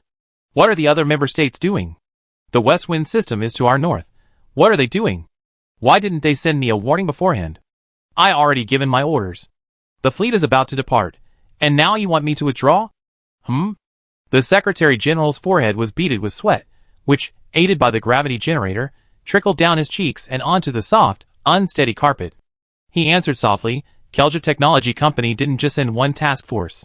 Another task force blocked the hyperspace jump point in the West Wind system, sealing off signals. Just 8 minutes ago, an Alliance caravan heading to the West Wind system discovered the blockade, which is why the intelligence was leaked. Governor Kazalin rubbed his fingers.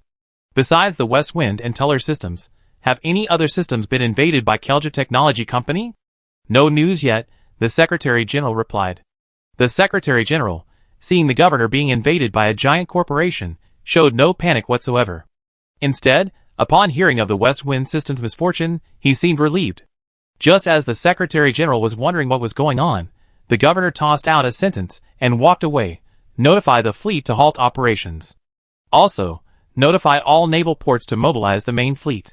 Inform the entire planet of the Kelja Technology Company's invasion. If anyone asks where I am, tell them I'm attending an emergency Freedom Council meeting.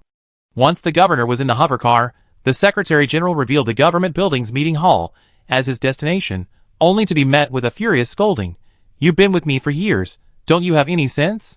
I told you to tell the people you're attending the Freedom Council, not to go yourself. Has the Freedom Council even convened? What am I going to do in the meeting hall now? Wait for the other governors like a slave. The Secretary General remained silent, head bowed in submission. The governor, exasperated, said, You should think about reading a few books and learning a little something, besides serving me. If it weren't for the fact that you've been with me since childhood, I would have fired you and replaced you with someone else as Secretary General long ago. The Kazalin family rebelled because of my mismanagement. Kelja Technologies supported ELF, so I was the first to be held accountable by various families and conglomerates. But it's different when everyone suffers together. With others sharing the burden, the blame won't fall solely on me. Kazalin is an industrial hub. In a full-scale war, this planet will inevitably become the focus of the Alliance's protection. I, on the other hand, will be able to rest easy. Kazalin will also thrive as the Alliance transitions to a wartime economy. Do you understand? The Secretary General didn't understand the intricacies of the situation, nor did he understand why the stock price had fallen before, but was now rising, despite the ongoing war.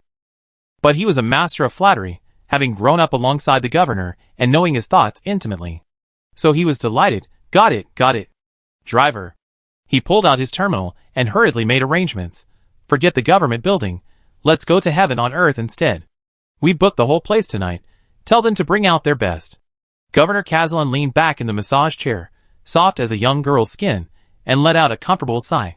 Then, as if remembering something, he added, I remember the last message the Flamingo fleet sent back said they were deceived by Javon and ambushed, right?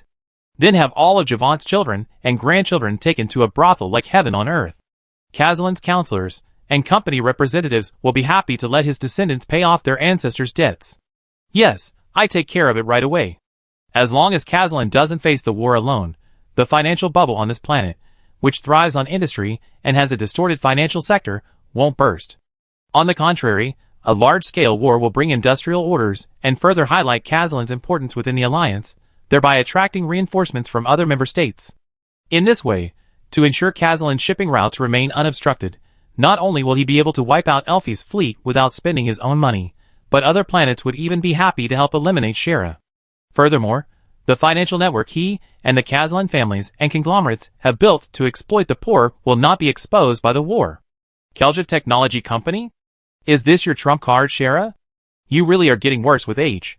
Governor Kazalin bit his cigar, squinting through the swirling smoke. At the Universal Alliance's Elfion office, Lieben shut down the communications and looked at ISA. The Overlord's fleet won't arrive in Elfion for another 2 days, and Risk Mining's fleet will take another 4.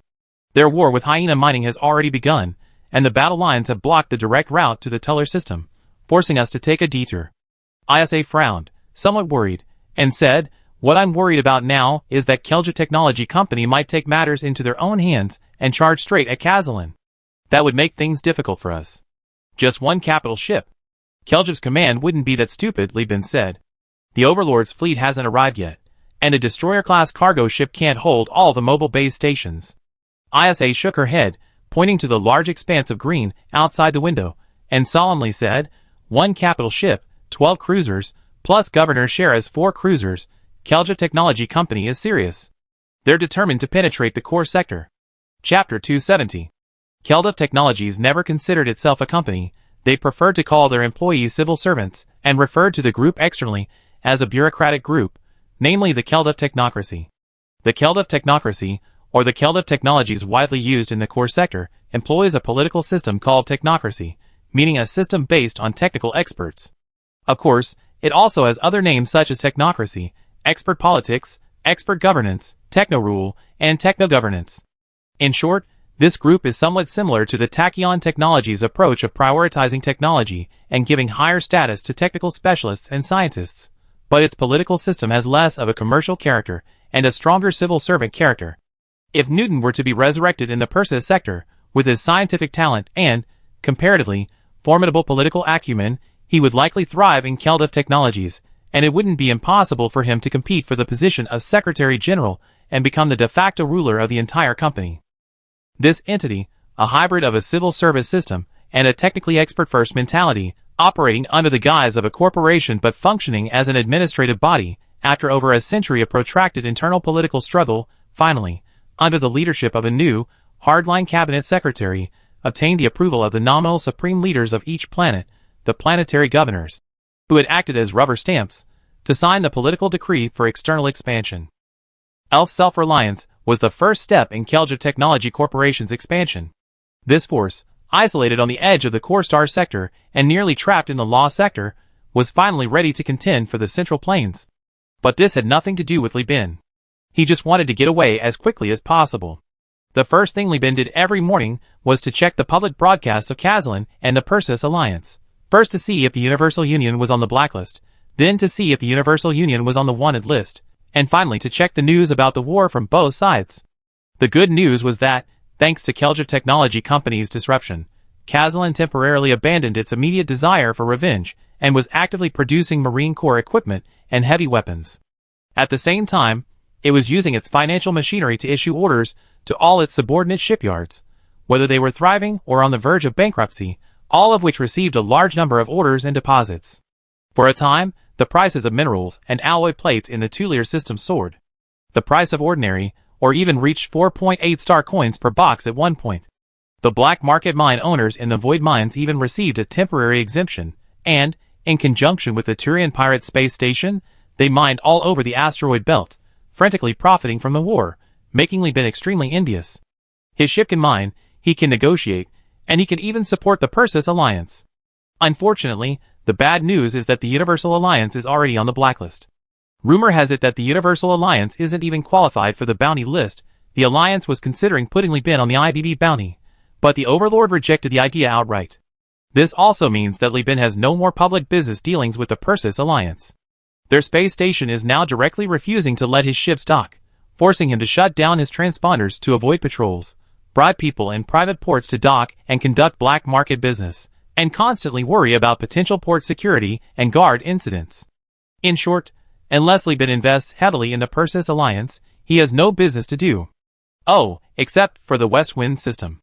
The Oppenheimer family has a special relationship with him. The live-action holographic novel IBB Bounty series, The Last Song of the Spirits of Water and Fire has been filmed, and its screening at the West Wind System's holographic novel studio reportedly caused a great sensation. Everyone is very interested in the realistic space warfare, death, and the film adaptation based on well-known criminals in the region. The king of the West Wind System, who also attended the internal premiere, praised the holographic novel, saying, "With getting what you deserve as its core theme and crime as its gimmick, it possesses depth and reflection, yet differs from the purely sinful vulgarity of Salamanca. It includes love and revenge, focusing on the grand while also remembering the small, recording a person's entire journey from humble beginnings to criminal, profoundly reflecting humanity's confusion and indulgence after the Great Collapse." The documentary filmmakers not only have detailed first-hand accounts of the protagonist, who actually participated, but the criminals also ultimately receive their due punishment. This series deserves a large investment, it should be filmed well, and many more should be made. Thus, promotion and distribution proceeded naturally. After several test screenings within the West Wind system, this pseudo-documentary holographic novel has now been rolled out in the core star sector, especially in the Persis Alliance. However, the Universal Union's characters and logo in the film were replaced with fictional companies at Li Bin's request beforehand. Otherwise, this holographic novel, with its commercial and advertising flavor, might have been rejected by the Alliance because of Li Bin's involvement in the rebellion. Although there was no logo or explicit publicity for the Universal Union, techniques such as changing names, using pseudonyms, and making insinuations were already mastered by humans thousands of years ago, when they were still practicing slash-and-burn agriculture. There was no need to name names, everyone knew where it was, and that was enough. Had it not been for the looming threat of war over the Tuller system, Li Bin would likely have already received orders for modifications and the Thunder Elf-class battleships. But it didn't matter. The Kelja Technology Company's fleet had traveled a great distance from its home base, and many of its ships had been damaged by the hyperspace storm. They had already filled all the repair bays at Elf Space Station, and even the 3 ports of Li's first shipyard were packed with the company's escort ships. Business could still be done. Once the Hegemon's fleet arrived again, and as usual gave the Kazlan Hyperspace Patrol a sound beating, they jumped into Elf Space Station. Li Bin could finally leave this dangerous place. "Why did you come in person?" Li Bin looked at Wilson East, who had appeared in the dock area, deeply surprised. "This place is probably going to become a battlefield for the giant corporations." "What are you doing here?" Wilson shrugged. "It's a business of causing trouble for the Persis Alliance. The Overlord is more than happy to do it. Let alone overseeing operations. Even deep involvement can make me well known internally. I still want to climb higher, so why can't I come?" As he spoke, he walked around the dock area alongside Li Bin, ostensibly pointing at the surrounding equipment with a look of disdain, but privately communicating via wired connection. 2 cruisers, both Colossus class, very capable. They were both repaired and brought over from my shipyard, and I guarantee there are no tampering with the route recorders. If you're transferring cargo, you better act fast. Ever since the news of Governor Elf's self-determination and defeat of the Association faction came, the Supreme Overlord has taken notice of this matter, and the Overlord has made changes to the original plan. How so? Li Bin frowned. Wilson said seemingly casually, the Supreme Overlord means that Elf can be controlled by anyone, as long as it can't be influenced by Kazlan anymore. He even ordered the person in charge of operations here to try and unite the 3 to force the Persis Alliance to change its industrial center. Huh? Li Bin was dumbfounded. Did this mean they wanted to transfer all of Kazlan's industry to other planets? Tachyon Technology would do that. He was bewildered. How can you be so sure Tachyon Technology wouldn't? Wilson revealed a profound expression. Kazian is almost half a star sector away from Tachyon Technology, making it difficult for them to control. You know Tachyon lacks production capacity. Weakening the Persis Alliance, forcing it to submit to them, turning the alliance into a master-servant relationship. What a wicked idea. It's a wonder that Sunihao, that bastard, could come up with it. At this point, Wilson belatedly stopped, patting his mouth through his helmet, looking like he misspoke. Li Bin didn't believe it was just a casual remark. This message must have been delivered on his family's orders. Although he didn't know what the East and Montanetta families were up to, Li Bin wasn't going to be polite about intelligence delivered to his doorstep. So, taking advantage of the air intake, he pretended to take out a cigarette, removing his helmet to light it. Amidst the crackling of the lighter, he whispered, "Isn't this giving you an opportunity?" Wilson grunted, took Li Bin's cigarette, lit it himself, and exhaled a thick cloud of smoke. "The Second War Alliance didn't officially join the Suzuan in fighting us, which has made them very unhappy. If we had the chance to take over the Luddite Church, we'd be willing to take the risk. The giant corporations are truly cunning, even betraying their allies," Li Bin thought to himself. Once all the cargo on the space station was packed, Li Bin dispersed his experienced crew, mixing them with the newly recruited crew, and accepted the lease on 2 Colossus-class cruiser freighters. They hurriedly began their escape. To extricate himself from the scheme, he even released Jefferson and removed the surveillance camera from Jefferson's spaceship from Wentz's possession, claiming that all the stolen money was with Jefferson, plus an extra 5,000 star coins as his service fee. He decisively shut down the operation and fled with his belongings. Li Bin was determined not to return until the 4 giant corporations reached an agreement. Even if the immigrant transfer was to proceed later, Jeffrey would be sent to carry out the mission. Chapter 271. It wasn't just Li Bin who was rushing to escape, when she was even more anxious. He was a pirate at heart, and sensing danger had become second nature to him. The moment the Kelja Technology Company appeared, he wanted to flee, but Li Bin forced him to stay. Now, Li Bin had orchestrated a scheme to silence him, and then settle the score, which he readily accepted. After repeatedly confirming that the deal was permitted by the giant corporation, Javant's spaceship had barely taken off from the space station when it was approached by a well-equipped and audacious group of pirates who dared to approach Elf, a ship possessing a capital ship and over a dozen cruisers. They brazenly disabled the engines, boarded the ship, looted it, and fled.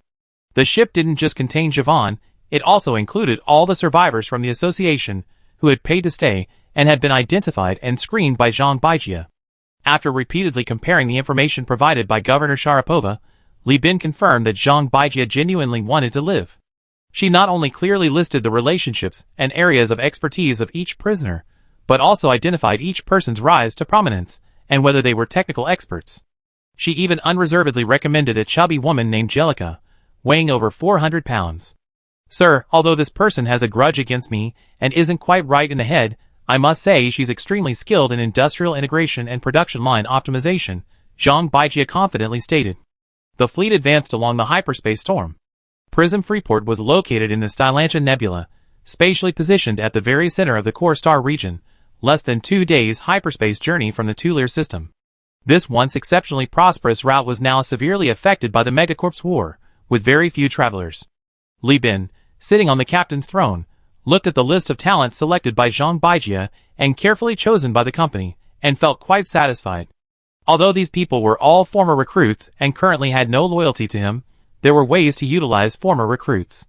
Interests and relationships could be rebuilt. Besides, these people would only be placed in the industrial sector, most of them wouldn't even receive factory shares, and all benefits would have to be earned through their own efforts. Of course, Li Bin wouldn't be stingy with rewards for the best among them. In addition to this group of economic and industrial talents, Li Bin also had a group of 6 combat talents provided by Old One Eye, the Black Meteor Special Forces team roster. The roster contained 15 people, but Li Bin's company currently only had 7, Captain and Breach Specialist Old One Eye, Special Operations Hacking Expert Jugapa, Veteran Demolition Expert Dolly Pros, Sniper Lorne, Scout Bond, Breach Specialist Newman, and Medic Yin Chung. Since completing their mission, these people have been wandering between the company's base and the ship, experiencing the company's living environment and verifying Old One Eye's words. As things stand, everything is going well. The most scarce resource among this group is undoubtedly the hacking expert Jugapa. Her hacking abilities and network security technology are exactly what Universal Union needs right now. It's not that Chen Luo and Nikolai, both from Suzy Technology, can't do it, but rather that expertise is specialized. Jugapa is truly an expert with extensive experience in this field, and has also mastered a batch of insidious viruses from the human leadership era. However, this person is too old and in poor health. Aside from appearing at mealtimes to get food, she rarely wanders around the cabin. To retain this talent, Li Bin even personally taught the canteen how to cook soft and easily digestible desserts like sanbuzan, a type of cold dish, peach slices, and braised pork belly, as well as other dishes, and arranged for several veterans to be grouped together, with meals delivered by a dedicated person. Li Bin had tried to recreate the medicinal cuisine, but the problem was that many medicinal ingredients were now synthesized by machines, and the Persis star system had very few earth plants and organisms. Ginseng and goji berries, for example, hadn't been brought over at all. Li Bin was truly a master cook without ingredients. He couldn't very well cut down an alien carnivorous plant and become a herbalist like Shenong tasting hundreds of herbs. So he gave up. Even so, Jugapa was quite satisfied with her life in the Universal Union. Under the meticulous care of specialists, and with delicious nourishing food, her health visibly improved. This wasn't really a matter of official duties. Even after retirement, these veterans retained many military habits, not caring much about their diet or the taste of their food, nor paying attention to their physical health. The fact that 15 members of the Black Meteor Special Forces team had survived was a testament to the significant advancements in human genetic technology and prosthetic limb technology in the Interstellar era. If they had continued with their antics before coming to the Universal Union, they would have lost everything, even with 9 lives. Except for Jugapa, the others enjoyed going out and wandering around. Medic Yin Chung frequented the flagship medical bay most often. She wasn't particularly interested in treating patients, but she adored the large yet incredibly gentle Oglin. This veteran medic, while helping Amanda in the medical bay, often lamented that if their squad had had a medic as strong as Oglin back in the day, the soldier's survival rate would have been much higher. She also casually taught Oglin a set of battlefield bone-setting techniques. Those brutal movements that required medics to use knee pressure and restraints, resembling a butcher slaughtering a pig, Oglin could perform with just one hand and a few fingers. Great. Great. This kind of bioengineered beast should be a nurse at the medical station. More intelligent than machines, stronger than humans. Sending her to the battlefield is a complete waste. Speedtron technology is such an idiot. Yin Chung exclaimed excitedly, as if she had discovered a new continent. Demolitionist Dolly was obsessed with Yin-style cuisine. He once knelt in the canteen, confessing his love to the male chef, his goal being to eat real food every day. Upon learning that joining the Universal Alliance would allow him to learn culinary skills, and that the company's CEO possessed countless exquisite recipes? He signed the contract without even looking at it. What's the point of looking at this? Wherever I am, I'm a beast of burden. I only regret not coming to the company sooner. What kind of crap have I been eating all these decades of my life? Breakthroughfus Newman also found his place in the cargo hold training camp. Old One-Eye deliberately took him for a stroll through the recruit camp, where newly recruited crew members from the factory area were undergoing combat training to select armed sailors suitable for war. The recruits' innocent stupidity and the instructor's deliberately clumsy teaching made this earnest man feel like ants were crawling all over him. Unable to bear it any longer, he spoke up to correct them, which drew the instructor's angry provocation. When he predictably defeated the instructor, he immediately earned the adoration of the new recruits, and the defeated instructor readily invited him to join the team to train them. Although Newman hasn't given in yet, Old One-Eye is certain from his daily routine of going to the dormitory, mess hall, and camp that the man has been won over by the recruits' admiration and auspicious words. Newman enjoys military life, he just can't stand fighting for despicable goals, is Old One-Eye's assessment of him. With such an inside man, Li Bin has no trouble taking down this group. Meanwhile, Sniper Lorne and Scout Bond seem to have no particular interests, spending their days wandering around the ship. Sometimes they follow the damage control crew through pipes full of lubricant, sometimes they sneak a swim in the spaceship's enormous reservoir, which could be used as a farm, sometimes they participate in the rickshaw races in the central corridor, and sometimes they submit their stories to the radio station for the daily story competition. They seemed quite relaxed, but Old One-Eye said the two were actually conducting reconnaissance. Years of sniping and reconnaissance had ingrained a habit in them. They wouldn't blindly believe Li Bin's one-sided account without seeing the crew's true lives firsthand. However, judging from the results, the two were gradually becoming somewhat reluctant to leave. They began to realize that the Universal Alliance fleet was even more humane than the surface of many inhabited planets. Captain, everything's settled. These people can't escape.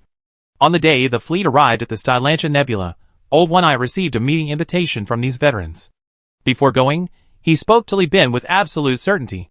Chapter 272. Stylantia Nebula Hyperspace Jump Point before the Twilight Gate.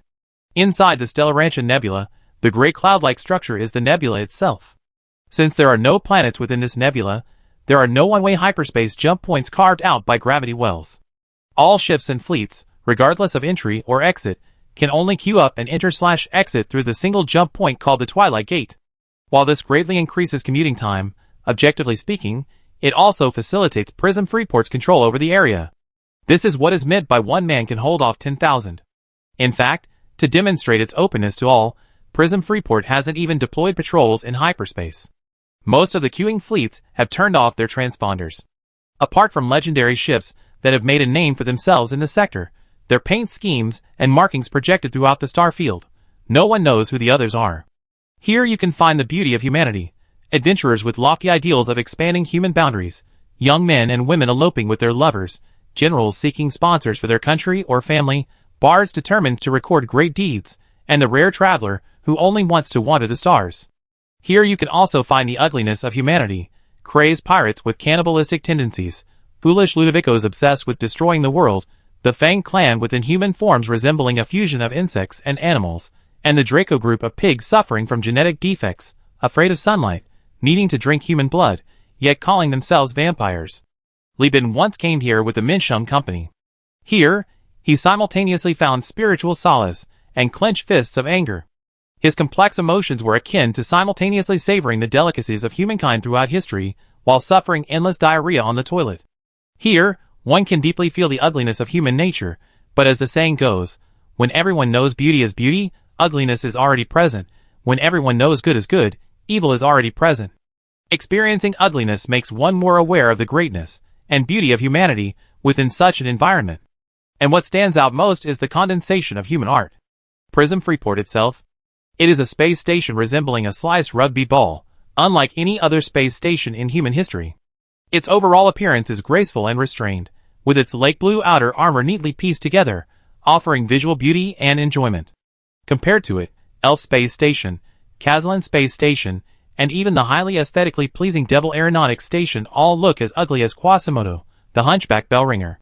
Prism Freeport. This space station boasts an unusual height of 88 kilometers and a maximum width of 30 kilometers.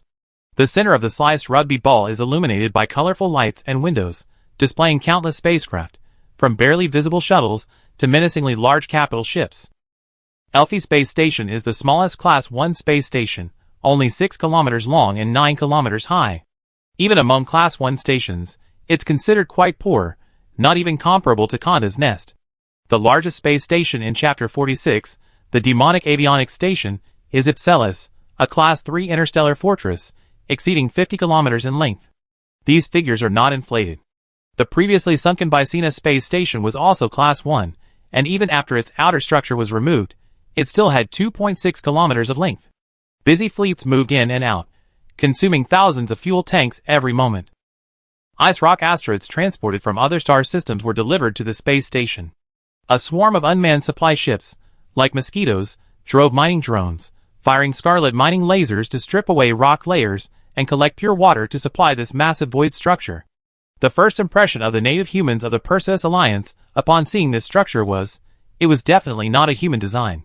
But it was indeed a human creation. Originating from the Perseus star system, which was still under human rule, it was originally designed as the star system's commercial hub, a magnificent building that pursued artistry and beauty to the extreme, with no consideration for war from the outset. Unfortunately, only the outer shell was completed before the great collapse struck. After decades of turmoil and abandonment, due to its immense size and superior location, whichever occupied it would become a behemoth monopolizing east-west and north-south trade. 13 families moved in after the first AI war, witnessed by all the major corporations, pledging permanent neutrality. Then, over 100 years, relying on its superior location in the very center of the core star sector, and with the Prism 13 guilds continuously handling massive amounts of goods and persistently building, Prism Freeport was finally completed. Meanwhile, the Ipselis Space Station, far away at Demon Aeronautics headquarters, was also an unfinished project. Despite being even smaller, its remote location and exorbitant material transportation costs, coupled with Demon Aeronautics' clumsy diplomatic strategy and low-key administrative approach, forced it to rely on its own production capacity, only recently completing the construction of that interstellar fortress. It can only be said that while isolating itself and building in isolation offers safety, it also comes at a price. Outside Prism Freeport, a 13-kilometer-long green dreadnought was docked. A cathedral-class dreadnought, a product of the Luddite Church, a culmination of Luddite technology and religion, this behemoth was converted from the core of an abandoned space station. It possessed 7 modules, 3 equivalent to secondary capital ships, and 4 equivalent to cruisers, along with 7 independent shield generators, and 3 enormous flight decks large enough to serve as frigate or even destroyer port facilities. Dreadnought, Space Station Modified, Cathedral. Cathedral parameters. This thing is essentially a small, mobile space station. Antimatter fuel, which is typically consumed only by ordinary ships in high-speed cruising mode, is merely a regular consumable for it. This dreadnought is larger than the ELF space station, capable of accommodating tens of thousands of crew members. It possesses its own microgravity, and its water tanks could drain the equivalent of an old Earth reservoir. The lower deck of the central module has even been transformed into a void farm by the Church of Lud, utilizing massive water tanks and castle-like water purification systems to simultaneously support agriculture, fishing, and animal husbandry. Li Bin could even see the prominent cathedral on the central module with the naked eye from the bridge.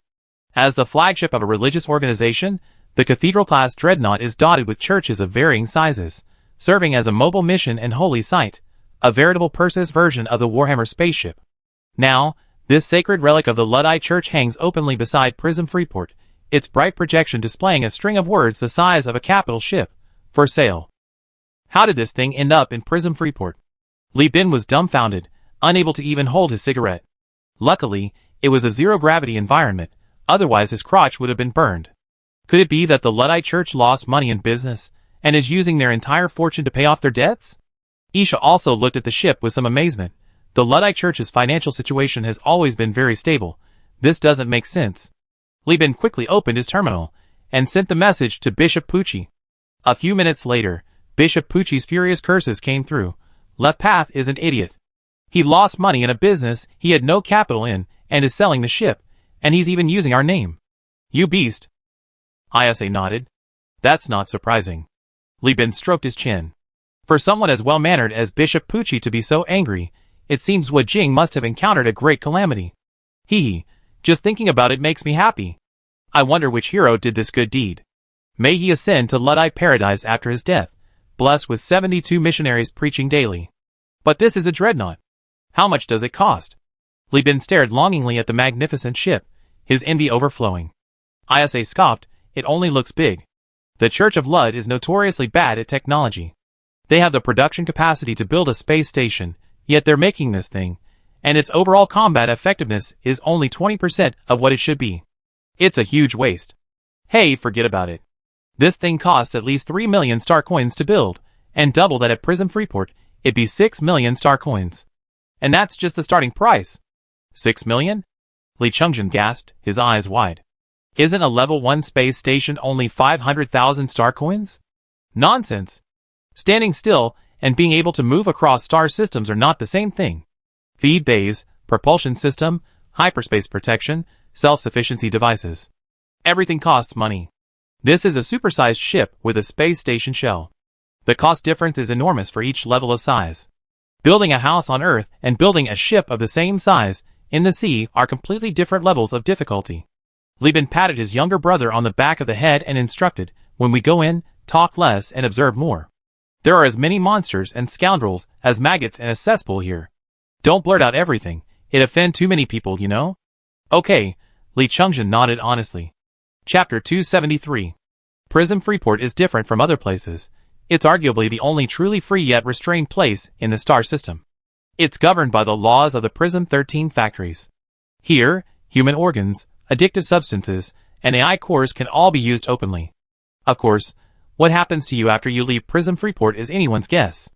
A dozen or so teams lined up in different directions, categorized by type, to enter from the edge of the cracked rugby ball. The Freeport has hundreds of control towers that prearrange different ports based on the size and ship types of visiting clients' fleets. Li Bin's fleet currently has 3 cruisers. Besides the Enlightened Beast, there are 2 colossi borrowed from the Overlord. These are of high caliber and enter the port directly through the VIP channel without paying any fees. This is the allure of cruisers. Even if your fleet is as large as a mountain, with hundreds of destroyers constantly on the move, and you consider yourself a giant corporation, in the eyes of Prism Freeport, you're just a nouveau riche with modest wealth. Only by obtaining cruiser quotas can you truly claim to have money, power, and military might. This ship is like a face. The bigger the ship, the bigger the face, and the bigger the face, the more prestige. Otherwise, why would everyone want a cruiser? Don't be fooled by the seemingly shabby for sale sign hanging outside Prism Freeport. Whoever buys it will have immense prestige, instantly rising to a position of power second only to the giant corporations. You can scoff at people, mock or even disdain this technologically outdated ship, but when the 13-kilometer-long, 12-kilometer-wide cathedral is actually looming over you, you know who's in charge. A temporary berth was set up in the cruiser port specifically to welcome the Universal Union. The staff and customs officers, all dressed in period costumes, greeted Li Bin with beaming smiles. What a grand display, Li Bin muttered to himself. A man with a long wig, dressed as a wandering swordsman, with an awkwardly slung air rifle on his back, approached with his hands clasped together. Are you Mr. Li Bin, CEO of Huanyi United? He asked, his expression confirming his suspicions. Li Bin pointed to himself. You know me? Sir, you flatter me. The man bowed in welcome, and an ancient melody filled the air, clearly the same welcoming tune played at the Li's first shipyard entertainment port. Your entertainment port ancient immortal palace now enjoys a stellar reputation in the Core Star region.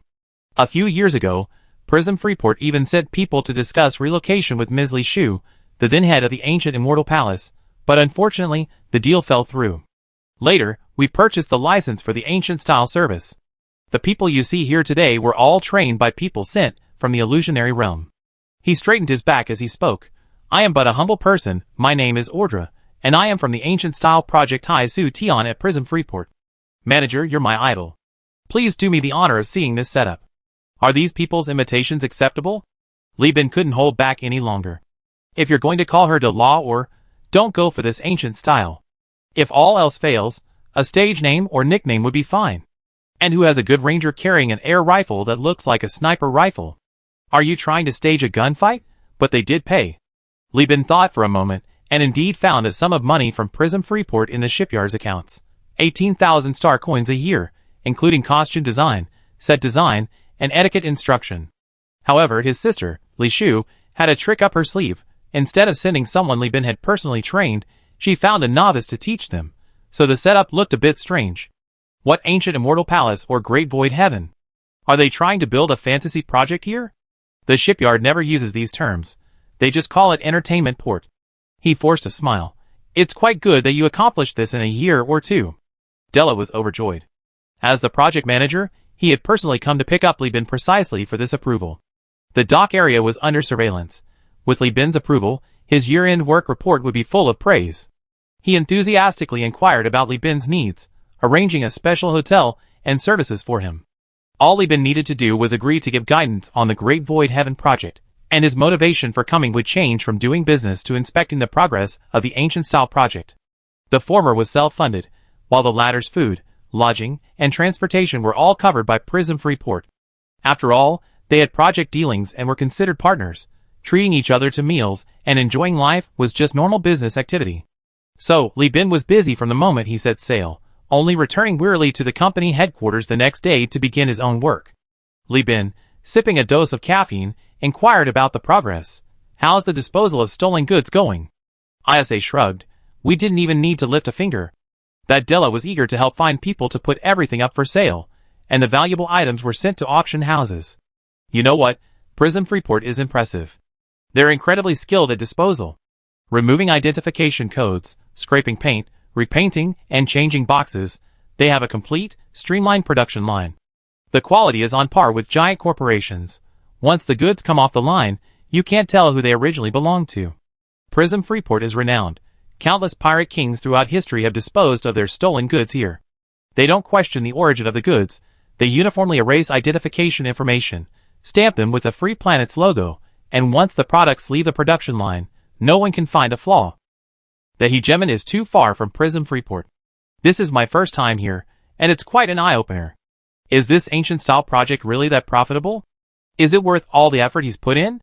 Li Bin grabbed Isa's hand and pulled her up. Since it's our first time here, let's take a good look around. As for the ancient-style project, Prism Freeport is so big, there are plenty of people trying to climb the ladder. Della isn't interested in the project itself. Li Bin led Isa through the bustling and complex Freeport, explaining as they walked, what he values is the position of project manager. He specializes in the service industry, but previously, each sub-business in the service industry had its own established project manager. Without someone stepping down, he couldn't take the position. Now that Freeport has bought the license for the ancient-style project, it's a shift from existing to new projects, and new projects need new project managers. As Li Bin spoke, he shoved away someone disguised as a child who was trying to steal their terminals and the dwarf pickpocket carrying valuables was immediately grabbed by the armed sailor hanging behind him, who dragged him to a corner without explanation. He finally climbed up here, so naturally he doesn't want to fall back down and work for someone else. That's why he wants to learn from our mature ancient-style project. Isha frowned as she listened. So complicated. Does doing business have to be so scheming? Even chatting requires playing mind games. There's no way around it. The business world is like a battlefield. Li Bin smiled. Let's go on a date, and take the opportunity to observe how they build their space station. Prism Freeport is astonishingly large. Its 88-kilometer altitude gives it countless decks, making its actual space difficult to quantify. Even Prism 13 factories themselves probably don't know its true size. This enormous space station, originally designed to serve as a commercial hub for the entire prosperous star system, is truly a complex structure with winding corridors and soaring eaves, its number countless.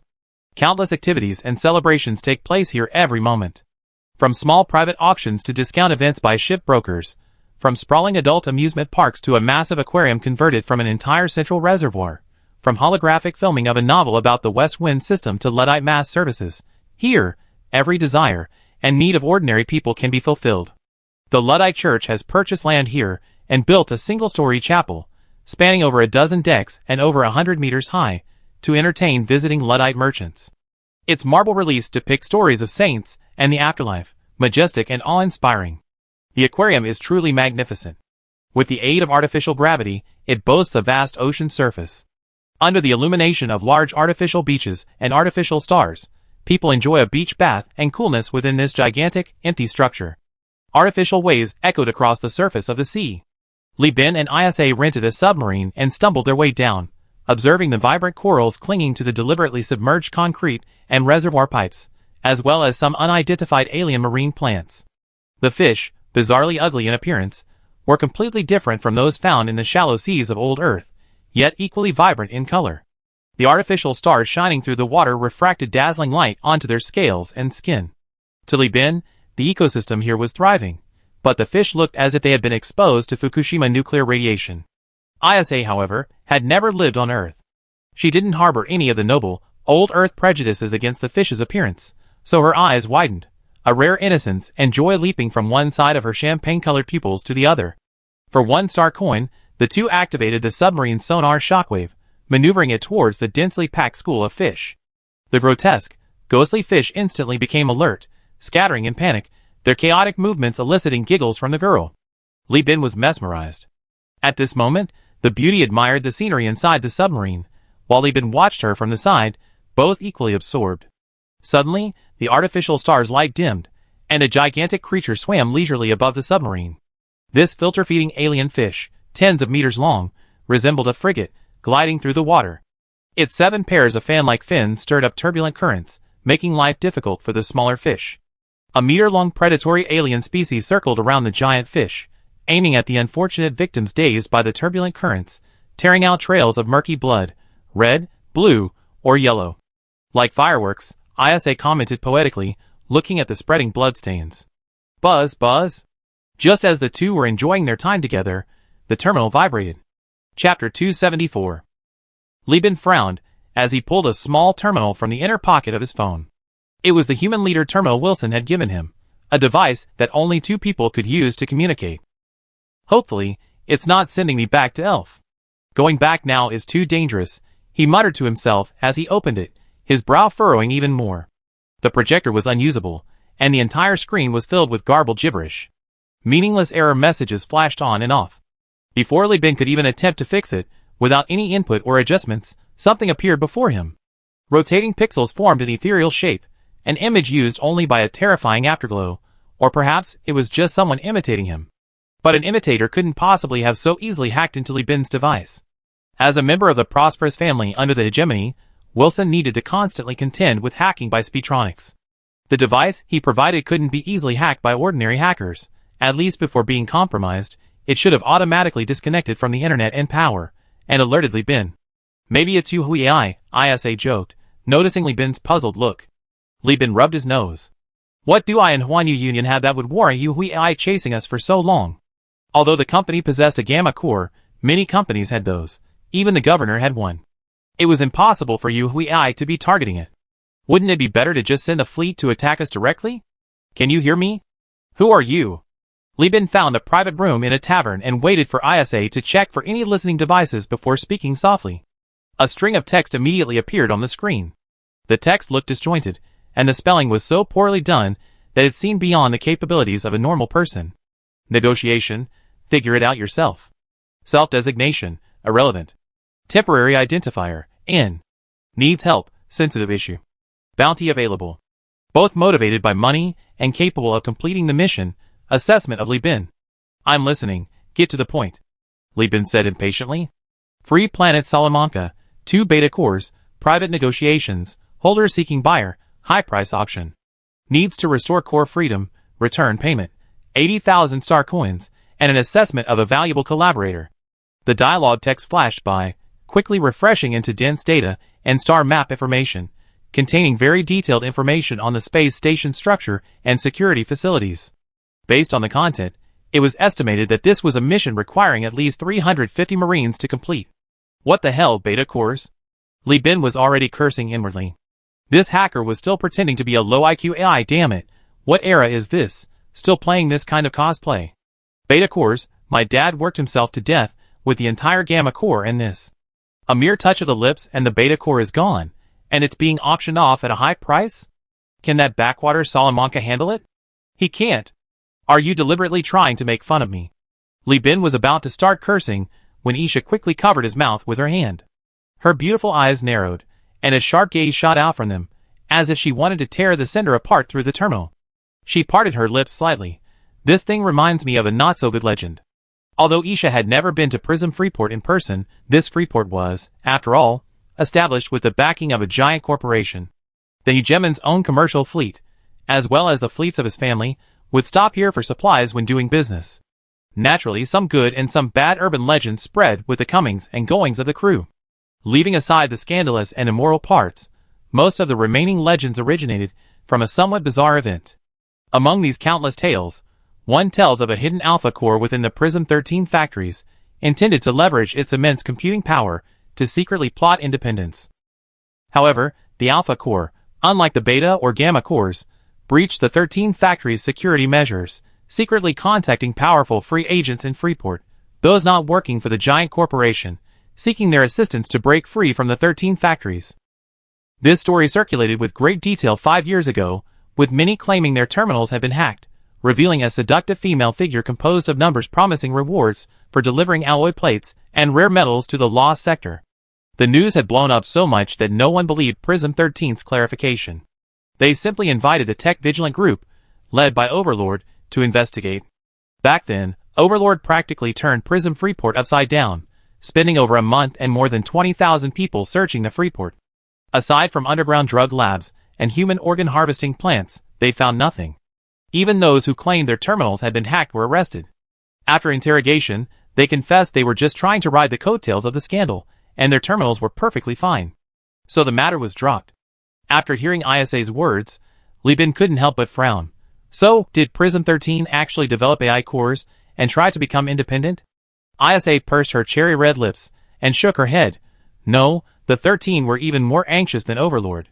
Their business relies entirely on Prism Freeport's geographical location, and their personal survival depends on compromises with giant corporations. These people set all their data and information to various factions. Speedtronics and Overlord investigated for a long time and found nothing wrong. The final investigation only stated that a skilled hacker was active in Freeport and offered a bounty, but so far no one has reported capturing the so-called hacker. She pointed a slender finger at the terminal, but the reality is that while there's no evidence that an alpha core was imprisoned in the 13 factories, the military terminals of the human realm era are not something ordinary hackers could breach after the Great Collapse. While we can't rule out the possibility that a hacker is indeed imitating the Afterglow AI well. ISA scratched her head. AI can simulate personality, but a normal person wouldn't send a message to a stranger asking for our help to rescue them. This is a huge deal. We struggle to even get a gamma core, let alone a beta core. If it were a real person, they'd definitely try to do this through connections. Li Bin thought to himself, that's true. If I knew Salamanca had a beta core, I abandon the Freeport business, summon everyone from the Tonfa colony, and send 2 warships straight there. I have old One-Eye cores and bribe his comrades in Salamanca to cooperate, and we'd definitely get the core. If all else failed, he could sell the information to Wilson and get a few destroyers in return. Why bother finding a complete stranger and offering all the data and strategies? Was he afraid the other party would back down because he thought the odds were too low? Li Bin pondered deeply, increasingly convinced that this abnormal thinking couldn't be human. It might actually be an AI core with a simulated personality at work. Perhaps even the Afterglow AI. Seeing Li Bin look up, ISA whispered knowingly in his ear, "What do we do now? I remember it mentioned considering collaborators, right? If this is the Yuhui AI, and we really connect, maybe we can even directly infiltrate Yuhui-controlled star systems for exploration in the Lost Star region." Before Li Bin could finish, ISA understood. The star systems controlled by Yuhui were either rich in natural resources, or contained numerous remnants of human civilizations and automated factories. Either way, they were top-tier, high-value star systems. If they could really establish a good relationship, Li Bin could make a fortune. Then the huge funding gap for developing the colony would be filled. But, are we really going to cooperate with a machine? This is an out-of-control AI, something humans can't control. ISA was worried. She feared that cooperating with an out-of-control AI and ending up as a traitor would be incredibly foolish. Limited cooperation? We can still act as spies in the Afterglow. Li Bin licked his lips. Besides, let's agree to get the core first. Whether we hand it over or not is just a matter of our word. Having the core in hand will make negotiations easier. You're so shrewd. Chapter 275. The hacker, suspected to be the AI core, vanished without a trace. Li Bin had barely agreed when the core holder's identity information appeared on the terminal, after which communication was cut off. Only a graceful female figure composed of holographic numbers appeared in the contact list, labeled Ms. N. AI core overview. These AI cores are male and female? Li Bin raised an eyebrow. Isha was still immersed in her anxiety and apprehension about the out-of-control AI. Seeing this, Li Bin couldn't help but chuckle. This girl, born into a powerful family, had always been extremely wary of AI cores. If it weren't for Li Bin's sake, she would have definitely sent the information to Wilson or Logan Montanetta, causing the powerful figures to turn the entire Freeport upside down. Come on, miss. Don't think about that anymore. Even if the sky falls, there are tall people to hold it up. The blame for the out-of-control AI can't be pinned on us. If Hui really does invade the core star sector one day, the culprit will be traced back to Tachyon technology. Li Bin comforted her. Let's hurry and buy the technology and blueprints. I heard that Shui Taihang, one of the 13 factories, is holding another technology licensing conference today. If we're late, all the good stuff will be sold out. When it came to her own business, ISA immediately pulled herself out of her anxiety and cheered up. As everyone knows, the technology in the Perseus star system is now only a fraction of what it was in the human era. The state of the remote, newly established colonies is self-evident. Back then, the British Atlantic colonies even had to import nails from the mainland. In the eyes of the colonists, such a small thing was something that needed to be reused repeatedly. They even had to burn down their houses to collect nails when moving. The situation in the Perseus sector is similar. The Great Collapse buried vast amounts of technology in the lost sector, and the monopolization of technology by giant corporations created an awkward situation where redeveloping technology was less efficient than painstakingly digging up old, forgotten technologies. After all, you might spend hundreds of thousands of stars, gather thousands of scientists, and spend over a decade developing something that an expedition might bring back from the lost sector tomorrow, resell to a giant corporation, and then the market would be flooded with similar or even superior products. Companies large and small, not affiliated with giant corporations and lacking exclusive formulas, naturally lack the incentive for independent research and development. But they still have technological needs. So what do? Besides paying hefty sums to purchase technical specifications and licenses from giant corporations, they either scavenge on the black market or the Prism Freeport. The Prism Freeport, jointly backed by giant corporations, has the right to purchase a batch of less sensitive or outdated technologies from giant corporations each year that are still marketable. Furthermore, Prism Freeport's central commercial location and free-spirited atmosphere make it a popular destination for pirates and salvage and exploration teams who occasionally find valuable assets in the peripheral and even lost star sectors. They are eager to try their luck here and sell their technology and blueprints. Here, aside from the proprietary technologies of large corporations that cannot be openly sold and can only be obtained through private auctions, all technologies and blueprints from the era of humankind can be sold openly. Of course, this is just the official statement. In reality, you won't be able to buy cruiser or larger blueprints except through private auctions. Each of the 13 factories has its own technology licensing meetings, held at staggered times.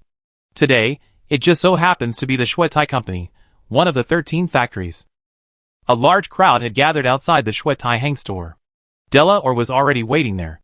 Seeing Li Bin get out of the car, his eyes lit up. He straightened his clothes and greeted him. Mr. Li Bin, if you need anything, just let me know. Why bother coming all this way? When you're out having fun, you should explore, Li Bin said gently to Della.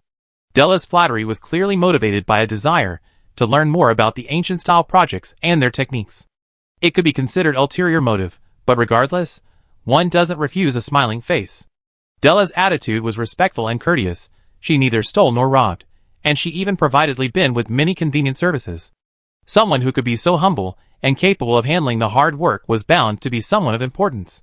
Making friends with her would always be beneficial. Li Bin enjoyed making friends, and he especially loved seeing his friends achieve great success, so they could help him in the future. Della's work was indeed efficient.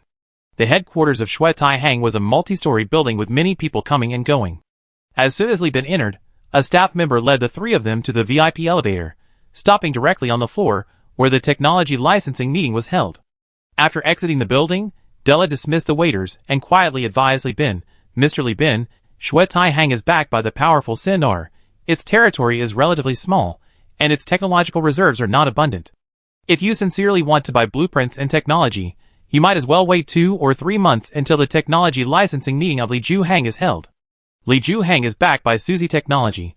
Although they charge higher prices, they have more technology. Li Bin couldn't wait 2 or 3 months. He came to Prism Freeport with the intention of exchanging money for technology and equipment. Currently, Li Bin's colonial technology is divided into several parts. The first category is what he memorized from the Brighton Alliance library, mainly focusing on colonial layout optimization and colonial management. This part had already been written down and given to Li Shu, and Jia in Tanfa also had a portion. The second category consists of colonial equipment maintenance and emergency repair technologies gathered from the Tanfa colonies, developed from scarce resources. The technological approach is ingenious, but the technical content is not high.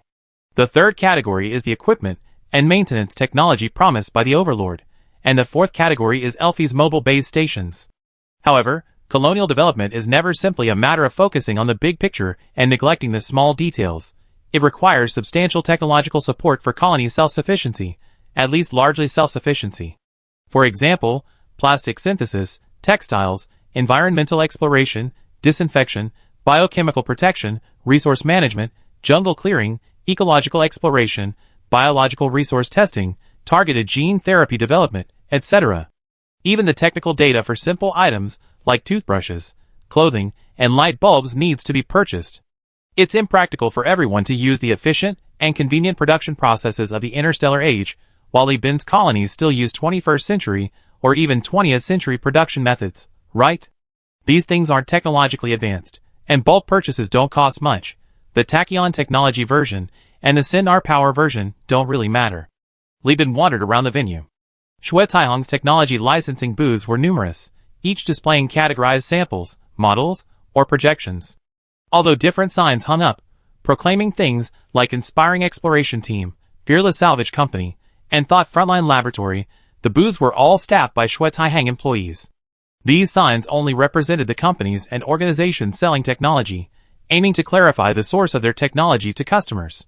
These organizations had already either sold their technology and blueprints or provided them to Shui Taihang as an intermediary. The goods here weren't limited by signs. You could find all the products for sale at the licensing event at any booth. Excuse me, are you Mr. Li Bin? Mr. Li Bin, CEO of 1U United? A group of people were browsing when a tentative voice came from the side. Li Bin stopped and looked over. A large, bearded man with a burly face came into view. I am Li Bin and you are? Li Bin tried to recall the information, but couldn't find a match in his memory. The bearded man was overjoyed. He snatched a pen from the clerk at the stall counter and rushed to Li Bin. It really is Mr. Li Bin.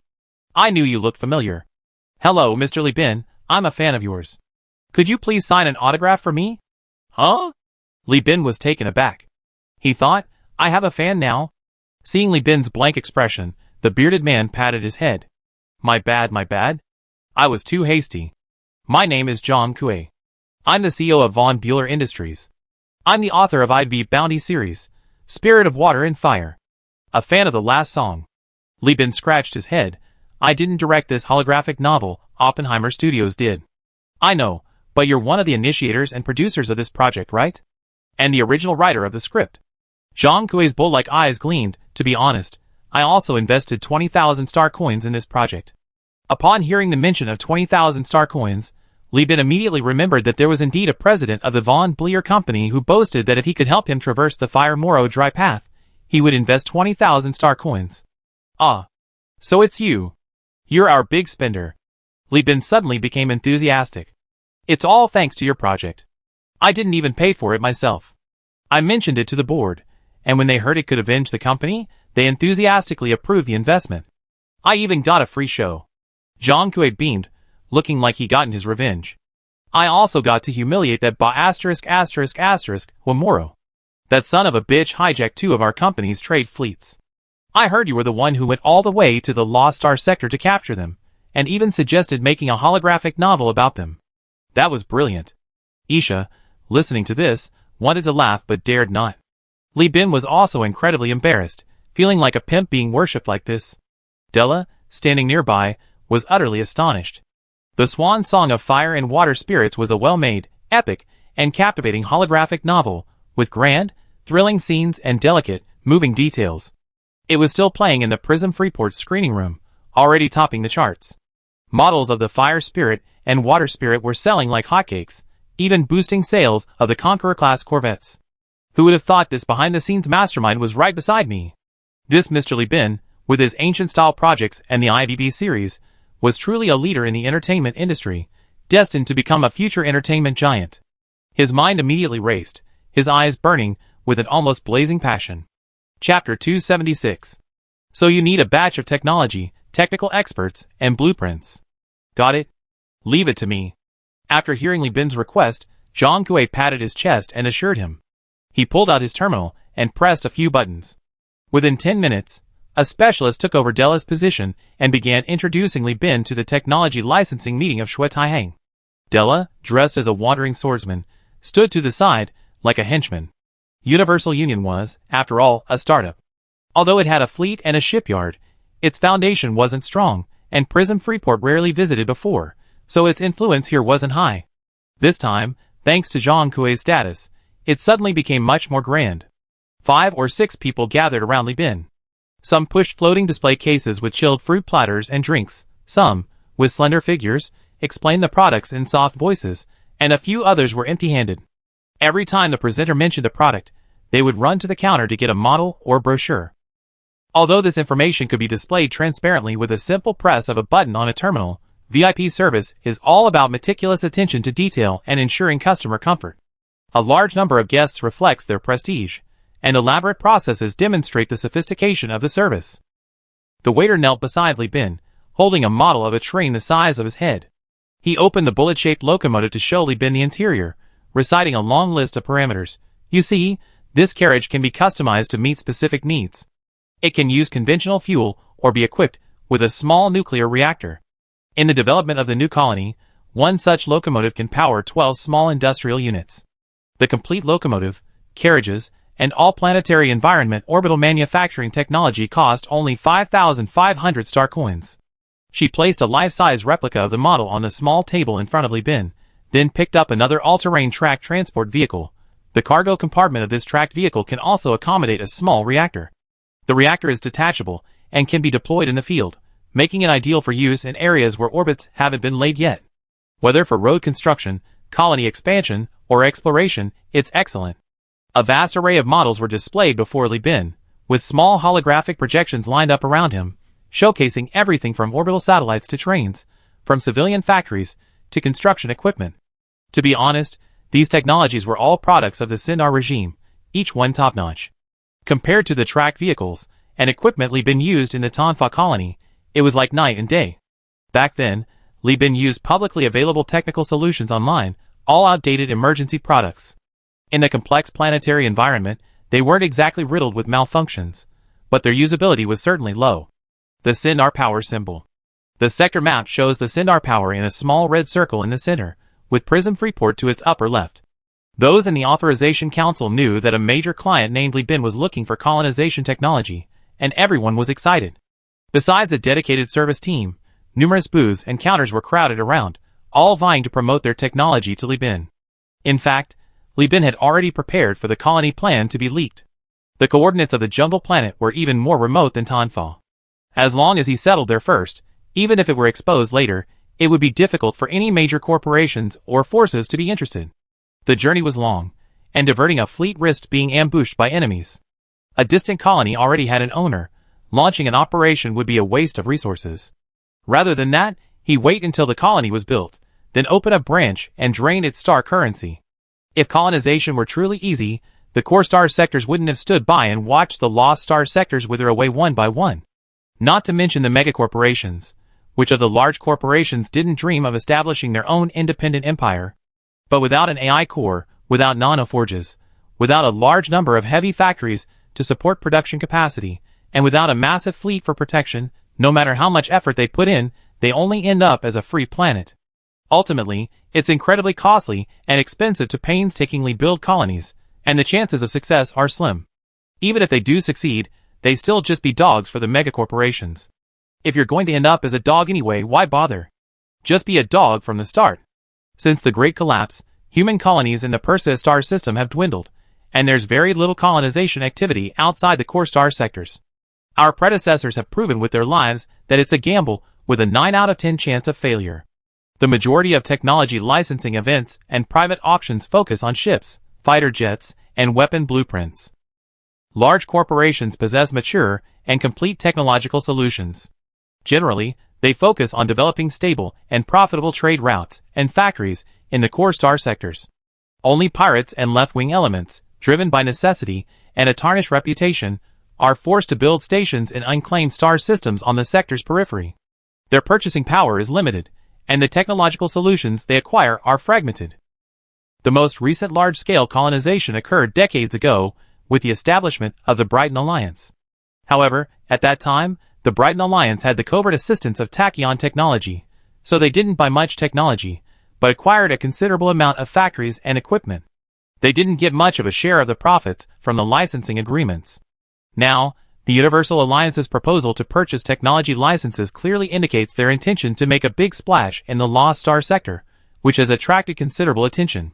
With funding from Elfie and the Overlord, Li Bin had no shortage of equipment, but lacked experts and technology, which suited the licensing council perfectly. Whether it was Prism 13 factories, giant corporations, or even high-ranking executives like Zhang Kui, they all held Li Bin in high regard and couldn't wait for his colony to be completed. A new colony meant new trade routes, new markets, and star currency. Even pirates were excited. These people made their living by robbing and pillaging along shipping routes. Before Li Bin's colony was completed, they wouldn't harass him. Instead, they would help drive away the madmen of Zhujiang. You killed my bread and butter. Where am I supposed to make money? Get the hell out of here. This created such an enthusiastic scene, something Li Bin desperately wanted. Once the news spread, merchants flocked to the area, saving Li Bin the trouble of begging for business and waiting for these companies to send fleets to transport supplies, making up for the initial resource shortages, and then squeezing a large sum of money out of them. If they built their own fleet for transportation, the colony would truly become a bottomless pit of star currency. In his and ISA's plan, as long as Tanfa, with its 300,000 inhabitants and proximity to the jungle planet, could serve as a transit point for both travel and immigration, it could remain hidden as long as possible until the colony was established. But looking at the abundance of technology and models before him, Li Bin couldn't help but touch his face and glance at ISA. His meaning was clear.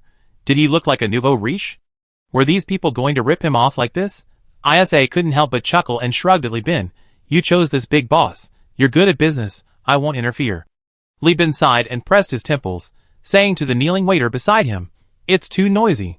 Have everyone else leave. I already stockpiled a batch of technology. I don't need this much. Leave the orbital technology, small reactors, and satellite technology. The rest can leave. I also need a group of basic technical experts and engineers. This single sentence alone was a huge order worth at least 20,000 to 30,000 star coins.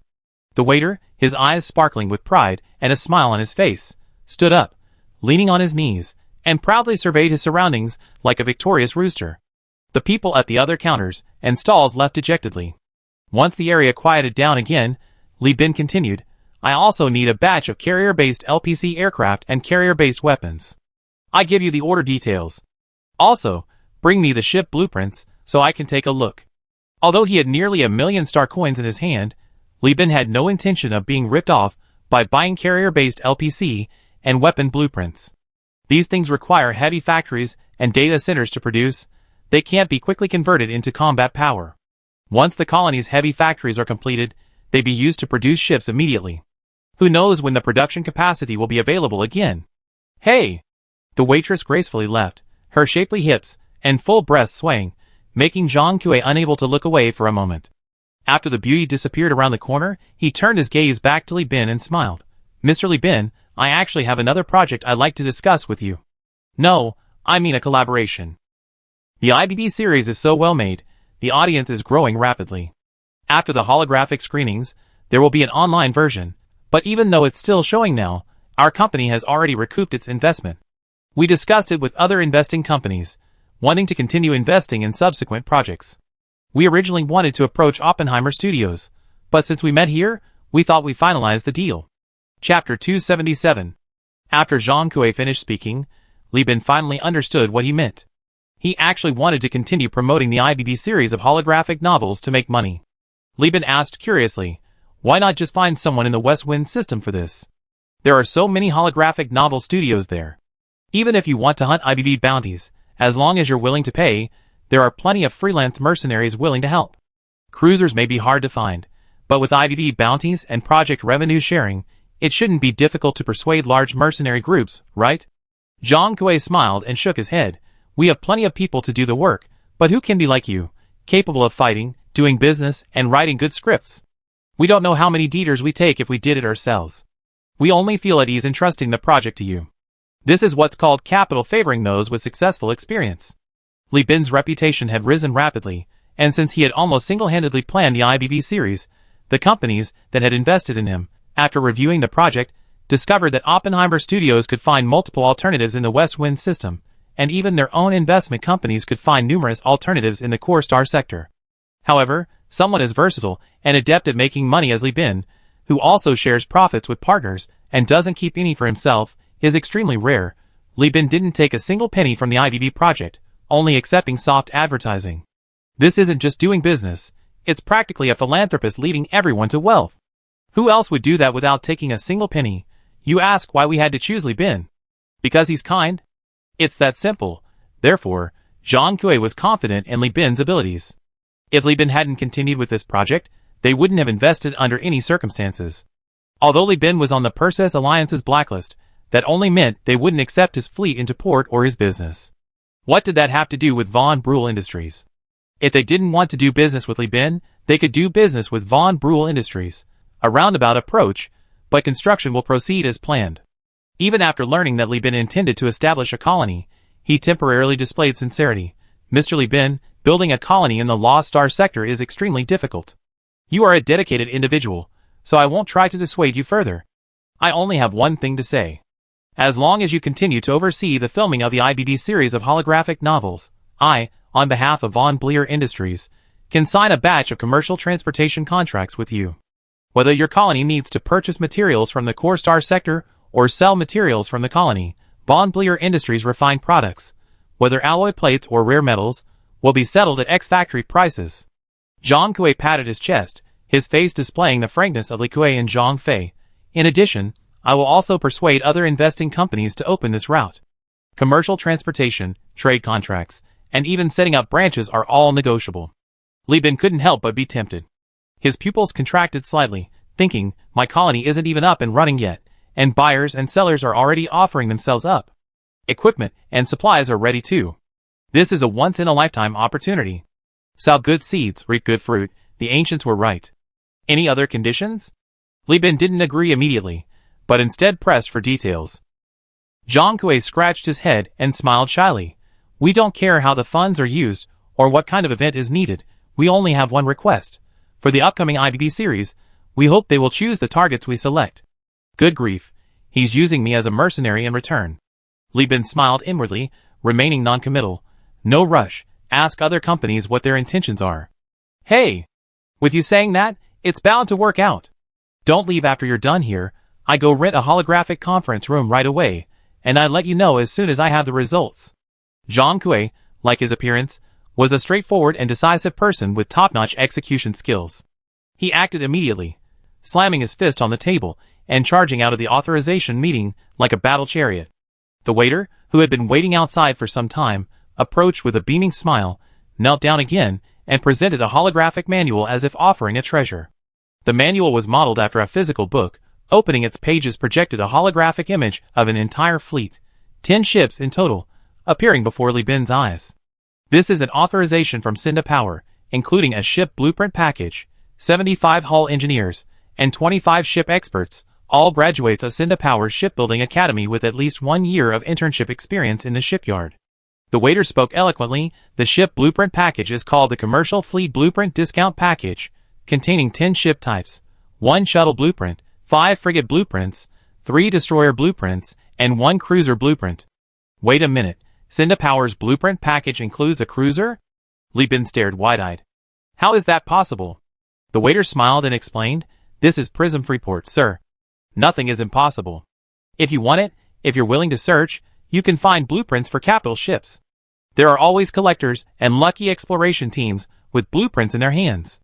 In fact, I suggest that if you want to acquire a fleet, you should check out the port market. Although the high-end market in the Freeport is expensive, we also have a more affordable market where you can occasionally find good ships. You just need to pay us extra for the quotas we purchase from the giant corporations, and you can easily get your hands on cruisers and even capital ships. Li Bin didn't refute this point. There was still a Cathedral-class battlecruiser docked outside Prism Freeport. Tell me about the blueprints. Okay. The waiter readily agreed. Given the considerable amount of blueprints you need, we recommend purchasing a blueprint package instead of individual blueprints, as you can enjoy discounts offered by a major corporation. We at Shuatai currently have 2 blueprint packages, the Blueprint Hacker Package and the Commercial Fleet Blueprint Discount Package. The former has 7 blueprints, including the blueprint for building a Dragon-class battlecruiser, but it's expensive and has high restrictions on buyers, so it doesn't meet your needs. We recommend the second one. The Commercial Fleet Blueprint Discount Package contains 10 blueprints, including the Hermes shuttle, used to support the commercial activities of colony merchants on the surface and at interstellar stations. Hermes-class shuttle. The Kite-class drone supply ship, designed by the bankrupt Orbital Industries. This type of ship. It exhibits excellent performance and adaptability under surface gravity and complex atmospheres. Its keel and main structure, proven through practice, can withstand repeated gravity and atmospheric damage, guaranteeing a minimum service life of 50 years. This type of ship is the mainstay for transporting supplies between surface and interstellar stations and space stations. Kite-class drone supply ship. Bull-class tug, equipped with its own propulsion field, is an excellent choice for towing slow-moving vessels, icy asteroids, and even transferring space structures. Bull-class tug. Coal miner-class armed merchant ship, designed during the core era, is a modified old cargo ship. Positioned as a void mining vessel with a certain degree of self-defense capability, it comes equipped with a drilling impact cannon and a pair of Netherby drones, making it the best choice for small void mines. With it, your colony can effectively mine even without mineral resources. It is an excellent choice for mining and short-distance transportation. Coal miner-class armed merchant ship. Hound-class armed merchant ship, the most widely used frigate in the Perseus region, perfect as an armed escort vessel, with widely available and simple-to-produce components. Hound. Lieben interrupted. Hound. No need to explain, I have the blueprint next. Dram fuel ship. Looks like you have one too. Seeing Li Bin's brow furrowing, the waiter quickly skipped the frigate and began introducing the destroyer, Dram fuel ship. Star Wheel-class cruise ship, a destroyer-sized cruise ship designed during the core era. Since its production, it has monopolized all mid-range transportation business in the Milky Way. It is equipped with a self-service restaurant and central kitchen, a holographic screening room, conference rooms, a bar, a zero-gravity dance hall, and other facilities, and can also be customized according to needs. It can accommodate 500 customers. Starwheel-class cruise ship. Buffalo-class cargo ship, the most popular cargo ship in the Perseus star system, with low production costs and short construction cycles. More than 1,000 Buffalo-class ships roll off the production line every year. Every year, another 1,000 Buffalo-class ships are sunk or towed away immediately after leaving the factory to be converted into gunboats, aircraft carriers, or miniature exploration merchant ships. Li Bin silently commented, his mood improving considerably upon seeing the Buffalo-class cargo ship blueprints. The ship package is a bundled sale, just like the bundled packages or welfare packages for Steam platforms. Regardless of whether you already own the games included in the package, you have to pay for them all if you want to purchase them. Theocratic-class heavy destroyer, designed and manufactured by the Church of Lud, durable and long-lasting. The waitress introduced the parameters of the Theocratic-class destroyer. Li Bin listened quietly, feeling a surge of emotion. He hadn't expected to encounter a Theocratic-class destroyer here. The Cheetah in his fleet was such a ship, having fought alongside him in countless battles, and traveled nearly 100 light-years. This ship was clearly added to the ship bag to compensate for the fleet's lack of raw power. If it weren't for the Nebula, Bull, and Mercury shuttles, blueprints with no combat capability, this blueprint would probably have been replaced by a bunch of Buffalo-modified ships. After explaining the destroyer, the waitress took a breath. With Li Bin's permission, she swallowed a large gulp of purified water to moisten her throat, then zoomed in on the projection with 2 fingers, displaying the cruiser before Li Bin, Enterprise-class cruiser, and 2 blueprints for redesigning it based on the Enterprise class. Li Bin's nostrils flared, and his mind tensed. Chapter 278. The Enterprise-class cruiser, while favored by many pirates as a combat vessel, is essentially more of an armed merchant ship. Possessing 1 medium-sized energy tank and 2 medium-sized missile tanks, her combat relies heavily on her internal high-speed missile pylons. These pylons can be overloaded by squeezing the electrical grid, allowing for rapid missile reloading and the unleashing of a barrage of fire to destroy the enemy in a short time.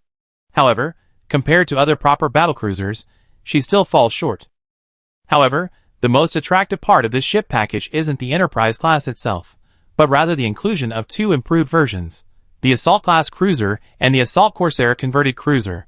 Even a rather outdated medium-sized shipyard can be converted, with the stern flight deck enclosed, the bow reinforced, and the cargo hold converted into a massive torpedo/missile bay to house its internal launchers. A glimpse of the commercial fleet blueprint discount package blueprints. The Assault class cruiser has a built-in Thunderstorm launcher, while the Assault Corsair version has a built-in Hammerstorm launcher, capable of launching clusters of long-range missiles and clusters of Hammer missiles, respectively. The Hammerstorm launcher is essentially a large missile bay. The projection immediately showed a test of the Assault class cruiser. A Colossus-class converted missile ship served as the target ship. With its shields deployed, it was bombarded by the Thunderstorm launchers.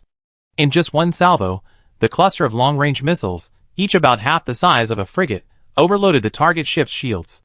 The second salvo only hit a third of the missiles before destroying the cruiser. Looks amazing, right?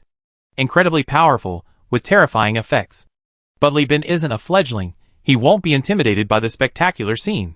While the Thunderstorm launcher and Hammerstorm launcher are indeed incredibly powerful, even boasting astonishing ranges, the missiles launched by both weapons have significant drawbacks: slow speed and poor navigation capabilities.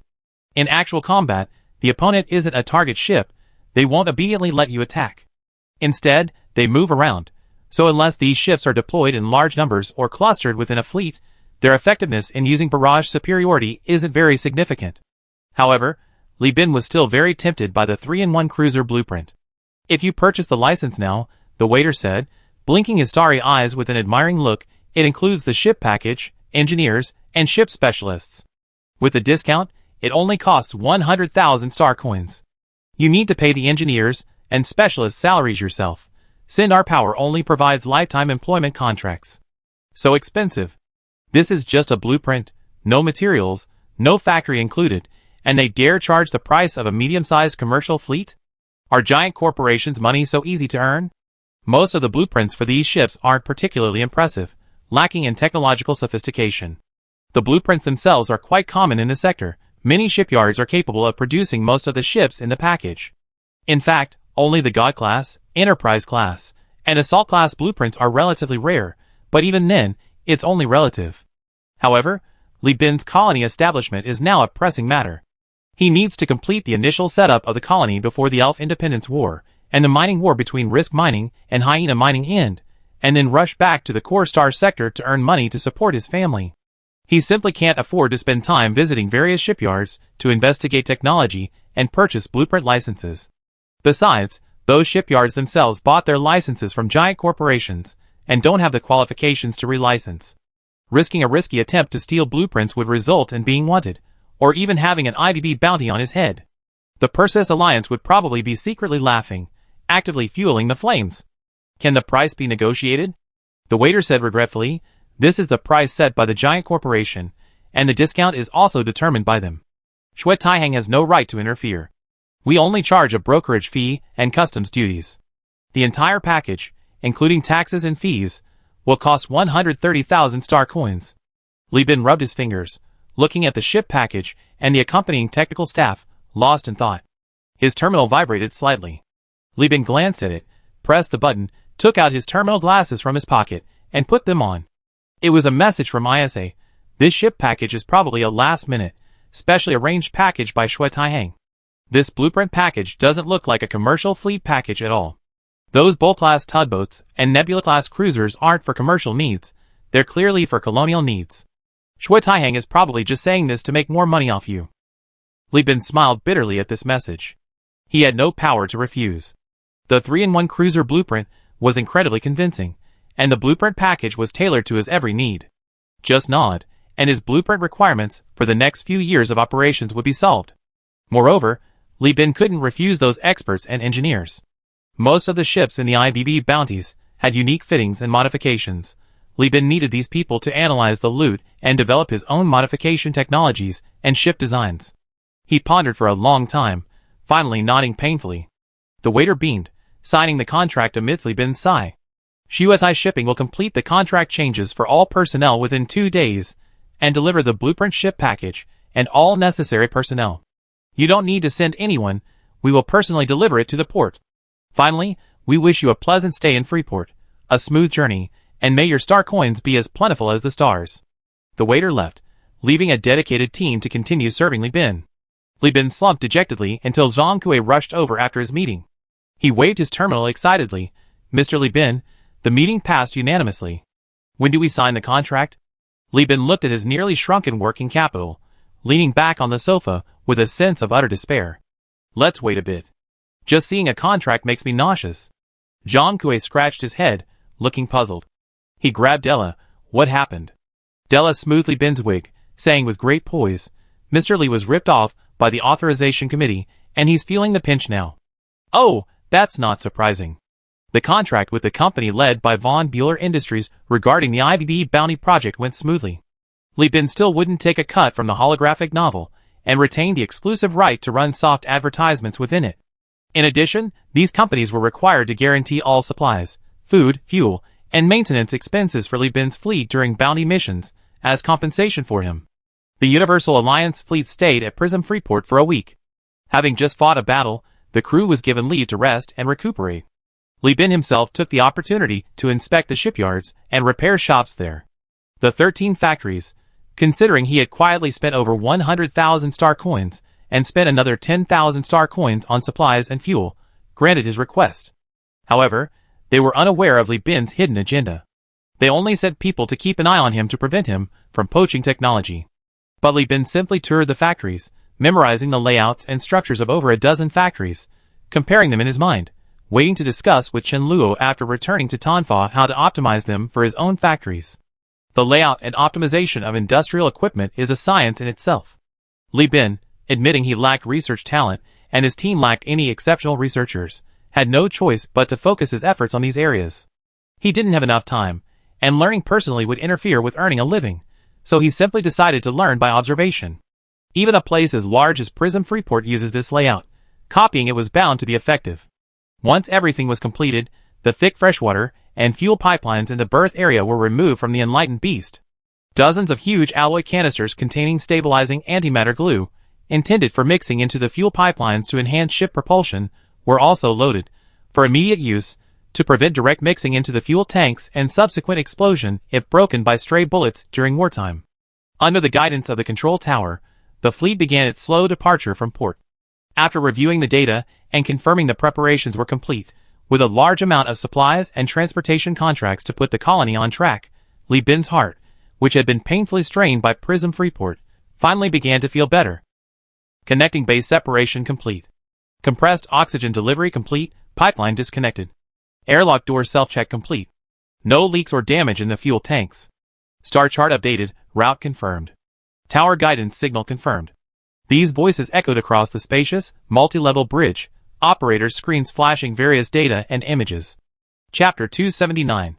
Departing from Stylinst, where Prism Freeport is located, the ship sailed towards the Amar Twin Volvo system, a well-known impoverished binary star system in the eastern part of the sector. Route. The disorientation symptoms caused by entering and exiting hyperspace no longer troubled the experienced crew. Only the rookies newly recruited from the factory area, and the engineers and ship scientists, who boarded at Prism Freeport, were disoriented and even vomiting. Those in severe cases went into shock and were carried to the medical room by Odlin, one on each side. These people became the biggest source of amusement after the radio station and the track car races in the central cabin. Every day, crew members undergoing medical checkups or seeking treatment would come, drawn by the spectacle, offering their own folk remedies, from chewing cockroach legs to smoking rat hair, to the even more outrageous claim that drinking a sailor's dream could cure atopic dermatitis.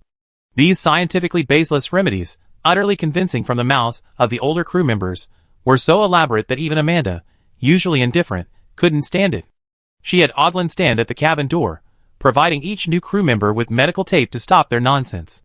This won't work, it's only treating the symptoms, not the root cause, said Medic Yen Chong, shaking her head at the scene. She then contacted the breakthrough specialist, Newman, instructing him to give all the men on the list extra training, determined to break the spirit of these idiots. Since boarding the ship, this man has taken over the training duties from the old one-eyed man. The bosun is now only responsible for training the boarding elites. In addition to purchasing ships and blueprints at Prism Freeport, Li Bin also bought a lot of things from the Thai Chinese Chamber of Commerce.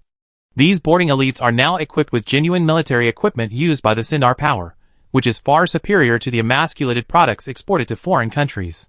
It's said these devices were embezzled by an army colonel who used his connections within the Navy. The Prism 13 factories have already cleaned up the mess. Each power armor unit costs around 150 star credits, roughly equivalent to the price of a fully trained Marine plus their power armor. If it weren't for the military's desire to quickly sell for personal gain, even 200 star credits might not be enough to buy them. Li Bin only purchased 30 units, enough for 6 squads. They wouldn't sell them all at once for fear of being discovered. The power armor itself hasn't changed much, but each unit comes equipped with an armory. Before boarding or on special operations missions, the armed sailors can equip themselves according to the needs of the war, including chainsaw swords, shoulder cannons, individual ion mines, all types of drones, special operations motorcycles, jetpacks, electromagnetic sniper rifles, and more. With this equipment, the Marines can truly achieve overwhelming superiority in both cabin and surface warfare. Marine Corps game illustration, these are Old One-Eye's exact words. Hopefully these people won't be of any use. Looking at the brownish-yellow, highly toxic planet Salamanca in the holographic projection, Li Bin muttered to himself, rubbing his temples. Salamanca's space station was practically non-existent in terms of combat capability. It was essentially just an interstellar relay station.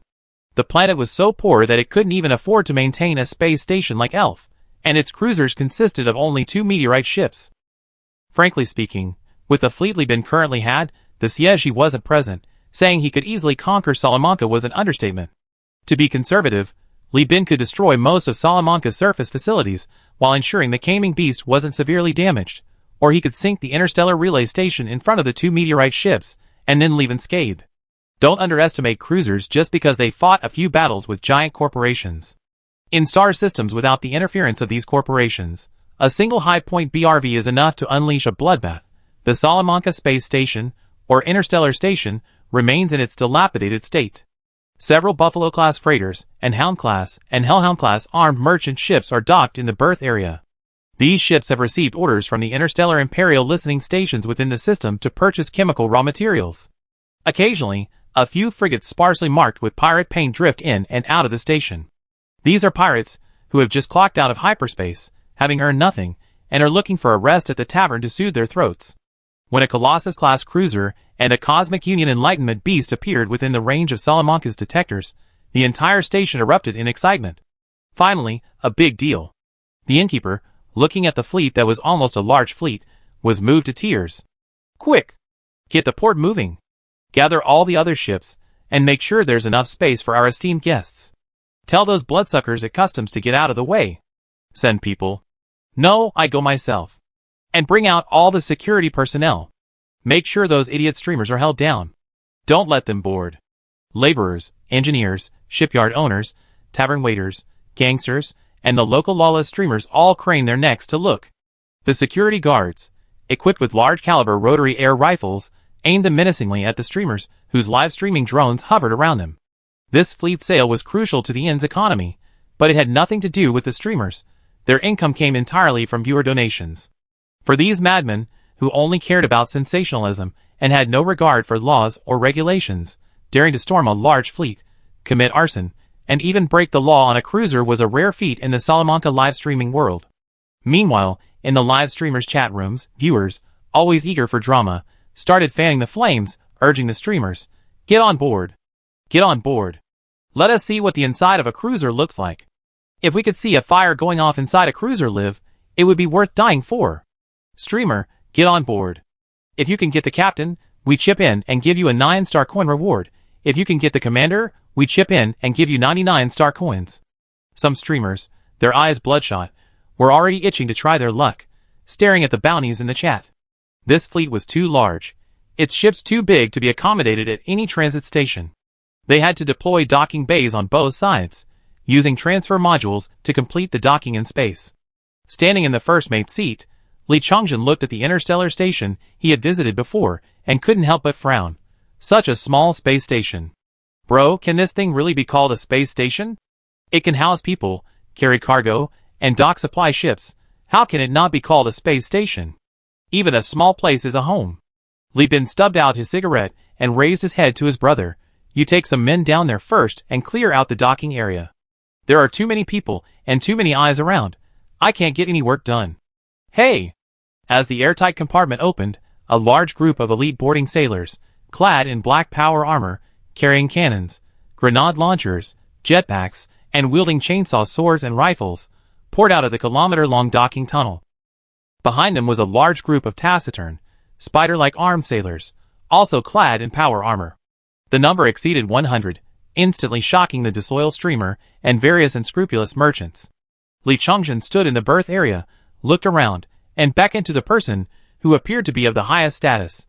The chosen post station commander, seeing this, showed no displeasure. Instead, he smoothly ran over, only to be stunned by Li Chongjin's first sentence. Are the Mercury gang members here? If not, please send a message saying our bosun is looking for bourbon of the Mercury gang. The commander was puzzled, thinking, does this gentleman mean he's been here before? But I've been at the post station for over 10 years, and I don't remember any large company called Universal Union ever coming here. Little did he know, when they came a few years ago, Universal Union only had destroyers. They didn't have any cruisers, let alone 2 cruiser cargo ships.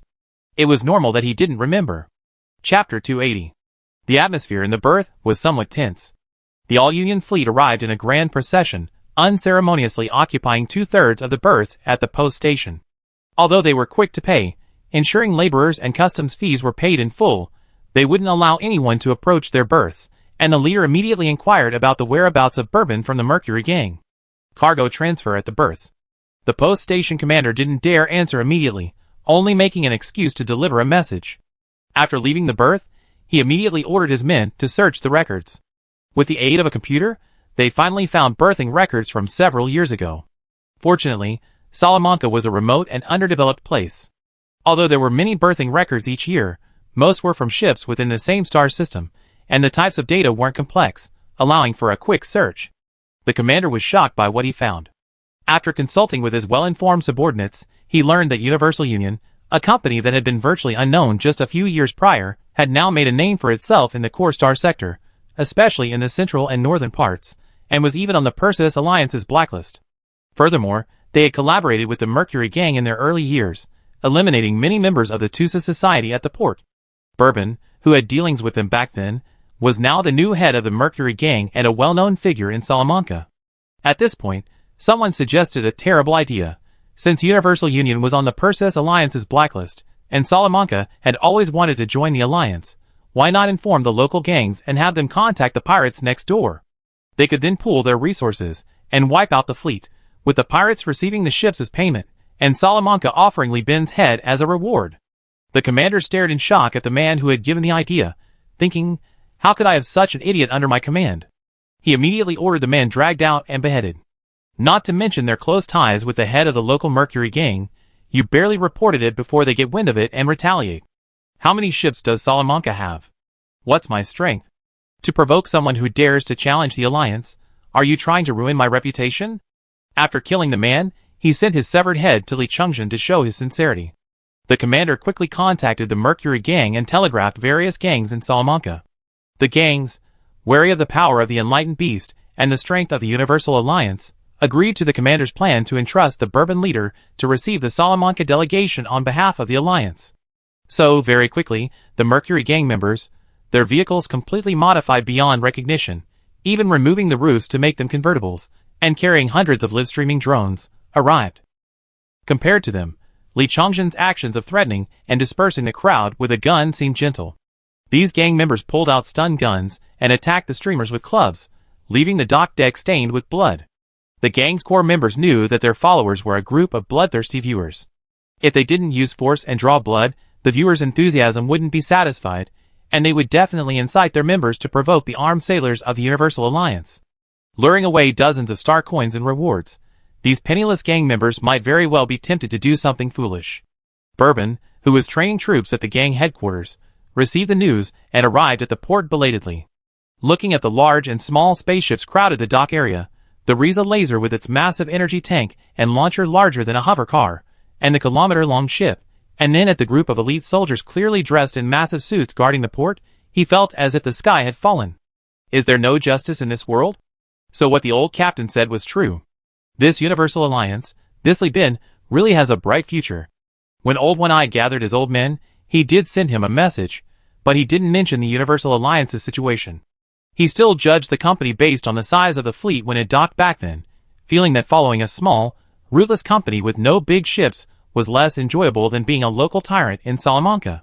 Over the years, he used the former leader's favor and his elite security team to unite several gangs and completely crush the Tusa society, seizing considerable territory for his gang and even establishing his own organic extraction plant. 6 months ago, the old leader stepped down, and with his strong support, he married the daughter of a powerful figure in the gang and ascended to the leader's position. He was smug about this, feeling he was still young. He thought that after a few more years of consolidating his position, he could establish his own faction, gather his former comrades, and begin to consolidate the power of the Salamanca frontier. Then Li Bin arrived, leading 3 cruisers, a battle-hardened elite force, and powered armor produced by a giant corporation. From the ships to the soldiers, from military bearing to morale, he completely overwhelmed him. Even his prized personal guard, the security team he personally trained, seemed less spirited compared to these men. Keep in mind, after the cooperation, he invested heavily in strengthening the troops' training, and yet they still couldn't compare.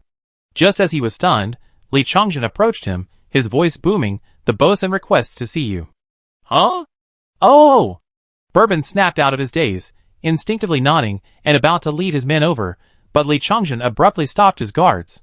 "The bosun only said he wants to see you. No one else can board the ship." Seeing this, the guards angrily drew their guns, setting up long guns and short cannons. The hood of the convertible opened, and a 30mm autocannon stepped forward, aiming at Li Chongjin. Li Chongjin remained motionless, not even glancing at the men behind him. The 6 eyes on his helmet made Bourbon uneasy.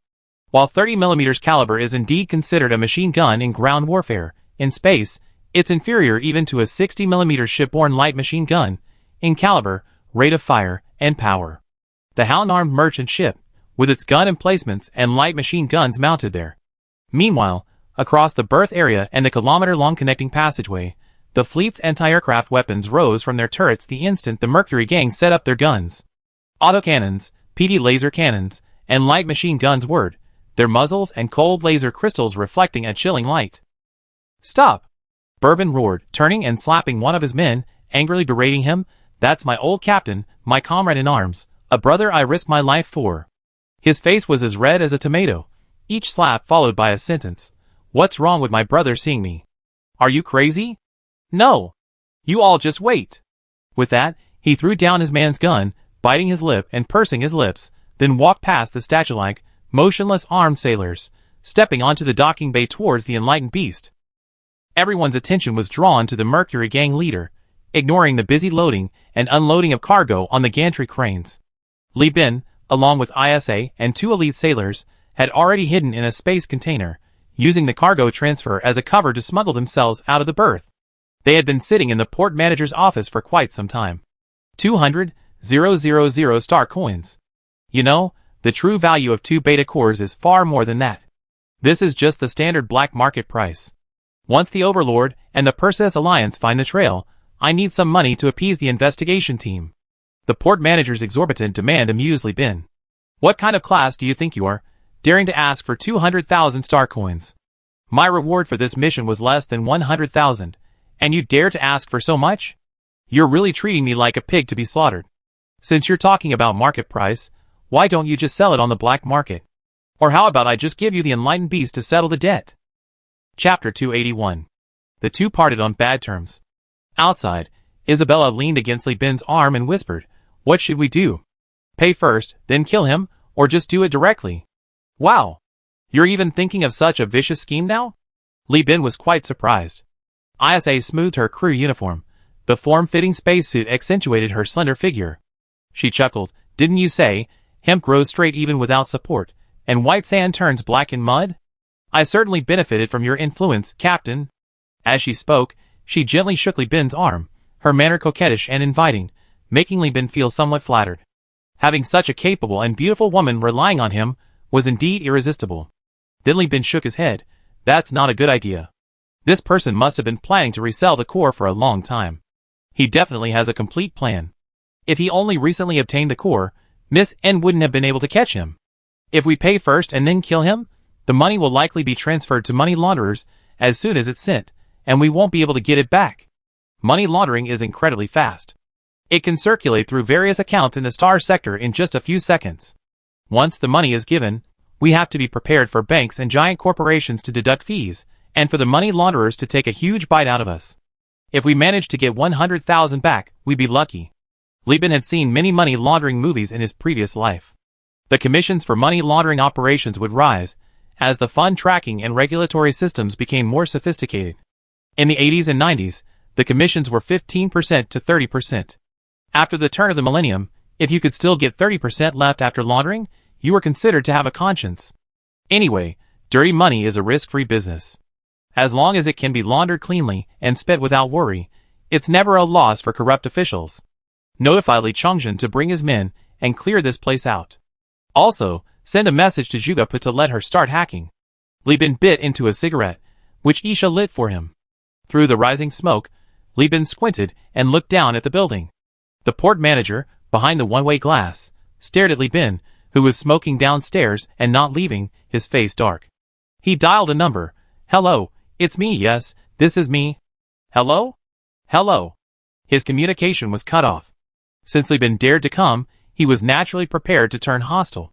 Miss N's information was extremely detailed, including not only the port manager's personal information and network of connections, but even the structure of the relay station.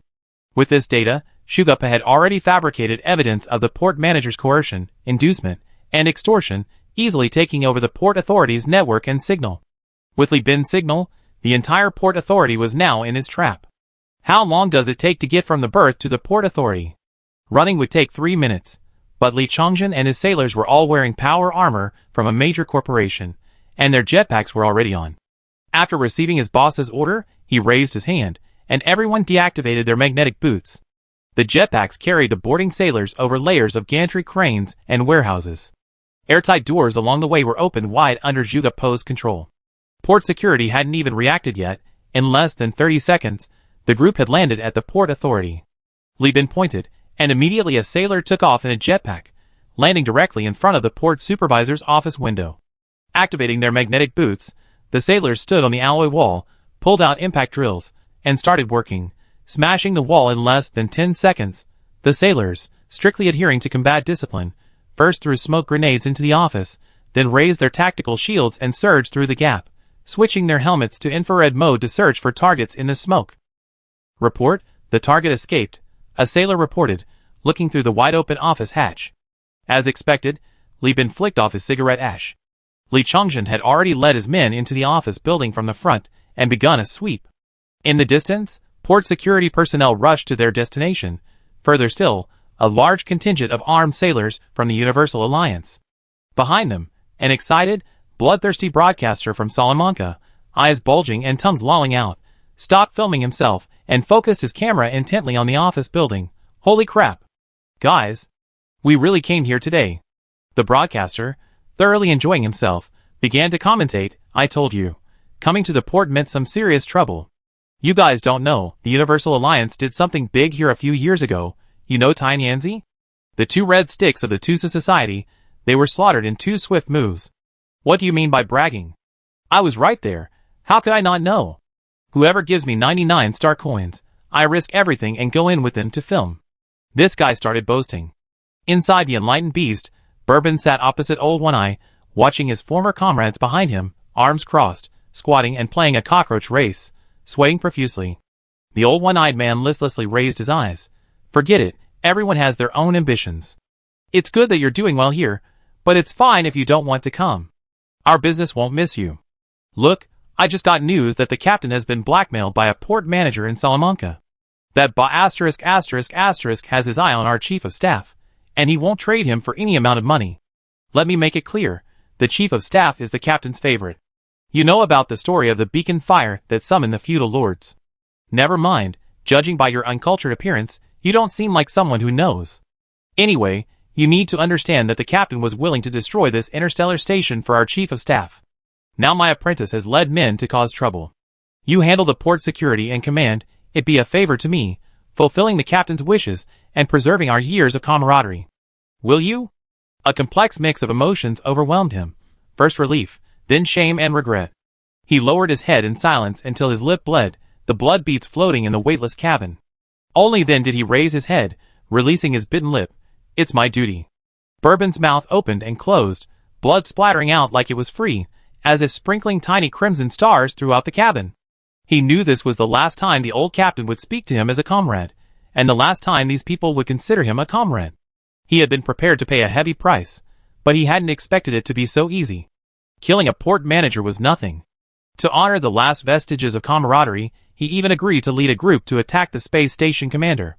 So, behind the group of bloodthirsty streamers, the convertible hover car started up, batteries fed current into the noise horns, and the deafening roar of a simulated diesel engine began.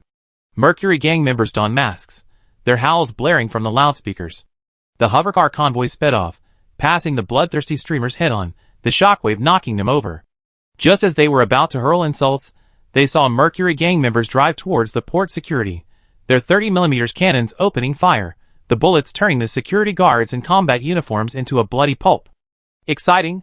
So exciting. The streamers were instantly fired up, grabbing knives and joining the frenzy. A swarm of live-streaming drones soared into the sky, their blades whirring as the streamers brandished their weapons, shouting, "Hardcore, live or die. Loud noise is the best, night dew is the worst." Bang! A battering ram smashed open the door, tearing through the wall. The hatch flew open and crashed into the unfortunate man behind it, killing him instantly. Li Chongjin glanced at the man, realizing it wasn't the target, and left without looking back. Report, target spotted in the fire escape. A noisy report came through his headset, mixed with gunfire and screams. Li Chongjin paused, used his helmet to locate the fire escape, raised the battering ram, and charged at the wall. The cabin structure wasn't the skeleton of a spaceship, nor the main structure of a space station. To facilitate dismantling, the materials used weren't very strong, like the difference between a regular wall and a load-bearing wall. Li Chongjin charged like a bull, breaking through walls and smashing doors, quickly reaching the fire escape. He looked down at his target on the 5th floor, then flipped over the railing. His jetpack propelled him, slamming him into the path of the port supervisor, smashing through the entire staircase before he embedded himself in the wall, kicking up a cloud of dust. The supervisor gripped the charged laser gun. This powerful weapon, banned within the space station, looked like a monkey wielding a stick, utterly lacking in power. After 2 large hands cleared the dust and discarded the ram hammer, 6 gleaming eyes followed Li Chongjin as he bent down to push through the smoke. The supervisor pulled the trigger, the laser struck the power armor, absorbed by the multi-layered tactical coating and composite armor, leaving only a burn mark less than 1 millimeter long. Elite Marines destroy the hive. Ha Ziziabu. Li Chongjin glanced at the marks on the power armor and strode towards the supervisor. The supervisor was terrified. He stammered, I agree. The price is negotiable, not 200,000, 100,000, 100,000 will do. If not, 50,000, give me 50,000 and I sell." Ah! Before he could finish, Li Chongjin's large hand, clad in power armor, swung out, slapping the laser gun away with one blow, then slapping the supervisor's incoherent mouth, smashing his left cheekbone and flesh apart, sending teeth flying like shotgun shells. Then, Li Chongjin reached out and grabbed the supervisor, who had been thrown aside by inertia. With his other hand, he wiped his power armor, and medical components popped out from his leg armor. He pulled out a piece of medical hemostatic gel to seal the supervisor's mouth and wound, preventing him from speaking further. Only then did he open the communicator. "Boss, all done. What about the others in the building? First, find out where the core is. Then send a message to Amanda, telling her to bring people to check everyone under the guise of medical treatment. During the check, administer amnesia drugs, then brainwash them thoroughly, so they have no recollection of this. Is that reliable? Should I just kill them all?" Li Chongjin frowned. "You underestimate modern technology, little brother. This is the interstellar age." Li Bin laughed through the earpiece. "Amanda won't do. We still have Medic Yin Chong, right? He's a tough guy. A big dose, and he forget his own name. These guys aren't like those battle-hardened officers who have long been trained and have no tolerance. Besides, killing them all wouldn't be good for explaining to the commander in Salamanca. I tell them the port manager tried to harass my woman, and it has nothing to do with these people. We need to think about the aftermath, since we still need to resupply here." "Fine," Li Chongjin said succinctly, then injected the manager with a mixture of adrenaline and stimulants. The manager woke up with a gasp. "I'm asking you. Tell me, and I give you a quick death. Don't tell me, and you regret being born in the birth factory, Li Chongjin said menacingly. The supervisor was terrified and quickly begged for mercy. I have a 50-year-old mother, and... I misspoke, I'm sorry. Li Chongjin apologized while pulling out a chainsaw sword, pointing the side of the chainsaw at the supervisor's fingers. Once the motor starts turning, your fingers will be ground away bit by bit. You have 2 hands and 2 feet. Your mother has 2 hands and 2 feet, your child. I talk. Watching the lowest setting turn on, already wiping away his fingernails, and about to begin grinding flesh, the heat and friction from his fingers completely broke him down. He couldn't hide anything anymore. Chapter 282. From the moment Li Chongjin apprehended the port manager to his complete confession, only 15 minutes had passed. Li Bin and his men found the Beta Core in the morgue of the Salamanca Interstellar Station. The port manager wasn't entirely brainless. He knew that if news of the AI core leaked, both his private storage lockers and the port warehouses would become prime targets for investigation. So, he stuffed the refrigerator-sized core, along with its box, into a body bag and put it in the morgue. Unfortunately, he underestimated the importance of the AI core.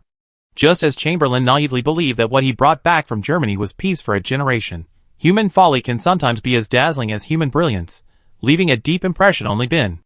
Li Chongjin, his armor stained with blood, escorted his elder brother back to the Caming Beast, reporting the situation. Before he died, he spilled the names of everyone who knew the information. There were 2 people in total.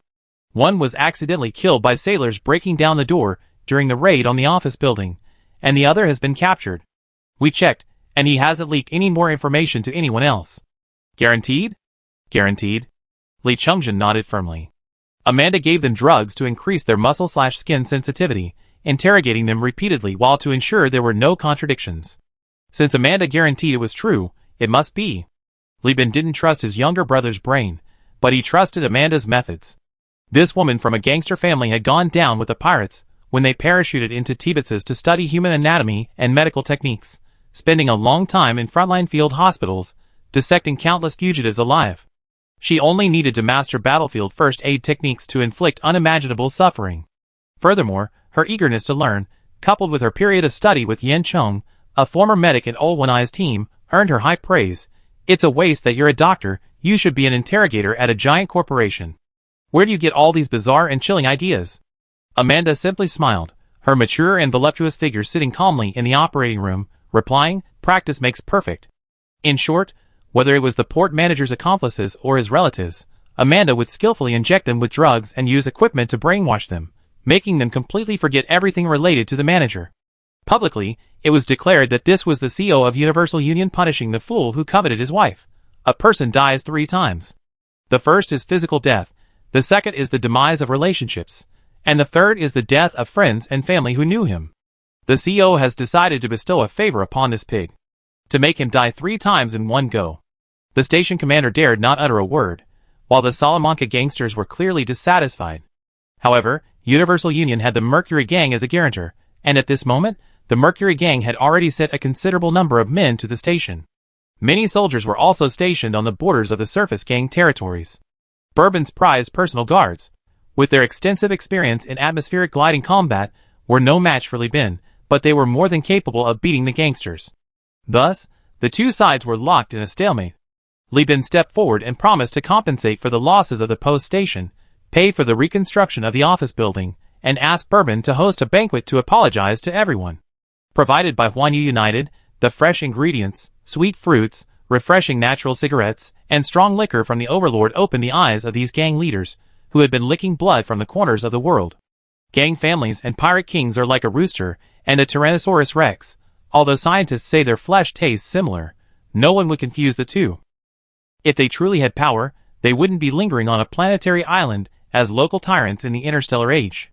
By throwing away some of the ingredients nearing their peak in the cold storage, allocating a little over 10,000 star coins for reconstruction, and personally giving the station commander a few hundred star coins, Li Bin had given the 18 Salamanca gangs ample face, originally 19, but Tusa was wiped out by the Mercury Gang.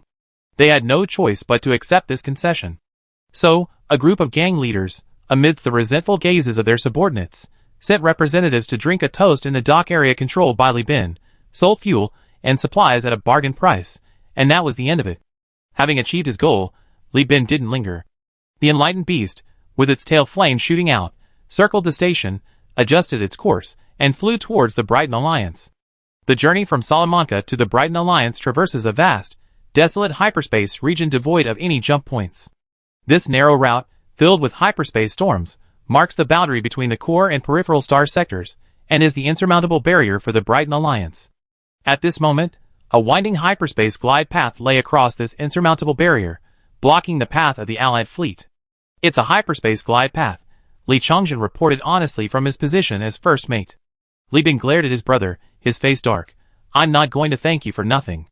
It's completely filling the observation windows of the bridge. The two brothers seemed to be cosplaying no-brainer and grumpy, one with an honest face when he wasn't killing, the other with a dark, sullen expression like Bao Zheng when business was going wrong. Isa covered her mouth and stifled a laugh. The story of no-brainer and grumpy had been broadcast on the radio. The crew all knew it. No, I meant if the former first mate were here, he'd definitely start cursing about some kind of cosmic intestine again, Li Chongjin added. Isa crossed her arms. Oh yeah, I almost forgot Jeffrey wasn't the first mate. Li Chongjin quickly nodded, saying seriously yes, I'm the first mate now.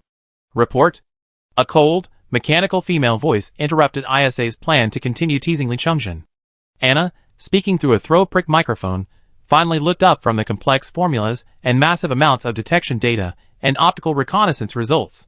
She had been leading the fleet's navigator team in their work for over 3 hours. The mapping of the hyperspace slipstream is complete. Based on the results of the quantum probes deployed into the slipstream, combined with the current hyperspace data summary, it can be confirmed that the overall direction of the slipstream is consistent with the fleet's course. According to calculations, the fleet can reach the Brighton Alliance in just 1 day. A quantum probe is a device that uses quantum entanglement technology to achieve ultra-long-distance signal detection. Its detector itself is small, only 4 cubic meters, but the analytical instruments alone are over 20 cubic meters. If the cruiser weren't large enough, a typical destroyer wouldn't be able to handle the large number of non-recoverable quantum detectors used to detect information in the hyperspace environment. The larger the ship, the more it can carry, and the better it can handle complex situations. With traditional detection methods, Anna would never have suggested using slipstreams. Her conclusions were always based solely on the support and analysis of substantial amounts of objective data. While data analysis can be helpful, humans aren't machines. Isa, a soldier from a powerful background, naturally abhorred such risks. Military adventures are based on the premise of fighting a stronger enemy with a weaker force. The principle of attacking when outnumbered, surrounding when outnumbered. Since the fleet is not currently at war, there's no need to take such risks. Anna didn't respond. Her role was limited to providing advice and analysis, not decision-making. Li Bin asked, "What about the damage assessment?" Anna immediately replied, "According to the quantum probe, the slipstream is quite young and hasn't carried much debris yet, so the probability of a collision is low. The core fleet consists entirely of destroyers and cruisers. Their shields and engines are large enough to maintain their stability. The probability of cargo loss is 1%, and the probability of ship damage is 100%, with a damage assessment of 13% to 19%, only external armor damaged." Li Bin immediately calculated the result. Assuming the entire fleet suffers 20% damage, the armor repair cost would be less than 2,000 star coins, no structural or equipment damage. From here to the Brighton Alliance, 3 cruisers plus so many destroyers would burn through tens of thousands of star coins worth of fuel. We might also encounter the Afterglow AI and pirates, the madmen of the Ludlow left path. This is a good deal. He decided to use the slipstream. Notify the fleet to reinforce the interior, seal off all compartments with non-fixed equipment, including the mess hall, lounge, and activity room. Secure and store all cargo and personal belongings. "Aye, Captain," Li Chongjin replied with a booming voice. An orange alarm sounded, and the crew sprang into action. The tracks and railcars in the central passageway were retracted. Plates and cups, magnetically attached to metal platforms, were sealed. Stacked space containers were secured with high-strength alloy cables. Passageway lights retracted into the bulkhead. All weapon turrets and probes were retrieved, and crew members at their workstations repeatedly wrapped and reinforced the alloy railings with safety ropes that resembled tails. Some even strapped themselves with multiple harnesses, fearing they might be thrown off and get hurt. The crew members on leave lay on their beds in the crew quarters, secured with their bedding and all their belongings packed and sealed. Everyone wore a mask with a negative pressure waste bag attached. When the orange light turned red, everything was ready. On the command platform, Li Bin, encased in his captain's chair wrapped in multiple safety belts, ordered through the fleet channel. Departure coordinates entered. Ships proceed in an orderly fashion. The moment he finished speaking, the Caming Beast plunged its bow into the slipstream. A violent roar accompanied by tremors, like an airplane encountering severe convective weather, swept the cruiser into the immense force of hyperspace. The elastic deformation of the spaceship's structural metal began, and the pre-existing docking seams began to interlock, counteracting the immense force of the slipstream. However, the external armor itself was not designed to withstand all-around deformation, and cracks and peeling began to appear. To captains like Mikhail, who were lined up in the queue, the Caming Beast was like a ship entering the weak water river, sinking instantly upon impact. He only had time to see a few pieces of torn armor alloy before the nearly 2-kilometer-long ship disappeared from optical view. Only the signal symbolizing the Caming Beast remained, fading into the distance amidst the shrill sirens of the fleet. From the background noise-filled channel, Li Bin's shocked, transformed roar echoed, "Holy crap!" Chapter 283. The Enlightened Beast, Medical Room. All the medical bays were operational. Amanda was nowhere to be seen in the entire medical room. The cries of the crew could be faintly heard through the bays, and the ship's doctor, Amanda, on whom so much hope had been placed, was among them. Odlin's broad frame moved back and forth in the densely packed medical bays, faithfully checking on the patients. The medic, Yin Chong, sat pale-faced, one hand supporting his head, looking like he had just woken from a hangover. Using the hyperspace glide was indeed fast. Just as Anna had predicted, the fleet had arrived at the Brighton Alliance in just one day and docked beside the space station. Effort station. But what was the price? Nearly 90% of the crew were tossed around in a daze, nearly 40% suffered from severe seasickness, sludge bags piled up in the automated waste disposal station, and some unlucky ones even had their masks thrown off, vomiting all over themselves.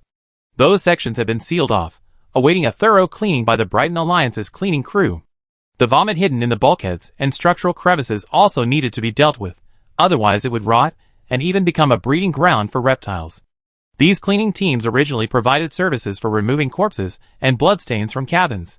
Casualties from war and captured enemy ships often resulted in cabin contamination from corpses, blood, and entrails. However, opportunities to clean up large areas of vomit were rare. Li Bin was in relatively good condition. The captain's chair itself had a self-balancing system that could offset most of the turbulence. He went back to the captain's cabin and slept, and was fine. Isha and Li Chongshan had both received full military training, and this accident was just a slightly more rigorous training exercise for them. They adapted quickly, and are currently responsible for liaising with the Brighton Alliance and issuing repair requests. Aside from the two of them, the fleet's armed sailors and the old one-eyed veteran were all in good condition. Furthermore, Odlin, as a bioengineered beast, was naturally stronger than the space humans. Aside from being a little unsteady when she first emerged from the glide, she was completely unharmed despite having received no military training and was currently helping Yanchong treat patients. On the contrary, Anna, who proposed using the hyperspace glide, was in serious trouble. She was currently receiving treatment at the hospital on the Brighton Alliance space station, with a group of the most seriously injured crew members. The repair yard assessment at the port of Endeavour Station, a pirate space station naturalized by the Brighton Alliance, is complete, ISA reported to Li Bin via communications. Given the severe casualties, the fleet is unable to conduct the damage assessment independently, so it has been handed over to the Brighton Alliance. They said it will cost 1709 star credits. Endeavour Station Introduction. Furthermore, according to the original manufacturing agreement for the Enlightened Beast, the ship's combat and flight data have also been shared with the Brighton Alliance. Fuel and supplies are being delivered and are expected to be completed in 6 hours. However, the crew will require at least 2 days of treatment, recovering through deep sleep combined with medication. In addition, our joint operations with the Brighton Alliance. A message came from Mamba Wang, saying that Hoffman from the Brighton Alliance wanted to sell us cruiser quotas. Li Bin frowned. Where the hell am I supposed to get the money to buy cruisers? Is the Brighton Alliance desperate for money? They're eyeing my meager resources every day. Besides, aren't they fighting tooth and nail with the Afterglow AI? Where would they get extra quotas? In the holographic projection, ISA helplessly spread her hands. It's because the Brighton Alliance is under pressure from the Afterglow in the northeastern sector, so Tachyon Technology has given them a lot of quotas. Plus, their own cruisers are sinking every year, so they have new ships launched every year to fill the missing quotas. Didn't they just fight a fierce battle with the recession last year? Brighton lost a lot of ships, and their economy isn't doing well. They can't build their own ships anytime soon, so they come up with the idea of reselling quotas to make money. Hilarious. They can't even build them themselves, so they're going to sell us some quotas? Li Bin almost laughed in exasperation. So they have no production capacity, only quotas? What can I do with a cruiser license? Throw it at the pirates to make them back down when we fight? Or use it to load up those hundreds of space containers during exploration? Isha also chuckled to herself, their intention. I think we should follow the model of the Enlightened Beast. Didn't we fight the Perseus Alliance in the core sector? Hoffman said the Brighton Alliance thinks we're one of the few companies that have fought against a megacorporation in recent years and survived, so we have the capability and seem capable of succeeding. They want to wait until we salvage a cruiser or capture one in battle, then register it with them, get a megacorporation license, and make a profit. Or they can hand over the wreckage for reconstruction and collect a reconstruction fee and license transfer fee. That's a clever plan. Li Bin snorted, not immediately rejecting the idea. Everyone dreams of salvaging cruisers, but Li Bin had actually salvaged a 14th Legion Griffin-class cruiser before. Although it was Konda who gave him the information, he had genuinely succeeded. The intense thrill of this windfall was more real than anyone who dreams of it. Furthermore, he had the coordinates of 3 colonyable planets, all of which the 14th Legion had visited, so the probability of salvaging the ship was not small. Even after securing the boat, you still need to spend money to smooth things over and buy the quota. It's definitely not as straightforward and effortless as directly charging fees at Brighton Union. That's not urgent. The Brighton Alliance has enough quotas. We deal with it after we get the ships. Li Bin pondered for a moment, deciding neither to refuse nor agree. Let's establish the colony first. This time, let's fill the cargo holds with alloy plates and purchase a batch of rare metals. Then we go to Tonfa to unload the 2 Colossus-class cargo ships, leaving one behind and taking the other to form an exploration fleet with the Siege. We try to find the target in one go with a 3-cruiser configuration. ISA nodded in agreement. Then the Zhuyin industrial ship will stay in Tonfa to continue construction. Fleet composition, Zhuyin in the work ship group. Well, we definitely don't have the money to build a proper interstellar heavy factory, but the entire outdated heavy factory is still. Yes, as long as the production capacity can meet Tonfa's industrial needs, that's fine. Rare metals aren't cheap. The X-Factory price is 200 star coins per set. Fortunately, the Brighton Alliance gets a lot of spoils from the remnants of the ashes every year, which can be refined into a considerable amount of goods, and the price here can be driven up to 180. Li Bin exhaled a breath of stale air. Otherwise, I really wouldn't be willing to waste rare metals on a bunch of lousy factories.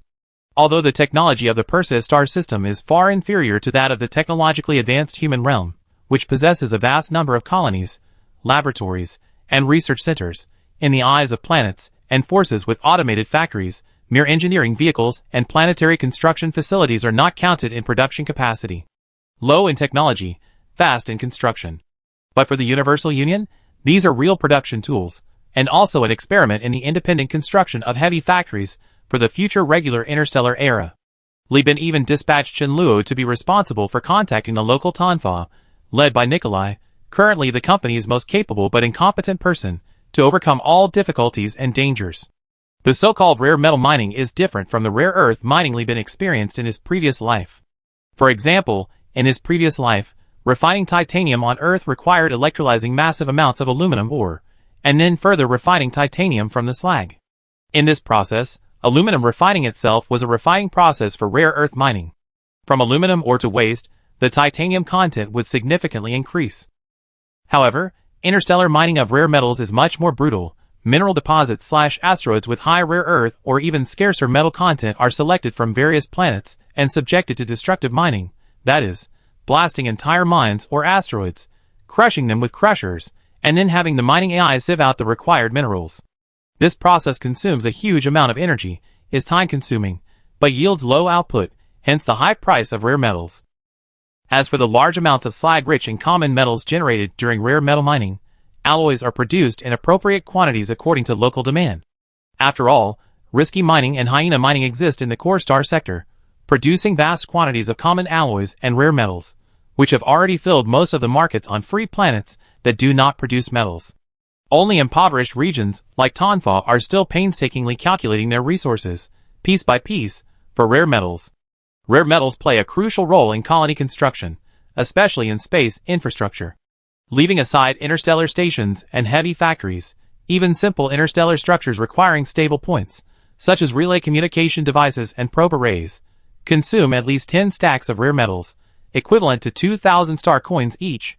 Therefore, the company's current exploration strategy is three-pronged. Tonfa will continue its development, fulfilling Li Bin's investment promises and providing financial support for future colonies. The exploration fleet will conduct exploration, searching for and colonizing colonies.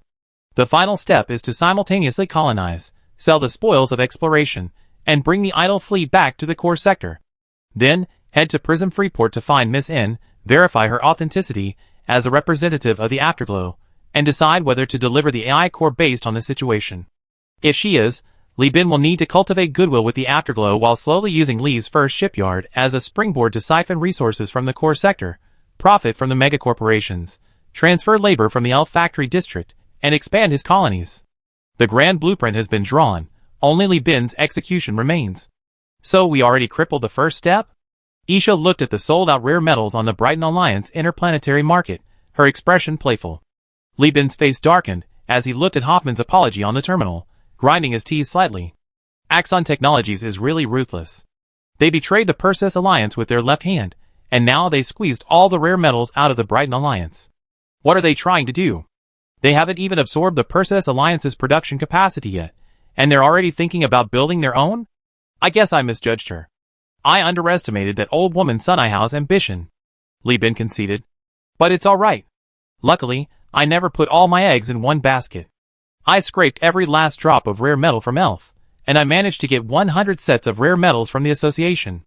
I can also salvage some from exploration, otherwise this would have been a real mess. Li Bin said, angrily turning to Isha, tell Wilson and Logan Montanetta what's going on here. Tell them Axon Technologies is dishonest and causing me trouble. Then I don't need to be a gentleman anymore. Chapter 284. A plan to sabotage Tachyon Technology had already taken shape in Li Bin's mind. Tachyon Technology's insufficient production capacity was already common knowledge among the giant corporations.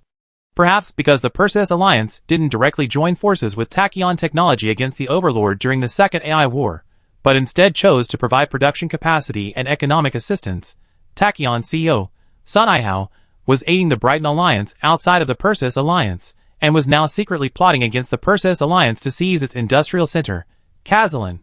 Tachyon Technology CEO Sunaihao, a ruthless figure who spearheaded 2 AI wars and nearly defeated the Overlord. But regardless, Tachyon Technology was definitely not as calm as it appeared on the surface. For Tachyon Technology, the Brighton Alliance was its military testing ground and AI core recovery point. For Li Bin, the Brighton Alliance was the closest supply point near his colonies and sphere of influence in the core star sector. Even setting aside personal grudges and likes and dislikes, geopolitical and economic ties dictated that he needed to unilaterally target Tachyon Technology. Even though he was currently nothing in Tachyon Technology's eyes. Because he commissioned Mamba Wong, a liaison for the Brighton Alliance, to send another batch of delicacies and ingredients, along with 1,000 star coins, to gather intelligence on Tachyon Technology. He then meticulously compiled a report entitled A Brief Analysis of Tachyon Technology's Infiltration into the Brighton Alliance, which he sent to Logan Montanetta. The Montanetta family is a ruling family. Their political acumen and influence are undeniable. Li Bin believed this report would be helpful to the Overlord's subsequent actions in the Tulir system, or to the future operational plans of Tachyon Technology. Logan, after briefly reviewing the intelligence, highly praised Li Bin's proactiveness.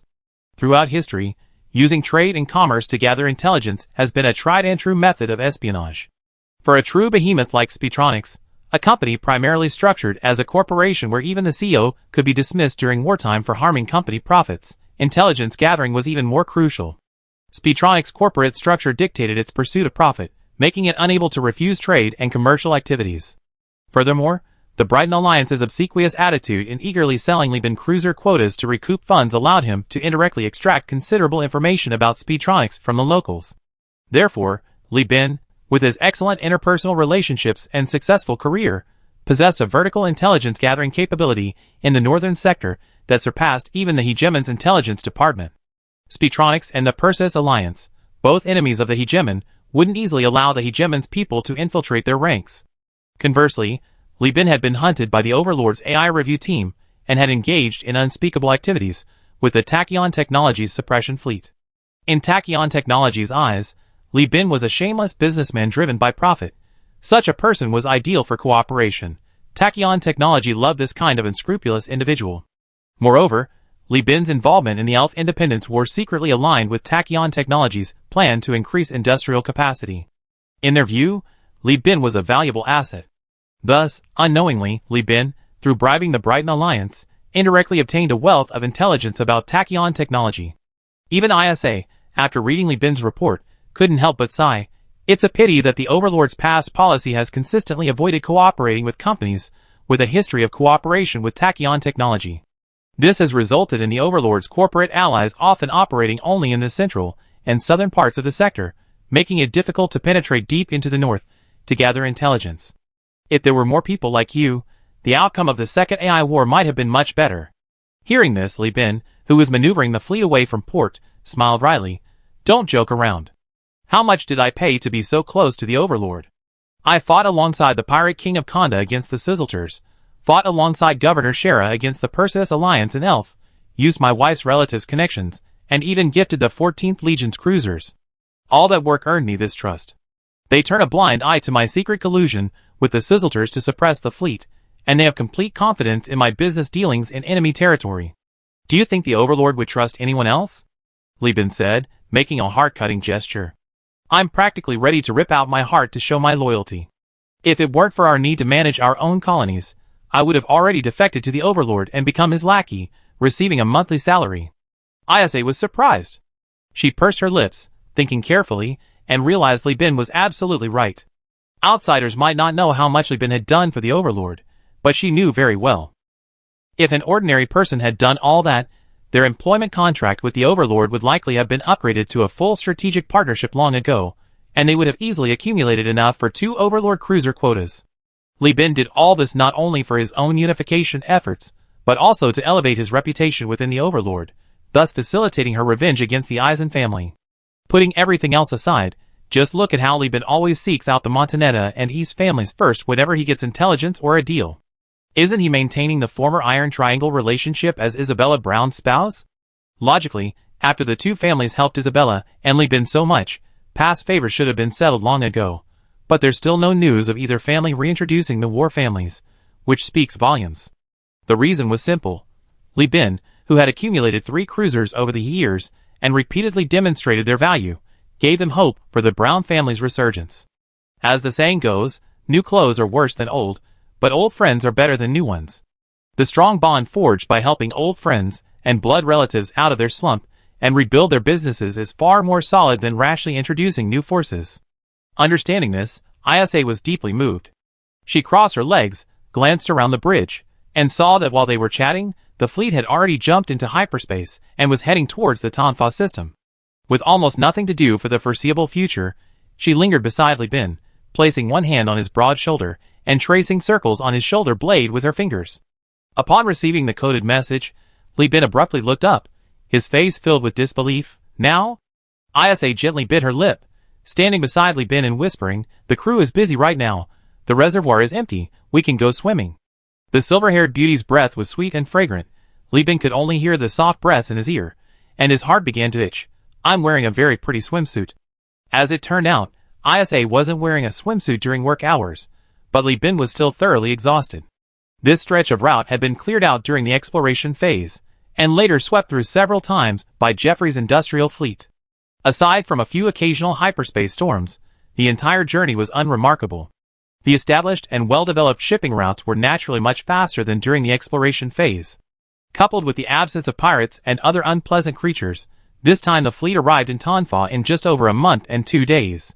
Don't underestimate a month. The amount of fuel burned, the time wasted, and the crew's wages are astronomical, especially for transportation operations. That's enough time to fly the core star system from north to south and back again. It's important to understand that even with SF Express's land-based transportation, a journey from east to west within Yin country takes 3 to 5 days, and a self-driving trip takes 7 to 15 days or more. Converted to truck freight, this distance would incur exorbitant shipping costs for businesses. And with the constant interstellar travel involving hyperspace storms, pirates, Zhuijing, and Yuhui, it would deter many companies altogether. Simply being fast isn't enough. It's like wearing a yellow robe and taking orders. You were originally riding your beloved motorcycle, earning money without ever getting stuck in traffic, when suddenly you receive a delivery order from Gaza, promising a reward of $1.5 million to deliver a Crazy Thursday original recipe chicken. Are you going to send it or not? Dude, are you really considering this? Even if you fly directly there, how will you handle the war after landing? Are you going to ride a scooter through tanks, anti-tank rockets, landmines, booby traps, aerial bombs, missiles, bombs, and machine guns? That $1.5 million probably wouldn't even be enough to hire mercenaries for protection. Most companies in the core sector see doing business outside of it as like delivering food to Gaza. Not hiring an escort fleet is fraught with danger, and hiring one is also fraught with danger, and likely unprofitable. Only the poorest and most powerful will seriously consider it. The Atlas-class supercargo ship and its escort fleet. Tonfa and Li Bin's colonies will inevitably lose many orders due to transportation problems in the future. Li Bin has even mentally prepared for not earning a single cent for the next year or two. Despite having prepared for the worst, excitement still rose in my heart as the fleet entered the Tonfa system, looking at the dense signals on the channels, the relay communicators at the stable points, and the Shepherd-class ships traveling to and from mining in the asteroid belt. Although the Tonfa system has only one stable point, and no further probe arrays can be installed after the relay communicator is placed, this means that the local area can only communicate with the outside world, but cannot monitor the signals of ships throughout the entire system at low cost, making it impossible to effectively defend against pirates. But Li Bin was already very satisfied. Because this place was different from Elfi, different from Konda's Nest, different from Kazalan. Elsewhere, Li Bin had to play the subservient role, but here, Li Bin was the boss. The boss is home. Captain! You finally arrived. Jeffrey's long absent, gruff voice rang out on the channel, accompanied by the Zhu Yin, which had circled around from the far side of the desert planet Tonfa. The ship was stationed in distant orbit around the planet. The long, slender hull of the Baldrite class opened from the top, unfolding the industrial equipment mounted on the bulkheads. Dozens of ships lined up to enter and exit, clearly treating this cruiser as a space station. A massive iceberg was anchored to the side of the Zhu Yin, its ice crusher running non-stop to extract ice water for industrial cooling. This water would then undergo coarse filtration to remove heavy metals and most toxic substances before being stored in tanks and transported to the Tonfa colony via space elevator. Captain, I had people try it out. Throwing ice water asteroids onto the planet's surface is unreliable. Most of the asteroids vaporize before they even hit the ground due to atmospheric friction. The small portion that lands melts into water, which is then absorbed by the desert and never found. This method is wasteful of ships, manpower, and fuel. Money is spent, but the effects are hard to see immediately. It's a huge loss. The landing point can't be too close to the colony. The shockwave from the meteorite impact would severely disrupt local production and daily life. So, Nikolai modified the industrial ship's cooling system, replacing some of the heat radiation with water cooling. This way, the ice can be melted and transported down. Although the daily transport capacity is limited, it's still more than throwing meteorites, and we don't have to use antimatter fuel. We built a solar power station to charge the elevators, practically free. Jeffrey boasted, as two images were projected onto the bridge. One was a colossal solar sail in the void, blocking the direct sunlight from reaching the Tonfa colony. It generated electricity and lowered the local temperature, at the cost of slightly less sunlight. Even then, it was still more abundant than in frozen worlds or terrestrial planets. The other was a long, sprawling construction site on the surface, a massive project initiated by the Tonfa governor using the production capacity of the industrial ship Zhu Yin, an underground tunnel connecting Tonfa to another abandoned colony. The Tonfa people, in a vast array of engineering vehicles unimaginable to their fathers, were busy blowing sand, pouring adhesive, and laying conduits. Amidst the sweltering heat and creaking engines, the mechanical work, and the billowing exhaust fumes of the construction site, the Tonfa people worked with boundless enthusiasm. Their indescribable passion and anticipation for the future were more intoxicating than the desert heat, driving everyone to tireless labor. Chapter 285. Several months had passed, and Jeffrey still had that scarred face, looking every bit the sly old man.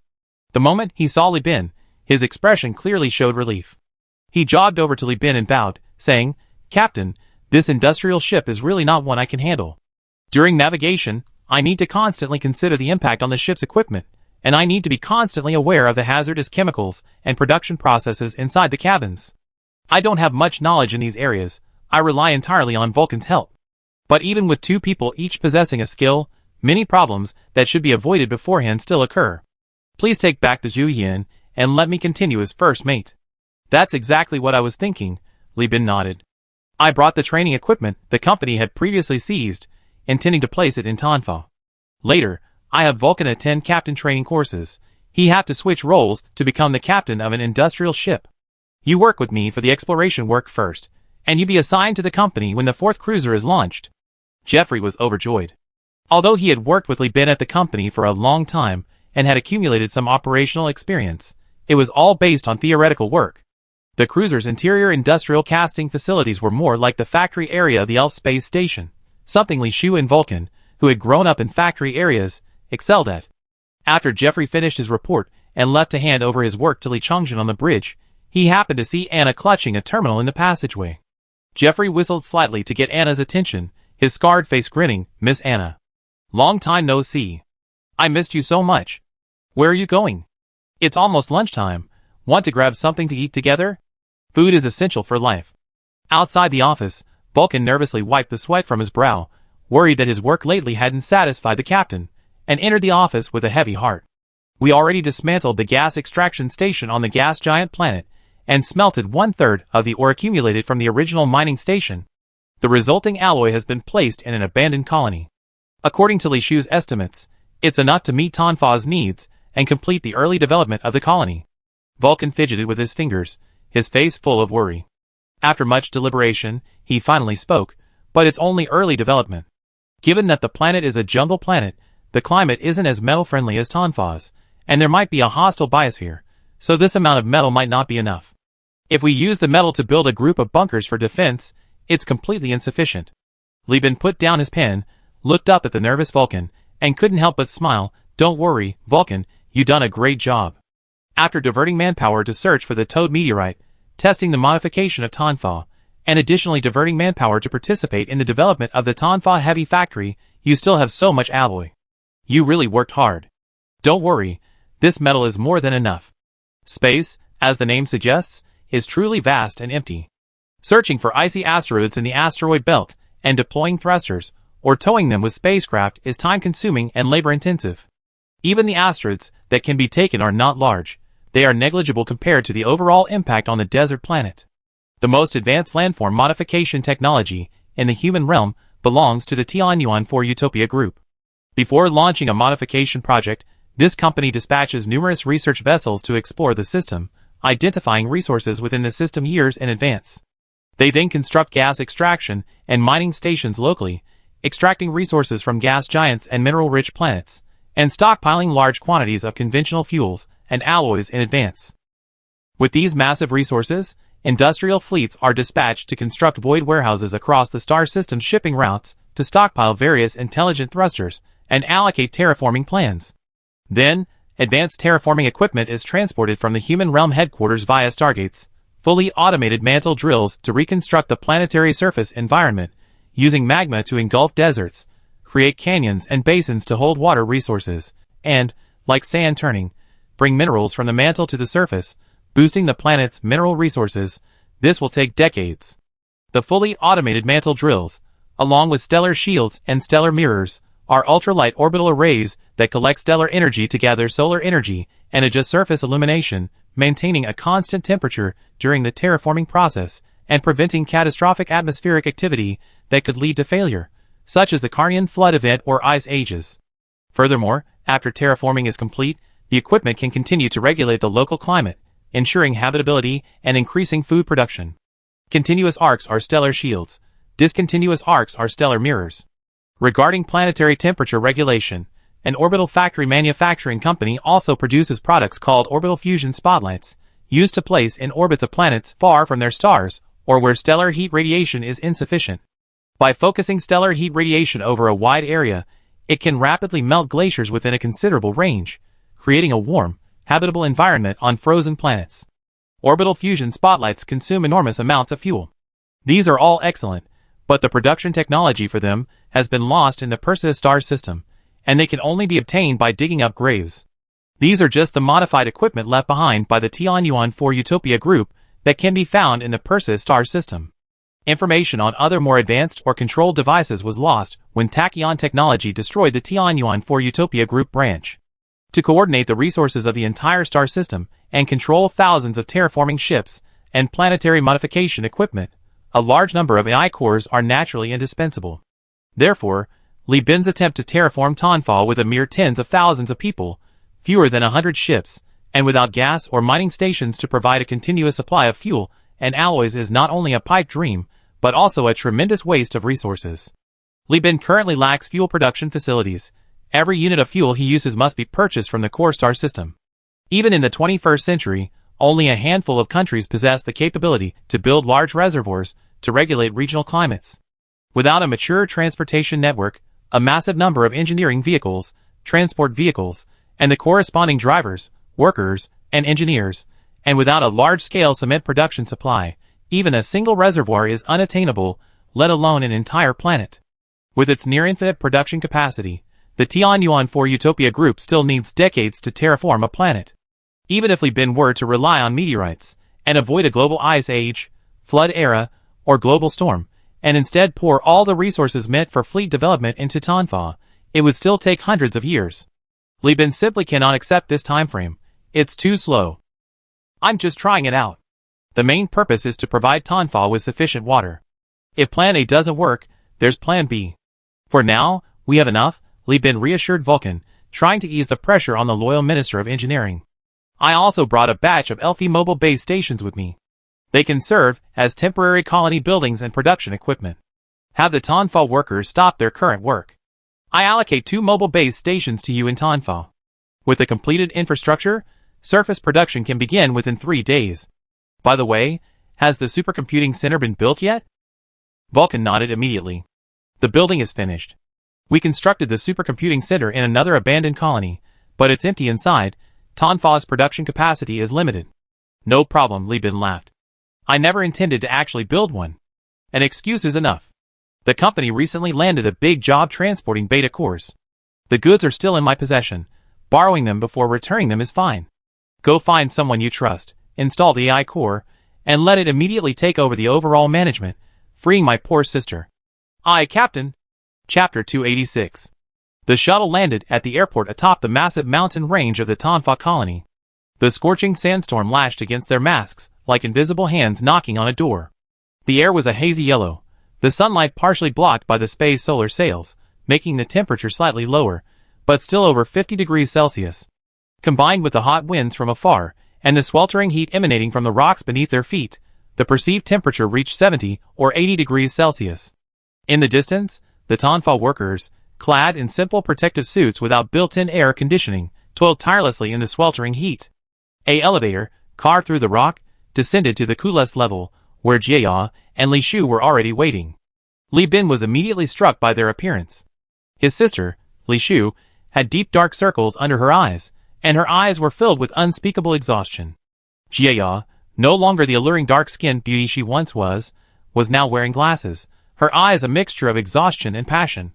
She seemed to be holding on by sheer willpower, on the verge of fainting. You two stayed up all night? Not exactly all night, but staying up late every day is unavoidable. Li Shu stared intently at her brother, and Li Chongjin behind him until they removed their helmets, revealing their remarkably youthful faces, almost unchanged. Only then did she breathe a sigh of relief. With that sigh of relief, she couldn't stand anymore and fell backward.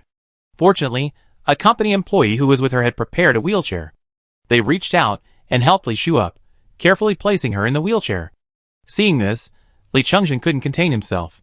He stepped past Li Bin to his sister's side, his large body crouching down like a stone lion, his eyes filled with anxiety. Sister, don't scare me. Li Bin slapped his younger brother on the head. What's all the noise about? Your sister's just exhausted and asleep. Don't disturb her nap, take her to rest, and you stay with her. A female employee nearby added quietly. Ever since the factory manager came to Tonfa, he's been busy with this and that every day, getting less than 5 hours of sleep a day. He's been working like this for almost a year now, and this has happened several times recently. We always have a wheelchair ready when we come out. Li Chongjin turned his head. What about you, brother? Your sister's asleep, but someone has to do the work, right? I have to step in. Hurry up and take her to rest. She went to bed. How could she sleep well in a wheelchair? Also, Li Shu messaged me as soon as she woke up. Oh! After seeing the two off, Li Bin apologized to Jia. Sorry, I couldn't let you rest for a while. We need someone to hand over the work. It's all right. Jia forced a smile, her eyes full of joy. It's all for Tanfa. Her words came from the bottom of her heart. Ever since Jeffrey and Li Shu arrived with their industrial fleet and bags of goods and food, Tanfa had changed dramatically. First, shooting stars fell from the sky every day. Then, the several-kilometer-long industrial ship overhead began to unfurl. A few days later, large quantities of freshly forged alloys and fresh water rained down. The Tanfa people finally escaped the misery of daily water rations and evolved into people with unlimited water within a set time each day. Although limited by the flow rate from the taps, it was essentially still a daily ration. But seeing the clean water flowing continuously for half an hour, what the children called a small waterfall, made the smiles on the Tanfa people's faces brighter. Next was the transformation of the limited industrial area at the bottom of Tanfa. With the help of Chen Luo and Nikolai, Vulcan relocated all the industries in the area and used alloys and concrete to build a centralized industrial park not far from the colony to house the factories. As for the original site, Li Shu took the lead and negotiated with the Tanfa Council, headed by Jia, for its development. Once Nikolai and his team completed the optimization and improvements to the original Tanfa factory, the industrial ships in the sky and the factories on the ground began producing engineering vehicles and all the equipment needed for the colony in a steady stream. During this period, the factories only needed to focus on production, while Li Shu and Jia had a much busier workload. They were responsible for everything from food distribution and warehouse site selection to the placement of research teams and the construction of laboratories, resource calculations, manpower allocation, and project progress tracking. They were constantly on the go. In fact, when Li Bin heard Jia's long list of tasks, he also felt overwhelmed. Both the Tanfa colony and the Universal Union lacked a large number of grassroots cadres. The former's insufficient knowledge level was a result of acquired deficiencies, while the latter's was an inherent weakness. It had been established for too short a time and hadn't had time to train so many grassroots personnel. Li Bin and Jia were also hesitant to recruit directly from outside, fearing they would be targeted by a giant corporation. The Tanfa colony was a little over a month's journey from the core star sector, unlike the relatively safe and secure jungle planet. Therefore, with a shortage of grassroots personnel, all the problems fell to the higher-ups. Seeing Jia seemingly exhausted from her work, Li Bin felt a pang of sympathy. He thought to himself that it was fortunate the Tanfa Council was helping him out, otherwise, even with his cheat-like abilities, he would probably be overwhelmed. Although he possessed a photographic memory, he wasn't an AI, he could only input quickly, not output quickly. But now things were better. The fake supercomputing center was complete, and he had brought the AI core with him. As long as he could get through this period and everything was on track, the workload would be greatly reduced. Abandoned colony, supercomputing center. Despite her exhaustion, Jia still rushed here to witness the installation of the AI core.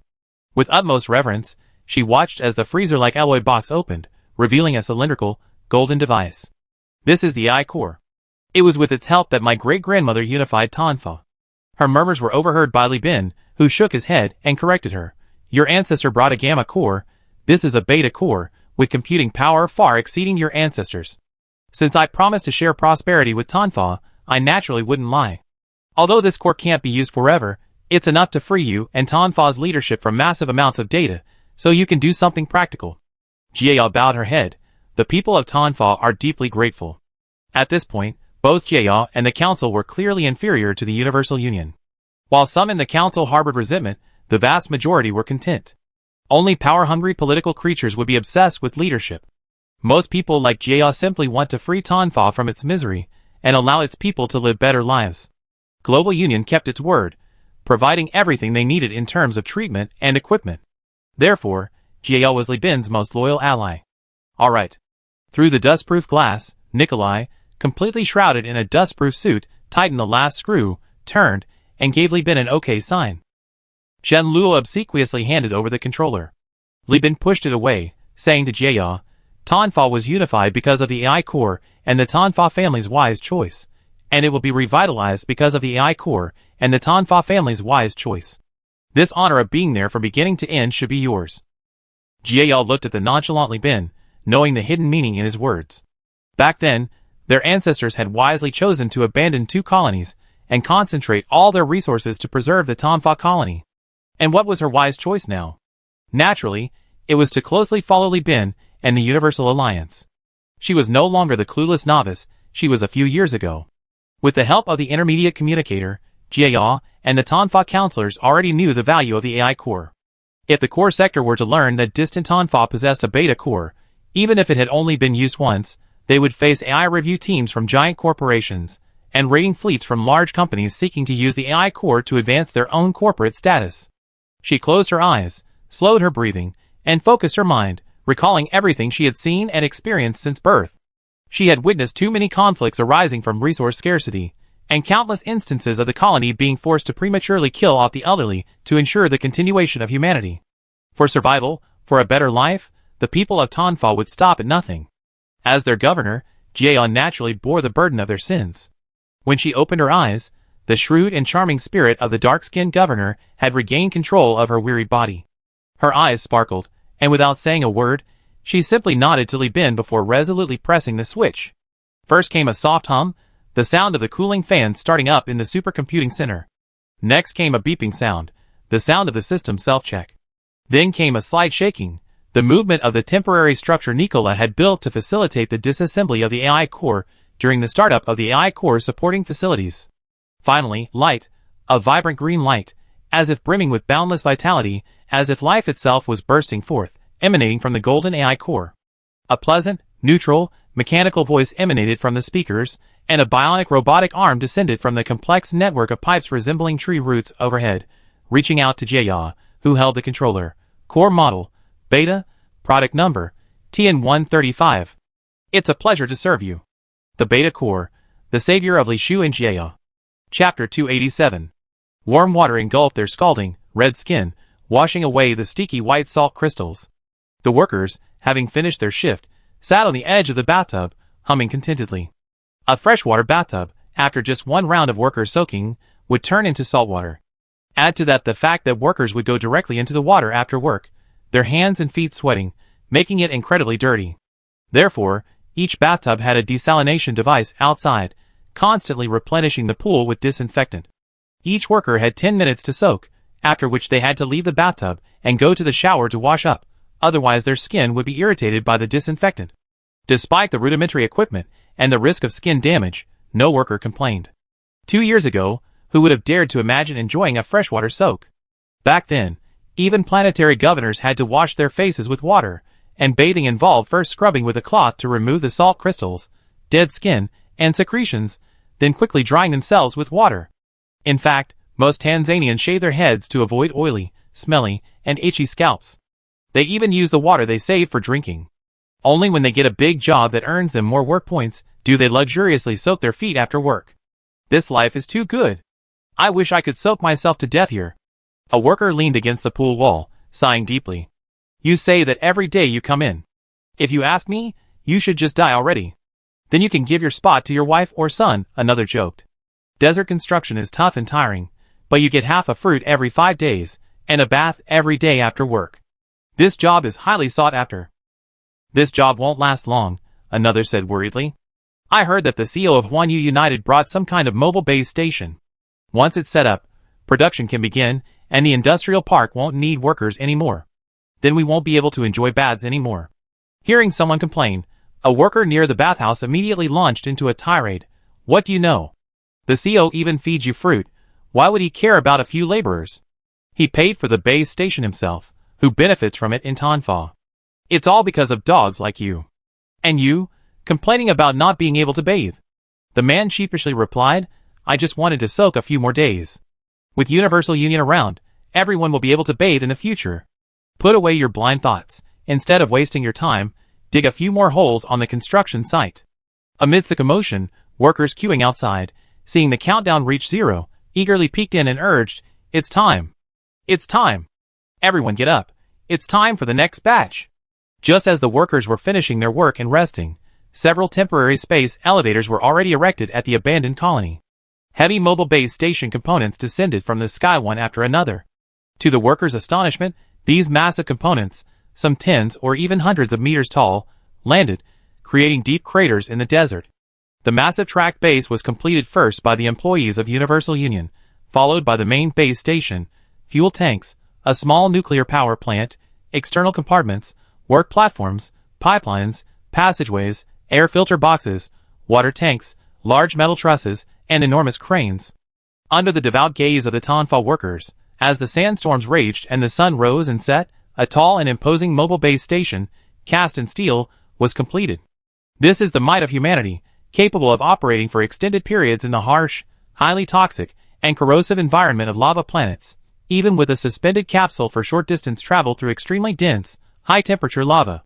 It can also traverse complex jungle planets and roam freely on desert planets. Some of the Tonfa workers were already in tears, weeping as they looked at the building. The completion of this base station was a microcosm of humanity's conquest of nature. No one could remain unmoved and awestruck upon witnessing it. Those with sensitive hearts, upon seeing it, would instantly recall the human realm that had once conquered the galaxy. The mobile base station spewed thick smoke, a sign that the internal refining furnaces were beginning to heat up. The tracks, taller than a person, started moving, and driven by the surging motors, this behemoth began to operate, heading towards the open gates of the abandoned colony. A diagram of a mobile base station was projected onto the holographic screen. The triangle symbolizing the mobile base station overlapped with the abandoned colony, and the beta core of the supercomputing center reported, "CO, all base stations are docked, lines are connected, and the beta core has achieved remote control. These base stations can now be maintained by just over a dozen people."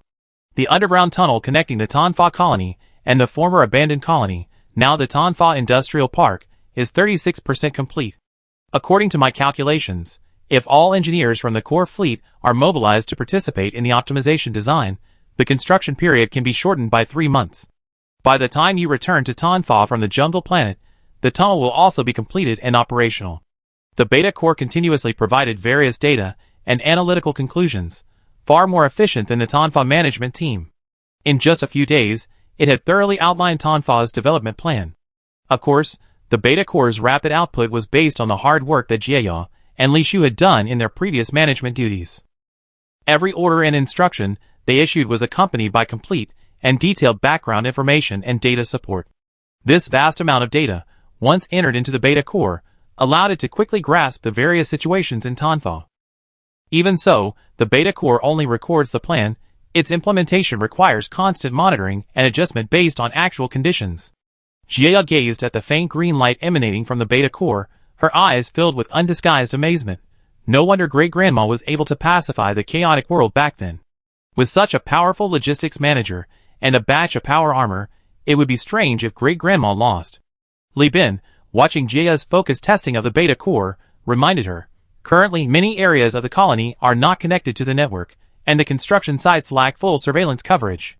Prioritize the production of network cables and monitoring equipment on the ground production lines before proceeding with other production activities." Okay. Jia snapped out of her reverie, blinking her beautiful eyes and nodding repeatedly. Li Bin had already reviewed all the data from Tonfa and had a clear understanding of the situation. Confirming that local production activities hadn't been affected by any opposition, he felt relieved and decided to visit his sister before continuing his exploration. "You better have the beta core compile a new version of colony management data daily, and store it in a storage device for offline backup. This AI core will be taken away sooner or later, and then you and Li Shu will have to manage it personally. Also, don't melt down the gas extraction equipment at the gas extraction station. Once the surface work on the colony is completed and the ore refining capacity of the mobile base station is up, we need to rebuild the gas extraction station." Li Bin chuckled to himself. Demolishing the gas extraction station to build infrastructure, then rebuilding the gas extraction station. Wasn't that just robbing Peter to pay Paul? But that's how base construction works. Sometimes demolishing and rebuilding is faster than being held back by resources and waiting idly. Besides, fuel is the lifeblood of a spaceship. Without it, even the largest fleet is useless. Tonfa's alloy production capacity is now barely enough to cover local development, so fuel construction needs to be prioritized. I also placed the other base stations, along with the remaining alloy, in Tonfa. The fleet needs to be lightly equipped to carry enough spoils. After I finish exploring the jungle planet, I take some Tonfa people with me to colonize. Let me make this clear. The jungle planet's environment is far superior to Tonfa's, but it's also much more dangerous. I don't want the old, weak, or disabled, I want the young and strong." At this point, Li Bin scratched his chin and earnestly said to Jia, "Your original birth control plan can be abolished. Let the people have more children. Tanfa's population is now becoming a hindrance to development. Tanfa doesn't have breeding factories. Population growth relies entirely on natural reproduction. But this has actually become a good thing. Because the current Tanfa people are all naturally bred new generations, not implanted with genetic locks through gene editing technology by breeding factories. They have inherited the excellent genes of interstellar humans, and without lifespan limitations. With enough food and clothing, they all have long lifespans, making them excellent candidates to become skilled workers and engineers. After all, if you live long enough, even a fool can become a skilled worker. Li Bin couldn't tell Jia about the gene lock, so he could only offer this roundabout advice. Chapter 288. As is well known, the capabilities of an AI core are directly related to two aspects. The first is electricity and computing power. The more power plants and computing matrices a core has, the more power it can support. The second is data. All newly created AI cores can only demonstrate exceptional learning and computing abilities. Only by providing them with massive amounts of data to learn from can they develop into specialized cores that meet specific needs. For example, if a colony management core is needed, then historical data from the entire colony and management courses must be provided. If a combat core is needed, then publicly available and private naval/land warfare training courses must be downloaded from the internet, and subordinates must summarize their combat experiences and regularly conduct war simulations with the core. Furthermore, this process requires significant human involvement, actively searching for relevant information online, rather than having the nascent AI core download data using web crawlers. Because the AI cores controlled by giant corporations are not blind, these old monsters, having lived for decades or even centuries and possessing the vast data and computing power of these corporations, can easily grasp the subtle clues of a new core. If any traces are discovered, given the current strength of the Universal Alliance, everything will be over. The giant corporations might not destroy the Universal Alliance, but they will definitely find a way to seize its core assets, and the fleet commanders who receive the mission will loot Tanfa extensively, making sure their pockets are bulging. At this moment, Li Shu, in her bedroom, is listening to her elder brother outside the door rattling off his demands to Governor Jia. All minors under the age of 8 no longer need to be sent to factories or vocational training schools. The company and Tanfa need a large number of junior management personnel, crew members, damage control personnel, and navigators. I will keep 2/3 of the ship engineers and experts purchased from Prism Freeport. These people have a wealth of basic scientific knowledge and can support the application of colonial technology after a little adaptation. I take the rest with the company's research team for exploration. I leave the training equipment behind. It's a high-precision device manufactured by Tachyon Technology, and the accompanying teaching courses are also Tachyon's products. It only takes a week to train a qualified technical talent. The Tanfa Council should rely on them more, and not let the AI core connect to the relay communicator. That's too dangerous. Also, the data the core compiles daily must be carefully preserved. The beta core needs to be returned, but its database can be seamlessly transferred to other cores. I also have a gamma core. Yes, the same one your ancestor had. Its capabilities aren't as good as the beta core, but it's more reliable than Tanfa's makeshift team. The newly established colony doesn't have many people. The business is simple, and we don't yet need the AI core. My sister and the team at the first shipyard are enough to manage tens of thousands of people. It's Tanfa that's too big, with too many projects. They need the AI core to spare some resources to support us. The elder brother spoke for a long time, and Governor Jia listened with difficulty to his plan. Finally, she solemnly promised, "Rest assured, Tanfa's interests are aligned with Universal Union's. I will start the purge as soon as possible, rooting out all the internal corruption. Tanfa is not an ungrateful place." Click. Li Bin pushed open the door and nodded to Jia. "That's settled then. I finished official business. I have some personal matters to attend to."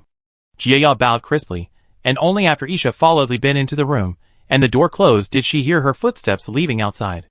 In the bedroom, Li Shu, who had been awake for 2 days, was sitting on the bed watching her younger brother peel fruit.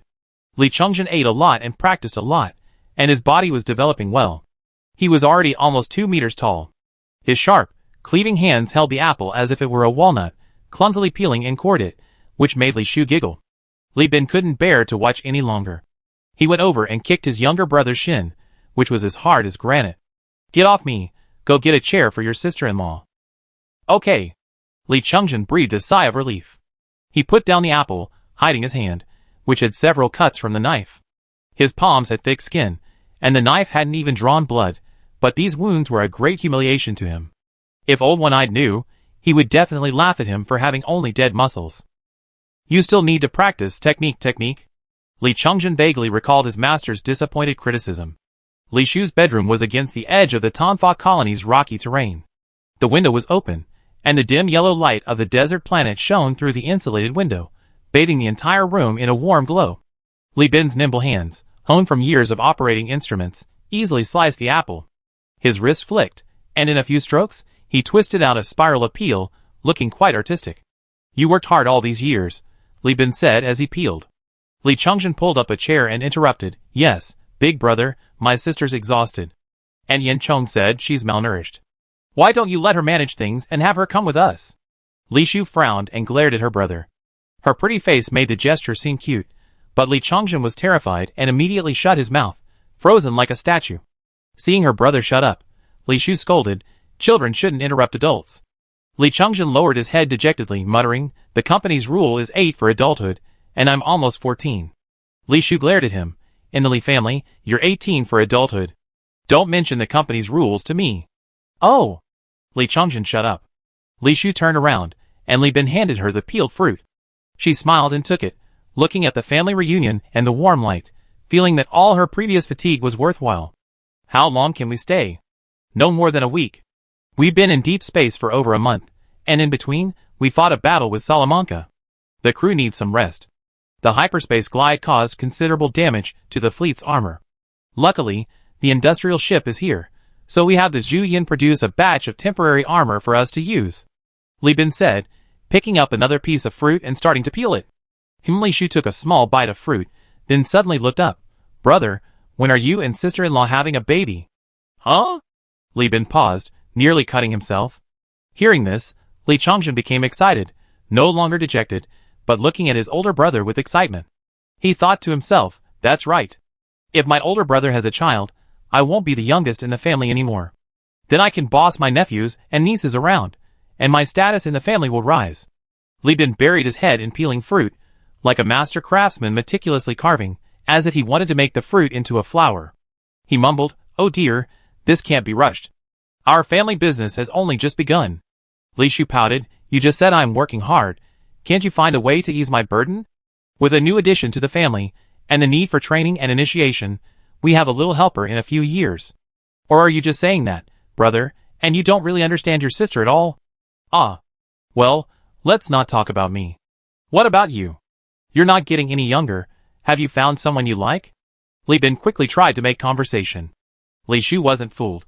She turned to her best friend and sister-in-law, Isa, and asked, what about you, sister-in-law? Do you have any plans? Unlike Li Bin, a native Earthling, Isa was a genuine interstellar human, a noble, reservoir matriarch from a powerful background. She had received comprehensive training in childbirth from a young age, so she wasn't shy at all. Instead, she solemnly crossed her arms, and thought for a moment before slowly speaking, I don't really care. I can give birth anytime. The technology for void births is already very mature. It's just that considering the fleet needs to jump back and forth in hyperspace, it might lead to premature birth. Perhaps we can start preparing for pregnancy after we finish exploring the jungle planet. Okay, it's settled then. Li Shu lightly slapped her palm, seizing the opportunity to speak. At this moment, she had become the absolute center of the family, shining alongside Isa and overshadowing Li Bin's aura. She reminded Li Bin, big brother, you are the eldest in the family. You haven't even settled your own important matters. How can we, the younger generation, overstep our bounds? Brother, you always say it's for the family's sake. Fine, I urge you, in the name of the family, to ensure the Li family gains new life by the time the colony is completed. I know you have lofty goals, but as you yourself said, brothers fight tigers together, fathers and sons go to war together. You have brothers, but you're still far from having fathers and sons. For a great undertaking to succeed, the family's support is needed, but our family only has 3 people, plus sister-in-law, that's only 4. Compared to giant corporations, or even some gangster families, it's pitifully small. Do you want to see me struggling alone between 2 colonies? Looking at his sister's sincere eyes, at his brother's elation at hearing he could rise from the lowest position in the family, at Isa's open and honest expression, even with a hint of it should have been this long ago, Li Bin knew he was falling behind the times. Alright, he said helplessly, tacitly agreeing. Seeing that although her elder brother wouldn't directly agree, his expression and words revealed his emotions, Li Shu smiled broadly. She said, since that's the case, I hold on a little longer, finish the Tanfa matter, and then wait to go to the new colony. There's one more thing, brother. Besides our family, some employees in the company are reaching a certain age. We should arrange blind dates for those who need them, and organize ceremonies for those who need them. I've seen the histories of many giant companies rise to power in the spoils you seized. The success of these companies is inseparable from the support of families loyal to the company for generations. The loyalty of one generation can only last for a time, but a family dependent on us can produce loyal subjects for generations. Instead of constantly recruiting and training, directly recruiting from the younger generation is a better choice. The sons of good families in the 6 counties, and the sons born into the family, this wasn't new, Li Bin had been doing it for a long time. He paid his crew high salaries, encouraged employees to start families, and even relocated the families of key personnel and selected loyal talents to the shipyard, and then to Tanzania. Besides ensuring loyalty, his aim was to retain these new generations, who had benefited greatly from Universal Union and his own efforts. Not to mention the large number of people in the factory area. Since Li Bin founded Universal Union, the new generation in the factory area has reached 5 or 6 years old. In 2 more years, they will come of age and can be recruited into the company, becoming the foundation of its next generation. Previously, the lack of a stable place to settle prevented him from actively promoting childbirth. Now, however, he can. I already considered this. I arranged for Wahab to lead the fleet back to the Core Star sector to relocate the shipyard's population. The fleet will set sail next week. But I just can't celebrate your birthday again, I'm sorry. Li Shu grasped Li Bin's sticky, juice-covered hand. We're family, no need for formalities. Big brother, you promised to earn enough for a refinery for the family, and look, we have it now. Following Li Shu's outstretched hand, outside the insulated window, amidst the endless yellow sand and the dim, crimson glow of the setting sun, a magnificent mobile base station emerged from the distant industrial park. It would take advantage of the night's chill to aid in heat dissipation. The refining furnaces roared like thunder, thick plumes of smoke climbing straight into the sky. What a magnificent scene of desolate desert smoke. Chapter 289. On January 5th, Star Calendar 211, the fleet departed from Tanfa and had been traveling for 8 days along an unfamiliar, northerly route.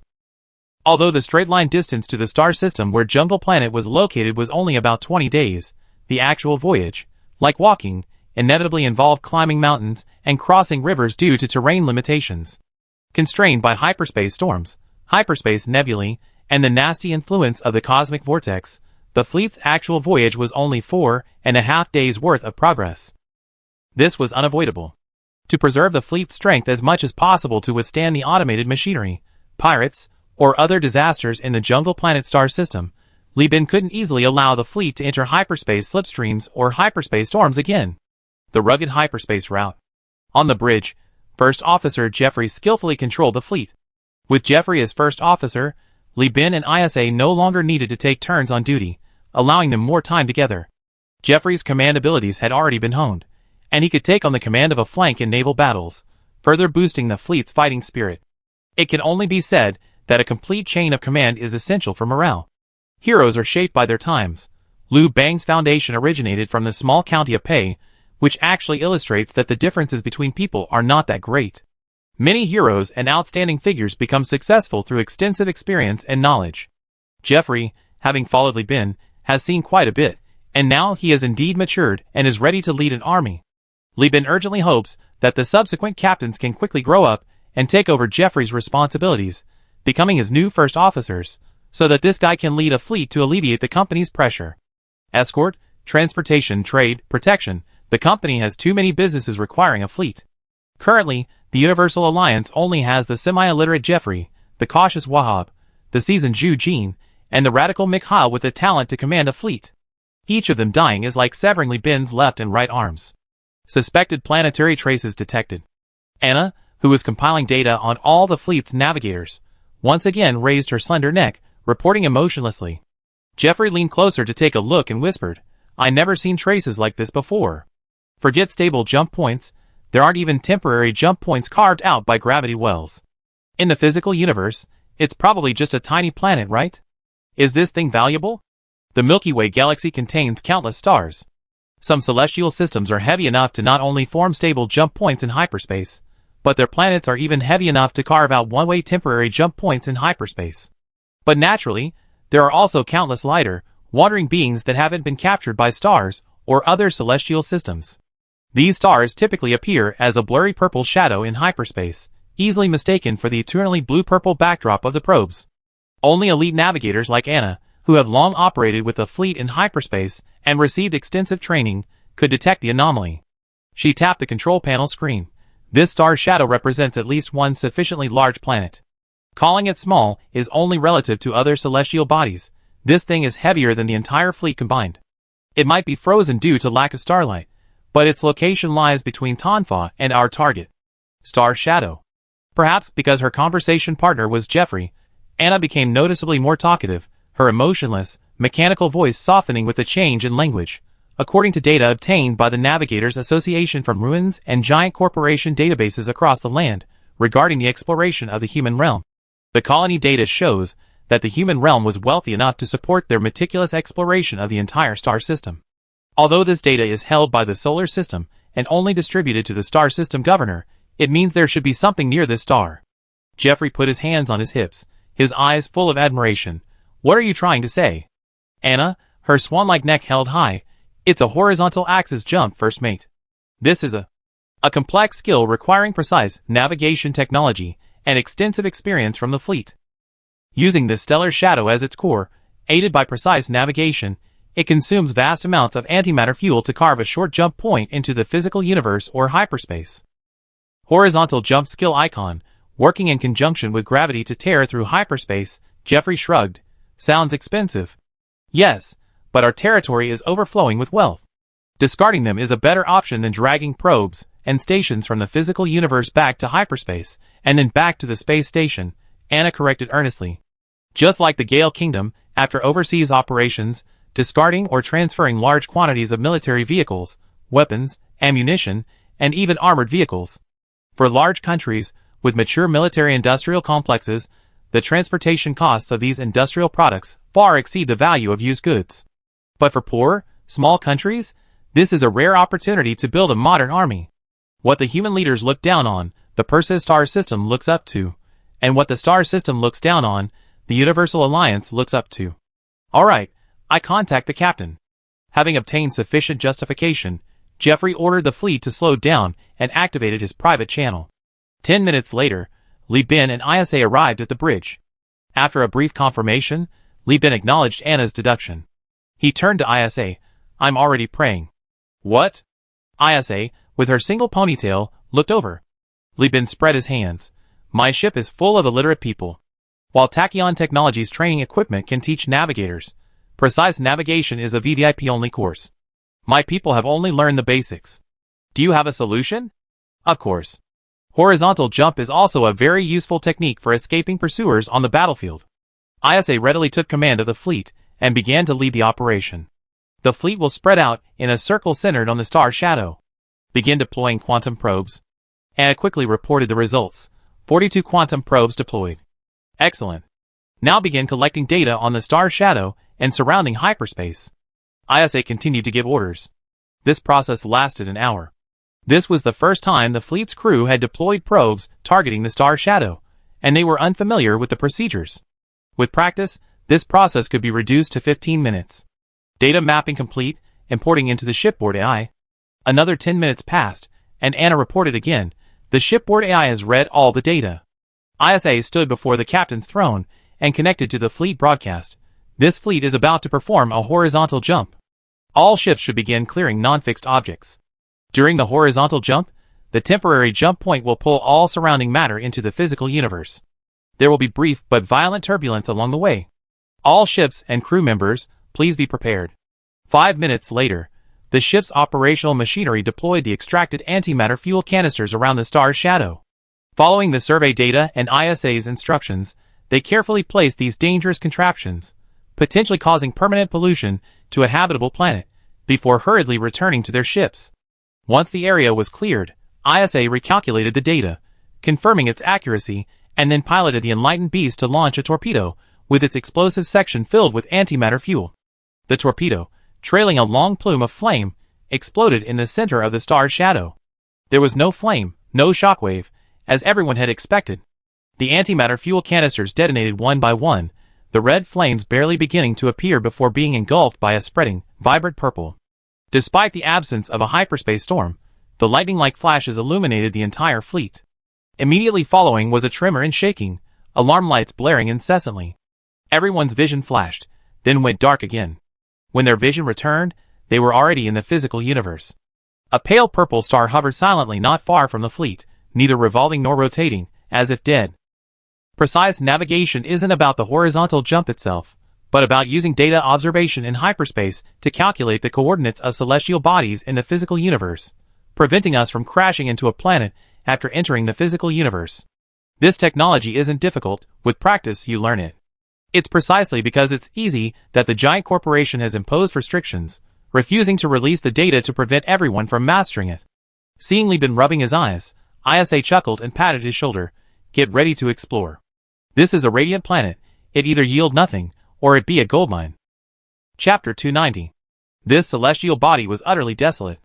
There were no stars, no moons, not even asteroids nearby, only a planetary body, its surface a deep purple, as if corrupted by Slanish. Radiated planet. The planet appeared to be only 3/5 the size of Earth. Its core had cooled, yet it still inexplicably emitted intense radiation. Readings indicated that the radiation concentration was so high that drones and combat robots would experience discomfort. The planet showed no signs of life, no indication of any past life activity. Everything about the planet seemed to suggest it was utterly worthless. Even shipborne probes couldn't penetrate its radiation to find any valuable targets. That is, ignoring the two man-made objects suspended in near-Earth orbit. Wow, a human realm probe, ISA sighed dryly, looking at the scratched, slightly impact-damaged object that resembled an Odyssey-class battlecruiser. This is an unmanned probe launched during the reign of the human realm. These numerous probes, scattered across the star system, aim to find usable resources or colonizable planets for the then-human empire, and to explore uncharted territories. Besides the standard version, some variants were manufactured by fully automated exploration motherships. The human realm probes, resembling ships, are indeed a special type of unmanned exploration vessel, but rarely equipped with AI cores. Optical observation and probe detection indicate that these two probes lack automated ship protection, suggesting they do not contain much high-value information. Anna coldly reported, the celestial radiation is too strong. We cannot determine whether they are still operational based on the probe's thermal radiation feedback. However, judging from the dust covering their surfaces, these two probes have not had any large-scale activity for at least 50 years. ISA then assessed, we can basically rule out the probe's self-defense automation mechanism still functioning. We can send personnel ashore. No rush. Send 2 Albatross-class destroyers over there, using their flight radius to launch heavy fighters for reconnaissance. Once everything is clear, then send personnel ashore. Vulcan received the order and quickly selected 2 skilled personnel from the engineering department, had them don protective suits, and board the Albatross-class destroyers. They then proceeded to the flight deck and accompanied the pilots into takeoff. 2 hours later, both probes, one near and one far, had completed their tests. Claymore heavy fighters circled the probes several times, and even attempted to strafe them with light machine guns. But aside from one probe making a few buzzing noises, there was no response. Vulcan, get the engineering department up there. Vulcan received the order, and quickly summoned his men over the channel. Get moving. Our moment of glory has arrived. As the Caming Beast and Siege approached the 2 probes, the fleet had been reassembled at Tanfa Li Bin's headquarters, and was at full strength except for the Zhu Yin. The docking hatches extended from the sides of the ships, like stick insects stretching their legs onto the probes. The ant-like engineering department crew members, clad in bulky hazmat suits, hopped around on the probe surfaces like Michelin Man models. Jeffrey, looking at the enormous probe, couldn't help but grumble enviously, the realm of man is really rolling in money. They built a measly probe the size of a cruiser. Li Bin nodded in agreement. Just look at how big the realm of man is. Even a small constellation like the Perseus can have so many shipyards. If the realm of man, which rules the galaxy, had them, wouldn't they be producing spaceships like dumplings being dropped into boiling water? But this is truly extravagant. Even the giant corporation's probes are only the size of frigates now. ISA added, it's different. The giant corporation's probes only have detection capabilities, while the human realm's probes are essentially small, unmanned exploration vessels with built-in automated factories. They can continuously collect asteroids and meteorites to manufacture unmanned war machines for self-defense. These things were created a long time ago, before humanity discovered and used hyperspace technology. Back then, the human realm still needed to travel tens of light years from the physical universe to colonize star systems near our solar system. Therefore, these ships were designed to be bulky, requiring not only self-defense capabilities, but also self-sufficiency, and a full set of exploration equipment. After the application of Stargate technology, these outdated things were revitalized. Stargates can only be built and used at locations with pre-existing coordinates and detailed parameters. Humanity's own deep space exploration was dangerous and time-consuming, so the human realm reactivated them, adding hyperspace travel capabilities, enabling them to reach distant stars, set up stargates and activate them using coordinates. Anyway, it's not people who die. We can have as many probes as we want. If humans really had to cross that dangerous hyperspace by ship, who would be willing to die? Even if the Perseus constellation is unified in the future, to restore humanity's glory, automated war machines and unmanned probes are indispensable. If humans won't do the dangerous work, we have to let the machines do it. At this point, ISA said with regret, unfortunately, currently only Tachyon technology in the Perseus Alliance possesses the complete unmanned ship development technology. Their development of the Afterglow AI has never been well-intentioned. They rather destroy the central control system than disclose it to other forces. The first time was with Tachyon technology, but they acted like a company from beginning to end. Once they mastered the technology, they became complacent and closed off, unwilling to expand, afraid of not having an external market to do business. The second time was in the first 20 years after the 14th Legion arrived, and 2 wars completely drained their spirit. Seeing ISA growing increasingly dejected, Li Bin quickly interjected, "Let's not talk about that. It's a joyous occasion for the company's opening. Why keep bringing up such discouraging things? Those 2 detectors are there, and we still have plenty of ship engineers and geniuses like Nikola. Do you think there's any potential in developing the human realm detector technology?" "Not really," ISA shook her head. "First of all, our production processes are too outdated. We don't have nano-forging furnaces, nor complete human realm unmanned warship production technology.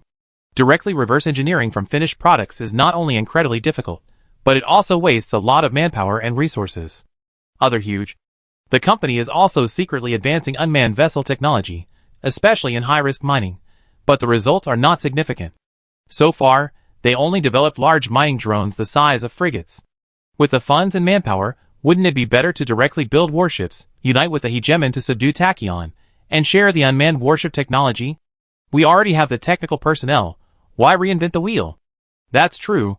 Better to steal than to build. Li Bin nodded, thinking that if Miss N really is Yuhui AI, building a good relationship with her and buying directly wouldn't be a bad approach. Building it himself would be a waste of resources. Secondly, these 2 probes have been near the irradiated planet for too long. Many of their devices have been affected by radiation and are no longer readable. I estimate the engineering department and research team won't be able to read anything useful.